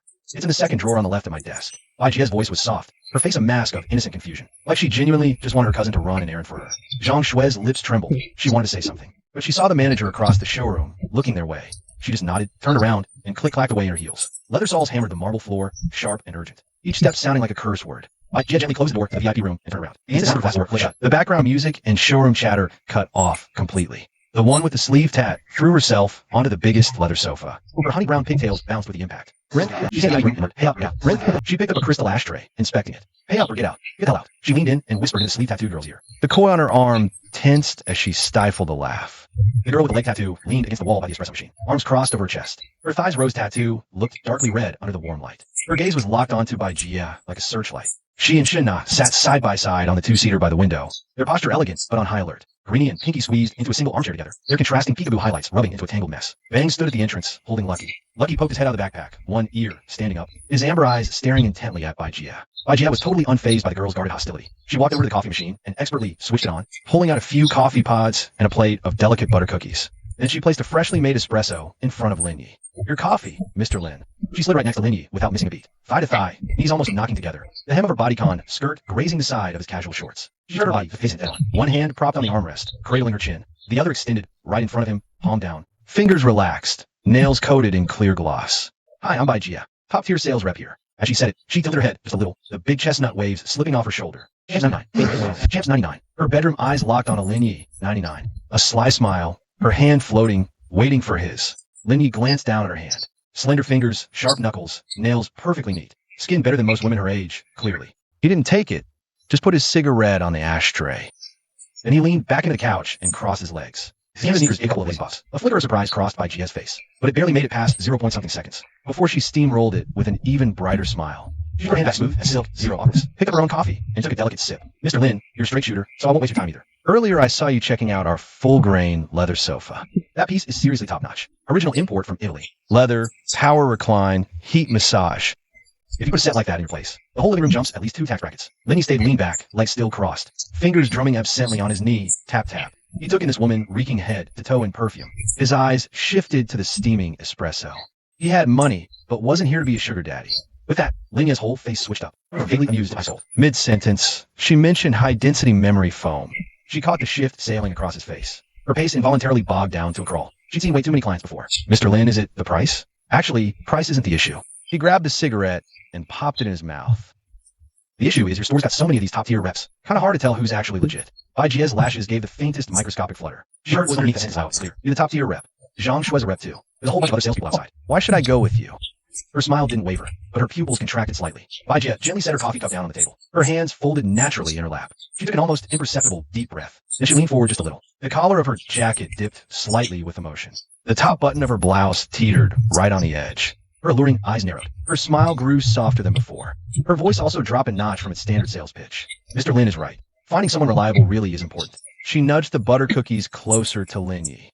"How about this? Let me first show you our full collection catalog. Whether you place an order today or not, it never hurts to know more." Bai Jie walked to the bookshelf nearby. She bent down to retrieve 3 heavy catalogs. The hem of her pencil skirt rose slightly as she bent over. Her black stocking-clad calf stretched into a smooth, graceful curve. The thin heel of her palm pressed steadily into the carpet. She brought the catalogs back and placed them in front of Ling Yi. She flipped the pages she had already bookmarked. She pointed at a dark gray modular sofa picture. "This is our modular sofa that won a Red Dot Design Award last year. It can be freely combined according to living room size. There are over 30 fabrics to choose from. The filling is a mix of down and memory foam. You won't sink in, but it's not too firm either. Would you like to try in the next room, Mr. Lin? They're display models. He flipped through the catalog. He paused briefly on a light gray leather corner sofa. Gia keenly caught this detail. She shifted half an inch closer. The side seam of her hip-hugging skirt pulled tight with a movement. Her blouse buttons gaped open and shut slightly. Her voice dropped even lower, softer, and more syrupy than before. Mr. Lin has excellent taste. This corner sofa is a limited edition from our Italian designer. Fully hand-stitched. Our store has exclusive agency rights. Her fingertip touched the catalog right beside his hand. Sir, would you like to try this one? Lenny didn't reply. Gia's fingertip rested on the picture. He noticed her nails were beautifully manicured. Her fingers were also very clean. That detail set off one of his internal evaluation metrics again. Seeing his silence, she thought he was still hesitating. She'd seen this before. The richer, the more cautious. The more cautious, the more professional edge needed to win them. So she sweetened the pot a little more. She pulled her hand back from the catalog and placed it on her knee. Her tone turned more professional, yet more intimate. A secret for her most important clients only. Mr. Lin, I'm going to be straight with you. The current price tag on this sectional is $328K. But our manager just told me last week, there's some wiggle room on the price. If you can decide today, I can try to get you a special rate. Gia talked about being moved, but her body crept even closer. Her shoulder was almost brushing Linya's arm. The shoulder pad of her blazer grazed the sleeve of his t-shirt. Her perfume flooded his nose. Not some cheap floral crap, but a high-end woody citrus. It was kind of similar to the signature CEO scent he'd read about in a trashy novel back in Splitsville. She kept talking, voice low enough just for the two of them. Her tone was earnest, like she was really looking out for him. But her body language sold her out. Her knee slid another half-inch forward on the sofa cushion. The hem of her pencil skirt brushed the canvas of his sneakers. This limited edition sectional sticker price is $328K. I'll get you an internal discount. If you're serious, I can lock this down for you. You won't find a better price anywhere in the city. And it's in stock. No waiting for shipping. Linny leaned back against the sofa, legs crossed. His canvas sneakers bobbed twice. His silence sparked a signal that made her heart race. She saw it as thrill mixed with final hesitation. So she threw in a heavy hitter, decided to go for the kill, leaning right up to Linya's ear. Her voice dropped so low only the two of them could hear it, thick with an air of mystery. Sir, let's go talk in the VIP room. It's more private back there. No interruptions. I'll absolutely give you an offer you can't refuse. She pulled back half an inch, a sly smile playing on her lips. Her eyes looked up at him from beneath her lashes. The curve of her mouth, perfectly measured. Chapter 94. You just want my gold. The VIP room door was shut by Gia herself. The moment the heavy, soundproof would click shut, the showroom's background music and chatter were all severed. This VIP room wasn't big, half the size of the earlier meeting room, but the decor was finer. All four walls were covered in dark gray acoustic panels. Just a single warm yellow spotlight overhead, its glow fixed on that oversized genuine leather sofa. Deep burgundy, full grain, Italian imported top layer cowhide. The same series as that sectional he'd lingered on in the catalog. She put the catalog on the coffee table. She didn't sit next to Linny like before. Instead, she walked around to face him. She bent over to adjust the vintage lamp on the table. The angle of her bend was perfectly calculated. Gravity made the collar of her white blouse dip just a little. Just enough for her ruby pendant to slip free. Anyone opposite could see gaps between her shirt buttons. Then she straightened, walked over to Linny, and stood. She leaned sideways against the armrest of the sofa. Her jacket had somehow unbuttoned without him noticing. Her white blouse was tucked into a tight pencil skirt. Is this quiet enough for you, Mr. Lin? Her voice was lower and softer than it was in the meeting room. Like she was asking about a secret meant only for the two of them. Linny leaned back into the sofa, one leg crossed over the other. He watched Gia slide down from the armrest. She sat down next to him. The spot she chose was very deliberate. It made the hem of her pencil skirt right up just an inch or so, revealing a patch of skin above her stocking-clad knee. $300,000 is definitely not a small amount. But good things are never cheap. She turned sideways to face him. One leg crossed gracefully over the other. Her toes pointed slightly. The black stiletto heel dangled from her toes, swaying gently. The arch of her foot was visible, encased in black silk. The stockings caught the light with a faint sheen. From her ankle to her calf, all the way up her knee, every inch was wrapped smoothly and perfectly. Her toes curled ever so slightly inside the stockings. The movement was extremely light and quick, as if subconscious. Or perhaps it was deliberate. She started to rub her foot against him. A barely there brush, like an accidental touch, or a deliberate probe. The tip of her heel lightly grazed the canvas of Linya's sneaker. There was her toes. Her toes inside the black silk tapped his shin bone lightly once, and quickly retreated. After doing this, she didn't look at him. She picked up her now cold cup of coffee and took a tiny sip. Her lips left a faint, dusty rose stain on the rim of the cup. Linny looked down at his shin. There was a very faint dust mark on the canvas shoe, left there by the tip of her high heel. He took the cigarette from his lips and set it down. Then he lifted his head and looked at Gia. She was still drinking her coffee, posture elegant and poised, as if that little foot rub under the table had never happened. Gia put her coffee cup down. The cup clinked softly against the saucer. Her alluring eyes narrowed his lips. Those bedroom eyes curved even more than usual, longer and deeper. Her lashes cast razor-thin shadows under the spotlights. That restless foot came creeping back over. This time it didn't just brush him and retreat. She pressed the entire tip of her foot against the side of his shin. Stockings smooth and warm with her heat. Through two thin layers of fabric, the nylon on her foot and the cotton of his casual shorts. Her toes drew slow, lazy circles on his shin bone. She slowly traced along his shin bone. Grazed his calf, too light to tickle. Every damn curve wrapped in that silk stocking. Mr. Lin, I genuinely want to close this deal with you. Her voice was low and kitten soft. The last syllable, a lingering whine. What kind of girl do you think I am? He picked up the untouched espresso on the table and took a sip. His brow furrowed, almost imperceptibly. Over-roasted.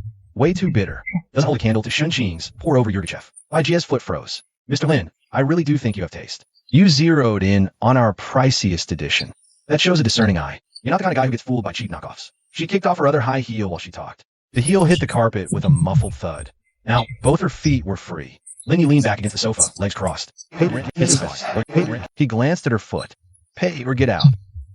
Then he looked up at Baijiya. Her smile was still flawlessly intact. She looked up at him under her lashes. That dusty rose lipstick still as pristine as a magazine cutout. How much do you make a month? Linny set the espresso cup back on the coffee table. The base hit the marble top with a sharp clink. Baijiya froze. Her foot stopped midair. Her foot still arched from that circle. The abrupt question had clearly scrambled her rhythm. But the hesitation lasted less than a second. She covered the awkward pause with a light laugh. Her foot found Lin, yet shin again. This time, more brazenly, sliding a little further up his tibia. You're a funny one, Mr. Lin. My salary isn't important. What's important is getting you the best possible deal. If you can lock this in today, on top of your discount, I'll throw in a leather care kit for free. Linny looked down at her foot. Her black nylon-clad foot pressed against his calf. The tip of her shoe slowly sliding up his shin. The nylon was silky smooth, making her leg look incredibly long and slender under its sheen, with a matte texture showing under the warm yellow lights. Her ankle was delicate, so tiny he could circle it with one hand with room to spare. Right now, this foot was restlessly rubbing against his calf, moving from shin to calf, then calf back to shin, as if tracing a pattern only she knew. Baijiya, he spoke. Baijiya's foot stopped. Her peach blossom eyes narrowed, and the corner of her mouth curved up just a bit more. To her, using her name meant breaking the ice. And breaking the ice meant this deal was already half closed. Her voice was so sweet, it could melt. Linny reached out and grabbed her ankle. It was even thinner than he'd imagined. He felt her ankle bone through the thin nylon. The webbing of his thumb rested just above her ankle joint, all 5 fingers closing perfectly around it. The nylon was smooth and cool in his palm. Underneath was the warmth radiating from her body heat. Baijiya drew a soft breath. She'd done this move so many times, but this was the first time a client had ever grabbed her directly. Mr. Lin, she dragged out the last syllable for ages. A thin layer of moisture glistened in her peach blossom eyes. Are you afraid? They're getting impatient? You're just trying to get me to buy fast. Baijiya's eyelashes quivered. Before she could string together a rebuttal, Linny had already let go of her ankle and gently pushed her foot off his calf. You're just thirsty for my gold, he said. Baijiya's peach blossom eyes went wide. Her foot dropped from its cross-leg position. Her canvas shoes stepping on the carpet. She leaned forward. She picked up the cigarette and put it back. You cheap little. Baijiya sat herself on the arm of the sofa. Her nylon-clad legs remained crossed, but her foot stopped swinging. Her lips parted slightly, her matte red lipstick glossy under the lights. Her throat moved. She stayed silent for a long moment, then slowly straightened up from the sofa arm, uncrossed her legs, and slipped both feet back in her heels. Her heels left 2 shallow dents in the plush carpet. She reached up to adjust the collar of her white blouse, and tucked her slip-out pin back inside. She smoothed her pencil skirt, calm and composed. Finally, she lifted her head and looked at Linny. That watery gloss hadn't faded from her flirtatious eyes, but the corners of her mouth curved back up, more sincere than before. Mr. Lin, you flatter a lady. Her voice was so sweet, it could stretch in syrup. Chapter 95, just give it to me, please. Don't you get the simple logic of keeping the benefits in-house? Linny leaned back on the couch, legs crossed. His canvas sneakers bobbed twice, a nonchalant smirk on his face, like he was just chatting about the nice weather. Baijiya had only gotten one high heel back on, the other still pressing into the carpet. She looked up, her peach blossom eyes tilting sharply. Her lips parted, the red lipstick glossy under the spotlight. Clearly, she hadn't expected Linny to hit her with that line. Of all the clients she'd ever entertained, no one had ever been in the VIP room. After she'd rubbed their calf with her foot, after she laid all her cards on the table, and this round, Joshua, she's 99, she's 99, this obligation is exactly the same as mine, she's 99. She doesn't have any deal that I can't get. Her voice switched back to the standard sales pitch, but the pace was half a beat faster than usual, and her performance has been dead last for ages. She ranked second to the bottom last quarter. The manager just talked to her this morning, Mr. Lin. Do you really think someone who can't even handle her own KPIs can get you a better price? A hint of disdain crept in her tone on that last sentence. Baijiya realized instantly she'd slipped up. She quickly patched it up with a smile, but the smile couldn't hide the guilt in her eyes. She picked up the cigarette and put it back between her lips. She fished a lighter out, flicked it, and lit it. Flick! Smoke scattered into a pale blue haze under the lights. So, are you the top salesperson because of your professional skills? Or because you're better at rubbing clients' calves with your feet? Baijiya's high heel slipped off her foot, the heel hitting the carpet with a dull thud. She glanced down at her foot, still wrapped in black stockings, then looked back up at Linny. Her lips quivered twice. The smile on her face finally crumbled. Mr. Lin, I'm gonna level with you. Her voice dropped its polished tone, dropped into something deeper, more urgent, like a dam finally giving way after holding back for way too long. Zhang Shui is my cousin. Blood, but we're not the same. Spoiling me rotten since we were kids. Zhang Qian screws up, and she cleans up a mess. Zhang Qian dumps a guy, and she's the one cussing him out. Always first to like Zhang Qian's fake posts. She burns all her time living someone else's life. Bad sales numbers? Who she gotta blame? Herself. As she said this, the flirty look in her eyes vanished. Pure, raw, undisguised resentment. She took another step forward, both feet bare, now against the carpet. The hem of her pencil skirt skimmed the coffee table edge. She leaned forward, palms flat on the table, the collar of her white blouse dipping just a little. Why should I pay for her sister's mess? I scouted this deal first. Mr. Lin, I'm the one who brought you into the VIP room. Why the hell should I call her in? Linny pulled the cigarette from his lips, flicked the ash into the crystal ashtray. A lot of words, but the core meaning's just one thing. You don't think Zhang Shui deserves to compete with you. Why Jia offered no comeback. She just bit down on her lower lip. Linny got to his feet, looking down at her. His tone flat, without a ripple. Then you better hurry up and show me your edge. Why Jia slapped herself hard across the face. A sharp crack, obscenely loud in the soundproofed VIP room. A pale red handprint bloomed on her right cheek. That thin layer of tears in her eyes finally broke loose. Mascara smudged grayish black at her eye corner. Her mauve lipstick smudged to the edge of her mouth. She swiped at her face with the back of her hand, stopped, staring at the glistening streak on her skin. Like someone just yanked the last pillar out from under her. Her knees buckled, and she crashed to the carpet, knees slamming down. A muffled thud as her kneecaps hit the hard subfloor underneath. Mr. Lin, please don't kill the deal. Give it to me. I'm begging you. Her voice cracked raw. She looked up at Lin Yi, tears streaming out, cutting tracks down her cheekbones, dropping on her collar, blooming into dark, wet splotches. Her eyes were red and swollen. Her flawless makeup was a disaster. Eyeliner tracked down her lower lids in 2 gray-black streaks. Foundation streaked into shallow gullies by the tears, showing her real skin tone underneath. Manager pulled me in for a chat today. If my numbers tank again this quarter, I'm the one getting canned. And I've got no other clients left. If you don't place an order with me today, I'm done for. Her voice got raspier and raspier, until it was barely a whisper on those last few words. And she just started bawling. Gut-wrenching, ugly crying, features all scrunched together, snot and tears smeared all over her face. Wobble. She collapsed onto the VIP room carpet, fingers digging into the carpet fibers, knuckles going white from the pressure. Her kneeling knees left 2 faint tracks on the floor. Good thing the soundproofing in this VIP room is insane. The heavy, soundproof wooden door didn't let a single sob escape this small, gray padded acoustic panel room. Linny stood in front of her. Moments ago, the top seller was flirting, rubbing his calf with her foot, her eyes batting up at him from under her lashes. Now she sprawled on the floor between the table and sofa, crying like the whole world had abandoned her. Want me to get Zhang Shui in here? Linny pulled the cigarette from his lips. He crushed it out in the crystal ashtray. Show me your deals. Jia's crying stopped on a dime. She pushed her upper body off the carpet, hands still clutching the fibers, hair a complete bird's nest. A small piece of debris tangled in her curl from God knows where. Her eyes were red and swollen, mascara smudged down to her cheekbones. That slap mark had gone from a messed up red to a messed up purple. She stared at Linny, tears still welling up in her eyes. Her tone changed. Why call an outsider, Mr. Lin? She wiped her tears as she scrambled up from the floor, knees still weak, steadying herself on the edge of the coffee table. Pulling a tissue, she blew her nose, wiped the tears off her face, and fixed her hair using her phone screen, plucking the debris from her tangled hair. She reapplied her lipstick, straightened her crooked clavicle chain, then looked up at Lin Yi. Her eyes were still red and puffy, eyelashes still damp with tears, but the corner of her mouth was already curving back up. Her voice was hoarse, but every word landed with absolute clarity. I'm the top seller here. My prices are the best. Hands down. Chapter 96. Bro, go easy. I've still got work tomorrow. Stop. Quick, stop, please, no more. Jian knelt at Lin Yi's feet, clutching his pants hem, face covered in snot and tears. The slap mark on her cheek has turned a deep, angry violet. Her mascara is completely wrecked, leaving 2 long, grayish-black streaks down to her lower lashes. Mixed with tears, they run all the way down to her chin. Her chestnut waves are a tangled mess, like a firecracker exploded. The ends are knotted with dust bunnies from under the coffee table. She stares up, her peach blossom eyes swollen red, barely open. That dusty rose lipstick she had on is long gone, revealing her natural lips, bitten raw and blood flushed beneath. The top button of her blouse, somehow, came undone at some point. The necklace chain is crooked, and the ruby pendant has flipped to the back. Her pencil skirt's ridden all the way up to her thighs. Her stockinged knees left 2 faint, scuff marks on the rug. Bestie, everything you just said to me, every single word, spot on. There's no way I can go on. Her voice is hoarse, like sandpaper scraping over wood. Linny stares down at GF from above. He takes the cigarette out of his mouth, taps off the ash, which lands on the edge of the crystal ashtray. What's wrong? You can't take it? GF's fingers tighten around the hem of his pants. Her knuckles turn white from the strain. His cotton trousers leave faint, moon-shaped creases above the ankle. She rests her forehead against his canvas sneakers. You call me cheap, said I flirt for contracts. That I take other people's sales and pass them off as my own. That I play innocent while stealing Zhang Shui's lines. You even said, without this face, I'd be fired long ago. Her voice cracks on the last few words, shattering into a strained, hysterical sob laugh. A bizarre, uncontrollable sound. Fine, I'll stop. Linny puts the cigarette back in his mouth and bends over. He reaches out, gripping her chin.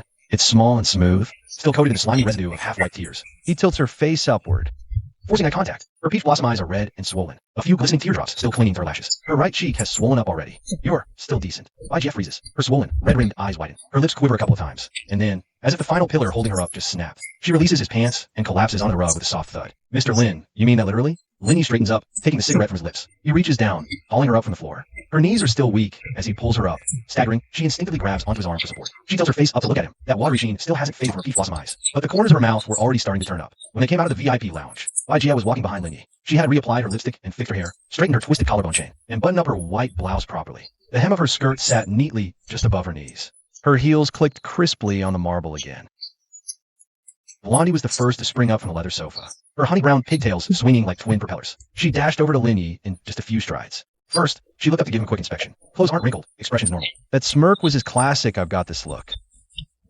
Then she tilted her head, her gaze sliding past Linya's shoulder and landing on Bajia. Bajia was standing 2 steps behind Linny. Her eyes were still red. Blondie took her gum out, wrapped it in a tissue, leaned in close to Linya's ear and lowered her voice. Bro, what did you do to mess her up so badly in there? There was no jealousy in her voice, just pure, genuine, heartfelt curiosity. Sleeve Tat stood up from the sofa, arms crossed over her chest. Her tongue ring glinted between her lips. Her gaze swept by Gia's swollen eyes down to her ruined stockings. Then she nailed the diagnosis. She was crying too. Tatted legs looked up from her compact mirror, the rose tattoo on her thigh glaring red under the lights. She glanced at Gia, then at Linyi, and looked back down to keep filing her nails. Bro, take it easy. She still has work to do, she said lightly. Linyi pulled his phone from his pocket to check the time. 0800. It's 3 p.m. sharp. Have you picked out your room furniture yet? All picked. Blondie raised her hand first. She snatched a catalog from Sleeve Tat and flipped to a marked page, handing it to Linyi. Sleeve Tat and I both like this bunk bed. She'd be on the bottom, I'd be on top. But then we thought, why the hell would we sleep in bunk beds in a villa? It's not a dorm. So we changed it to 2 single beds side by side, a nightstand in the middle, a lamp on the nightstand, and an ashtray under the lamp. That ashtray's for you.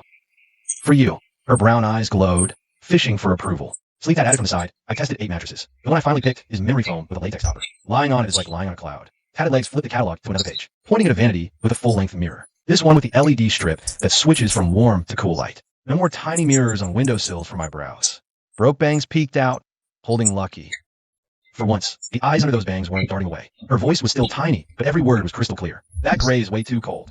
I want to switch it to butter yellow. I saw a butter yellow blackout curtain in the catalog, with little floral trim. Lucky would probably dig it too. Lucky meow in her arms, probably seconding the motion. Green and pink were crammed into a single armchair. Their peekaboo highlights smushed together into a mess. They held up the catalog at the same time, pointing at the exact same combo desk with a bookshelf. They shouted in unison, we want this one. One for each of us. Just different colors, that's all. Pricey or not. Linny took the cigarette from his mouth. That sales chick will hook us up with a discount. Chapter 97. Crotch rockets. That's religion. Linny leaned against the VIP room doorframe, a freshly lit cigarette dangling between his fingers. He scanned the group of girls flipping through furniture catalogs. He suddenly asked, back before you met me, where do you guys usually bum around? Blondie was sprawled over a catalog of leather sofas. Yes, her honey brown pigtails sweeping across the glossy pages. She didn't even think before opening her mouth. Where else? Besides mooching AC at Snow King, we'd be at the pool hall bumming free games. She flipped a page, showed a power recliner with a massage function to Sleeve Tat. A nostalgic, relaxed look surfaced in her dark brown eyes. If we were totally flat broke, we'd strut down the street and hustle some old geezers. Linny took the cigarette out of his mouth. Hustle old geezers? What's that? Blondie bounced up on the sofa, tossed the catalog aside, hands on her hips, chin high.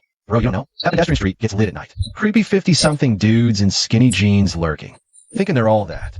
So we'd walk past them. They'd start whistling, and then we'd. She did this totally over the top. Swing move straight out of our hits. Her honey brown pigtails whipped around twice. Finished the move and dip. They could never catch us. Sleeve Tat, standing beside her, took a cigarette from her mouth, tapped the edge of the coffee table with her sunglasses arm. Her tone dripping with undisguised pride. Oh yeah, you gotta flash the ink. That's the killer move. I always roll my sleeves all the way up the shoulder. The koi fish on my sleeve tats shining under the streetlight. Old geezers chased us halfway, saw my tat, and chickened out. She yanked her sleeve up on the spot. The koi on her arm glowed eerie blue under the chandelier. The scales seemed to ripple every time she flexed her muscles. This one time, an old geezer chased us for half a block. I slammed on the brakes right under a streetlight. I spun, showed my sleeve. Dude bolted instantly. He even ran right out of one of his shoes. Full legs with never sitting with legs crossed. The slit of her floral dress slipped to the side, showing off the rose tattoo on her thigh. She looked up from her mirror and said, totally casual. I don't need to show any ink. I'm just fast. Green hair and pink hair raised their hand from the sofa corner. Their two-tone highlight streaks mashed together into a mess. We're fast too. We even got second place in our school sports day relay. Bangs, the athletic one, was curled up on the armrest, holding Lucky. She rarely speaks up, but she did this time. Voice tiny, but every word was crystal clear. I was in the back holding their bags. When they ran, they threw all their bags at me. I hid behind a planter with 3 bags, waiting for them. Lucky me out in her arms, probably backing up her story. Blondie sat back down on the sofa, fished the album back out, and flipped it open to the same page. Then she tilted her head up to look at Lindy, a hint of mischief hiding in the curve of her lips. Bro, I ask. Don't tell me we're street racing. Lindy took the cigarette out of his mouth and tapped the ash off. Why not? Blondie launched herself off the sofa like a rocket. Her honey brown pigtails whipped around twice. Bro, you're taking us to a street race. Living in a villa and street racing? Next level insane. Sleeve Tap pulled her shades down and put them on.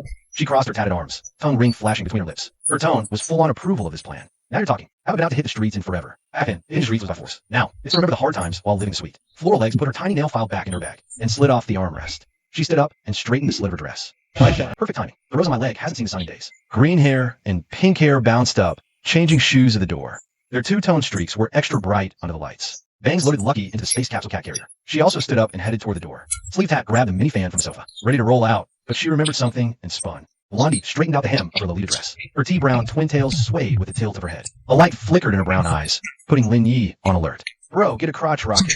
Night rides are epic. Sleeve Tat's cigarette nearly fell. She whipped around. Her tongue glinted between her lips. 0703. Her voice was pure, ignited passion. Hell yeah, crotch rockets. We were so jealous of those kids with crotch rockets. Be-rooming down the alleys. The whole street could hear him. Withdrew 5 cents. Leg Tat glanced up her mirror. She was so hyped. Even a rose tattoo on her leg quivered. A crotch rocket can take a passenger. One time, all 6 of us piled on the leg. Sleeve Tat drove. I was at the back, Blondie between us. Green hair and pink hair squeezed on forward. Shaggy was crouched to the very front, hugging the cat. Man, you should have seen that sight, bro. Every traffic cop saw us and just looked away. Green hair poked her head back through the door. Her green peekaboo highlights fell, covering half her face. Her voice was so shrill it sounded like a boiling kettle. Get a crotch rocket. I saw a pink one in a short video the other day. It had an LED light strip. At night, the whole wheel glowed. Pink hair popped her head out from behind her. Her peach pink tips swayed with the movement. I want a green one. Wheels glow green. We'll each get one and tear up the streets at night. One pink light, one green light, riding side by side. A couple set. Bang stood at the doorway, hugging the space capsule cat backpack. In her usual soundless. Her voice was tiny but packed with anticipation. That floorboard on the rocket just fits Lucky's carrier. Lenny leaned against the VIP room's doorframe. The cigarette in his hand had nearly burned down to the filter. The girls switched from furniture to discussing crotch rockets. The speed of the switch was even smoother than the system loading the McDonald's module. Sure enough, in the world of trashy chicks, no luxury car beats a crotch rocket. A Ferrari? Never heard of her. Lamborghini? Doesn't ring a bell. A Phaeton W12? Nah, that's way too corporate. Too embarrassing to wave while driving that through the street. But a crotch rocket? That's a religion. Lenny stubbed out his cigarette in the crystal ashtray. He pulled out his phone, clueless where to buy one. Fresh shops don't sell these. You might find one on the used market. He didn't bother hunting. Scrolled to her WeChat. Their last chat log was still stuck on that location pin she sent. Those neon bikes cost $1,500 to $2,000. Can you get one?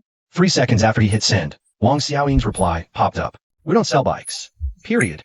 Cold and pro. Exactly the tone she uses when she's cussing people out in the office. Lenny eyed the screen, mouth twitching up. Just as he was about to type, another message popped up. Wang Xiaoying has recalled a message. Then a new message popped out. There's a shop in the alley behind her back gate. The owner used to fix motorcycles. I can ask for you, but I'm not going out of my way to ask. It's just swinging by after work. How many do you need? Lenny leaned against the doorframe, staring at that line of text on his phone screen. He chuckled, then pressed the voice message button. 9. One for each of the 8 girls, and one for me. He let go and sent it. Wang Xiaoying didn't recall this one. After about 5 seconds, she replied with a text message. You really aren't afraid of getting pulled over by the cops. Period. But this time, there was a sticker after the period. A cat wearing sunglasses with the phrase got this next to it. 90. Lenny slid his phone back in his pocket. Blondie popped her head over from behind him. Her honey brown twin tails hung down, brushing against his shoulders. Bro, what's the word? When's the crotch rocket getting here? Just wait for the news. Lenny reached out and flicked her forehead. Furniture first. The bike can wait till tonight. Chapter 98. Bro, let's tear up the streets. Lenny changed into a pair of skinny jeans and drivers. When he walked out of the villa's walk-in closet, he even startled himself. He wore a black tight tee and black skinny jeans. A pair of shiny polished drivers on his feet. He spiked his hair into that classic punk hedgehog look.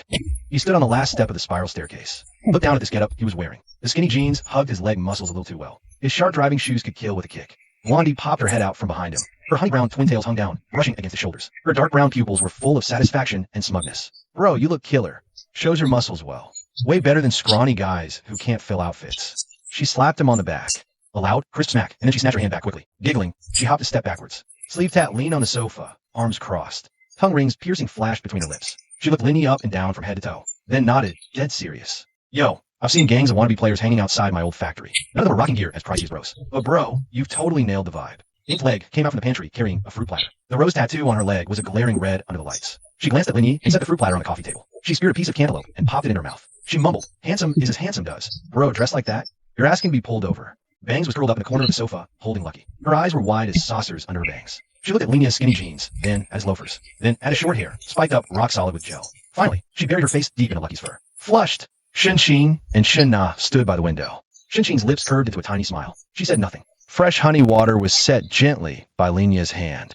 Shin-Na leaned against the window frame. Her knit cardigan had slipped down her shoulder a little. Her gaze paused on Lenya's skinny jeans for a moment. She turned away, feigning interest in the garden. Sprinklers rotated slowly on the lawn outside. The mist stretched into a pale rainbow in the sunset. But the tips of her ears were definitely turning red. Green hair and pink hair charged down from the second floor. The peekaboo highlights on their heads were tangled together. They ran to the staircase and saw Lenya's getup. They let out a shrill, prolonged scream in perfect unison. Bro, are you about to go street racing? Loafers and skinny jeans? Full poser kit. Just needs the crotch rocket. The crotch rockets? They were parked right outside the villa's gate. 9 of them, lined up in a single row, completely dominating the cobblestone path of the private garden. Xiaoling sure is efficient. Messaged her just yesterday afternoon. A truck dropped off 9 crotch rockets this afternoon. When the delivery guy unloaded the last crotch rocket, he looked up at this 860 square meter detached villa. She glanced at the signature, Wang Xiaoying. The expression on his face was indescribably complex. Did you guys buy 9 crotch rockets for this villa to actually ride them, or just for a photo op? Blondie was standing at the gate, arms akimbo, and fired back with the most matter-of-fact tone. To ride him, obviously, a photo op would be such a waste. 2 crotch rockets now sit quietly on the garden path, each custom built to Lenya's exact specs. The body's got these sick neon rainbow light strips. LEDs are embedded all around the rims. Genuine leather stitching on seats. Bluetooth speaker mounted right on the front. You can blast your playlist while you ride. Loud enough to own the whole damn block. Blondie was the first to run over. She rushed to her pink crotch rocket. She hopped on, grabbed the bars, and hit the ignition with her thumb. The LED strips on the rims lit up instantly, spinning into a pink halo in the sunset. The speaker auto-synced to her phone's playlist. Some trashy EDM banger exploded from the front speaker. The bass was so heavy, Lucky's ears shot up in Zhao Xiang's arms. This speaker's better than the boba shop one I mooched from. Blondie sat on her pink crotch rocket. Her honey brown pigtails vibrated slightly from the subwoofer. Her dark brown eyes were pure fire. Sleeve Tat was right behind her. She got a black crotch rocket. The koi on her arm glowed under the cold white lights. She twisted the throttle. The motor let out a deep hum. Then she turned to look at Linyi. Her tongue ring flashed between her lips. Bro, this one's mine. Black matches my sleeve tat. Perfect. Ink leg jumped on the wine red crotch rocket. She was wearing denim shorts today. The rose tattoo on her leg was blindingly red in the sunset, matching the red glow of the spinning rim lights perfectly. She hooked her phone up and switched to an even harder track. Then she turned around and yelled at green hair and pink hair. They were already on their neon color rides. One mint green, one peach pink. They both hit the start button at the same time. The rim LEDs started spinning, tracing two colorful arcs of light in the sunset. Bangs put the space capsule cat carrier on the footboard. Lucky reached a paw out and tapped the plastic wall. Its ears were standing straight up. She checked Lucky's safety harness one more time. Then she got on and quietly followed at the back of the pack, riding side by side with the Shun sisters on their crotch rockets. Shinshin turned her speaker volume all the way down, just a quiet folk song looping in her earbuds. She helped reconnect the Bluetooth speaker on the front, then glanced back at Linyi. Linyi got on the main bike. The body was dark gray, but the rim lights were gold. The front speaker was a size bigger than the other 8. The seat was perforated genuine leather. The handlebars were wrapped with a ring of dark gold metal. He gripped the bars, his fingers a little stiff. It had been a long damn time since he'd ridden an e-bike. Last one he had was back in college. A second-hand piece of junk with shop brakes. Couldn't even make 30 kilometers on a full charge. Spent 3 years with his ex, Zhangqian. She never let him take her anywhere on that e-bike. She called e-bikes shameful. Her co-workers would mock her.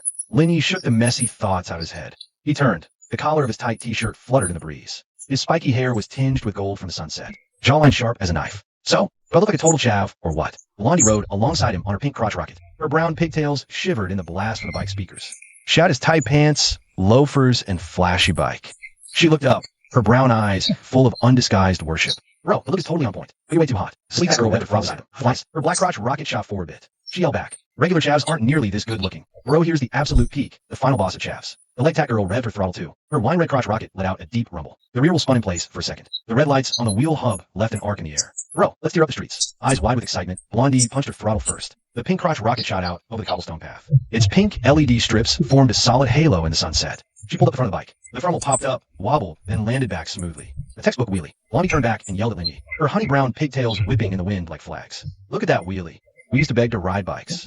They never let me practice. Now I have my own. I can pop a wheelie whenever the hell I want. Green hair and pink hair gunned their throttles at the same time. A green and a pink blur flanked both sides of the cobblestone path. Their LED strips traced two ultra-bright parallel lines in the sunset. The subwoofers from their speakers exploded with bass. The blast rattled the villa's floor-to-ceiling windows. Sleeve Tat revved up to chase them, gripping her bars tight. Her back will spun out with a sharp, squealing friction sound. Leg Tat was right on her tail, as the wine red crotch rocket tore out the villa gate. Its wheel lights drew a perfect arc on the curve of the path's end. Bangs followed quietly behind them. Lucky sat in the cat carrier with one ear pricked up. His tail swept back and forth on the footboard. Shinshin and Shinna pulled out of the gate side by side. Shinshin reached back and pressed down the billowing cardigan. Linyi twisted the throttle. The gold hubs on the dark gray main bike started spinning. The Bluetooth speaker auto-connected to his phone. The girl's favorite trashy EDM remix blasted out. The subwoofer numbed his hands on the handlebars. He sped up to join the pack ahead. His jeans-clad legs cut a dark silhouette against the setting sun. Neon crotch rockets lined the Villa Avenue. LED hub lights flickered in the plain tree shadows. Like a lightning bolt tearing through from another world. Chapter 99. Big Boss coming through. Clear the way. Linyi followed Blondie and her crew to a spot. It was hidden under the overpass between the Hood and New District. The bridge pillars were covered in wild, colorful graffiti. Every time a heavy truck rolled across the bridge, a dull thunder rumbled overhead. People had used old tires and barriers to mark out an irregular loop. Dozens of modded bikes were parked haphazardly beside the track. Every single one was done up flashy. Hub LED strips, car stereos, hand-painted bodywork. One even had a junkyard xenon headlight mounted on front. The white glare was blinding. The air was thick with the smell of burnt rubber tires. Bass boomed everywhere, with cumin and chili in the air. A bunch of punks and trashy chicks clumped together in small groups. Some twisted throttles, others leaned back smoking. Some were holding their phones up, making short videos, shouting into them, "Watch this, bros." A guy with a green mohawk crouched, adjusting with a wrench. A chick in fishnets, sucking a lollipop, lit his phone for him. Linyi stopped his neon purple crotch rocket at the entrance. The purple hubs cast a long arc of light on the ground. He turned the key, killed the engine, put one foot down, took off his sunglasses, and hung them on the collar of his tight tee. He scanned the chaotic mess of a scene. "What did you bring me here for?" Blondie zipped up next to him on her pink crotch rocket. Her brown twin tails were blown into fuzzy pom-poms. She put one foot down, both hands still on handlebars. Her brown eyes shockingly bright in the dim light under the bridge. Her smile curved like it wanted to swallow the whole scene. "Big bro, with a sick ride like that, if you're not going to show it off, wouldn't that be a waste?" Sleeve Tat shot up from behind, revving his throttle. His bike speakers were blaring, ear-splitting loud, trashy EDM. Sleeve Tat's koi fish glowed eerie blue under the neon. His tongue ring glinted between his lips. "Yeah, before, we only ever watched other guys stunt here. Today, it's finally our turn. Legs rolled in from the side on her wine-red crotch rocket. Her thigh tattoo glowed, looking alive. She unclipped her phone from the handlebar mount, filmed a panning shot of the whole spot, and summed it up in the most satisfied tone. Yeah, this is it. Tonight's social media content is sorted. They gunned it, storming the lot. Rim lights painted parallel bridge shadows. Their highlights brushed against each other. They shouted a line that silenced the entire crowd for half a second. Boss incoming. Everyone out of the way. Bangs quietly parked her crotch rocket at the edge of the lot. A paw tapped the backpack's plastic wall. They pulled up right behind Lin Yi. Both sisters took off their helmets at the same time. Their black hair lifted in the night breeze. Dozens of pairs of eyes swivelled in their direction all at once. Their gazes landed first on the 9 crotch rockets, lined up in a row. Pink, black, wine red, neon green. Peach pink, white, dark gray. Every single one was top spec. Every single one was the best ride they'd ever seen in their lives. Then their eyes shifted from the bikes to Lin Yi. Tight black t-shirt, tight black pants, loafers. Spiky hair held up by wax. A jawline sharp as a razor. He leaned against his bike, relaxed and sure. And around him were 8 girls, a whole rainbow of hair colors. The lot fell silent for about 2 seconds. Then everyone rushed over at once. Mohawk threw his wrench down hard. He sprinted over in 2 steps. He crouched down in front of Lena's dark gray crotch rocket, stared at that ring of gold rim lights for a long moment, then lifted his face, his Adam's apple bobbing. Bro, your ride. These rims are custom, right? There's no gold light strip in this spec on the market. A chicken fishnet stockings leaned out from behind him. She pulled a lollipop out of her mouth, eyes wide as saucers. This seat is legit perforated leather. I saw the same model online last time. A seat cost my whole bike. Crowd thickened. A chaotic mix of voices piled on. How much for the bike? Where'd you get it? Can I take a picture? What brand of sound system? That bass hits so hard. Can the rim lights change color? That dark gold ring on the handlebar, plated or solid? Sleeve tat stood next to her black crotch rocket, arms crossed. She added a line in an utterly smug tone. Don't ask. All custom built by our bro. Tatted Legs was sitting sideways on the bike seat, legs crossed. She aimed her phone at the gathering crowd and filmed a quick pan. Her tone was totally casual. Snap your pics now, because we're about to tear up the streets. This is a limited time offer, folks. An ear-splitting engine roar tore through the venue entrance. Not the electric buzz of crotch rocket. This was the raw scream of a modded gas engine. The exhaust had been chopped short. The noise was explosive. Every rev sounded like a firecracker going off. The crowd parted like the Red Sea for the cocky dude. Hush it! A neon purple modded bike burst through the entrance. The headlight was set to strobe mode. The white glare was blinding. The body was plastered with sticker flames, skulls, naked chick silhouettes, and some fancy scrawl in spray paint. Where how goes, nothing grows. Lee Howe straddled the seat. He wore a tight black tee with a deep V-neck, exposing a faded lightning bolt tattoo on his collarbone. Shiny leather shoes, skinny jeans tight as chopsticks. His gelled hair was an even crazier hedgehog style, but his hairline had crept back a bit more. His forehead gleamed in the leftover glow of the headlight. His tight shirt couldn't hide his gut. The curve of his belly made a noticeable fold against the hem. On his back was a chubby girl with a round face and a double chin. A silver lip ring was pierced into her lip. Her faded purple dye job had 2 or 3 centimeters of black roots growing out. She was wearing a tight leopard print miniskirt. The skirt had ridden up to her thighs on the bike seat, revealing a bit of her legs wrapped in black stockings. On her feet were a pair of strappy sandals with sky-high heels. The straps had left 2 red marks on her ankles. One arm was wrapped around Lee Howe's waist. The other held a milk tea, straw chewed flat with bite marks. Lee Howe pulled up right in front of Lin Yi, 1 foot on the ground. He twisted the throttle. The exhaust exploded with noise. He took off his shades and hung them on his collar. His eyes first swept over the 9 crotch rockets lined up in a row. Then they landed on Lin Yi, and the corners of his mouth turned down. You got a crotch rocket? Yo, Blondie's got a crotch rocket. Blondie flicked her honey brown twin tails over her shoulder. She folded her arms across her chest. The hem of her Lolita dress fluttered slightly in the night breeze. She tilted her head, looking down at Lee Howe sideways. Her dark brown eyes were full of condescending disdain. So, let's see who's faster. You got balls or not? Lee Howe froze for a second, then smirked. Not the angry kind you get when someone provokes you. Just genuine amusement. You dare race me? I'll smoke you. Last time, some dude on my scooter tried to race me. Lost so bad, he had to hand over his ride. Cut the crap. Blondie cut him off, chin raised high. You in or out? I means beat it, don't block the road. The chubby girl leaned out from Lee Howe's backseat. Her lip ring glinted in the stray beams of the headlights. She swallowed her bubble tea, giving Blondie a slow once-over. She used that excruciatingly lazy tone, like she was haggling over pork at the market, and said, Lee Howe, is this the Blondie you mentioned before? Doesn't look like much. Her skirt's all wrinkled. Her dark roots. What did you say? Sleeve tat stepped forward, standing right beside Blondie. The chubby girl flinched at her yell, shrinking back. Her tea almost spilled, but she kept boasting. I'm just telling the truth. Your bikes look all shiny and new, but who knows if you just rented them? Flower Leg took the cigarette out of her mouth and flicked it in the air, knocking off imaginary ash. Rented? Go ahead, find me a rental with gold rims like this. The chubby girl's mouth opened. She looked at the pink crotch rocket, then at the black crotch rocket, then at the dark gold metal rings on the matte gray crotch rocket. Her Adam's apple. Wait, no. Her throat moved. She swallowed back the words on the tip of her tongue. Green hair and pink hair chimed in from the back, one after another. Green hair said, rolling up on a busted mod, talking trash about us. Leopard print, purple hair, wild combo. Bang stood at the edge of the track, holding Lucky. Her eyes just made her straight and blinked a few times. She actually spoke up, which was rare. Her voice was tiny, but every single word was crystal clear. Her lip rings crooked. Lucky meowed from inside the cat carrier, probably agreeing. The chubby girl instinctively put a hand to her own lip ring. It's crooked. Left side's lower. Her face flushed a deep, ugly shade of red. Lee Howe twisted the throttle. His will screeched, spinning in place. Fine. A race. You think I'd lose to you? This track, 10 laps. First one across the finish line wins. The loser? He growled, hands over the bike. Trying to put on a cold, menacing act. His skinny jeans rode up as he revved the throttle. exposing a patch of unshaven leg hair just above his ankles. Chapter 100. Bro, if I win, I'm eating chips in your master bedroom tonight. Linya's I twitched.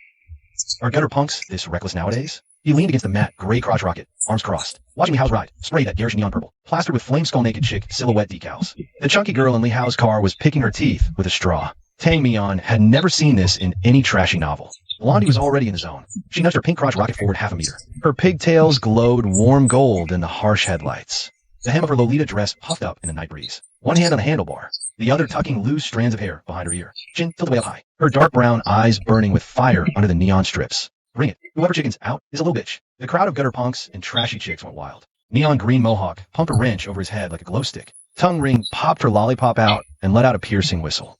Dozens of people swarmed in from both sides of the strip. Packing their lines so tight you could squeeze through. Some guy stood on a pile of junk tires, live streaming on his phone. Another crouched, pounding a speaker's bass knob like a war drum. The whole underpass erupted into total chaos. Blondie waved, elegant and cocky, loving every second, like a queen greeting her subjects before a royal parade. It was a tiny wave, but the tip of every finger screamed, "Tonight I'm going to show you scrubs what a real crotch rocket can do." Instantly, the crowd at the track entrance split apart, opening a path just wide enough for two bikes side by side. Junk tires kicked to the curb, barricades hauled away. A crooked white line was spray painted on the bridge pillar. He straddled his neon purple bike, one foot planted smug. He gunned the throttle. The engine's roar shook concrete chips from the bridge. He pushed his shades up on his forehead. Glare revealed his receding hairline and squinty eyes. His mouth pulled down in an attempt at a menacing smirk. Blondie, back out. Kneel, call me daddy, and admit defeat. I'll forget the bike. Maybe let you hang around.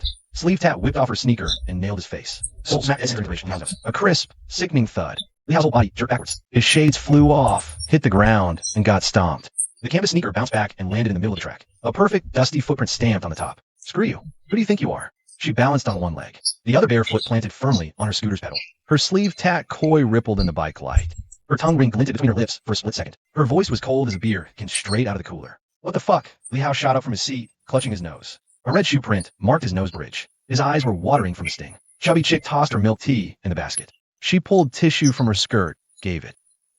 Li Hao snatched the tissue and pressed it to his nose. Blood seeped through the edges of the tissue, dripping onto the collar of his skin-tight black tee. Both of you, chill the hell out. Linny spoke up. His voice wasn't loud, but every single person under that overpass heard him crystal clear. He took his shades off his collar, hooked them on the handlebar, then swung off the crotch rocket. Hands in his jeans, he strode to the center. His loafers hit the concrete, every step steady and slow. Since it's a race, let's race. If you're chicken, scram. Now, he was looking right at Li Hao as he said it. His tone was dead flat. No taunt, no threat. He didn't even put any weight on the word you. But Li Hao's hand, pressing the tissue to his nose, clenched up tight. The blood inside the tissue leaked out a little more. Li Hao told the chubby chick to get off. Grudgingly, she climbed off the back of his bike. Her lace-up sandals hit the concrete with a little stumble. Her skirt hem scraped the tire, collecting dust. She grabbed Li Hao's handlebar to steady herself. She leaned in and whispered, "Don't you dare come find me if you lose." Clutching her unfinished milk tea, she shuffled to the sidelines. Standing next to the chick in the fishnets, Li Hao tossed the blood-soaked tissue onto the ground. He revved. The purple rocket roared to the line. Blondie rolled his bike up to the starting line, too. His bike and the neon rocket aligned at the line. LEDs spun halos under the bridge. Pink, purple. People on the sidelines were already betting on the winner. Neon green mohawk was using his wrench as an auction hammer. He stood on a junk tire and hollered at the top of his lungs. Place bets now. Pink rocket backers to the left. Neon purple backers over on the right. Crush and split into waist. The left side was noticeably thinner. Li Hao had been ruling this spot for most of the year. 80% of them were betting on him to win. People slapped crumpled bills from their pockets onto the tire. Someone threw a half-pack of smokes to the pot. A tubby dude tossed his keychain onto the pile. All bets in. Go. Sleeve Tat hopped aside. She bent down and slipped her canvas sneakers back on. Tattoo leg stubbed her cigarette out on a traffic cone. A rose tattoo flashed as her dress slit blue open.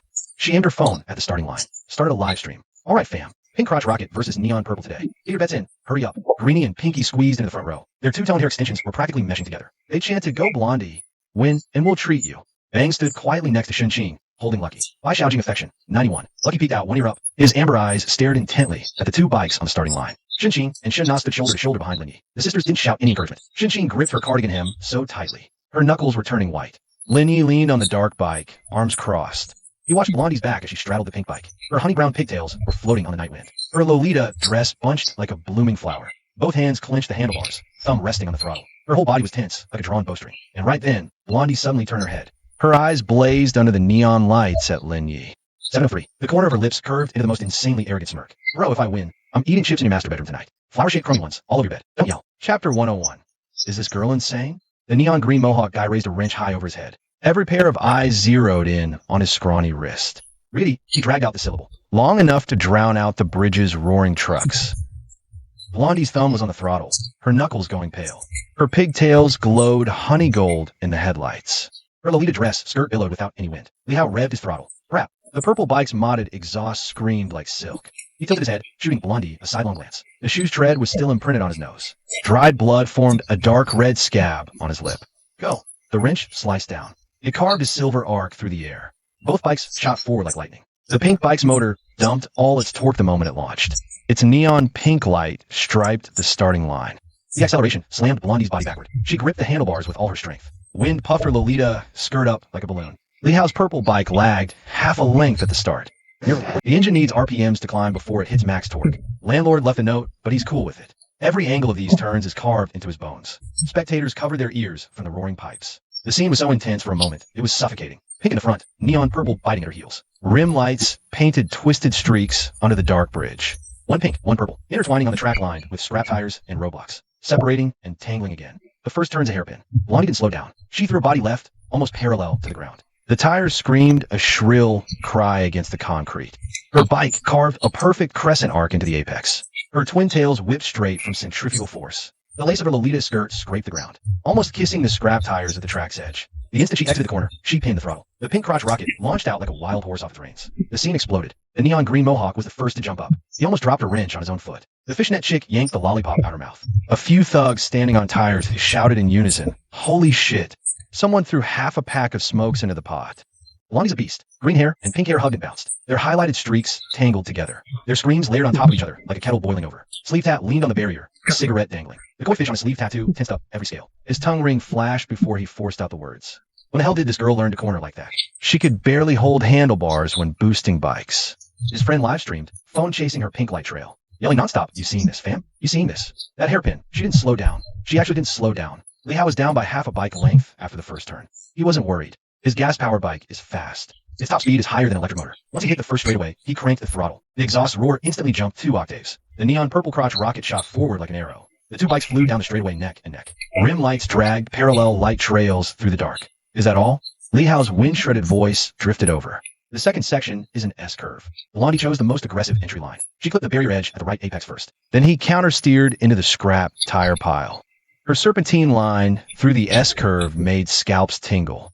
Her hub lights carved perfect arcs into every apex. On corner exit, her knee was almost scraping the asphalt. She held it, her pink bike wiggling at the exit. The rim lights scraped a quick shower of sparks off the concrete. Then she rocketed out of the S-curves. Second corner done, Blondie's still in the lead. The purple bike closed half a length in the S-curves. That gas engine's torque advantage kicking in on the exit. It lets her close the gap bit by bit at every corner exit. But Blondie's cornering speed advantage is just too massive. She gains 3 lengths diving in, loses half on the way out. Gain 2.5 lengths. He flicks his cigarette. One bare foot propped up on a road barrier. He cups both hands around his mouth and roars, "Blondie, keep it clean." He's faster on the straight. Shin-Shin's fingers still clutch her cardigan. Her knuckles, bone white, almost blue. Shina stands beside her, reaching out to hold her sister's hand. She finds Shin-Shin's palm drenched in cold sweat. Bangs is holding Lucky so tight. The cat squirms in her arms, uncomfortable, but she's completely unaware, arms locked. Her bangs are completely windblown, a mess, revealing her eyes, wide and perfectly round with terror underneath. Her lips move. Her voice, so tiny, only Lucky hears. Win this, Blondie sis. The next turn's fast. This bend is a shallow curve. Theoretically, you can take it flat out, full throttle. But outside runs against a bridge pillar's base. One line mistake, and you're a bug on a windshield. Before the corner, she decides, freezing hearts. She doesn't stand outside racing line. She aims straight for the inside of the apex. That's suicide gap, right against the bridge pillar base. Barely half a meter wider than her bike. She threads inside, scraping past the concrete edge. Her lights carve a thin streak on the concrete. Sparks fly up and shower down onto her Lolita dress. Her twin tails whip back, dead straight from force. The tips almost brush against the graffiti on the pillar base. Corner exit. Her lead explodes to a full 3 bike lengths. Holy shit, she's taking the inside line. The wrench in neon green mohawk's hand finally clatters to the ground. It lands square on his own foot, and he doesn't feel a goddamn thing. The fishnet chick covers her face with both hands. Her lollipop drops through her fingers and rolls under a road barrier. The crowd of punk-ass kids who bet on Lehao all go dead silent. More guys shove their cash right back in pockets. The chubby girl stands trackside, her milk tea gone ice cold. Her straw is chewed full of bite marks. Her eyes track that streak of pink light. Mouth dropped open, snapped shut, and dropped open again. Glanced at Inky, still live streaming. She says ridiculously tangled tone. Half cheered, half forced admiration. Is this chick insane? CH102. Not even you. Brolina's eyes went wide. Holy crap, Blondie's no joke. Almost hitting pro level. Sleeve Tat planted his hands on his hips, his bare foot stepping up onto the barricade. Tattoo gleamed under the rim lights. I didn't embarrass you, did I? Nah, that was sick as hell. Then he pulled a cigarette from his lips. Flick Dash smirked. From start to finish, Blondie was so dominant she led the entire race. A cold sweat broke out on Liao. The purple bike sputtered, idling, Its tailpipe blasting out puffs of black smoke. fading to pale fog below the bridge. 80. His fingers were frozen on the handlebars, his knuckles trembling slightly from gripping them too hard. 10 laps. A full 10 laps. Every lap, he clawed back a little ground on the straightaway. Blondie ripped it away next turn. Coming out of that final turn, Perfect arc, scalp tingling. The bike still fought for grip when he lost it. He'd ruled this track for over half a year. Beaten scooters, crushed e-motorcycles. Pros from the capital, all wrecked. undefeated, lost to Lolita Punk. She practiced on borrowed bikes. Cheers loud enough to lift the bridge. The neon green Mohawk jumped onto a busted tire, thrusting his wrench skyward, shaking like a madman, screaming "Go Blondie!" until his voice cracked. Blondie braked the pink crotch rocket smoothly past the finish line. Pigtails whipped, settled as she stopped. Her chest heaved violently. Tire scuff smeared her Lolita hem. Stocking marks flickered in headlights. And when she tilted her face up to look at Lindy, her dark brown eyes were nothing but pure light. It wasn't the smug glory of winning a race, pure big dog energy. She cut the engine, hopped off the seat, and walked right up to Li Hao.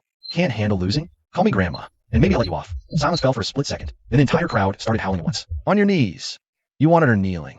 Now she's calling you out, man. You can't puss out now. Or lost like. You gonna try and wheel out this too? The neon green Mohawk guy rested a wrench on his shoulder, then added some fuel to the fire, just loving the drama. How? You said yourself. Lose the race, leave the bike. Those words came out of your own mouth. We all got on video. Li Hao's face went from ashen green to a deep, pulsing purple. He lowered his head to look at his own neon purple crotch rocket. The purple LED strips on the rims were still spinning. Flame skull decals blazed under bright lights.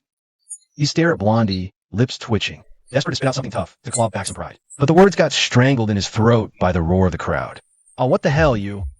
He dropped the bike, spun, and grabbed the plump girl's hand. The fat chick just hurled her milk tea cup square at his face. His cup smashed right in half way. Ice and milky tea splashed brutally over his face. Get lost, you useless piece of trash. The fat chick's lip ring glinted for a second under the headlights. She reached up and straightened the crooked piercing. She spun on her sandals and strutted away coldly. Her leopard print hem swayed in the night breeze before she melted into the shadows beyond the crowd. Li Hao was left standing alone at the edge of the racetrack. Milk tea dripped down. He stood, fists clenched, the muscles along his jawline pulsing with suppressed rage. Then he turned around, hung his head, and step by step, painfully slow, like a defeated, decrowned rooster, slunk away into the shadows beneath the bridge pillars. The neon green Mohawk guy had won a fat stack tonight. He holstered the wrench and crouched by junk tires, patiently flattening and stacking every crumpled bet he just won. Wrinkled 50s, 20s, 10s, plus a handful of coins and a half-smoked pack of cigarettes. There was even a folding pair of scissors thrown in by God knows who. When he finished, he stood up and sauntered over to Blondie, wrapping the wrench against his own palm. Law of the streets. This is your cut. He peeled off half the stack of cash and slapped it with a loud smack into Blondie's hand. Blondie spun and leaped, wrapping his legs around Lindy. His thighs clamped Linya's waist, his ankles locking together tight against the small of Linya's back, his arms looping around Linya's neck. The crumpled wad of cash in his hand, now pressed flat against the back of Linya's neck. Bro, my treat. I got paid today. Lindy stumbled, barely catching his footing. He raised one hand against her back to steady her. She hung onto him, tilting her face up to look at him. Her eyes blazed under the neon lights. The curve of her lips was so sweet, it could pull Fred's honey. Sleep ambled over the cigarette dangling from his lips. He plucked a crumpled 21 note from Blondie's palm. He checked the watermark against the headlights. He nodded. Legit. You're a beast. First time earning real money, in it from street racing. What do you mean, first time earning real money? I made money before, working at a milk tea shop. You call that earning money? You worked 3 days, got fired, and never even got paid. That's because I threw bubble tea in the manager's face. That jerk was harassing the girls there. Sleep crushed her cigarette around beside him. She ended the live stream on her phone and slipped it into her pocket. She reached out and clapped Blondie on the back. The rose tattoo on her thigh glowed blood red under the neon lights. All right, Kenneth. Blondie, you were legit badass today. Taking a hairpin turn on the inside line. I saw the chat explode when I was streaming. Someone even asked if you'd signed with a pro crew yet. Wait, for real? Yeah, but it was some insurance salesman's account. I turned it down for you. Greenie and Pinky ran back from the other end of the track. Their neon bikes were parked side by side. Their baskets were stuffed with ice-cold colas. They passed the bottles out one by one. Both girls bowed at the exact same time. The peekaboo highlights on their heads brushed together in a tangle. Whoa, what's with the bow? You scared me. Replenishing energy. My heart jumped on that overtake. Trust issue. You didn't trust me. That's why. We trusted you 100%, but that inside line was seriously insane. I'll watch your tires scrape right past the bridge pillar. Even Lucky ducked back into the carrier. Bangs walked over from the side, holding Lucky. Lucky poked her head out of the carrier, ears standing straight up. Her amber eyes stared unblinkingly at Blondie. Bang's voice was tiny, but every word was impossibly clear. Next time, can you go a tiny bit slower? If you're bringing Lucky along, she gets scared. Bringing Lucky on a street race? First cat to win a title on a rocket. Everyone doubled over laughing all at once. Lindy set Blondie down from where she'd been clinging to him and flicked her on the forehead. With that wad of cash, what can you afford? Blondie looked down and counted the crumpled bills in her palm. After counting, she looked up at Lindy. She looked as serious as on the track. Enough for melting. That's your 50 cents. Meat is a buck. Today's on me. Nobody fight me on this. Not even you, bro. Chapter 103. Call me an idiot if I can't fix it up. Blondie looked at the neon purple crotch rocket she just won. The headlight was still on. Strobe mode flashed across the graffiti on the bridge pillars. The purple LED strips on the rims were still spinning, casting a faint purple glow on the concrete. Those decals were blinding under lights. The exhaust was still sputtering on idle, spitting out puffs of unburnt black smoke. She circled the neon purple crotch rocket, her brow furrowed, her nose scrunched up. Her tea-brown pigtails swayed with her tilting head. This my job is ugly as hell. These skull decals are going to trigger some trypophobia. And this exhaust sound like a fart. Sleeve Tat squatted down beside her, shining his phone flashlight on the frame welds. His tongue ring glinted between his lips. Frame solid though. Engine's been modded. Ported and polished head, running a high-flow intake. The hell's got no skills. He splurged on mods, but this paint is ugly. Flames, skulls, and naked chicks, the unholy trinity of tacky. Blondie turned her head to Linyi. Her dark brown eyes blinked under the neon lights. Bro, what about this bike? I can't ride two away by myself. Linyi leaned against his matte gray crotch rocket, arms folded. He took the cigarette out of his mouth, flicked the ash, and looked up. Hey, neon green mohawk, stuffing cash in your pocket near the track. Get over here. The guy with the neon green mohawk froze. He shoved the crumpled cash into his pocket, tucked a wrench in his belt, and jogged over. The tall, skinny beanpole of a guy. His neon green mohawk was impossible to miss under the bridge. It bobbed up and down as he ran.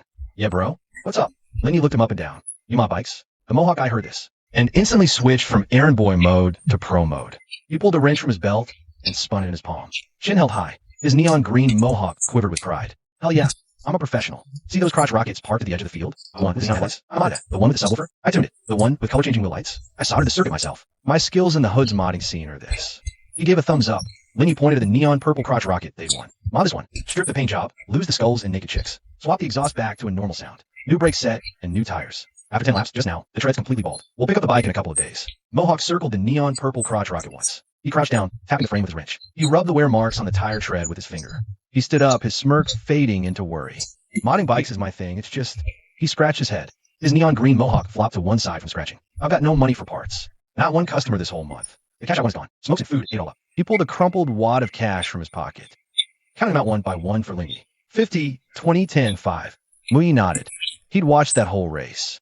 Lonnie's pink bike took the tightest inside line on every corner. The tire wall scraped against the bridge pier's base. The wheel light strip sparked a tiny trail of fire. Tires, brakes, motor, bearings, all need to check up. Here's 20 grand. The wrench in Mohawk's hand almost fell. He fumbled to catch it, his Adam's apple bobbing up and down. His green Mohawk quivered with every breath he took. 3 years in the mining business. His biggest job was swapping an exhaust for a village punk. Total take $200 in labor.